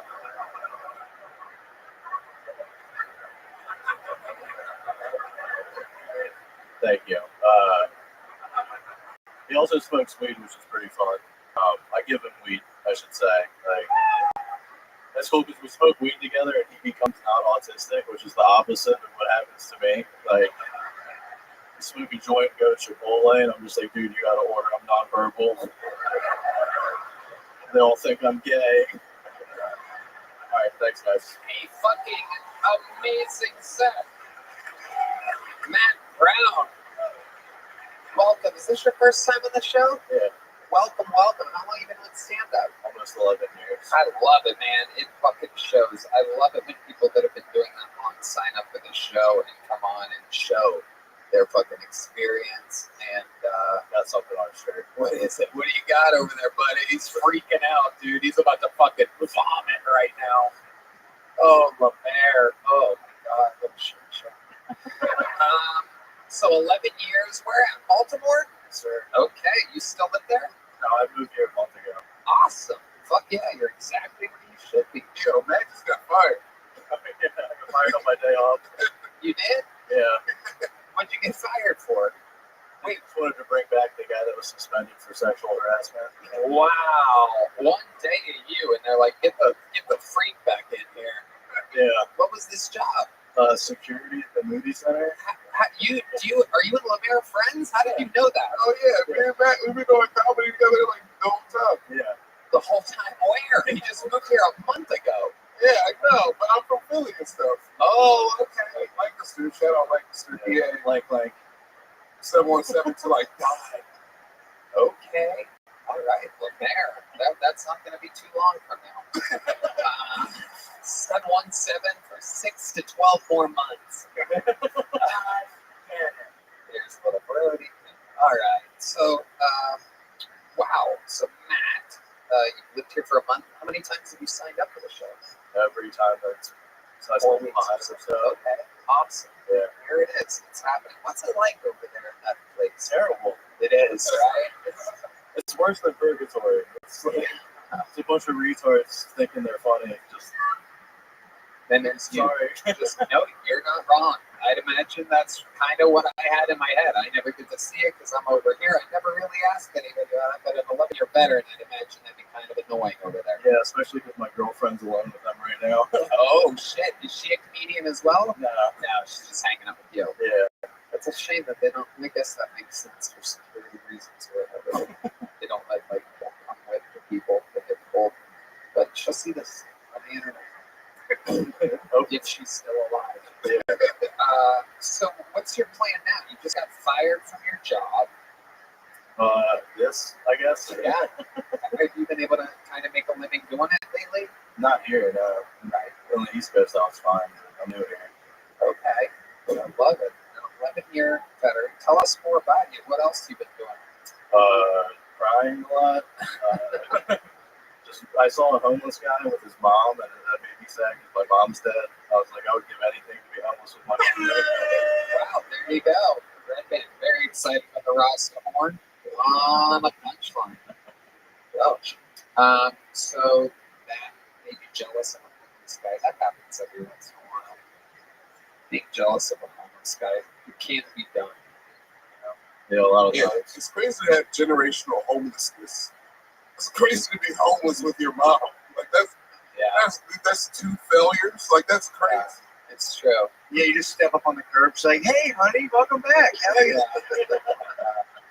It's the saddest version of I still live with my mom. That's for sure. There's no doubt about it. Okay, Matt, any hobbies or anything other than stand-up comedy? Basketball. Really? Yeah. Wow, master of posting up underneath the hoop, getting rebounds. I'd imagine boxing out. Yeah, white man ball. Absolutely. Bounce passes. Yeah. Triple threat. Man loves the Spurs. You know, Tim Duncan post. You guys really know each other. Yeah, we're actually boys. Dude, it's crazy that we're all here right now. It is incredible. It is absolutely. My apartment like 3 times. Wow, you're very close. I would not let Lemaire shit in any one of my multiple bathrooms. I'm betting my whole life that you only have one bathroom, Matt Brown. Yep. Unbelievable. Unbelievable. Lemaire might be one of the last people I would like shit in my place. Out of all the comedians I know, you might be the highest ranking no shit please guy. I'd rather you go outside and literally shit anywhere outside than inside. You tell me the smells in the live are a problem.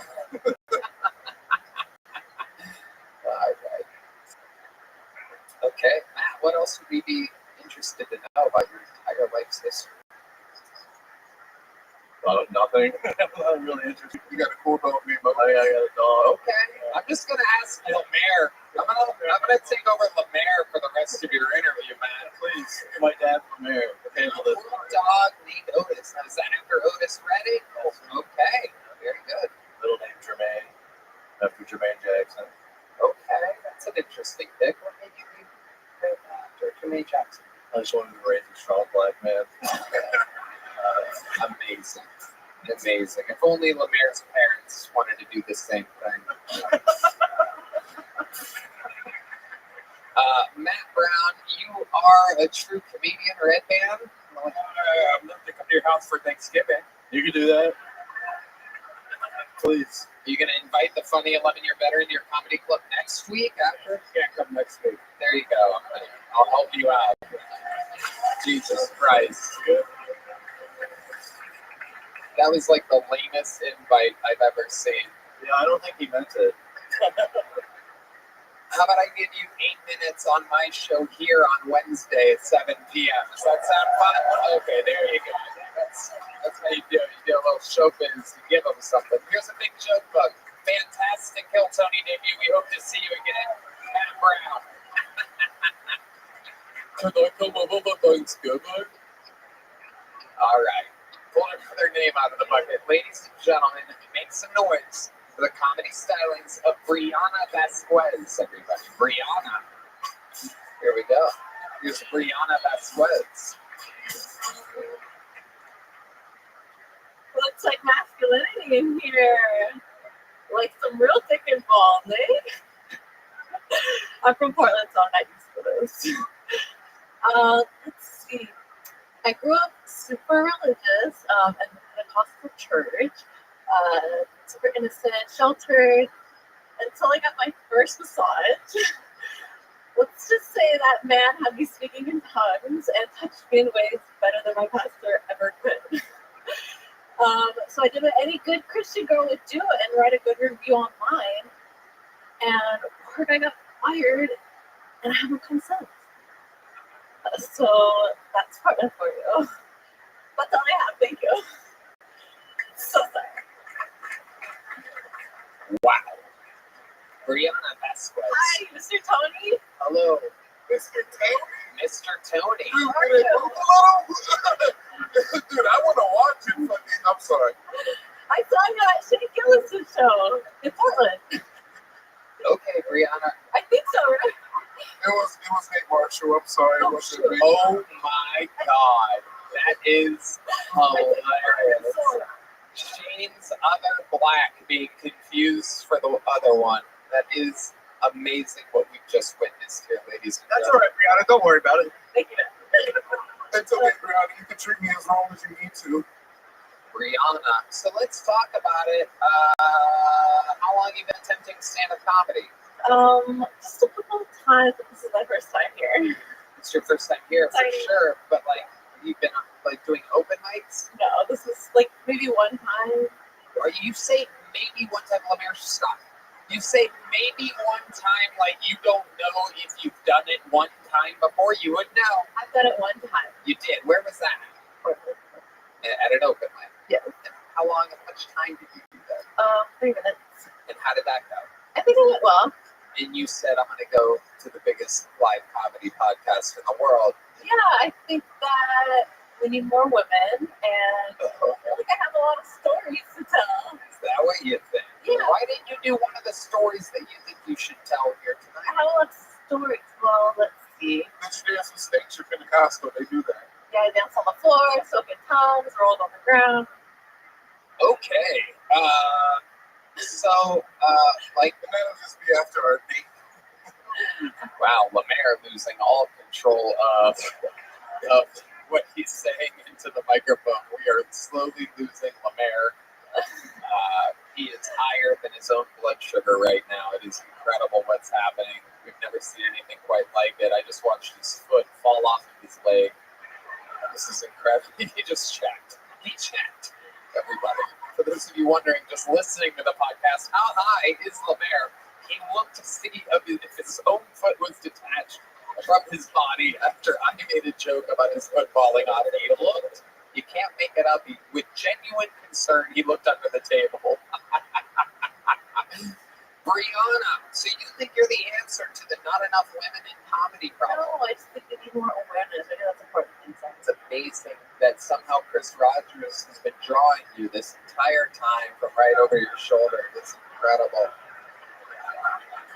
Brianna, what do you do for work? I'm a disability analyst. So what exactly do you do? Because I'm technically a disability analyst as well. I think I might be analyzing more disabilities than you. Let's see. I handle disability claims, so we pay 80% of their salary when they're all like having a pregnancy, cancer, surgery. I handle their claims. Okay. Yeah, it's pretty boring. You talked a lot about not being around real men, about getting a massage and it being so pleasing. Sure. What's the story with your love life? You don't have anybody to satisfy you? No, I do. I'm dating. He actually signed up. It took 4 months. Okay. Yeah, his name's Derek. Okay. So he's real. Yeah, he's real. He has a name. Yes. Okay. Yeah. Where'd you get the hat from? Is that underneath something? Eastern Oregon. Okay. All right. Anything crazy about you? Anything crazy about your life that you would find interesting? Any fun facts about you or the way you were raised? Yeah, I think I grew up in a cult, so a lot of rules. Like I could only wear skirts, couldn't cut hair, couldn't like watch movies, couldn't drink alcohol, couldn't wear makeup. Do you do that stuff now? No. Okay. Great stuff. Great set. Great interview. Take this, and we'll never see you again. There you go. Brianna Vasquez. Oof. Unbelievably rough. Somehow still, right now, ranked the 15th funniest female comedian in the world. It's incredible. Absolutely amazing how that works. I don't know what it is. Perhaps. Look at the angry women that just don't like that joke. They'll laugh at the handicapped people. They'll laugh at brothers getting hit by cars. You say women aren't funny. Just a bunch of women in glasses. Like, what the fuck, man? I saw you. I saw the way you looked at me. All right. Another bucket full. This name looks familiar. Make some noise for Billy Swift, everybody. Billy Swift.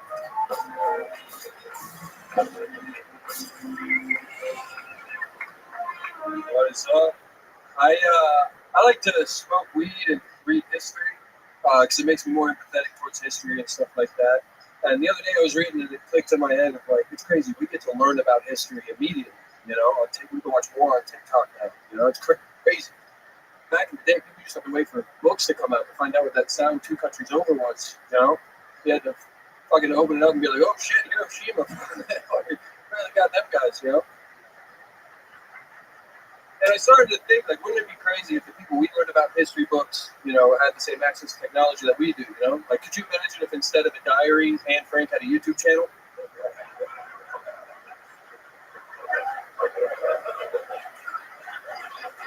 My guess would be ASMR, you know? Just, you gotta be quiet in that house, I don't want to wake the neighbors, you know? Today we are going to listen to the books downstairs. Oh, they're coming up the stairs. Oh, they have my family. Oh no, they're coming to me. This might be the last time that you see Annie. Make sure to smash that like button and subscribe. Thank you, folks. Billy Swift. You been on this show before, Billy? Yeah, last time actually, it's crazy. It was Matt's first solo on Kill Tony panel, so that's cool. Yeah. Thanks. Back in like March or something. Thanks. Yeah. We have Mayor's friend, a guy that randomly was on the other episode. Billy's my friend too. Really? Are you sure? Or are you just higher than fucking God himself right now? No, Billy drove me home really drunk and I wouldn't stop falling once. Oh, yeah, dude. I watched him take a couple drunk tumbles. Yeah, dude. Where we also, I won $100 at poker that night, so it was a good night. Yeah. Wow. How did you win $100? You just... I don't know, Tony. He was blacked out. He was blacked out just taking people's money and playing a random game of chance, and he was just winning. And they were so bad at it, they hated him. Wow. Well, Mary, you live a wild life. I like to have fun, Tony. I love it, dude. I love it. You're answering it like you're on, like, all right, we're going to pass to our news anchor on the field. Like, I like to have fun, Tony. Back to you. You're just saying my name while talking to me. It is Incredibly weird. Mr. Hitchcock. Billy, how long have you been doing stand-up? Going on 4 years. 4 years. Where at? Florida. I came up with Cam in Orlando. Ah, okay. How long have you lived here? I moved here January 1st of this past year. Okay. Absolutely. What do you do for a living? I now work at a dispensary. I now sell THCA weed. I used to hang blinds and shades, but I don't do that anymore. That's right. I remember. I once said hanging blinds, and I made it. Don't worry, be madness. Tony does MMA too. I'm sorry. Wait, really? You do MMA? Lemaire is the best interview assistant I've ever had in my life. I could really use you. You know, it's every guy here. You know how to play an instrument, Lemaire? You could join the band. We could have you up here every episode. Perhaps the ham bone, perhaps. Tell us about this MMA career here. It's actually crazy. I went to 10th man today for like the first time. I started training for like the past 3 years. I haven't done shit. And then I went in and I got my ass kicked and puked. Yeah. I trained for a long time. Lemaire has something to say about his client. Very humble, but he used to train with American Top Team. Wow. Yeah. Okay. Thank you, Lemaire. Thank you. Yeah. American Top Team. I used to train with American Bottom Team. Motherfuckers wouldn't know what hit him. That's right. You don't want to know what is due. Okay, Billy, what do you do for fun? You're not doing stand-up. I pretty much, I just do drugs. What kind of drugs exactly? I like mushrooms a lot. Okay, what other drugs do you use? I drink. Austin fucking gets you on coke real quick, dude. They'll get you. Austin gets you on coke real quick. Yes, it does. How did that happen? Give me an example of how that happened. Last time I was visiting in October, it was around my birthday. I turned 27, and I was like, you know, I'm gonna do it. I've always talked about it, been like, yeah, I'll do it once, and then I got really drunk on my birthday, took a fucking hit of god dust, and it felt great. It's amazing. Yeah, I always say like, there's drugs all kind of end up. I'm not a religious guy, but it always kind of leads to God. You know, like if you do mushrooms, You fucking, see God if you want to talk to him. Get some weed, but if you want to be God, do cocaine. Okay. Wow. There's some guys out. True. We found the two huge cokeheads in the crowd. Coincidentally, the one that keeps clawing his teeth when Heidi comes out. A round of a teeth for Heidi. Wow.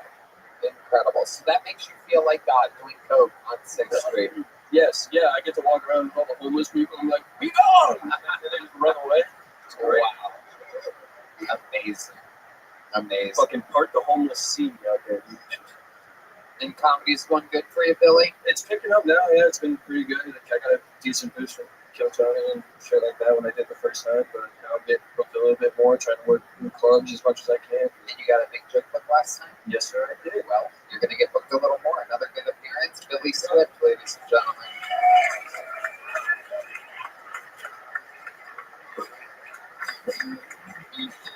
Right. Well, we are now. We're going to wrangle another name. Oh, that's inside? Let's do that right now, then. Ladies and gentlemen, your next bucket full is inside. There is an I next to the name. It could be you if you signed up. Ladies and gentlemen, he goes by the name of Dusty Carter, everybody. Dusty Carter. Oh, it's one of our own people. Make some noise for Dusty Carter, everybody. So, any of you fellas ever had your lady tell you after 5 years of a kid you didn't want the same things anymore, just to find out she was completely wrong? We both wanted pussy. See how that turned out for her, though? Now she's got the AIDS. Yeah, one in each ear, can't hear shit. I told her maybe that was your problem the whole time. You didn't hear yourself coming. Hi, if you can't tell, I am not from Texas. I moved here from Kentucky because I read on the Google that Kentucky had the cleanest tap water in America. I thought to myself, cleanest tap water? All these toothless cussing fuckers? I'm gone. So far, Texas is great. But if one more socially awkward motherfucker comes up talking about am I the spectrum, I don't care who you buy your internet from. Quit being weird about shit. That's my time. All right, Dusty Carter, you did it. You work here as one of the production assistants, correct? We all work for you, Joe. Well, that's not true, Dusty, and a simple yes would have done. Not everybody here works for me, but again, okay. How long have you been doing stand-up? 5 years. 5 years. And you are from Kentucky. How long have you been in Austin? I'm not in Austin. I live in Fort Worth, but I drive here every week. Wow, that's incredible. It's a 2.5-hour drive, right? It's when you punch it in the GPS, it's exactly 200 miles from my front door to this front door. Wow. I've driven in the last year, 17 months, I've driven over 25,000 miles back and forth. To come here? Yes. Wow. And do you sign up every week? Yes, sir. Wow. Since second week of July 2023. 248 people signed up today. To think that it's been that long. This is your first time. Incredible. I believe in it. This is what this is my future. Comedy is what I love. I love it. I love it. What do you got going on in Fort Worth, Dusty? My wife is a military officer, and we got moved to Fort Worth. So you have kids? Yes. How many kids? I have 2 biological and 4 step. Wow. Wow, you fell in love with a woman that had 4 kids already. She had 3. I have 1 step kid that I still consider because he was real young from my last marriage. The lady that decided she was gay. Yeah. Lemaire has picked up his microphone, ladies and gentlemen. Dude, he has a step-by-step kid.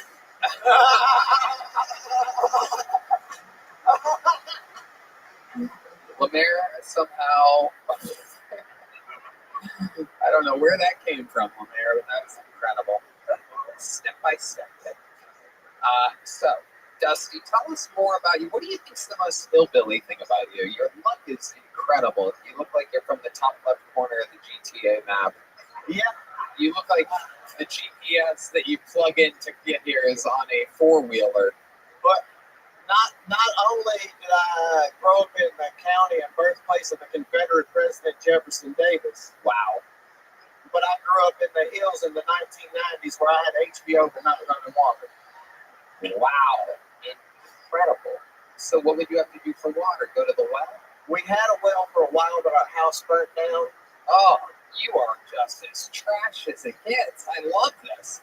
I love it. And when your house starts burning down, if you don't have running water, a little fun fact, you are fucked. Yeah. That's it. You just watch it go. There's really nothing you can do. Just grab the television. You grab the TV. Grab the kids too, but the TV first. Yeah. I was 7, so I took off barefooted in my dunta-duns down the street to try and get Papa to help. Hell yeah. Well, when you don't have shoes, you can't put them on. Damn right. You finished it. I started it. You finished it. Me and Dusty do a comedy duo thing every once in a while. Can I ask you a question? What is it? So you were with somebody, you had a kid, and they became gay? Yeah, after 5 years, she decided that she was interested in women, and she wanted to do that polyamory thing, and I was kind of against it, but I was like, if it's going to make you happy. Right on. So why does she have to get it for? Well, she had a kid when I met her. Oh. And he was like 5 or 6 months old, and I raised him until he was in kindergarten. That's my dude. He's now 12, and I talk to him at least once a week. That's my dude. Okay. He lives with you now? No, he lives with his dad. I have custody of my daughter, the girl that her and I had. I've had her since. Wait, were you fucking a dude? I don't have to tell you. My ex-wife had a child, and during the pandemic, she went nuts. And that father and myself both took our children from her because she was not in a good spot at that time. She's not now doing much better, but at the time, so she's not gay anymore. Actually, no. How did that happen exactly? What's the order of events for her to not be gay anymore? Okay, well, she was with a chick. First of all, let's slow it down real quick. Because when you said that she was interested in women all of a sudden, that you were kind of not into it, but then you let her do what she wanted. Did you hang out with the two chicks at the same time? Yes, her and I and some chicks did a lot of things. Yeah, let's talk more about that. Somehow there's a penguin involved. There's that. Oh yes, that is a dolphin. Thank you, John Dees. John Dees, a master of water animals. Not a lot of people know that, but I knew it was a dolphin. I don't know why I said that. But let's talk about this Kentucky threesome. No, this is the move. It was Kentucky. Yep. Okay. So you and all your cousins got together. A good old Kentucky orgy, or we call it a family reunion. You know what I'm saying? Hell yeah. Thanksgiving Day. We grab the turkey at the same time. Let's fuck over it. Whoever gets the bigger part of the witch bone gets the other bigger part of the bone. Oh my God, you dirty bastard. Okay, so Dusty. Did you enjoy having multiple women at once? Yes, I mean, who wouldn't? I'm not gay. Right. No, exactly. Did it make you more of a man, you think? Did you have a beard before the threesome? No, I was clean shaven, shorter hair then, but I had spent a former life in, I'm an ex-con, I was a drug dealer, I was a meth cook. I'd done all that wild stuff. Lemaire.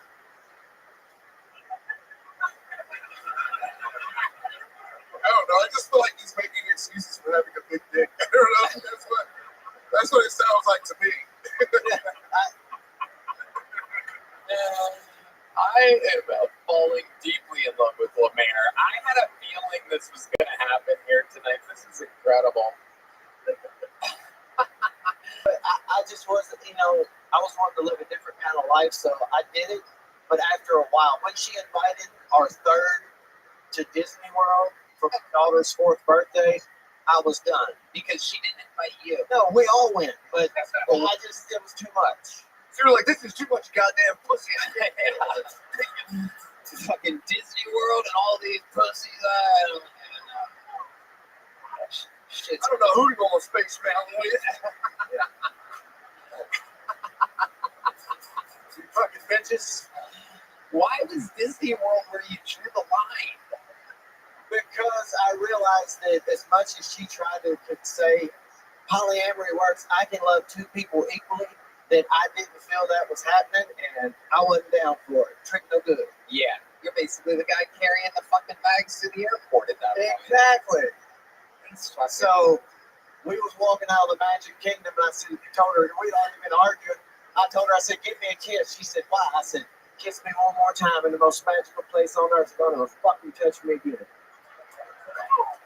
My God, this is my favorite show on the Travel Channel. Just fucking Kentucky polyamory, 10 p.m. every Thursday. Holy shit, Matt Walker. I mean, I feel like I could interview you forever.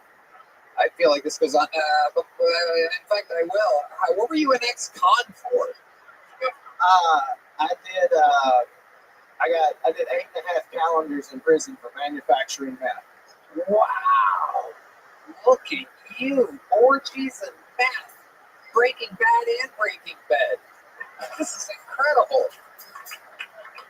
Absolutely amazing. How did you get busted making meth? There was a fella that was supposed to take a ride with me to pick something up because he owed me some money. And then he was like having excuses, and I was like, that's fine, have my money when I get there. And so he made a phone call, and when I pulled out of somewhere, they tried to pull me over. And looking around at the felonies I was committing at that time, those lights was a mere suggestion. So you ran? Of course. And what kind of vehicle were you in? GMC SN, like what is it, Sonoma, whatever. Like a little pickup truck? Yeah. Okay, and you just hit the gas out there on the Kentucky roadways. Yeah, and when the brake line blew out, I hit the ditch. It's not the first time we've heard that tonight.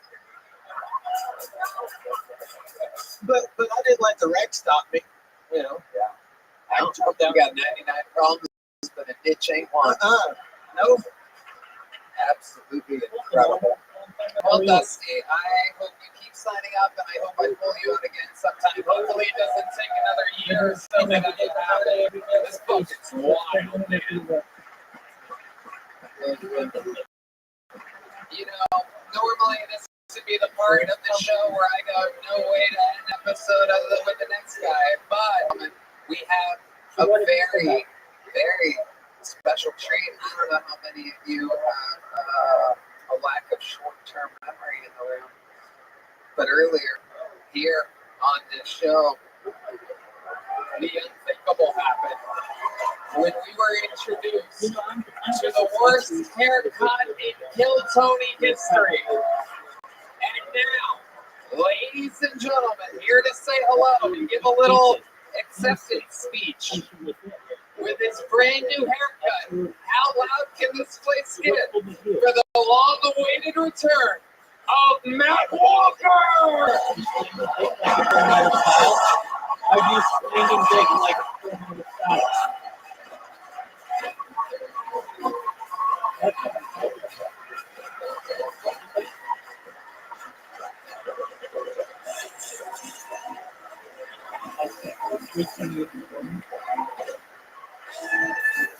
Holy shit.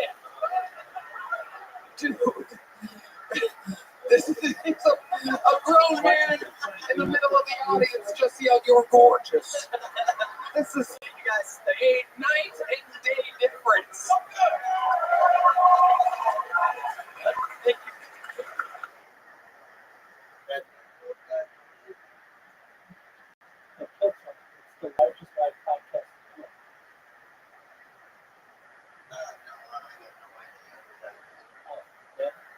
It takes place every Monday.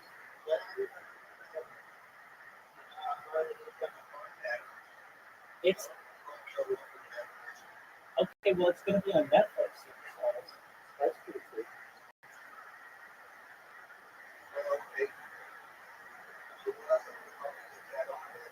It's just stand-up comedy. Just people making stuff.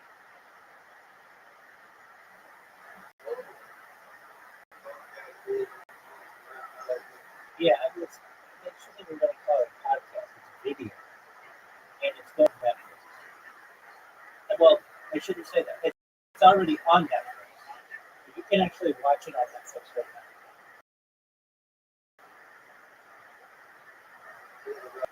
I don't know. I think so.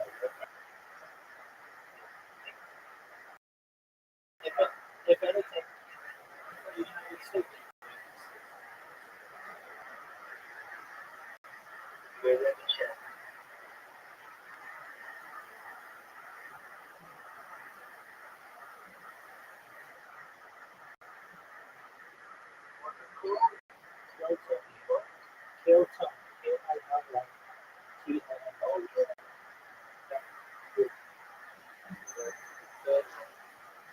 Yeah, so that's what I'm watching.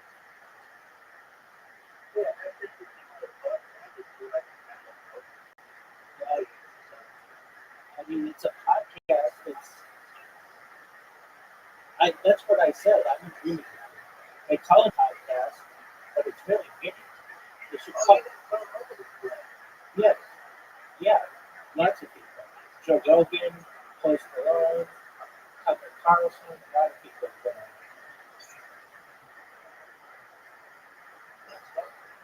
I agree.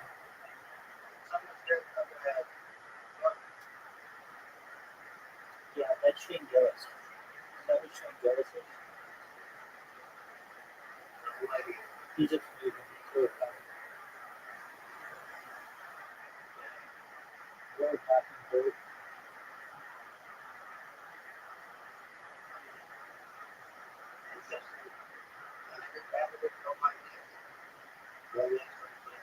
It's good.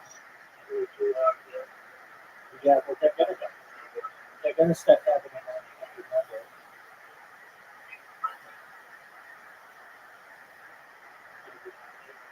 Yeah.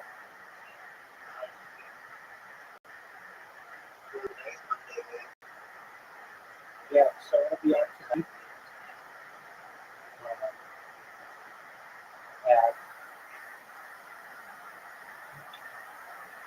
At 6 o'clock Pacific time.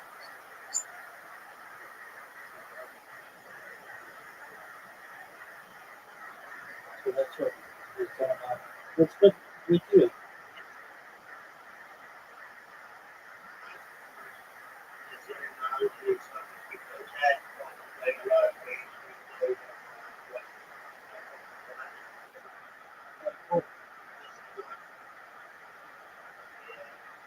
You want to put any golf?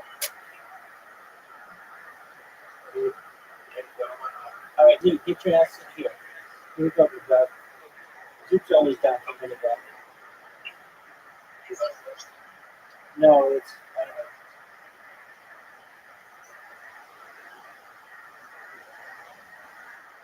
It's fine.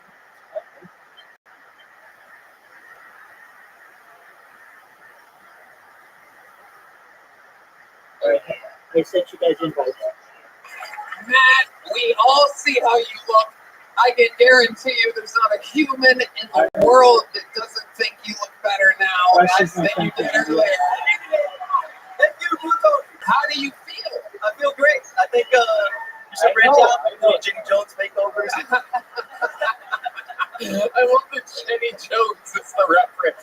A 22-year-old reference, ladies and gentlemen.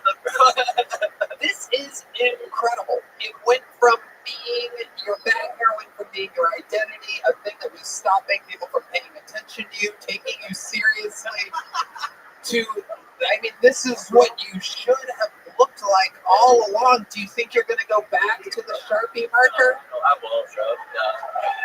This is incredible. This is incredible. I appreciate it, bro. Honestly, I'm kind of pissed because I realized I might be a year away from shaving my head too. It's quite sad. I feel like it's a beautiful head. Matt, what do you think your lady's going to say? I think she'll be happy. Yeah. I think when she sees the episode, she'll be clowning on me too. Don't give me one. Maybe you should be holding back.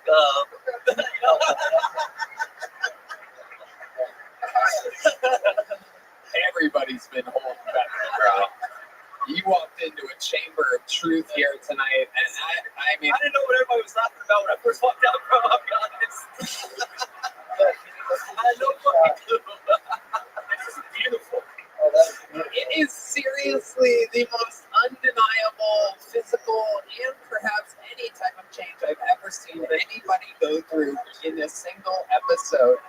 You seem happier. Hey, funny now. John Dees just said you're funny now. Oh, but yeah, bro. There you go. Incredible. You know what I'm gonna do since you were like such a fucking good sport about this, and clearly that really meant the world to you, holding on to the very last second. But because you were such a good sport, we have these more Zipics here. There's these mocha Zipics, mocha flavor. Now this is supposed to be one of the best flavor of nicotine toothpicks. No, you know what I'm gonna do? I'm going to give you in 1 month. Let's see another new minute. You don't have to worry about signing up. Wait a month, and I can guarantee you that the people will be looking forward to that set in a month. Talk to Yoni. I mean, that is in the history of makeovers. That might be both the easiest makeover and the most effective makeover of all time. Wow. Kill Tony, changing lives for all types of different disabilities. I just shot a snugget out of my nose laughing at that. I do get almost into it. I didn't have to say disabilities there, but goddamn it.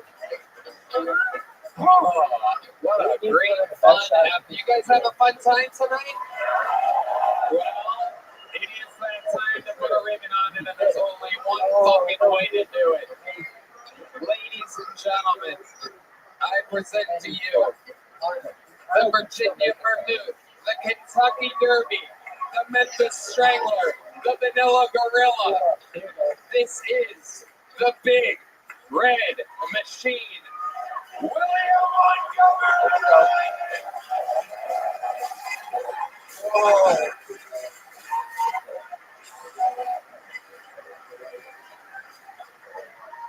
Damn, I'm starting to think my ass should have made a sex table, Ray J. And by the way, Tony, you know I'm gonna say Whoopi Goldberg is so mad Trump got elected that she claims she's now refusing to have sex. Hey, Whoopi, I'm mad too. In fact, I'm so mad Trump got elected that I'm now refusing to play in the NFL. Hey, nobody trying to have sex with your old ass bitch.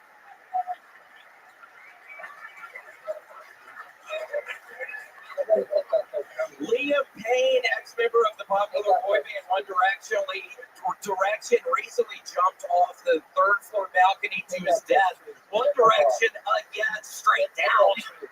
Look at that tree. Look at that tree. There we go. Good job. An Oregon government official was recently suspended for hiring people based on their qualifications rather than their sexual orientation. Okay, that's the joke. Just literally the headline here. Okay, that's my time, ladies and gentlemen. The record holder for all time minutes. The record holder for all time interviews. The Hall of Famer. He is the John Jones of the Kill Tony universe.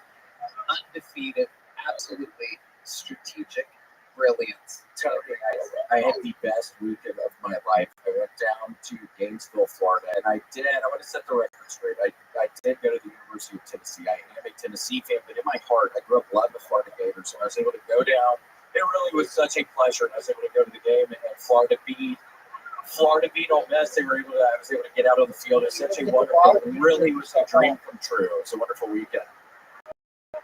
So did you really go to the game? I really went to the game. It was wonderful. Some man, it actually was kind of scary, Tony. Some man, right when I sat down, and somebody started saying, "Oh my gosh, this guy's having a heart attack," and some old guy just slumped over, and I'm thinking, "Oh my God, I haven't been to Gainesville in 20 fucking years, and some old fucking idiot is about to mess up my experience." at Ben Hill Griffin Stadium, but it was okay. They ended up escorting all. But Antonio stayed in an Airbnb. Get this. The thing was, I don't know. It was the smallest television, Tony. It looked like a computer monitor or something. And I'm thinking to myself, what?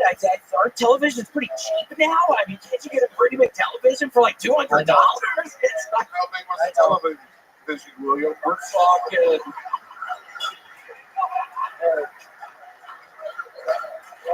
Probably a 24-inch television. That's too small. I know, yeah, it was very small. I was just thinking that the woman, she could probably put a bigger television in here. Was it like elevated up on a wall or something, or was it kind of like close to you? Was it a big room? It was on the dresser. And there wasn't a lot of stuff in the dresser. I went through everything in the Airbnb. I went through everything. There was a bunch of kid stuff, and it seems like the lady was staying there, and her kids were there. Everybody was there, and I'd look at the windowsill, and every now and again somebody would catch me looking at them, and I'd have to. It was weird, yeah. Have you ever thought to the game? I was just looking out of the blinds for a lot of the time. William, have you ever thought that maybe you're the creepy guy? Why are you always looking out of blinds? Out of the blinds, like you're in this to see what's on the other side of it. It comes up like once a week.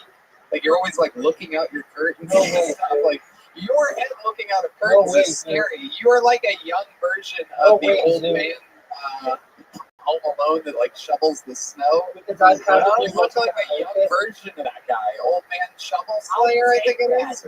He was very nice. He took Kevin to that church where his granddaughter was singing. He was very nice man. But there was a dark side of him. He would go through the drawers of Airbnbs and whatnot. Yeah. Kid stuff. Playing with kid stuff. Looking out at his blinds. Yeah.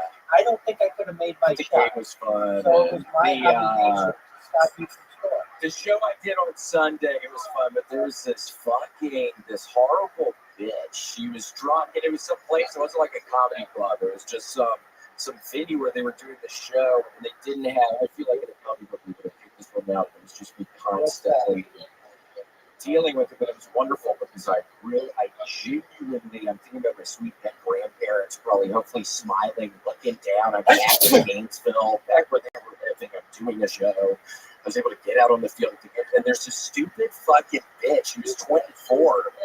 How do you know her age? Because I asked her how old she was, and I was telling her. What made you even begin to ask her? Was she already heckling her? Yes, she was being very loud. So she was being just extraordinarily loud and like there was a loud punchline or anything. She was just being. There was a loud 24-year-old in Gainesville, Florida.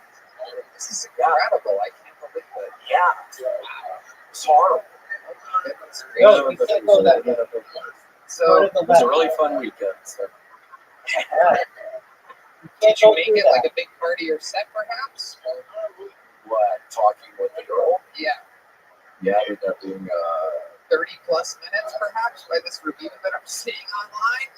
That Red Band was pointed out to me. 30 plus minutes of it was him just screaming at this white chick and her dude. Saying shit like, quote, "Shut the fuck up, you stupid bitch. I love your energy, but laugh at the punchlines, you dumbass." And at her boyfriend, "You should actually be embarrassed. I really hope you're embarrassed right now because you should be. Control your bitch, dog." Seriously, it was good. And again, I swear, Tony, like if people are laughing, it's good, but it's stressing me out. Then he would do another joke, and chick yells before he even gets to the punchline. He starts berating her, repeat. He did this 10 plus times for his set. I'm not exaggerating. I would guess at least 10 plus times, and I was already extremely annoyed by the 7th time. So was my girlfriend. They were annoying as fuck, and the drunk white chick legit couldn't fathom that she was the problem he was addressing. The same thing happened at Casey Rocket's part of the show. She kept screaming, "Give me the key, I want the key," after he did his Dutchman's key bit.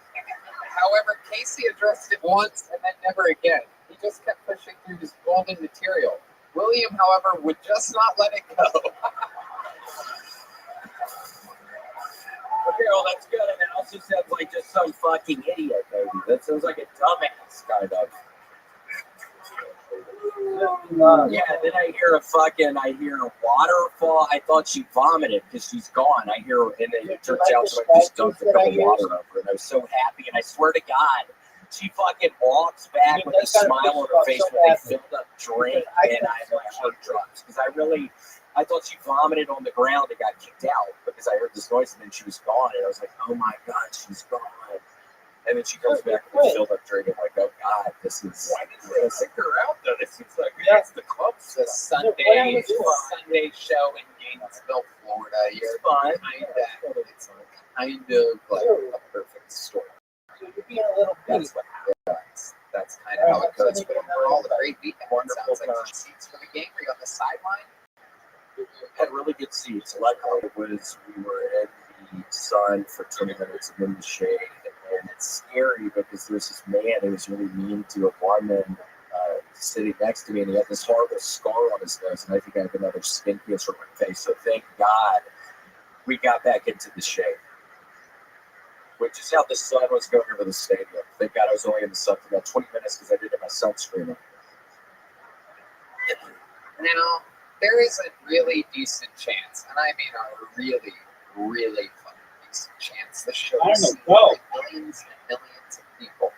That the woman that is at your show in Gainesville is being shown this clip right now by somebody in Florida.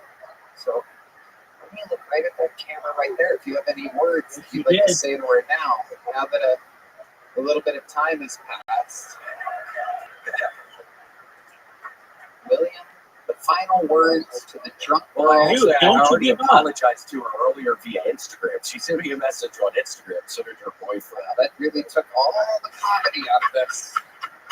Literally, the opposite of comedy, an apology, ladies and gentlemen. An apology. How about for the live audience and the millions of people watching around the world? I can say something other than either of you have ever seen. How about, what would you like to say to them? Get there. Whoa. And I heard you had a bowl for me. I know. I'm sorry. You broke a bowl of mine one time. And then Sean tells me that you brought me a bowl finally, so I thought you were about to give me a bowl. I didn't do it. I got too high before the show. Lemaire, how did you break Williams' bowl? Big fan. You had it in your back pocket? What's so funny to say, it was on the fucking table, and he has his hand, and there's nothing else around it, and he just drags his hand, and it falls off the table. And I can't even believe what I'm seeing. There's nothing. It's like he almost intentionally, I know you didn't intentionally do it, but it's the craziest thing I've ever seen. Dude, I got these out. Oh, man. Control them. They're fucking. Dude, are you ready for the best shot we've ever seen? I'm going to hit it up with a cold in the bottom wall. Gators can swim. William, is there anything you would like to say to Lemaire about him not bringing you a break? It's good. I totally understand. We have a new apologetic, calm William Montgomery. Someone's been making a lot of cameo money lately. This guy used to. Oh, yeah, it's Christmas time. We need a cameo and doing cameos for Christmas. William, I do have this bowl that I've been smoking out of for all night that I have to put back in the mothership premium. But I can give you this. Wait, you're gonna bring that back for you? Yeah, that's you want me to want it up to Joe Rogan's. Do you think Joe Rogan has the money to spare to give away a green room pipe like that? I don't like to count Joe Rogan's pockets like that. That's not a thing I would do. That's friends. We don't do that. It's public knowledge. I was just making a joke. You shouldn't give William the pipe for the green room. That would be good. I know. My fingers stuck. I'm sorry. It's fine, man. Welcome to an apology-filled ending to Kill Tony. Got it. William, anything else you want to passionately say? Too hard. I think that person, whatever fucking review you read, I think people are having fun with these wonderful shows. So that dumbass saying, oh yeah, it really bothered me like this, that he kept on dealing with stuff. That's a fucking idiot. So that's what I totally there. It was a good show. People are laughing the whole fucking time. I'm literally killing it up there. You're damn right. Some of the time I am, but you're damn. Throw me off a little bit. You're damn It right. was horrible. matter what they say. Absolutely. Ladies and gentlemen, the Golden Goat, William Montgomery, ladies and gentlemen. Wow, he's done it again. The drawing is in from Ryan J. Ebel. Let's see what Chris Rogers has over there. It is indeed Michael Gonzalez. How loud can this place get for the great and powerful Matt McCusker? Matt Shane Secret Pod. Make sure you catch him on tour. He's literally one of the best comedians out there. MattMcCusker.com for tickets. How about a hand for the Kill Tony debut of Lemaire Lee, everybody? One of my instant favorites. Panties in the Mouth Pod and LemaireLee.fun.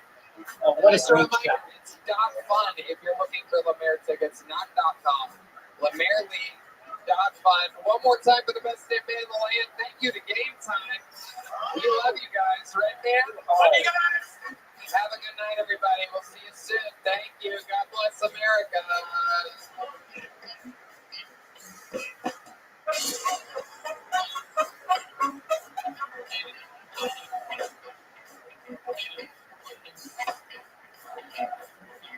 Get it. No.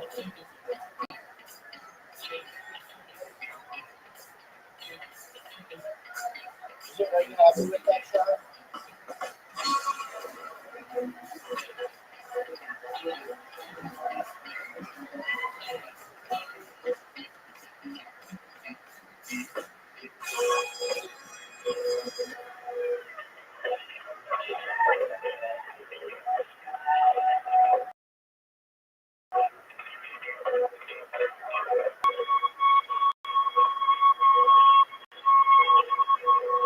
That's gonna be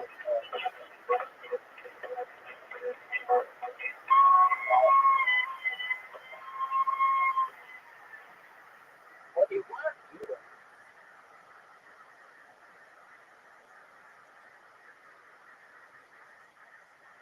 The uncensored live stream of 2 nights here from Austin, Texas, December 30th and 31st. You can snuggle up in the cold with your loved ones or all by yourself or with a bottle of tequila or whatever you're into in this crazy world. Snuggle up, stay warm December 30th and 31st with completely uncensored Phil Tony's live from the HEB Center in Austin, Texas. This is a new super annual amazing event. It is our biggest 2-night event of the year, and we're super excited about it. It is on sale now. KillTonyLive.com. Get it for your loved ones. Get it for yourself. Love it or hate it. Live. December 30th.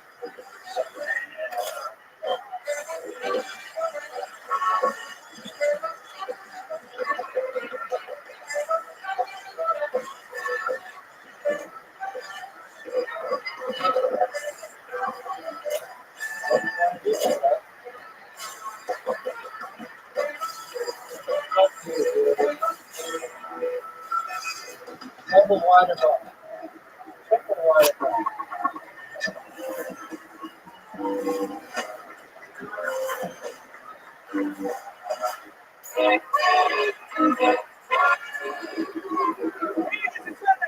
From the Coffee Mothership here in Austin, Texas, for brand new episode of Kill Tony. Get the fuck out here.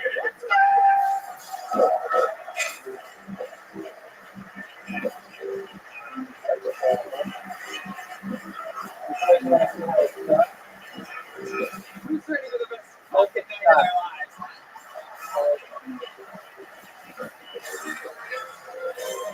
Just make it. Just make it. That's good. All right, good news, ladies and gentlemen. One more time for the best damn band in the land, everybody.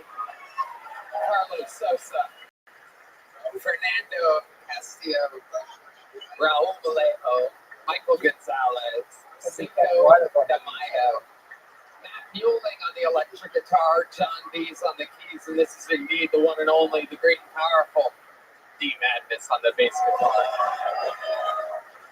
Oh yeah, feels good in here tonight. We're gonna have a lot of fun. Before we get started, there's a little bit more of the amazing sponsors that made it all possible. Sunset Strip Comedy Club in Austin, Texas is now open. Check out Red Bad's secret show every Thursday. Go to sunsetstripatx.com for tickets. Oh no. Happy to have you guys here. Just a few Harry spelled H-A-R-R-Y, by the way. Not Harry, H-A-I-R-Y. Good job. Thought he was a Harry Potter, like a guy with a lot of hair. We haven't even begun yet. It's unbelievable. Anyway, what is that even for? What are you doing over there? If you go in I the just see you typing in H-A-I-R-Y Potter. Like a Harry, like he's not even Harry. His first name's Harry. Okay.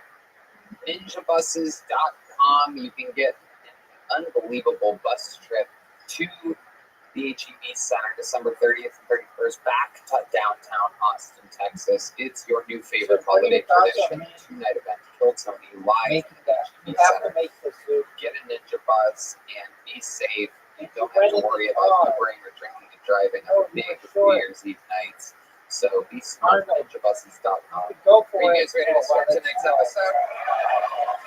Every single week, two of the funniest people. Well, you know what I love about this month? This is a new guest month here on Kill Tony, and these are two brand spanking new ones.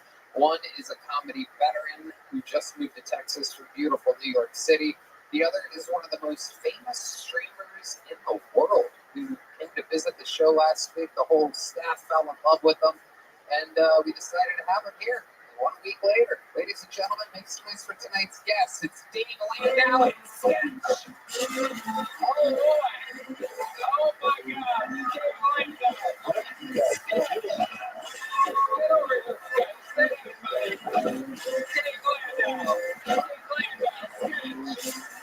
Oh my goodness!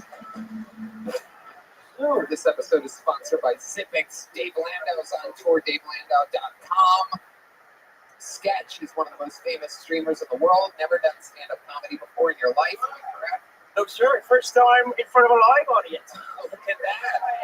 This guy's used to just fucking sitting there, no pants on, whatever's going on in the wild world of streamers. I don't know. I don't ever see any of it, but I guess the kids love it. Hey, it's a little more formal, but I'm ready to. I came here ready to fuck up, so I guess we're nailed it.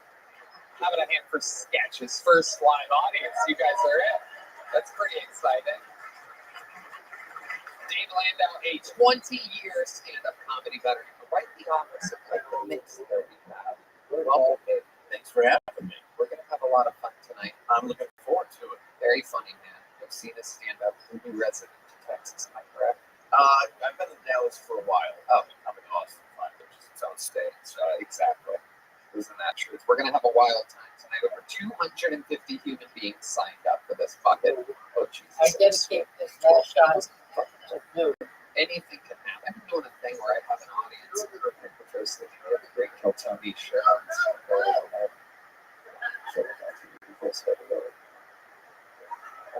Let's do it. That looks fine. Not inside. Don't wrangle them. While they rankle that comedian from across the street.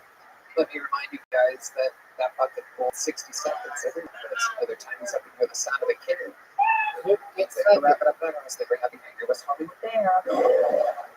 Which interrupts them. And then I conduct an interview. We have fun with it. We figure out what else is interesting about them. What else could they joke about? Is that how their set always goes? Anything can happen.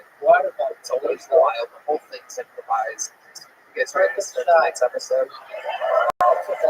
Let's start it with a very special time, everybody. This young lady was made the most recent golden ticket winner just 2 or 3 weeks ago, and this is her first scheduled brand new minute on the show. We're all very excited. The youthful, the powerful, the brand spanking new first scheduled appearance. Make some noise for golden ticket winner, the Kill Tony re-debut. Ladies and gentlemen,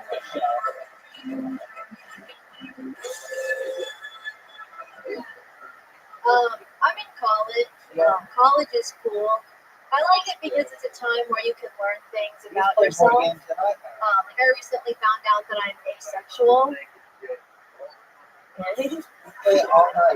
I'm asexual, so I'll sleep with any of my professors for a good grade. Except if they're women. I'm a straight A student. I'm a straight A student. A lot of girls my age have sugar daddies. I don't know, I couldn't do it. It doesn't seem right. Like, my dad also has diabetes, but I would never sell his insulin to pay rent. I'm like too scared of reaching for one of the needles and it hurts me. And now I have diabetes. I'm genius. I can't afford diabetes. $35 for a pair of socks. No thank you. Yeah, it's a genius level 47. No, I'm broke. I'm so broke. The other day I googled how to make gas at home.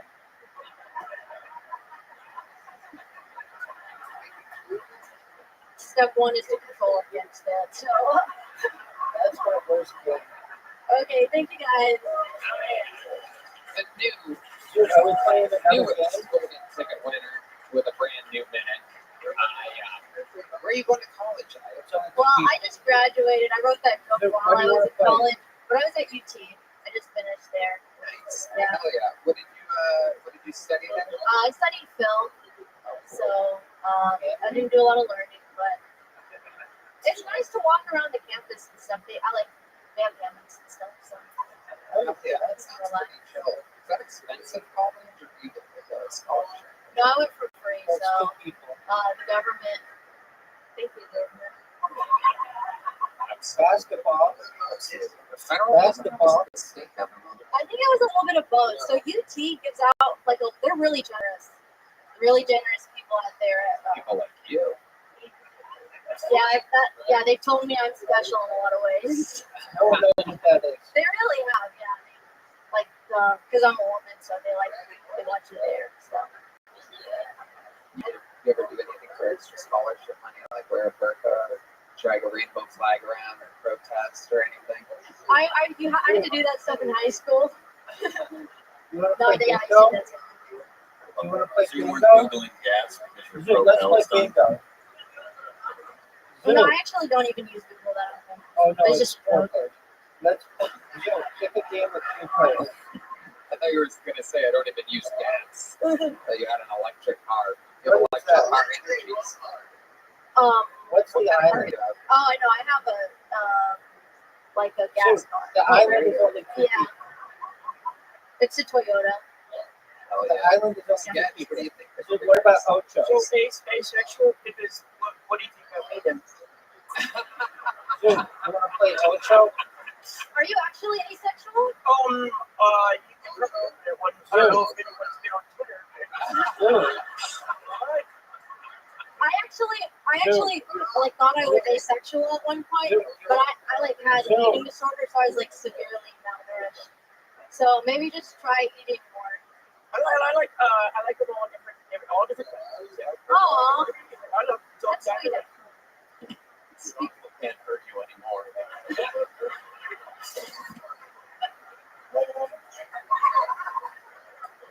Speaking of all different types, does your dad really have diabetes? Yeah, he does. Type 2. So it was his fault. Amazing. Yeah, he deserves it. What do you think it was that gave him type 2? So my dad is obsessed with honey. So he got it from honey and then dates, the era of dried fruit, which is so funny. He doesn't eat cakes or sugar. It's just natural sugars that gave it to him. Wow. Honey and dates. I know, you're up. It's amazing. Those are Red Band's healthiest snacks. Amazing. Oh, water. There you go. That's my business partner, everybody. The old Harry Potter. Time to shave your Potter down, for he is Harry. I'll figure it out. I can't wait. Any second now, it's gonna all make sense. I love it. What else? Anything else before we let you go? Anything else crazy going on in life? Yeah, my dad has this guy living in his backyard. Whoa. and he's like, he keeps giving him tasks to do around our back. Like my dad has like a white slate, Amazing. and he's like on meth or something, and he just hangs out, and he's been building a fence for my parents for like 3 months. Those are called Mexicans. No, this guy, because my dad, like, he doesn't know Spanish. And he doesn't know English very well, so him communicating with someone who doesn't speak English is really tough. But so he likes white labors. Wow. So the guy sleeps in your dad's backyard? So I don't live with him, but he's always there when I'm there. And sometimes he disappears for a little bit. My dad says every time he disappears for 3 days. Amazing. That's called a drug addict. It's incredible. Well, very interesting stuff. Have you ever talked to this guy in your dad's backyard? No, I gave him cake the other day. He got really happy. Wow. Yeah. Your dad's just like, God, I wish that was me. Yeah, he could not. Diabetic father. Yeah, diabetes. Does he still use honey? Yeah, he can't get over it. Like every single night, even if he's good all day, he'll like binge a bunch of dates before he goes to bed. Or like I walked on him just spoon. By the way, Red Dan posted on Instagram at 4 a.m. last night a moldy Wendy's burger that he ate. He both complained about the burger and also ate. When you eat half of it, the moldy was burned. The bread was burned? No, burger. That's what you were complaining about. But you also said something about mold. No, because last time I had a problem with Wendy's, it was moldy. Yeah. And you complain online every time you get late night drunk fast food and it's not good. You, a wildly successful podcaster, goes online to complain about, did they ever give you what you want after that? Does that ever pay off? Is Wendy's ever like, here's fucking $20 or something, dude? Yeah. Really? Yeah. And that's what you do it for? It's fun, man. It's like coupon clipping.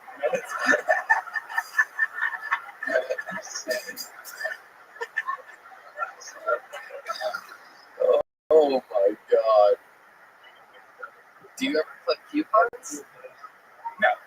I use coupon code. Where's my honey stack? Okay. Way to get us started. Amazing stuff. I love it. We're going to all watch her grow together. A star is born here on Kill Tony.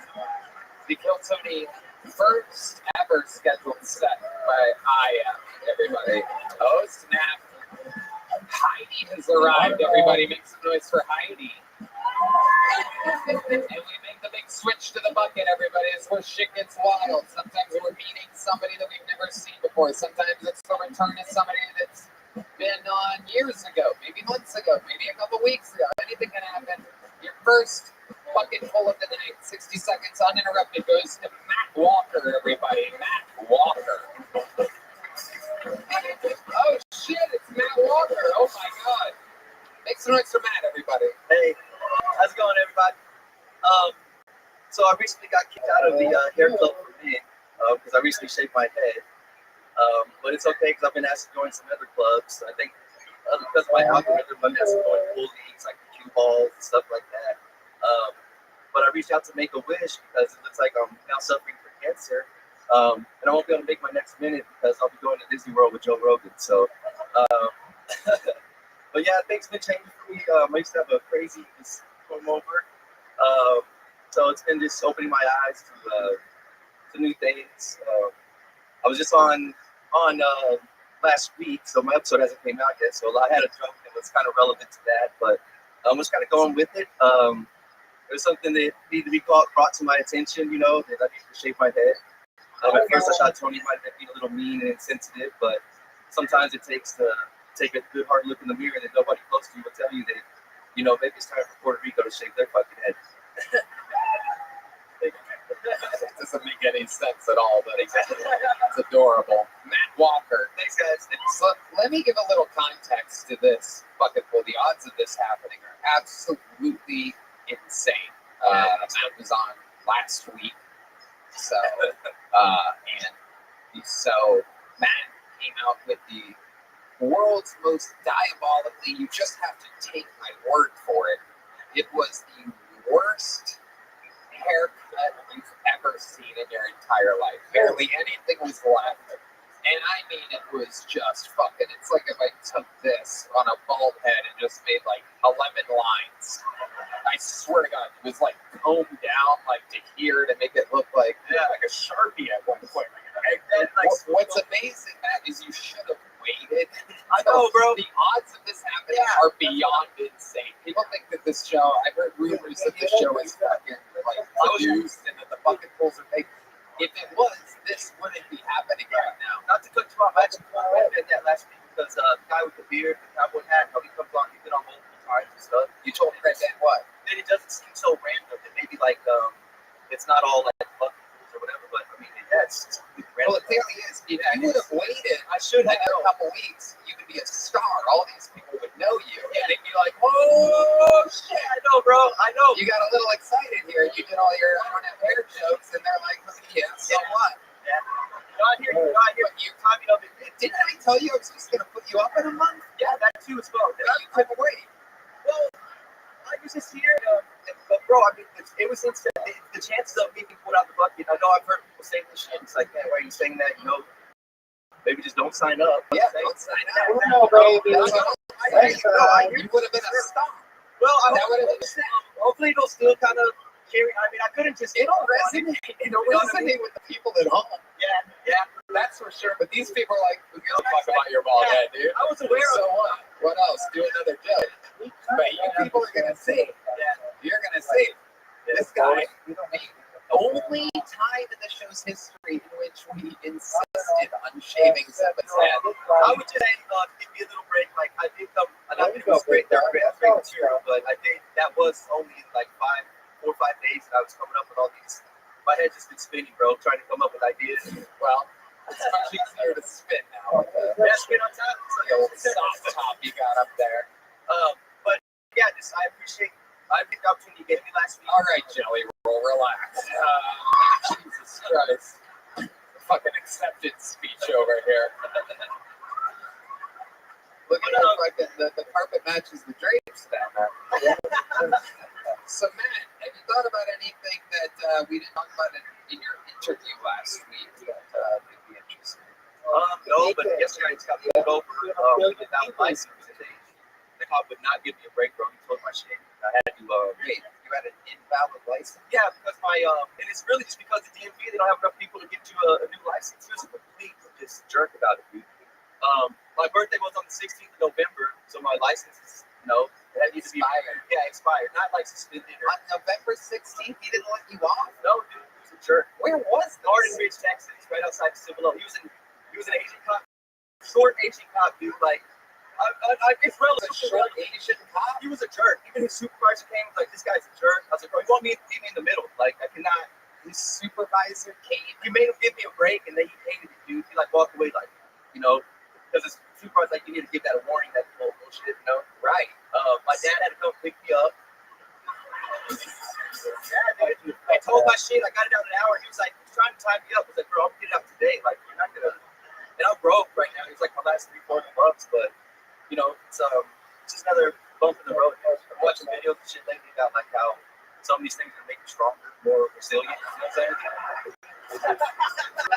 It's all jelly roll, bro. I think jelly roll was one of those people. It's jelly roll. Not to be confused with the egg roll that wanted to arrest you yesterday. So your car got towed and you had to get it out? Yeah, I got it out. I called it was a Sunday, bro. He was trying to get me tied up. What does that mean, tied up? Like just trying to hinder me. I guess he was just trying to make my life hard, bro. This is like a small Texas town. Yes, sir. Yeah. And I actually do work for a lady that lives in Garden Ridge. She's probably like, not that she's got a Ferrari in her garage and all this shit. Rich ass lady, but what do you do for this? It does kind of have a little vibe to it, She's an older lady, but what do you do with this lady? Dude, she has me do everything. Like she's like a Martha Stewart type, bro. She has to do bring down all her Christmas decorations out of the garage, like from her. Have you been building a fence for some guy? I think we're figuring this out slowly. Building fences for diabetic brown people out there.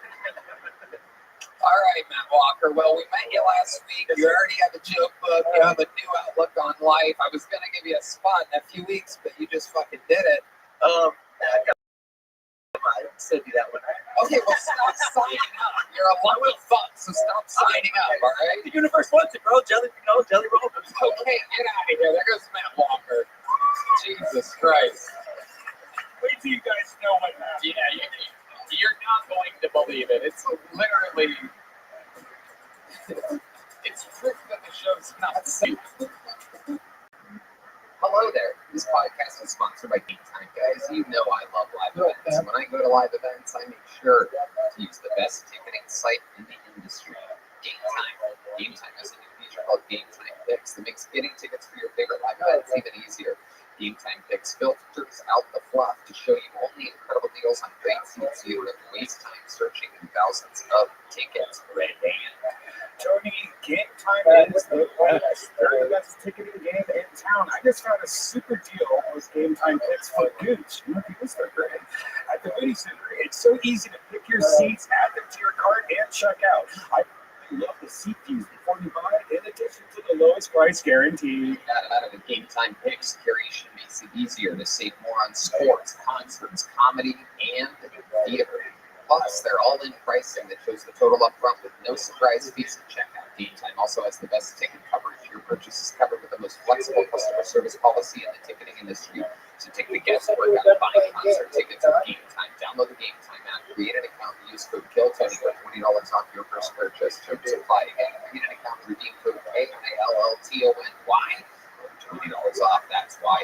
Download Game Time today. What time is it? Game Time. All right, your next bucket full, ladies and gentlemen, goes by the name of Danny B. Danny B is next on Kill Tony. Here we go.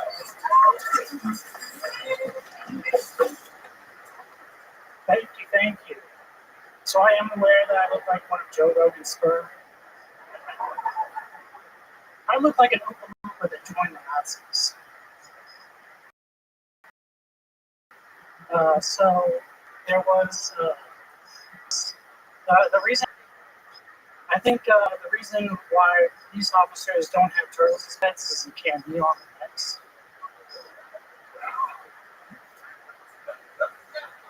I saw this homeless guy with a sign that said "hot, hungry, and homeless." It's like, that's pretty self-absorbed. If you think of that sex, you just have some sex and get out of poverty. I mean, if Kamala Harris did it, why would they pay you? I think the only reason why white guys date black women is to ensure that the kids that do have bigger necks than them. That's my time. All right, Danny B. This is your first time on the show, Danny? On the show, yes. You're welcome. How long have you been on stage? All you needed was a fire. Thanks. Well, 1 year. Lost it. What do you do for a living? Sorry, what was that? What do you do for a living? For a living, I just moved to Austin, so right now I can do a DoorDash. Okay. Do you eat food? No. I'm looking at DoorDash. DoorDash. Do they give you guys ratings? Yes, they do. Okay. Yeah. Can we deliver late night cookies to Me and Rabbi didn't have a straight up line. He just texted me. Wow, you even knew what I was talking about. I love it. So, Danny, been doing it a year. What made you come here today? The show, comedy opportunities. Yeah, you're visiting for a few days? No, I live at home. Oh, nice. So you were in Vegas. When did you move to Austin? 4 weeks ago. 4 weeks ago. What's your living situation? I live in my car. You live in your car? Yeah. Okay. Where you been parking it? That's something I always like to ask people that live in their car. It's a tricky situation. I park it in like a gym parking lot. Okay. You have a gym membership? Yes. It's on shower. It seems very slow, police. You guys see flashing? See Flash and get the 11. I don't know. Okay, now get the Not 2. have turtles? Get the 2. Is that You a checked thing? out I've never as well. seen Monday once, so I mean, they were just the So connection. 5. That's- Now it's closest Have you to ever getting seen a bullseye. Asian cop before? I mean, you never see them with cats, though, do you? Get a bullseye.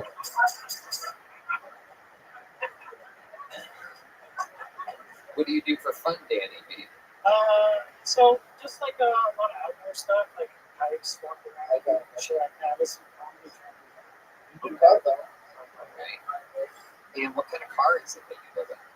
It's a 2015 Hyundai Accent. And, I love it. Okay. So were you born and raised in Vegas? Born and raised in Vegas. How does that happen? What are your parents like? I always wondered that. So my mom is a recovering addict, and my dad, my real dad, is in prison. He's been in prison since I was 7.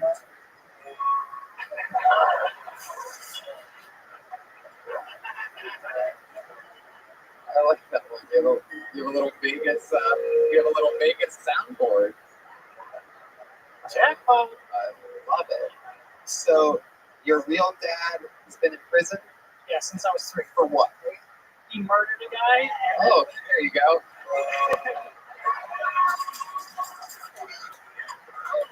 Wow. Do you know the context of the murder? Can you describe what happened?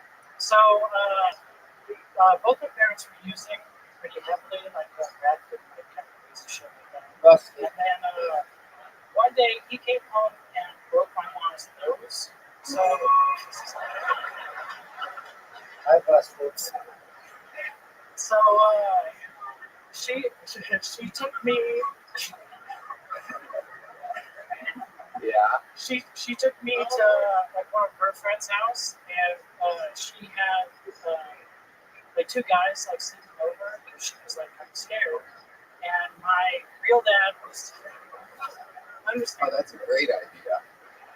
Nothing makes a guy that'll punch you in the nose happier than 2 fucking dudes at the house.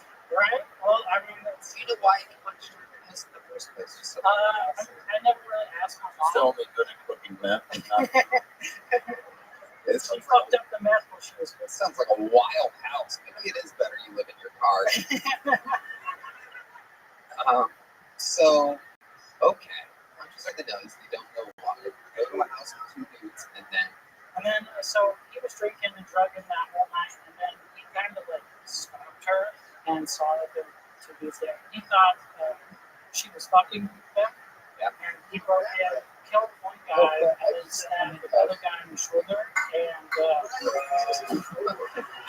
okay. All right. paralyzed his arm. Paralyzed. His arm's still paralyzed. Yeah. Wow. Have you ever met that guy? I have When you do, make sure to shake the right hand.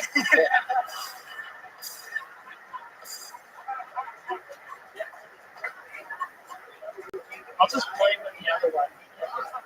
What did he do to the other guy? Set a heart? How did the one guy get off of just a shoulder?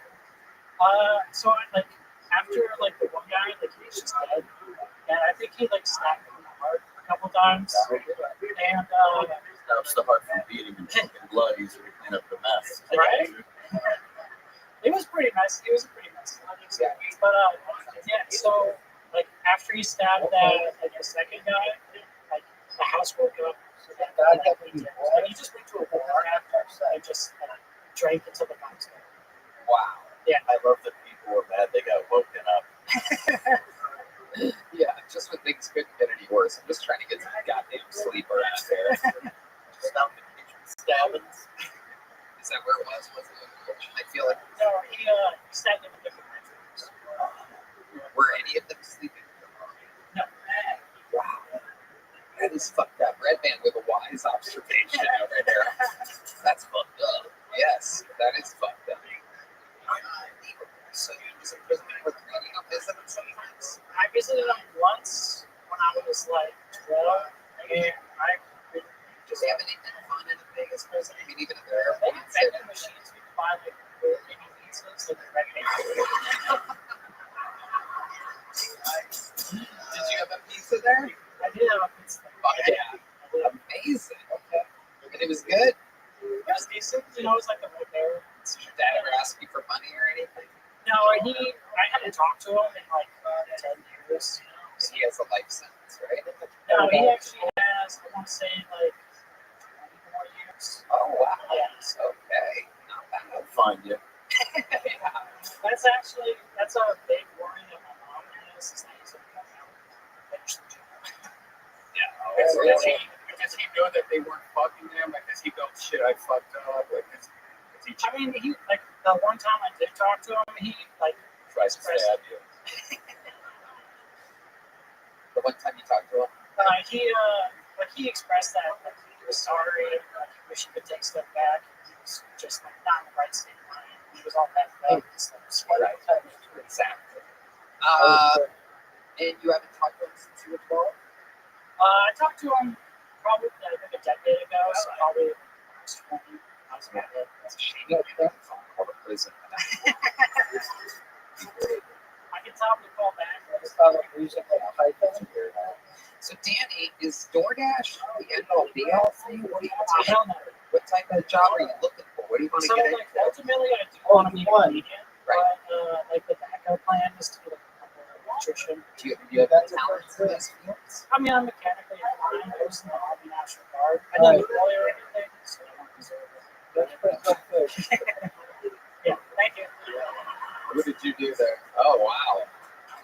There you go. A little stubby middle finger sort of. Goldfish.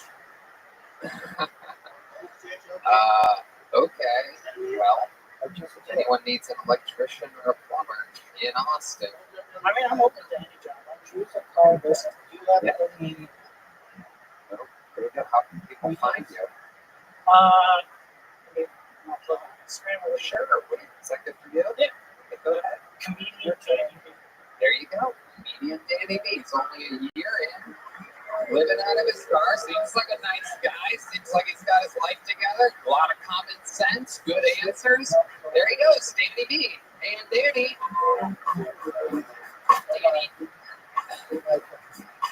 Danny, even though the performance was just okay, you got a lot of work to do. So here's a big joke book for you. Danny B, everybody. All right.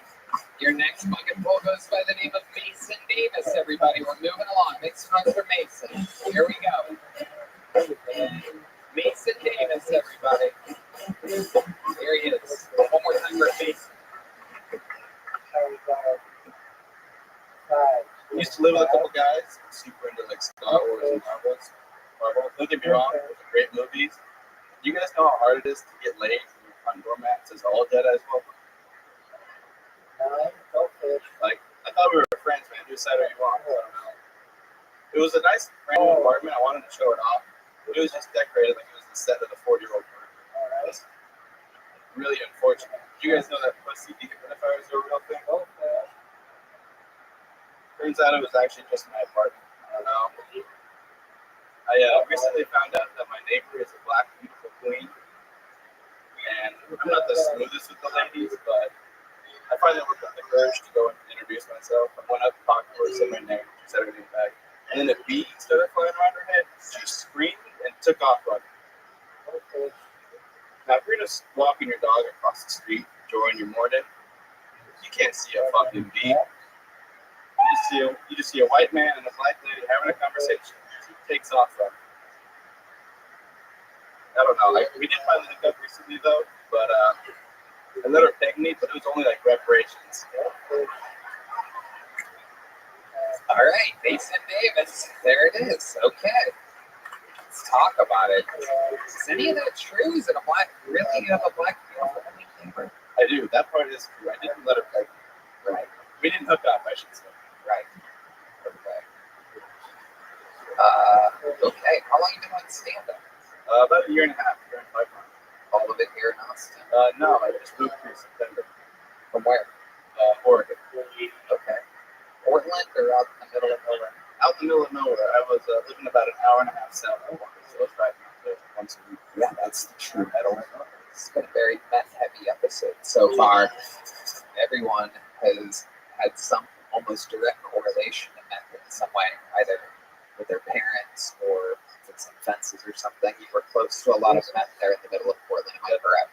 I didn't live there, but yes, driving through you'd see a bunch on the road. On the road. Dropping. You would see a lot of that type of characters. Oh yeah. What do you do for work, Mason? Right now I work at Boot Barn. Okay. How did you get into Boot Barn? I went there with my dad when I first moved here. He was looking for a pair of boots and was like, "This would be a pretty good, pretty good job." So, and they're like, "You have no experience with boots, but you're white. Perfect for the job." There you go. Hey, guys, what do we think about Mason Davis? Oh, so the Black Queen was with the beat. Yeah, good question. Just wondering the joke. Man, I'm not insulting you. Just wondering what the fuck. Yeah, no, I agree with Dave on this. I noticed that he laughed and I laughed both at your setup. A combined 38 years of experience between me and Dave, and you both had us giggling at the setup, and then it kind of went nowhere. Did you feel like somebody who would marry a black woman? But are like, why the fuck are they together? Like, have you ever met these people? Yeah. And then you have one of those weird white, blondie, freckly fucking crepes. I mean, that no one wants. Did you try with her? Did you try this? Did I try with her? Yeah. I mean, yeah, like I said, I'm not that good at talking to girls, so just introducing myself is a big step. Can you look straight out there and say exactly what you said to her? Yeah, what up, bitch?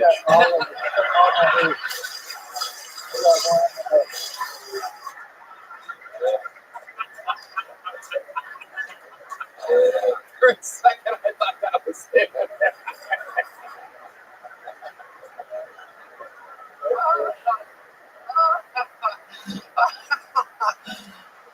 Okay, look out there and give us an example of what you said to this beautiful black woman. My name is Mason. I just moved here. What's your name? Oh, hell no. What the fuck? Creepy ass motherfucker. Looking like all the characters of Friends of Age together. Oh, my rent's gonna go up. There you go. Have you ever been with a black woman before? I have not. Have you been with a white woman before? No. When's the last time you were with a white woman? Like 3 or 4 years ago. Wow. How do you think that is? Oh, that hurt. Yeah. I think you gotta get rid of that Jedi fucking doormat. That's why I moved. Yeah. That is amazing. So now you live here? Yes. And you have roommates still? Nope. You live by yourself? Yep. No, I got no more. How are you able to afford that? Boot Barn, I saved a good. I used to be a welder, so I saved up a couple of bucks before. How much did you save exactly? I'm always so interested when people tell me they saved money. This is an unorthodox show. It's not normally a common thing to ask somebody how much money they saved, but this is that type of show. Just out of my own curiosity, can I guess? Yeah. I'm going to say you saved $8,500. I wish. It was about 5,000. Damn. I appreciate the yes. Working at a Texas boot barn, like, what's your most common question? Like, which one? Usually it's Spanish. Taking them over the border. Oh, it's for fence cutting. No. It's usually just like a bunch of depends on the people that come in. Because some people like have worn boots before, so they're just looking for a certain thing. Some people are like, I have never worn boots before. Boards. What do you think? I was being nice. What do you think made you want to be a stand-up comedian, Mason? I used to made all my friends laugh, and I really enjoyed that. And I just Do you have any childhood trauma? No. Parents are happy all together? Yeah. No murders or anything? No. Nothing at all. You just made your friends in Oregon line. Yeah, and I was getting good, and I was getting better at stand-up when I was doing it, but I wasn't doing it that much. Doing a lot of spots here in Austin. Trying. What do you mean by trying? What is that? Hitting a lot of open mics. Right. Is that working for you? Yeah. Get better right now. I love it. What else do you do for fun, Mason? I'm just trying to figure out the city. I moved here pretty recently. It's the first time I lived in a big city. It's a little overwhelming at first, but I've been falling in love with it. Trying to figure out where the dealers. Yeah. What part was overwhelming? Can you give me an example of the overwhelming? Like in Albany, where I'm from, there's not a street that shuts down for bars. There's maybe one bar, one or two bars. So when I came down to that the first night, I was like, this is degeneracy. And it was awesome. I loved it. Yeah, it is lovely. I love it too. Well, Mason. Very good. Fun times. Anything else we should know about you before I get out of here? I crashed a motorcycle, my buddy's motorcycle. How did that happen? I was riding at night, and I didn't know the road turned, and I just went straight. Oh shit! Into a field, but we're doing good now. So, did you get hurt? I split my knee open, like kneecap, like volcanoed out. You could like see my kneecap. Oh wow! But didn't break anything, so all I left. Was the motorcycle total? Yeah, it wasn't even mine. So how did you pay your friend back? I just paid for it. You just paid for it straight up. How much was that? I think it was like 1,600, 1,700. What kind of motorcycle? It was a Gixxer 600. No way. All right, Mason. Well, it has begun for you. Welcome to Austin, Texas. There's a little bit about Mason Davis. Let's get one more fucking pull up here. This young man's been on the show a few times. 1 week ago, he said to me, at Mincy's, the bar connected to the mothership, he said to me, I'm ready for another minute. I go, why are you telling me this? He goes, I just want to let you know, I'm ready. I go, don't tell me. Just keep signing up and show me. The bucket of destiny has spoken. He has been pulled out of a bucket out of 250 people. Let's see how it goes. This is a new minute from Michael Ridley.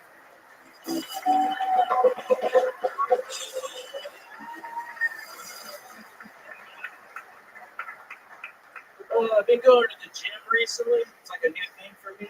The last 2 weeks. With that ADHD, it was like hard to stick to a routine. And I've only been going for 2 weeks, and I'm realizing I'm already encountering like an ego problem. Like I'm finding myself shirtless in the mirror listening to Beethoven after a workout. And I can hear an ego demon gassing me up from the back and saying things like, look at what you have become. Look at what you have become. They used to make fun of you.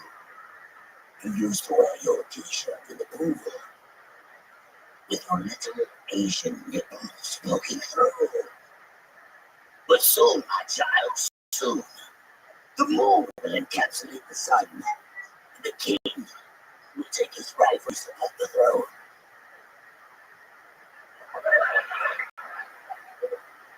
really? Yes, my child, yes. There is a God locked away inside of you, and we will set him free. See, I've just been trying to get healthier and shit. There you go. 4 minutes, 16 seconds from Michael Ridley. Hey, what's up, Tony? How are you, dude? What are you running this thing? I love it. How are you, buddy? I'm doing good, man. I'm freaking out. What's up, brother? Hey, what's up, bro? It's good to see you, dude. I'm happy. Yeah, very happy. Yeah, I'm super happy. All right, relax. Let's jump right into it. How do you feel like that went when you were randomly coming up to me telling me you're so ready? Is that how you thought it would go?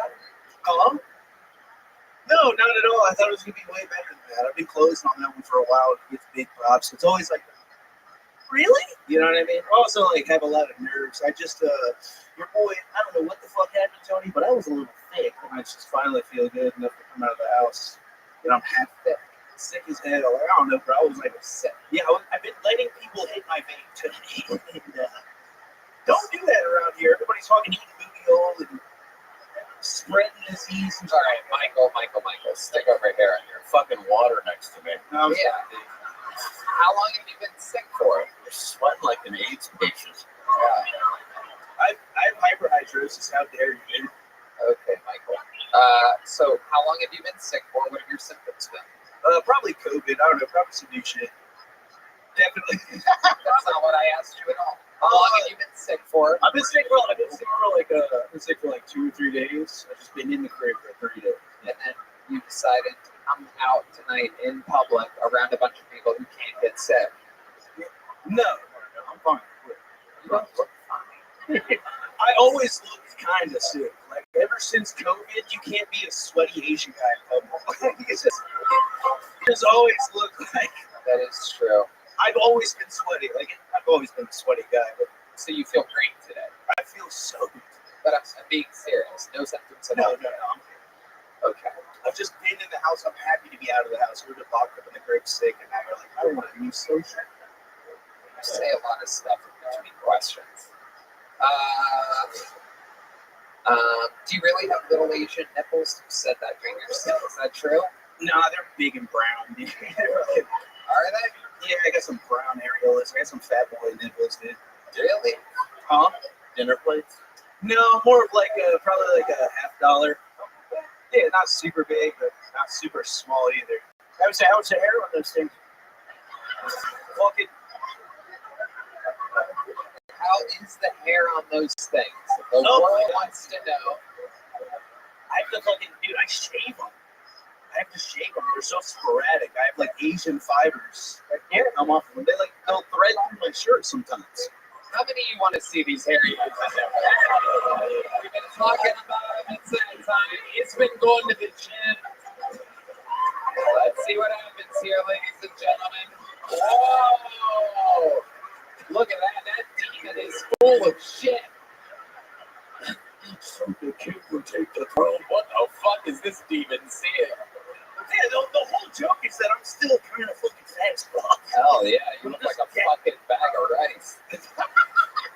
I wasn't really expecting much from a guy that goes to the gym with Bobby Lee. They always say that. So, Michael, really, what else is going on in life? Have you really been going to the gym? I was for a little bit, but then, dude, I was sober for like 2 years. I started drinking again, dude. Oh, is that what happened last week when you came up to me and said you're ready, that you're going to do so good? I fucking relapsed. You know. Now it's all making sense. I got to witness a real life relapse. I wouldn't really call it a relapse, more of a return. It's the same thing. Dude, if you can't drink, dude, what the fuck are you doing, dude? Like, if you can't drink and keep it together, what's wrong with you? What are you, gay? I don't know. Can you keep it together? I think I can do it pretty good. Do you think every comedian, after a Monday night taping, comes up to me and goes, just to let you know, I'm fucking ready? You think that's what I do all night after the tapings? Is just field comedians going, I'm ready. Your boy was like 4 or 5 pounds deep when he chatted. Yeah, so was I, and I was bored as fuck at the conversation. Last thing I want to do while trying to fucking drink my sorrows away is have fucking sweaty little fucking Asian men. Ready when you are. That's me sketch. I'm doing that sketch. Sketch is looking around. The sketch has puppy-like behavior sometimes. It's like, Seth wants to see those Asian nips again. yeah, Pretty bad. they are big. When you have glasses that thick, those are big Asian nips. They're medium to us. Meaty. Just my type, though. That's right. Absolutely. Oh, I thought you quit all that. No, I think I returned too. And Return of the Dragon. Michael Ridley, congratulations. Got pulled out of the bucket again. There he goes, Michael Ridley, everybody. Getting to watch a man relapse in real time. That'll be a story to follow. All right, ladies and gentlemen, it is that time. One of the greatest regulars in the history of the show. An international superstar. I present to you a brand new minute from the one and only Cam Patterson.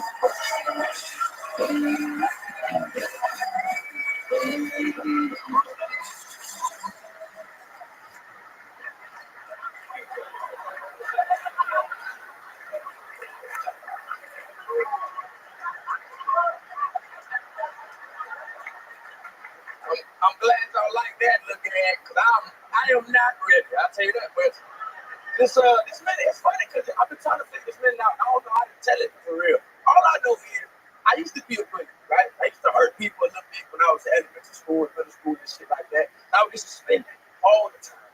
And one day they wanted to call my parents. They didn't understand that I was doing all this bullying because my parents aren't the best parents in the world. You know what I'm saying? And she wanted to call my dad real bad. And I was sitting in the office and she was looking at me scolding and stuff. She called my dad. She put him on speakerphone. And my dad was talking to her. She's like, your son's a bad person. He's gonna get expelled. He's bullying other students. He is like with a baseball bat. Me to talk to him. And then my dad just went, hey, Cam, stand up. And I was 5'1" at the time. And then he just went, who the fuck is he bullying, bitch, midgets? And hung up the phone. That's my time. He was so good at that. Cam's dad, I say it all the time. Such a character. Such a fat hilarity to drop from. That really happened, bro. I believe I swear to God. I know your dad. I know that happened. Very funny, man. Hell yeah. That word, that shit been bombing all day. Yeah. I've been running around. I'll put there early. I'll run around doing my shows. That shit. Hey, we'll see you next time. Well, going up after there he is, his dad, everybody.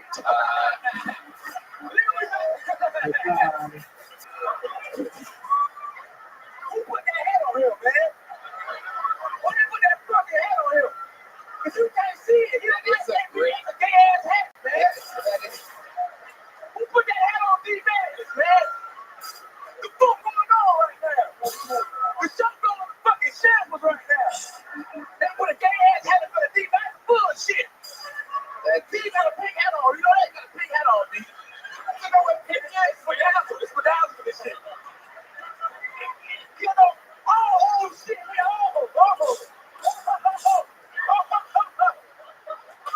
then you don't know colors. Oh, fuck. I didn't know that. Oh, I forgot it was black. Oh, man. I forgot it was black. Okay, I'm sorry. Still know. Are you gonna give him his damn bass guitar, Josh? What the fuck? Josh, you have 2 jobs. What the fuck going on right now, man? Jesus fucking Christ, man. Show going to shambles, nigga. God damn. This poor guy just sits up here to get roasted to death. You have any idea how stupid your head is? He's just sitting there like, oh, what the fuck's going on? At least give him his, there it is. Oh, man. Oh, my God. Dean Madness is normally an absolute master of style. Dean, can we get him a mic? Is that mic part of the thing? Let's use this one here, Dean, so that it makes it to the show. Is that on the air? Is Dean's mic on the show? Yeah, use that one. Demon is yeah, Matt, shut the hell up. I'm kidding. We're all fucking friends here. D Madness, we don't often get to talk to you deep and personal. I like a moment like this where it's a little bit off the beaten path. Now, normally, for those of you that might not know, or maybe it's your first episode, D Madness is a master of song. I don't know how you pull it off. I don't know what kind of advisors you have or what exactly goes on. Why are you handing him a different mic? What's going on? Why are you fucking with this poor guy? So, D, can you take us through what is it like getting ready for it? Like, I mean, how do you know what that hat looks like?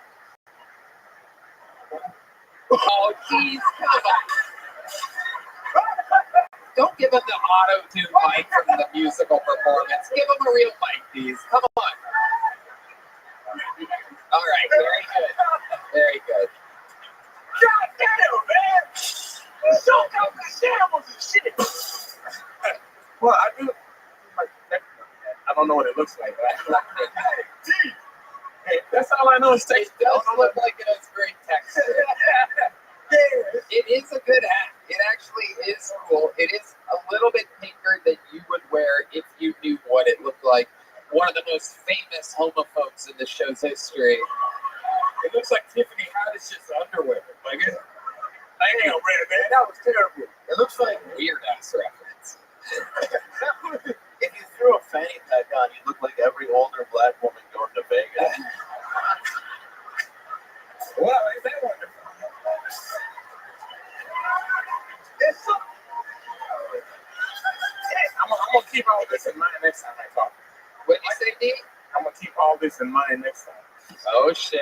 Oh, he's gonna get you back, Cam. Next time you smell funny, you're getting roasted. Yes, brother Darkness.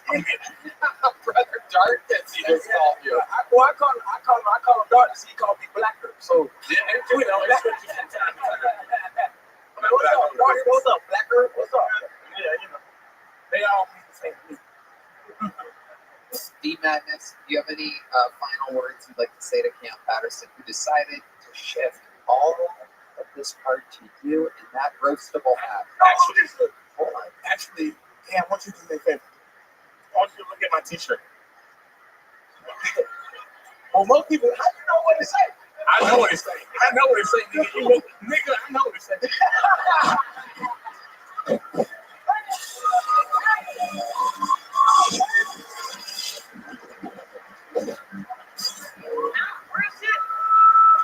I've been people with the blind my whole life, nigga. It's kind of crazy. When I first started understanding it was a blind lady, she was in a wheelchair. And then I was bring on stage and shit, and I was holding the show one time. All right, nigga, hold on, wait a minute. Tell my story. Now.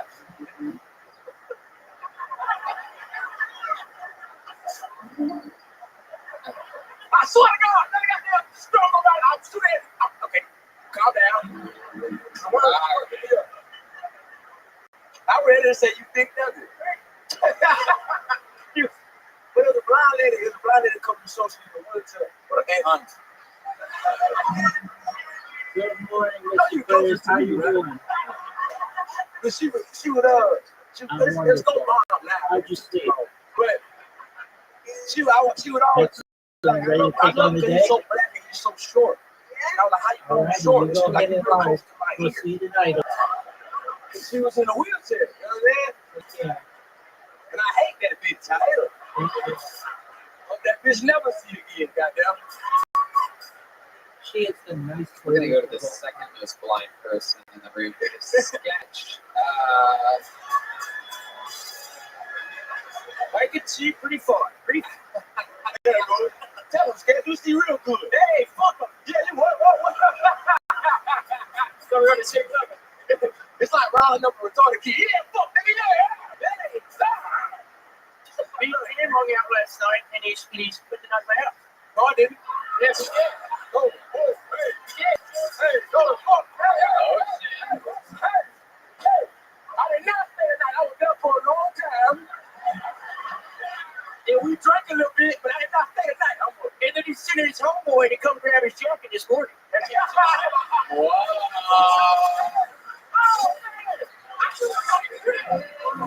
Okay, wait. I'm sorry. You're all right. You good. Don't shoot nobody, nigga. All right, listen. Understand something. Wait, understand something. I'm glad it's a good story. It's a funny story. So, Sketch, we did the stream last night, and Sketch gave me a lot of like gifts and shit. So I wanted to give him something back in return, right? So I gave him my jacket off my back, right? What do you mean when you say it like that? So I gave my jacket off my back, right? It's my favorite jacket. So I got back in the car with my homeboy, my girlfriend, right? I got back in the car. Had to clarify that. Got back with my homeboy and my girlfriend. So I got in the car and I was drunk. And I was like, man, it was such a good time, man. But I gave my favorite jacket.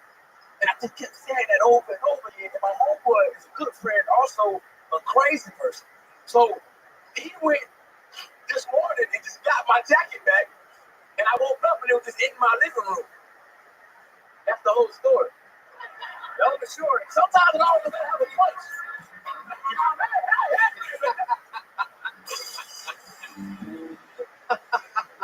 Cam, don't wipe your nose with the towel that you wiped the COVID mic with. No, I didn't. I didn't. So you get his boat shit. Come on.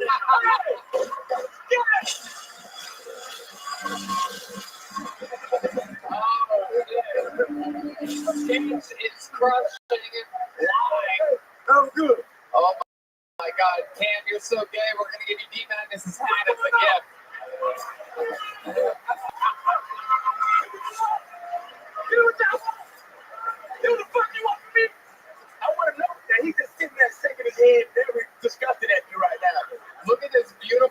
queen we have here.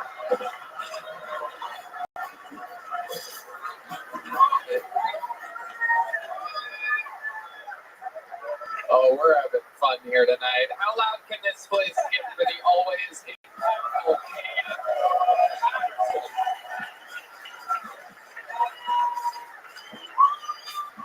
One more time for Cam, everybody. The man, the myth. And the show goes on. Back to the bucket. This guy's been getting on this show for years. We've seen him a lot. Very lucky man, and he's back again. Make some noise for a minute for Tim Warner. Always fun styles of Tim Warner. So, Trump was elected president, right? And we had Biden is still in the White House. Like, I think this is really awkward. Like, you ever been in a relationship that ends before the lease does? One of you's on the couch, the other's in the bedroom. Every time you come out, they're just like, all right, listen. No, come on, man. The guy you're with, he's garbage. Hear me out. Just hear me out. A lot of women now apparently are going celibate to protest Trump's election, which I just think is crazy. Just when you thought they couldn't get any worse than driving. Oh. Recently saw a sticker for a scent competition. How the hell does this work? I'm at peace. I'm at more peace than you. That's all I got. Okay, Tim Warner. All right. Okay. Hi, Tim. How's it been going? All right. How are you? Good. Remind us all, how long have you been on the scene again? 14 years now. 14 years. Okay. Why? I was gonna say normally it goes better than that. That was something. What do you think went wrong there, Tim? 14-year better. Oh, Jesus. A lot of things, dude. What do you know? Yeah. Oh, being sober hasn't helped. Dealing with a lot of shame without like getting fucked up and escaping reality. And just accepting dicks. That's been a bitch. How long have you been sober now? We are on 2 years and 1 month. We remember when you went sober. A lot of those initial sober performances were good, rock solid. Yeah. What do you think's going on with you? You've been going to meetings and stuff. What's happening? Yeah, doing everything. Yeah, I don't know. I've had a difficult 4 months. Like I said, it's dealing with shame, dude. Like part of it with the clarity, it's like all these new memories of just not being great, not being a good human. I don't know. It's like in a movie at the end of it when you have the big reveal. It's like, oh, I thought I was a decent person. It's just like, oh, you're kind of a piece of shit your whole life. And taking it all on at once, like all of the moments, it's just pretty heavy, and it's very tough for me to forgive myself, for the past. It's just tough, Hilarious.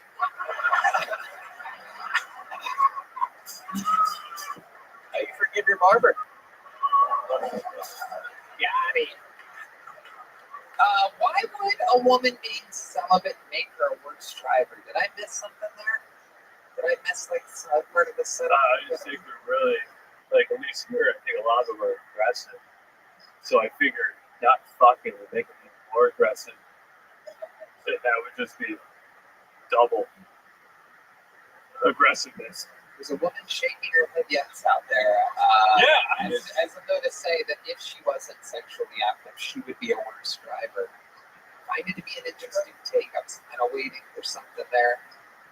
Zed? Is that what you said? Zed. I heard Zed. That makes more sense. I think, yes. Yes. I think a lot of people, I don't know, didn't really get it. I liked the premise of the Biden still being in the White House while Trump's definitely the inevitable president, but that kind kind of went. That was kind of like you have to like have roommates to get that. Perhaps this seems like no one in this audience has had a roommate in their entire lives. By the reaction we got. Anything else you've been working on? Maybe another new thing or something. Maybe something else. A quick little joke. You're funnier than that minute. Every time you've been on the show, it's been funnier than that. Yeah. You've been gone for a while, right? Like 4 or 5 months. I haven't seen you on social media doing positive shit all over my Instagram. Is that normally what he does? Yeah, he usually puts like this like live, laugh, love type shit. Like, it's like I'm sober now. He's like doing all these messages. And I actually thought about you recently. And I was like, what the fuck have you been up to? Is there something else that has happened recently?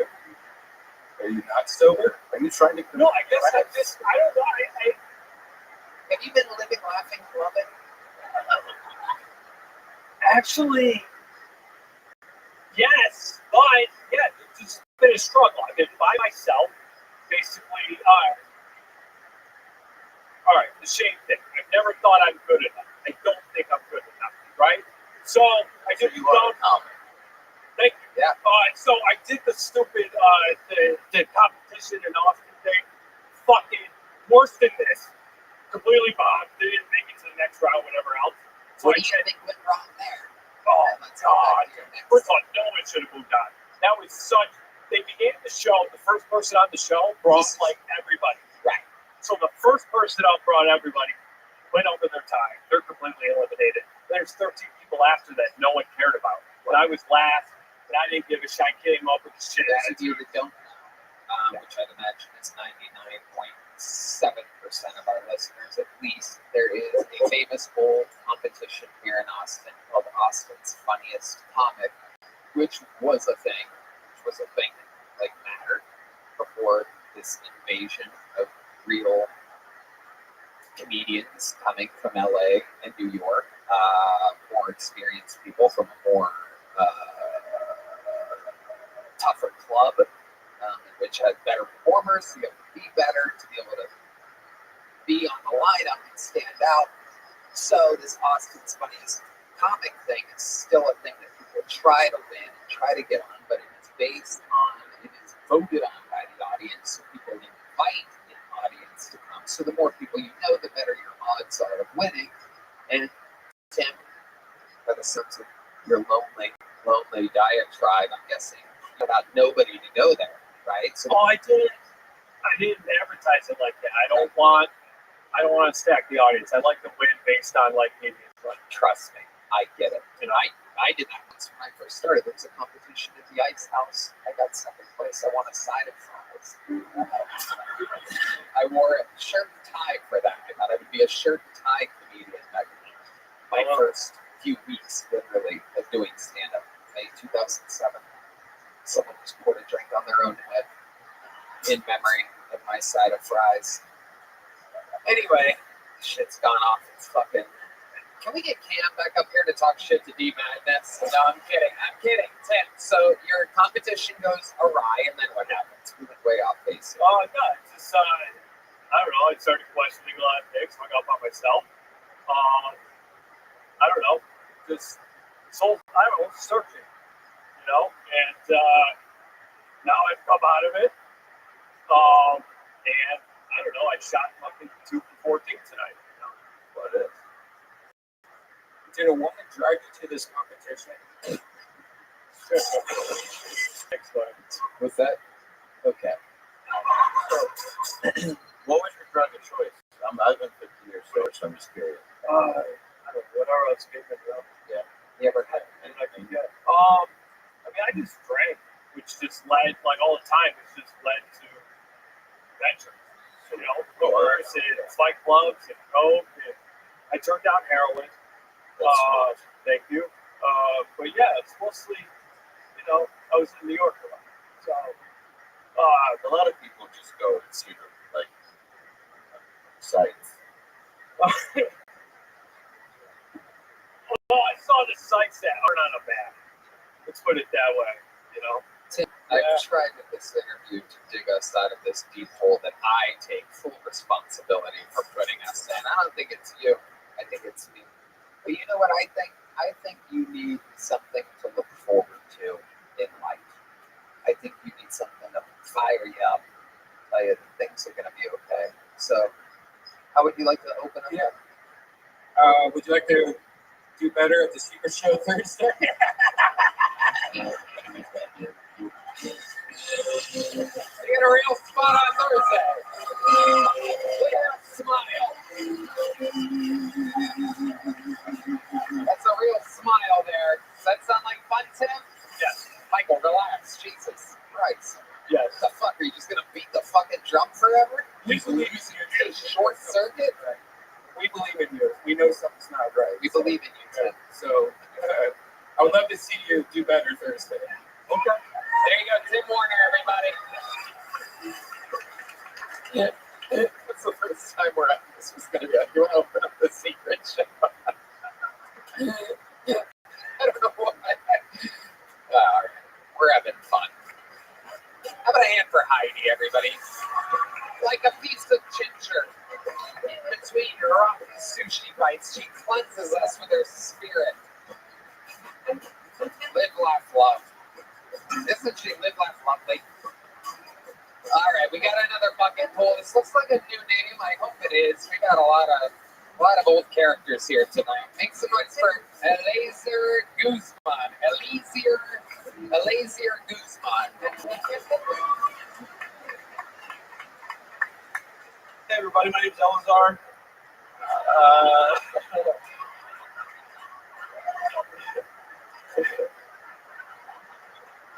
He tried his best. Yeah, I probably should have smoked before this. You guys ever smoked and feel you're gonna have a heart attack? I gotta stop smoking meth. No, yeah, kid, no, yeah, but I grew up Jehovah's Witness. Oh, I never get that reaction. Usually even Mormons are like, yikes. So I made stuff like my birthday recently really weird. I just recently turned 34. Thanks. I've been freaking out about it. Felt like I hadn't had enough sex in my life. So my last month being 33, I was just trying to put as many dates as possible. And this last day I went on this girl and said, look, I want to have sex tonight, but I have UTI. And I said, look, I don't care what school you went to.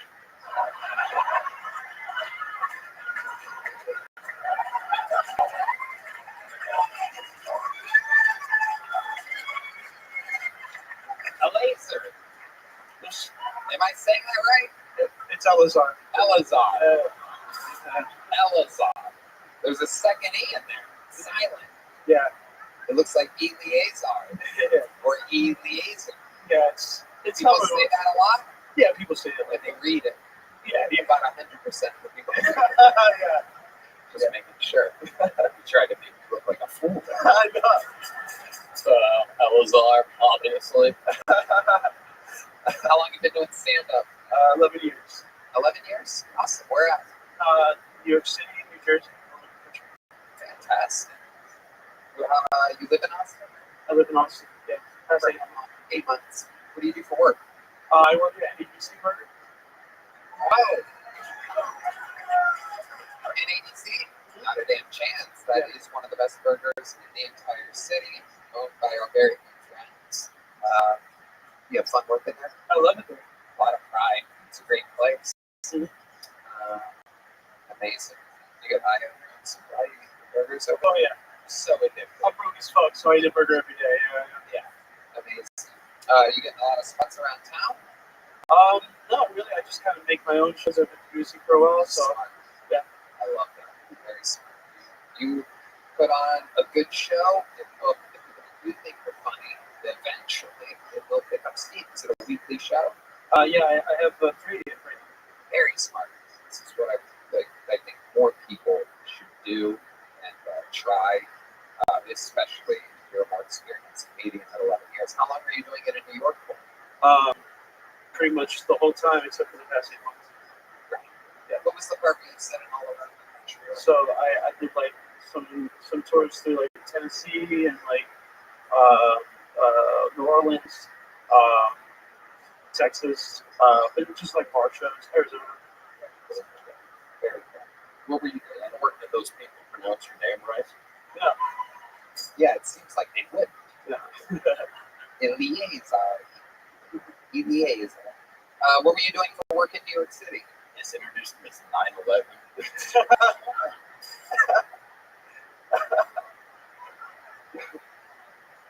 I was a busser. A busser. A busser. A busboy. Yeah. You say a busser. Like you're not a boy at all. Yeah, no. I say bus man. So, Absolutely. What else about your life? I write stories. What kind of stories? Short stories and novels. Nice. Do that for most of my life. You do that like on a typewriter or a computer or what? Mostly on my phone. What's your love life like? Good looking guy? Not great. I'm real awkward. So yeah. So it I fucked once. Since I'm out here. That's all that matters. Yeah. Once, that's all you need. How about love? When's the last time you were in love? Ever been in love? Yeah. How long ago was that? Maybe like 2 or 3 years ago. What happened there? She was psycho. So that happens. Yeah. It happens every once in a while. Was she a bad driver? No, but she carried a gun. She's in New York City? No. Yeah, actually New Jersey. Yeah, that's not a psycho. That's just New Jersey. Elazar. What is that? Mexican? No, I'm Puerto Rican. Yeah.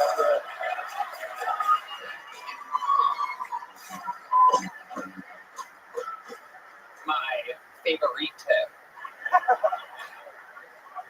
I hear they're garbage.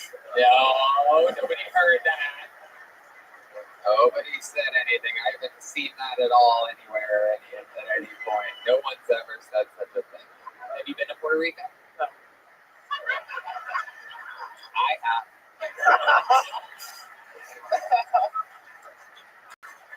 At one point, it was one of my favorite vacation spots. What happened?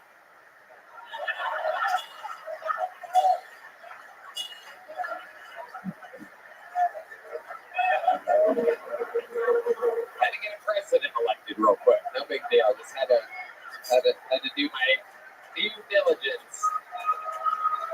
Shut up.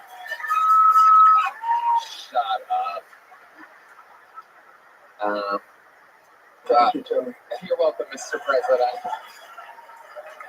You're welcome. Anytime for you. So, your parents obviously both Puerto Rican? No, my mother is Puerto Rican and my stepfather is Mexican. Did you talk to your mom about any of the incidences that happened a few weeks ago? With what? No. With my thing? She kind of stopped giving a shit about the political stuff a while ago. So. She didn't, but I mean, Puerto Rico was in the news. She's been to Puerto Rico. I've been avoiding saying anything about it, honestly. Perfect. Yeah, it's a lose-lose situation. Yeah. And look at you now. Little did she know that I just gave you the biggest opportunity of your life. It all comes full circle, just like an island. All right. Fun times. Nice to meet you. Welcome to the show. Here's a brand new bone-tie leather, real Texas leather joke book. And that is the Kill Tony debut of Elazar Guzman, the only Elazar spelled Eleazar, Eleacar. Another bucket full. This looks like a fun name. It's a 3-word name with pretty silly handwriting. So this is a good sign. Make some noise for what I believe is the Kill Tony debut of Eric Ray Stone. Everybody, Eric Ray Stone.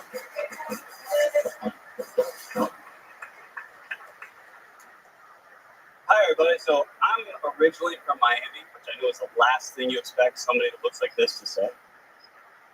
Yeah, I fit it in a lot better since I moved to Austin.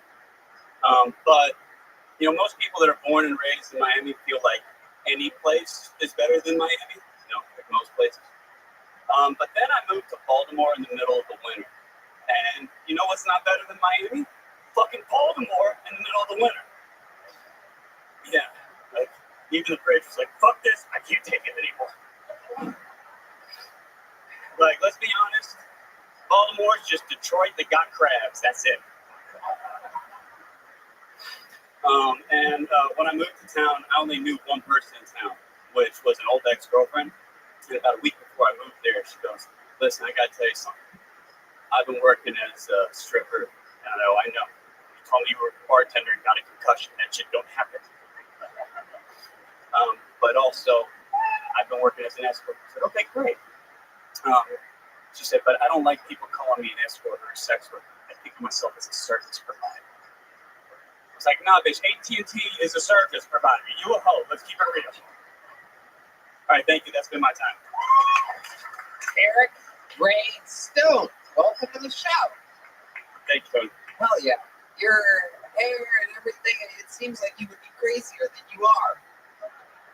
You got it together. Fuck yeah. Yeah, you look like you're going to tell a bunch of people to go kill Sharon Tate. Yeah. You do look, you have cult leader energies, but you're just an everyday nice guy. Right. I love it. Eric Ray Stone. How old are you, Eric? I'm 30. 30? Yeah. Hell yeah. Yeah, I know years have not been kind to me, have they? What's been going on? You have a cane? For those of you listening to the podcast, like Deep Madness is, he has a cane. I have Ehlers-Danlos syndrome. What is that? Ehlers-Danlos syndrome, EDS.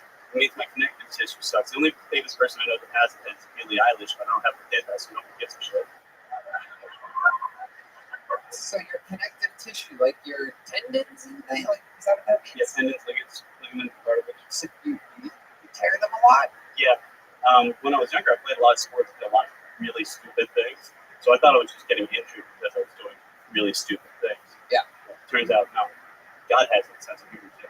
You're like Mr. Glass. Yeah, exactly. So he looks like a guy that would hang him. Did you try fish oil? Oh, fish oil. Very good, Red Band. Very good. What if that cured you right away? Yeah. This whole fucking time. Stand up like Grandpa Willy Wonka in the chocolate factory. We love a good old Dr. Red Band over here recommending fish oil or Wendy's at 4 a.m. These are Red Band's list of vitamins.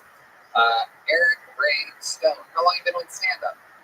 A little over 3 years now. A little over 3 years. You started here, Baltimore, Miami? I started in Miami, and then I went up to Baltimore for quite a bit of time, and then I came back to Miami, was working at the Improv for a couple of years down there. Interesting. Miami, man, amazing. Was I ever there when you were there? You were. Yeah, sounds about right. Were you working front door? Front door. Yeah, good front door. Dangerous position for a man with EDS.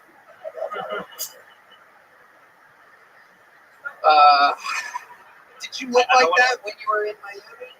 I'm sorry? You look like yeah. Look like that. You're the only guy that looks like that in Miami. Yeah, pretty much. Yeah. You and Jorge Masvidal. Yeah. Okay. Eric, the other one's canes or pimping his girlfriend. Amazing. How long have you rocked the cane? Ever since I had a hip reconstruction, it didn't exactly go great. What happened? Well, I was supposed to heal from the surgery. I didn't. Did you try fish oil? Yeah. You did. Peanut butter? Yeah, ironically, they actually make you stop fish oil before you go into surgery. Like, that's one of the things that was really specific about. I was like, that's odd, but okay. Interesting. No explanation for why they need to stop fish oil? No, there was an explanation. I smoke a lot of weed, so I don't remember exactly what it was. That makes sense. Do you live in Austin now? I do. I just moved to town about a month ago. How do you like it so far? I'm loving everything. Yeah. What's a guy like you do for fun around here? You know, everybody else had pipes earlier. I'm guessing. Putting on the Ritz. Yeah.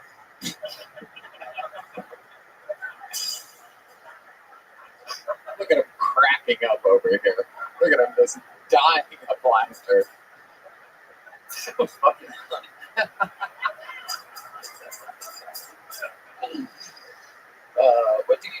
in Austin, Texas? Well, every day since I've been here, yeah, but I've actually been here at Sunset Strip a lot. I've got a lot of friends that work there. Look at that.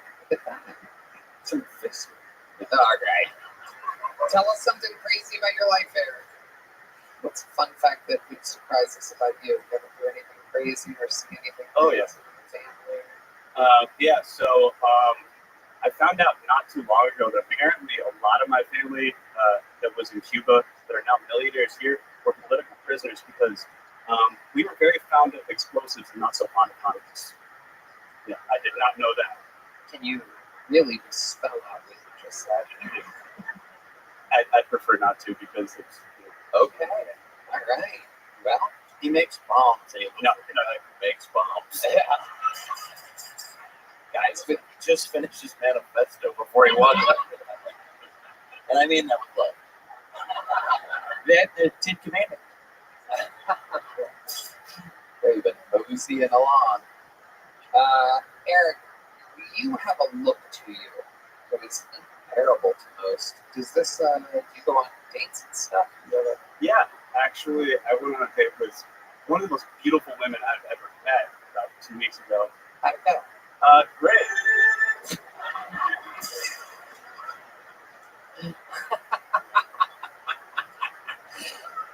Eric, were you still not a fan of the organ music on that beat there? How'd it go? What'd you guys do? You went to We went out to a bar with her friends and then we went dancing, which was not very dancing for me. It was was like, her telling you to leave. oh, yeah. I should have taken it. so we're gonna go dancing if you want to go. You're like, sure, let's fucking go. I like the challenge. And we're going to run a marathon. What kind of dancing was it? Was it like Latino music or? No, it was Texas two-step, and I have no idea how to do that. Yeah, you can barely take one step. Yeah, I know. This is incredible. Absolutely amazing. You didn't know how to do it, but did you learn? Did she show you? Tried. Did you guys talk since then? Is this like something that's gonna continue? Probably not. I told her way too much about my family and history, so yeah. You explained to her whatever you said? Yep. Yeah. All right, that'll do it. Yeah, she had. What's funny is we then made out afterwards, so like cool. it didn't seem like a deal breaker, but then she blocked me the next day. Oh, well, there you go. That's what happens when you cane blast a girl. It's probably all from the fish oil. You probably have All right, the fish oil. Very good. The running fish oil joke that literally only you laughed at. Call back. I love it. Let's do a big joke book for you, Eric Greystone. There it is. And there he goes. On to the next one we go. You guys still having fun out there? Very interesting bucket pulls this episode. A lot of names we've seen before. This is a back-to-back 3-word name. Very interesting. A very rare treat. 3-word name. Back-to-back, 2 in a row.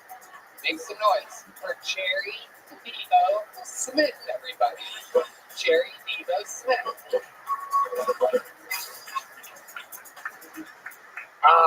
The whites. Hey, a lot of people can't tell by looking at me, though. I like to tell people this all the time, but I'm actually mixed myself. My mom is white, my dad is black. So a lot of pros and cons to being a mixed kid. Like, the biggest con to being mixed is that I got high blood pressure and mesothelioma. That's fucked up. Y'all laughing, but someone is, I don't know what the fuck wrong with me. And here's the best part. This is the part I like the most. I have a big dick and a high credit score. My eyes up here, nigga. Get the fuck out of here. All right, I'm lying. Listen. My dick is huge, but my credit is fucked up, son. My dad told me a long time ago when I was a kid, he said, it doesn't matter if you got good credit if you dick big. You'll find some fat white woman to buy you anything you want. I say, nigga, you talking about my mother?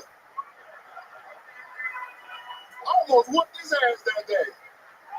That was the day. Thank you. Wow. One of the performances of the night. the Kill Tony debut of Jerry Divas. Eagle Station, my nigga.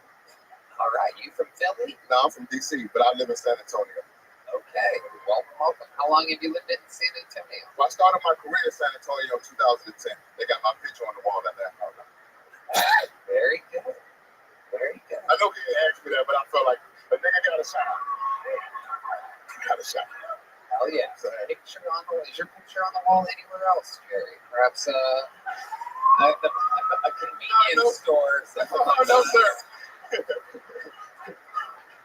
No, sir. I ain't never been to jail not a day in my life. And I'm caught up on my child support for the rest of you motherfuckers, too. I love it. How many children do you have, Jerry? I have 3.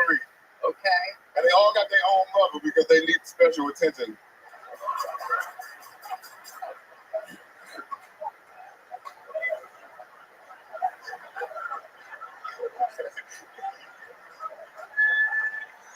If you gonna have them, that's how you have them. That is fucking funny. Yeah, thank you. I've never heard that twist on being a terrible father before. You're a funny guy. Thank you, I appreciate that. You've been doing it about 14 years. 14 in November, yeah. Love it. It is November.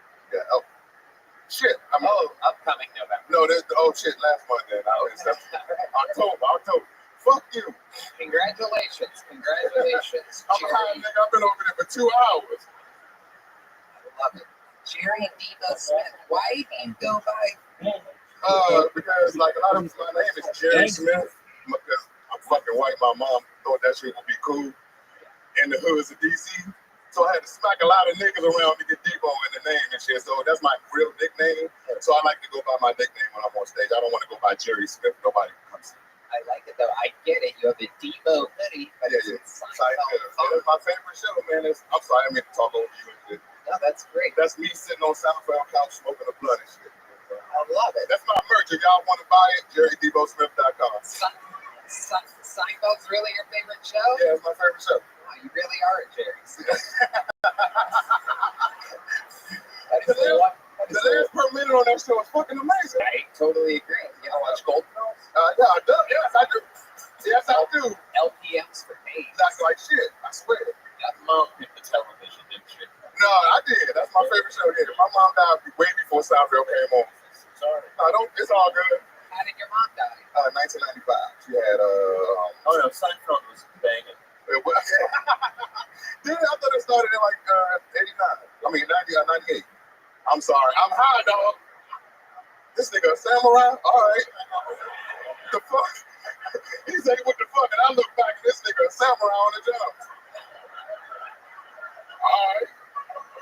We both fucked up over here.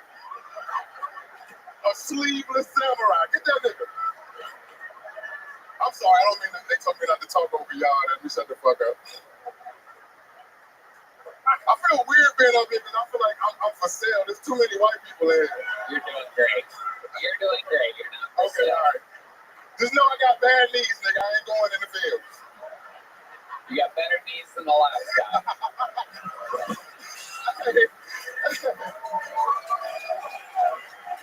I seen him. That's funny as shit.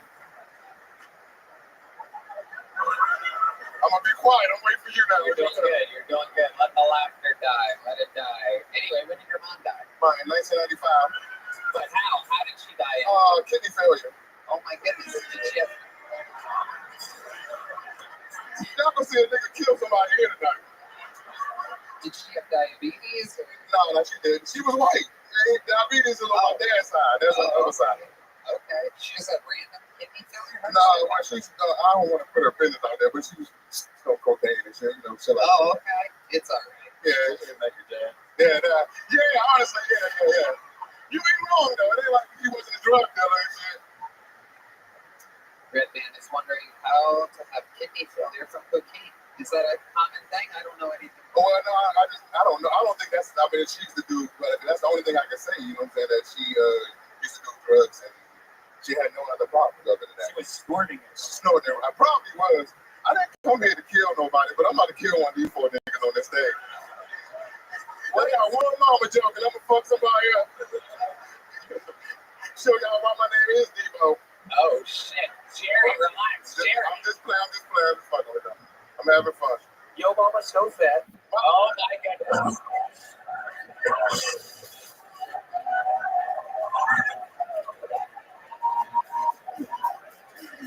The nigga all the way in the corner talking shit. I wouldn't be able to, the police, I wouldn't be able to get to you and shit. Hey, Debo. That's her. You should take this chain. That shit fake. That's a Oh shit. That's shining like a motherfucker. It's fake and your eyes cross a little bit. They got you, my nigga. It was close. It's a close call. Are all your kids in one city? No, my oldest son is 13 and my daughter is 12 and they live in Virginia. And my son, I have a 7-year-old here in East Texas. Okay, that's right. We can't play that game on else. Get us in trouble. All right. So interesting, Jerry. So funny. Amazing stuff. First time you seen a comic from San Antonio be funny, huh? We had a couple. I watched the show and them motherfuckers like Might be the best. I would love to have you on the Secret Show Thursday. Use the big joke bug. Sign up again. Come back. We need people like you. Jerry Debo Smith.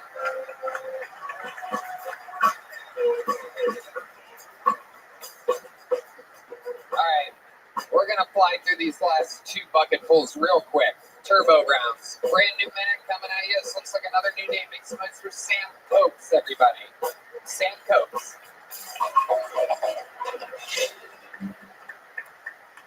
Do you ever see like a super cut homeless guy and just feel terrible about yourself? Fuck the gym. I'm gonna start fighting my demons on street corners. That's some high intensity interval training right there. I had a date recently. The first dates.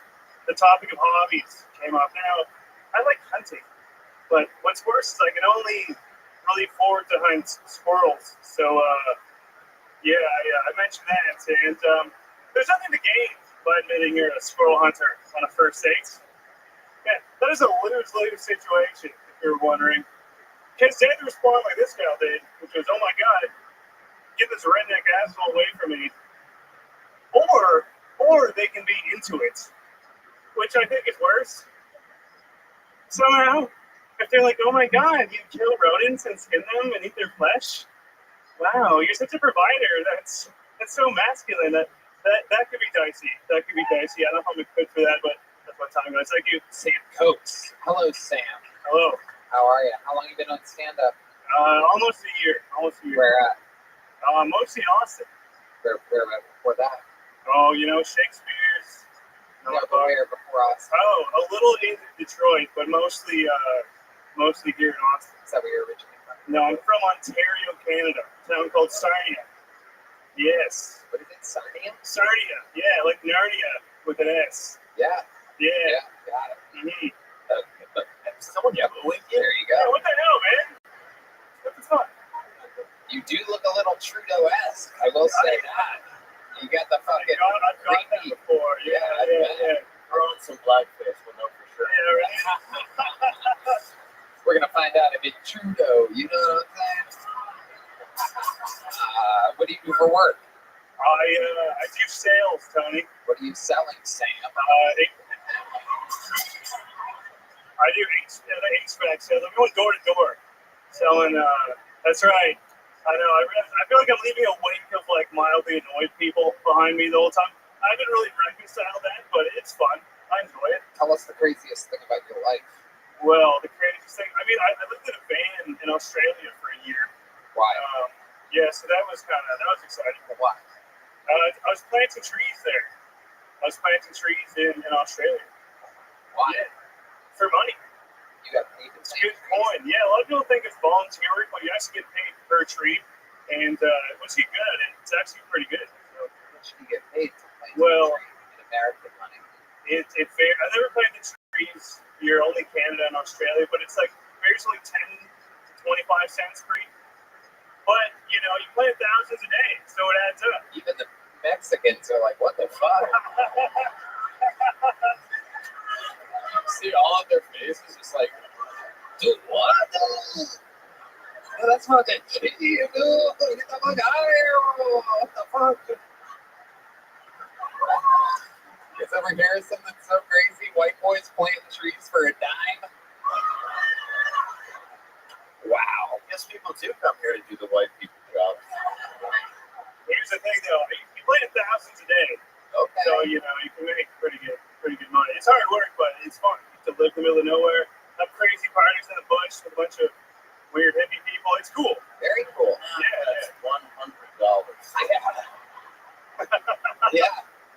But I guess that's a lot for a little Canadian boy. What do you think's the most Canadian thing about you? The most Canadian thing about me, I don't know, man. I didn't play hockey. That's pretty Canadian. I think planting trees, man. Like, that's pretty Canadian. Yeah, like, that is. You know, a lot of trees. Most Canadian thing about me, man.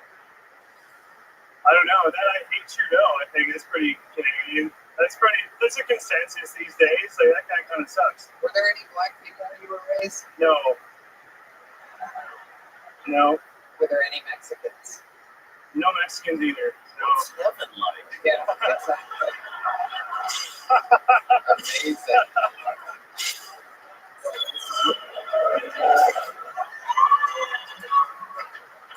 I enjoyed it. I don't know why I left, honestly. In hindsight, it's pretty good up there. That sounds quiet.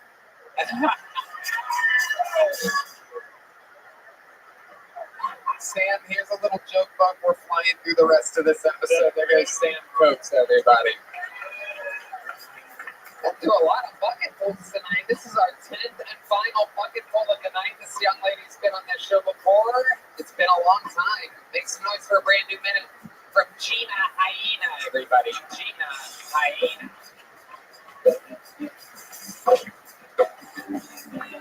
Oh, I'm not even goth. I'm just dressed like this because my ex used to hit me.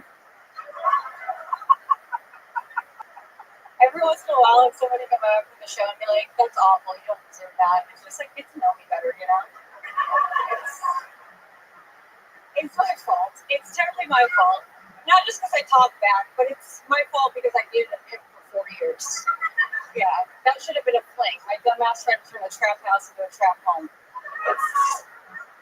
Yeah, calm down. It wasn't black, Texas. It was, I'm Italian. I couldn't do that to my Italian family, you know? Like, I could take a criminal home, but I'm not going to push it.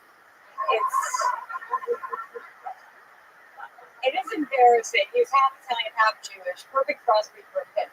Strong backhand, but fiscally responsible. Embarrassing to hold it down for a cheap criminal. Embarrassing to waste your 20s, your tight skin, your youthful outlook. Date a guy that hits you when he didn't even play for the NFL. When I meet young girls, I tell them, date an athlete, just don't take the elevator. Thank you, guys. Oh. 1 minute, 9 seconds. Gina Hyena, punchline. Amazing. Welcome back. It's been a long time since we've seen you. How's it going? Oh, great. I haven't been here. This is awesome. Fantastic. Where you been? I've been in Philly. I live in New York now. I've been doing shows in San Diego, Albany. It's been fun. I love it. Amazing set. What else is going on? I mean, just trying to get into comedy. I got to get more online. It's awesome to be here. It's awesome to see you guys in this. This is fucking fantastic. Just fantastic. Trying to write, trying to bring it more to life. That's all true. Did you live here for a while? I did. I lived here 2018 to 2020. So I moved down here out of the blue. That was actually because I was dating that guy, so shit got hot, allegedly. And I moved to Texas, didn't know anybody. And then I started comedy a year later because I was like, nobody knows me. I can have a stage name, whatever. And then lost my job during COVID, had to move back to New York, and then everybody from comedy moved here. I've been kicking myself and trying to come back as much as I can. So you're hiding from a pimp on one of the biggest shows in the world? Entertainment podcast, comedy, allegedly yes. Yeah.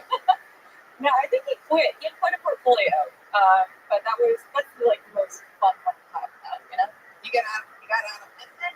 Yeah, that was in real estate. Real estate. He grew into the Jewish jeans. Wow. Yeah. Went from And I didn't get one Gucci, but with Michael Kors once. That's the only time I thought I was gonna rattle. pimping to real estate? Yeah. Who goes from host to host? So stupid. I'm not going host to host with you. Our own inside jokes. You find an industry to be a bigger piece of shit. Yeah. For real. No, I mean, actually, it wasn't even that made me break up with him. He told me he wanted to get pregnant, and that's when I finally pictured it from a third party perspective. He met my family, the whole thing. Did the doctor say try not to punch the baby? How else are you gonna know it's for you? True. And if you shake too hard, Yeah. you don't know. I like the idea of coaching, slip right, you know. I know all this. Yeah, I got away from that, moved out here, moved back, Are you dating anyone now? Yeah, I'm actually dating a psychiatrist, not my psychiatrist, but not that hot. No, he's great. He's great. He's awesome. I have no shit to talk about him. I can talk shit about dating down here all day. How long have you been with the psychiatrist? About 8 months now. And what's that like to see? He communicates through his phone. Yeah, he asks you about you. Yeah. And just sits there and listens. He listens. Whoa. It's like Coco the gorilla. He just communicates back. It's weird as fuck. That's wild. Yeah. That is wild. Yeah. I'm not used to it. The first time he ever asked me if I needed reassurance, I helped him about the fight. I didn't know what the fuck that was supposed to be like. Yeah, that was news. It's Gina, you are very, very funny. Redman, are you in town this week? I am. Look to have you back on the Super Show. There you go. Another one. Thank you guys. It's been a while since we've seen you. Do you have one of these? Gina, do you have one of these? There you go, Gina Hyena. Oh yeah. Follow her.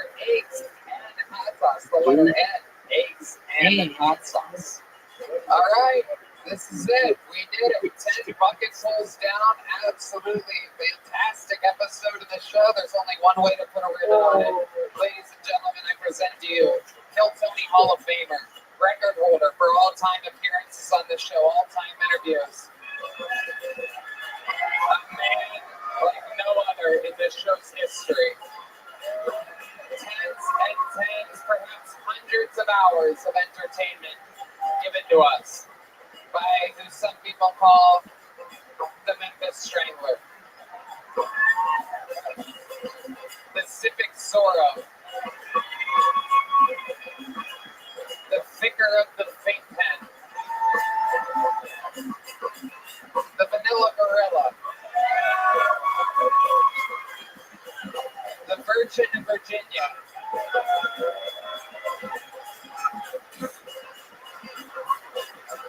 this is indeed the Big Red Machine, William Montgomery.